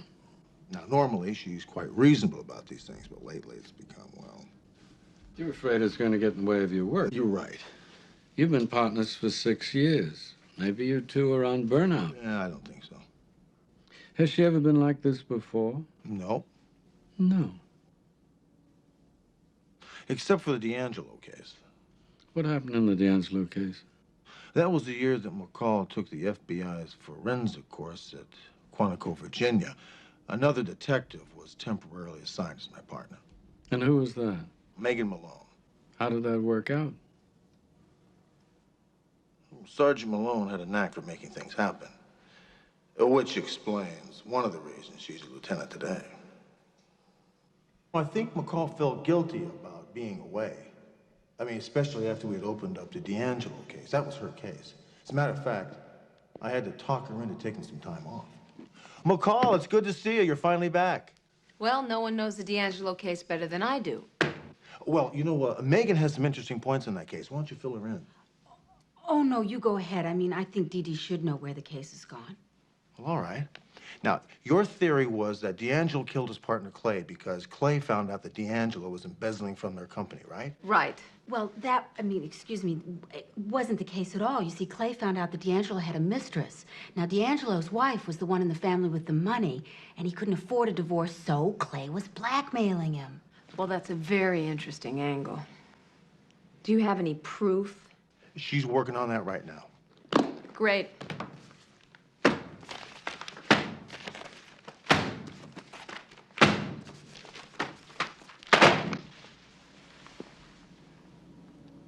What is it? Dr. Tate, do you think Sergeant McCall could be behaving this way out of professional jealousy? How so? Well, I mean, Megan did solve a case she couldn't. It's possible.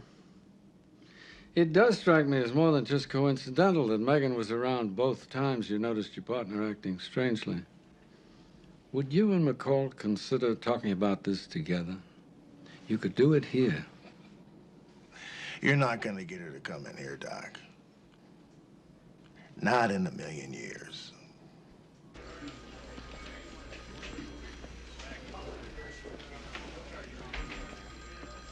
Where you been? A hospital, seeing a sick friend. Well, come on, we got a lead on a guy who might take us to where Stryber is.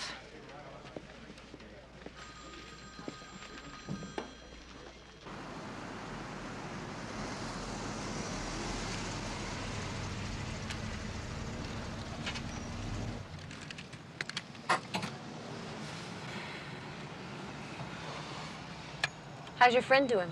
He's doing just fine. What's wrong with him? Got a bad liver. Had to take it out. What do you mean they had to take it out? Just what I said. He has a bad liver. They had to take it out. You can't remove somebody's liver. What do you mean you can't remove it? We do it all the time. Medicine can do incredible things now. What are you, crazy? Medical science has proven that you cannot live without your liver. Yeah, so what are you now, a surgeon general? Okay, they didn't take his liver out at all. They took everything out except a little piece of it about that big. He now has a liver the size of a hamster, okay? There's our guy.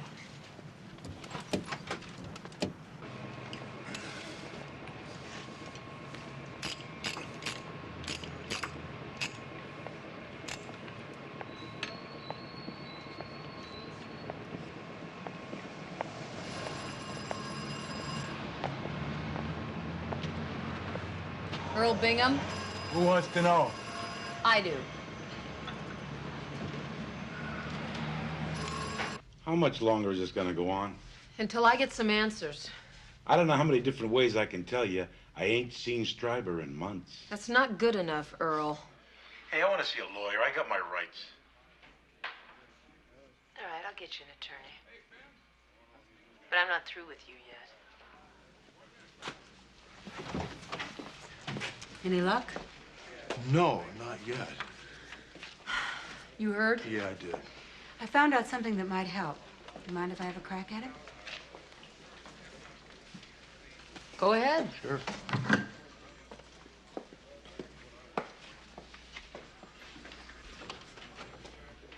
Funny, you don't look like my lawyer. You're not going to need one. We're cutting you loose. Good.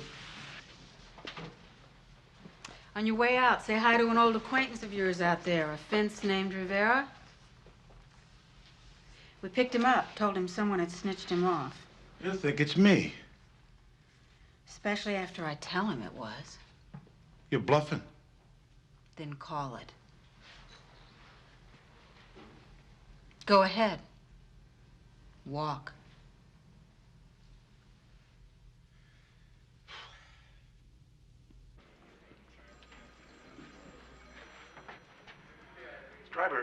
Stryber's got a girl named Susie at the Malabar Arms in Montebello. I've been there, and that's all I know. You're a regular encyclopedia, Earl. Very nice. She's good, isn't she? Yeah, well, it does pay to have inside information, doesn't it? Very nice. Thanks. Let's go find this Susie. We might get something. Like Stryber. Good idea. You know what? I just remembered I've got a dentist appointment. So let me just cancel it and I'll be right with you. That's okay. Hunter and I can handle it. No, it's a loose filling. It's no You know, that's a big- good idea. Why don't you go to the dentist, get your stuff taken care of, and we'll fill you in a little bit later on. Come on.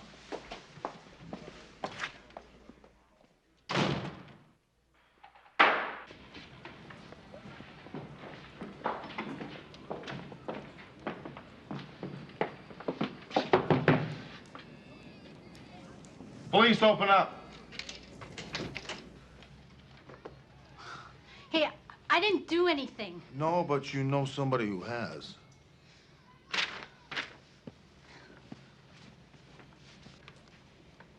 I don't know him. Look, Stryber is a killer. You don't want to be hooked up with him, Susie.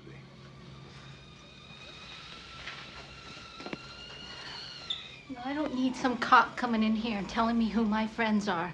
You said you didn't know him. Get out of here. You help him. You'll go down with him as an accessory. You think about that. Hmm? If you see Stryber, give me a call.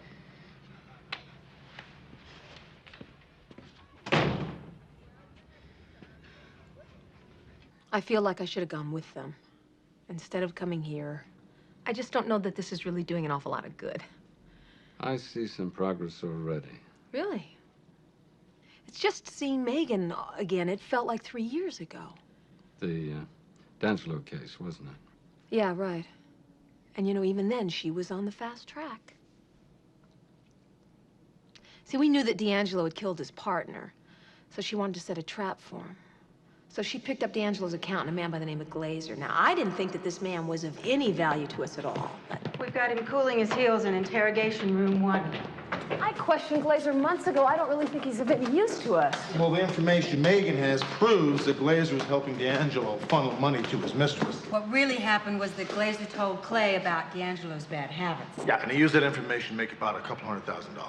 Which means we can put the squeeze on Glazer. He's gonna look like an accomplice to murder. well, Glazer knows who I am, so why don't I take the first shot at him? You've been away for 6 weeks. Why don't you just rest, relax, come along for the ride? I think Megan and I have this thing handled. Come on.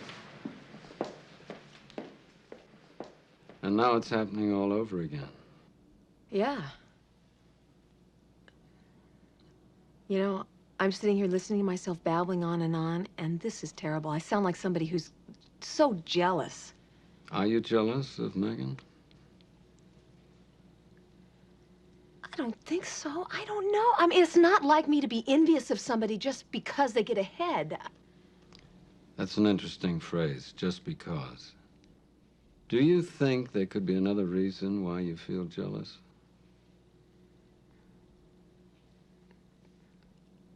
No. No. Anything I can help you with?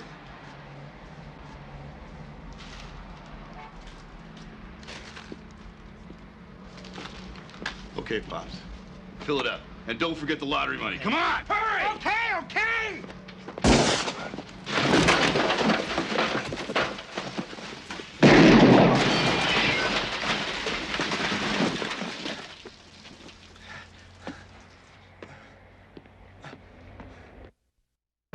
You're sure? Yeah, that's him, all right. Give me 367. How is he? Well, he's tough. He's going to be okay. He did identify the man as Stryber. The owner wounded the suspect just like he said. There's a trail of blood going out the door. He was able to drive himself away. We should notify all the emergency rooms and clinics in the area. Well, I don't think this guy's gonna just stroll into a hospital. Yeah, I agree. We're looking for a street medic who makes house calls. Yeah, you're probably right. Follow up on it.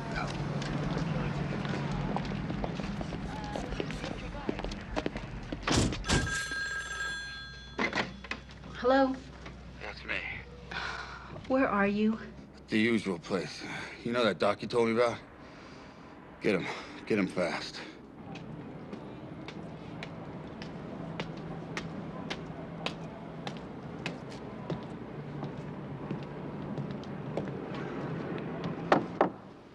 Who is it? Rydell. Susie sent me. Let yourself in.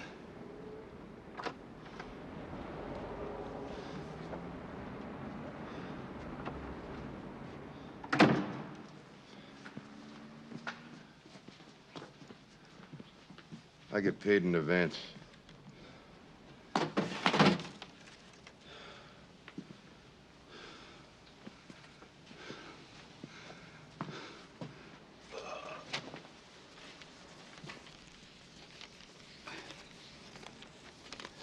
You want an anesthetic?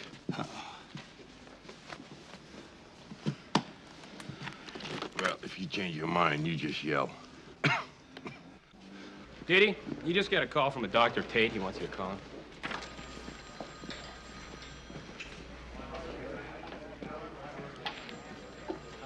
Dr. Tate? Gee, would that be the department psychiatrist? I just made an inquiry. An inquiry. That inquiry wouldn't be yesterday's dental appointment now, would it? How do you know that Dr. Tate is the department psychiatrist? That's common knowledge. Really? Yeah. Even though he's filling in for the regular psychiatrist who's on vacation? I'm very well informed. Uh-huh. How's your friend's liver? I'm sorry my phone message let the cat out of the bag. But I'm very glad you decided to come here and work this out together. You know, it's interesting. You both chose to discuss the same events. In particular, the first time you worked with Megan Malone. Why is that, do you think? You talked about Megan Malone? Yeah, what's the big deal? It's not a big deal. I just didn't think she was that important to you. Yeah, she's not that important to me. Wait. We might get further if we pick up where you left off last time, Dee Dee. Yeah, where was that? You said D'Angelo's accountant, Glazer, rolled over on his boss. Yeah, I remember that. Please, I'd like Dee Dee to finish the story.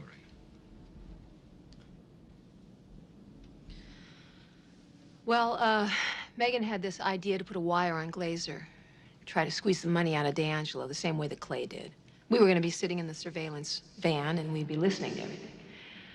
I personally did not think it was a very good idea, but nobody seemed very interested in what I had to say on the matter. It's your call, Vic. I can tell the police the whole story, or you can make it worth my while not to. I don't believe you're doing this, Mitch. Yeah, well, times are tough.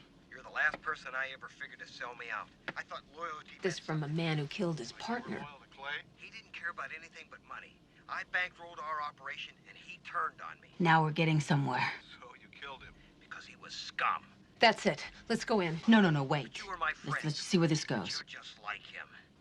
What are you doing? Let go. What is this, a wire? I ought to kill you. It's going sour. We're moving in. Hunter, get in there now. Well, what happened? Did you save Glazer? Well, I jumped in just as D'Angelo was wrapping a light cord around Glazer's neck. Glazer threatened to sue the department. You're right, but the DA cut him a deal, so we kind of forgot about it. I must say, we handled that case pretty well. Why don't you tell him what happened afterwards?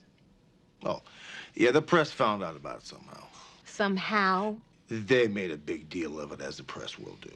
The situation is that Megan got all the credit for the bust. And today she's a lieutenant. How do you feel about that, Dee Dee? Well, you know, we did a lot of work on this case together. I'm not saying that she didn't deserve her promotion. What does that mean? You see, it's all clear to me now. This whole thing is about you being jealous of Megan Malone. What? I am not jealous of her. Yeah, you are. What is it with you? What, are you asleep or what? What are you talking about? You know exactly what I'm talking about. Think back for just a minute. Think back to what happened 3 years ago. Okay, I'm thinking.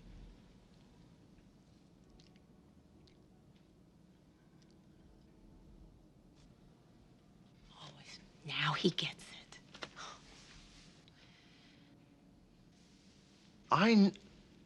Nothing ever happened between Megan Malone and me. I don't care if it... This is not about Megan. This is about after what happened. I leave for 6 weeks, I come back, and I needed to talk to you.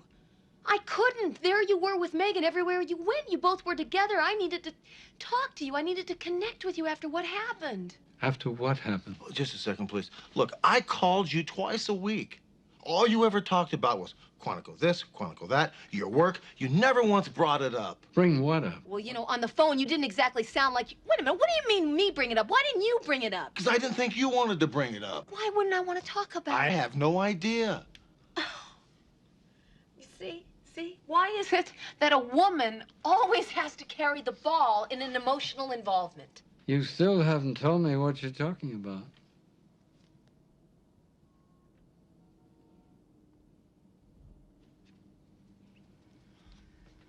All right, I'll tell him.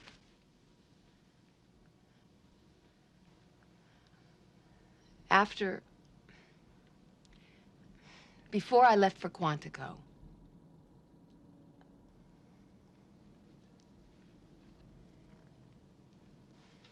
we slept together.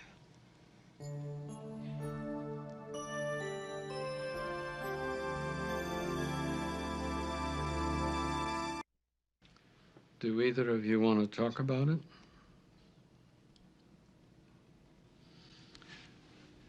It just sort of happened.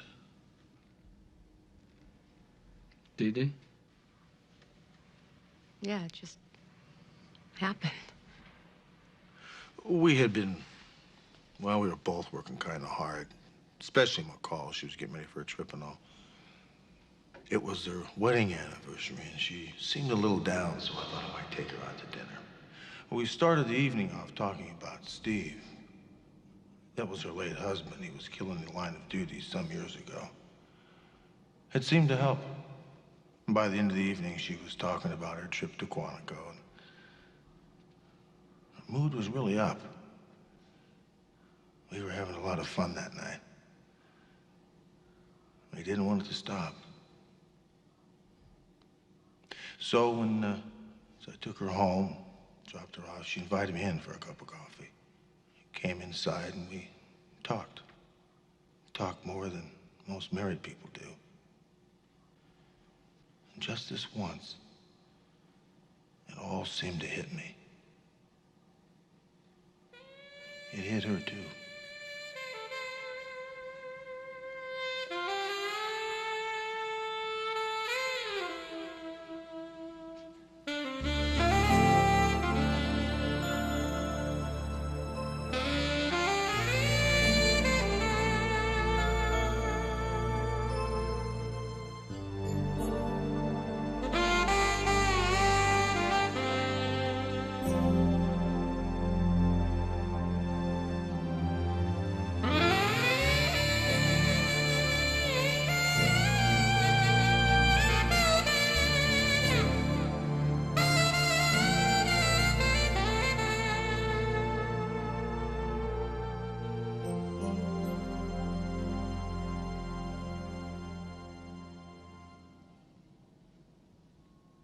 The next morning, you left for Quantico. Yeah. How did you feel? Great. I felt great. Didn't even bother me that I was leaving town the next morning. It was really nice having you there in the morning and, you know, waking up together. I knew that this wasn't going to be a pattern or anything. That was probably the only time that that would happen, but still, it was very special. So then what happened? Well, then he made me breakfast. It was a fabulous breakfast. Yeah, except for the eggs. There was... Did you two talk about it? No. What about later? You never talked about it? No, and I wish we had. At the time, I guess, I felt that nothing needed to be said. Maybe we were both just too afraid to say anything. I was busy packing for the airport. Probably conveniently busy, you know what I mean? And he helped me pack, and we drove to the airport. We kissed goodbye, and I left. And 6 weeks later, I walk in, and I see you with Megan, who's sitting at my desk. I mean, I felt like I was looking at my replacement. And you didn't even seem to care that I was back or that I was even there. Oh, that's not true. Well, but that's the way I felt. No, but you know I never meant that. And after Megan left,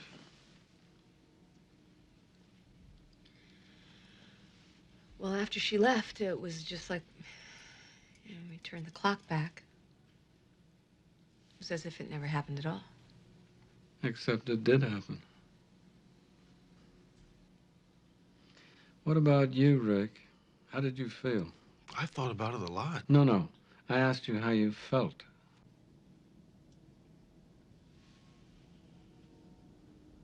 I felt great. I thought it was terrific. I'm glad it happened.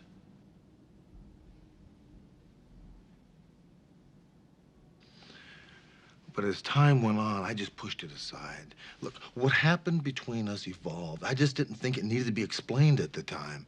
And then the more time that went by, the more I pushed it away, the more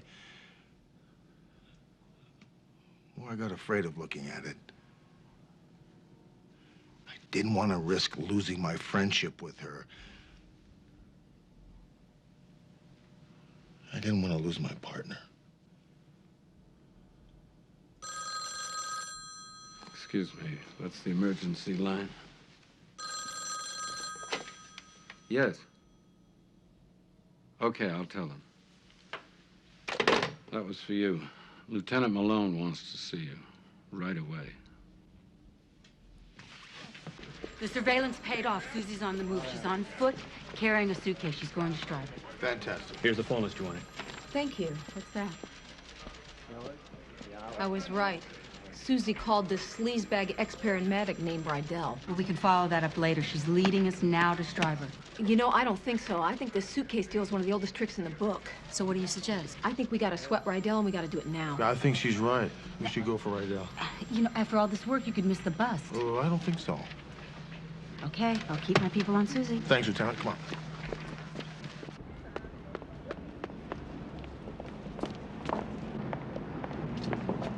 Okay, what's going on here?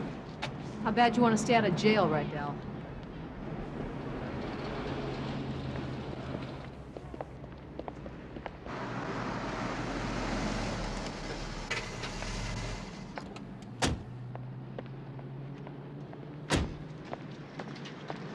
Hey, why don't you go check it out? I'll call in. We're in the manager's office. 1 William 156. We are at Olympic and Crenshaw, code 6. Roger that, 56.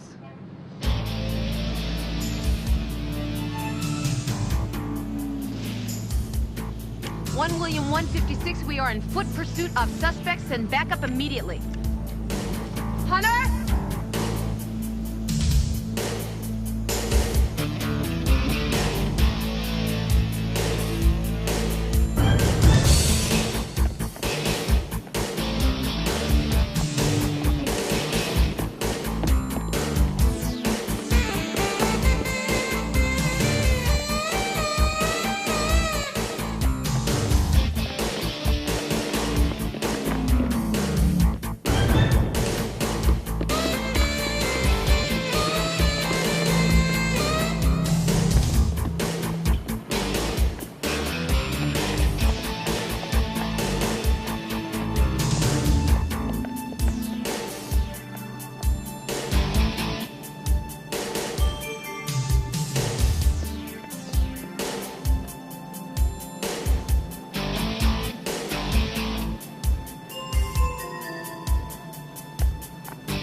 There's backup.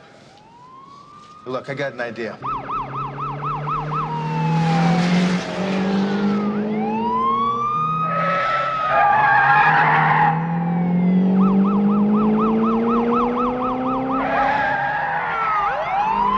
Okay, got it? Got it.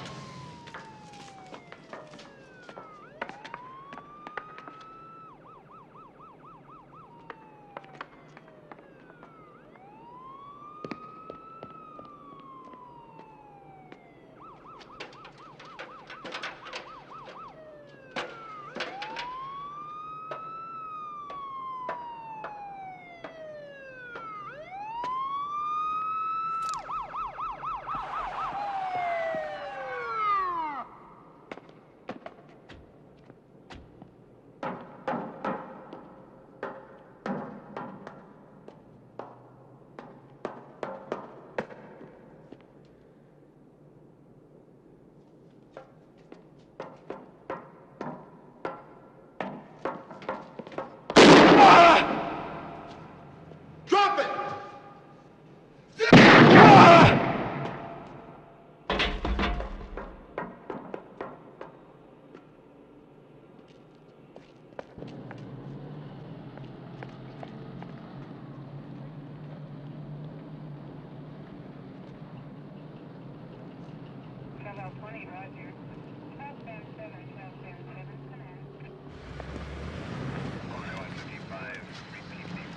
Megan?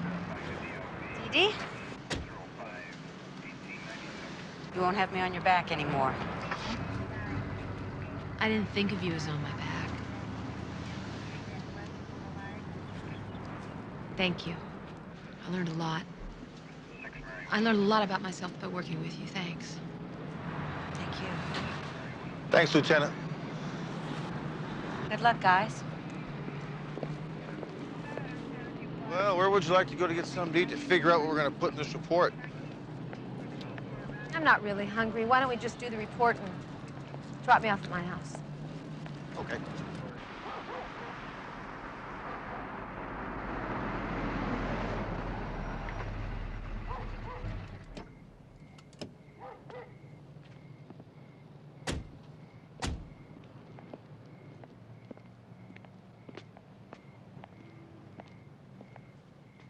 Been quite a week. Glad this case is over with. Me too.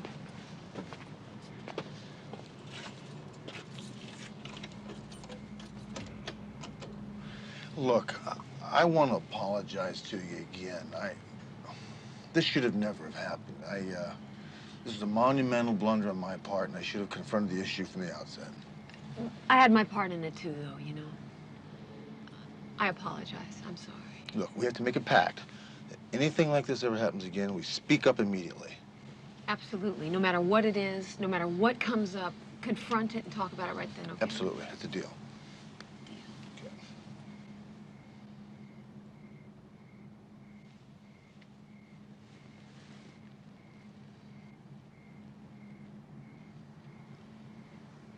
Want to come in for coffee?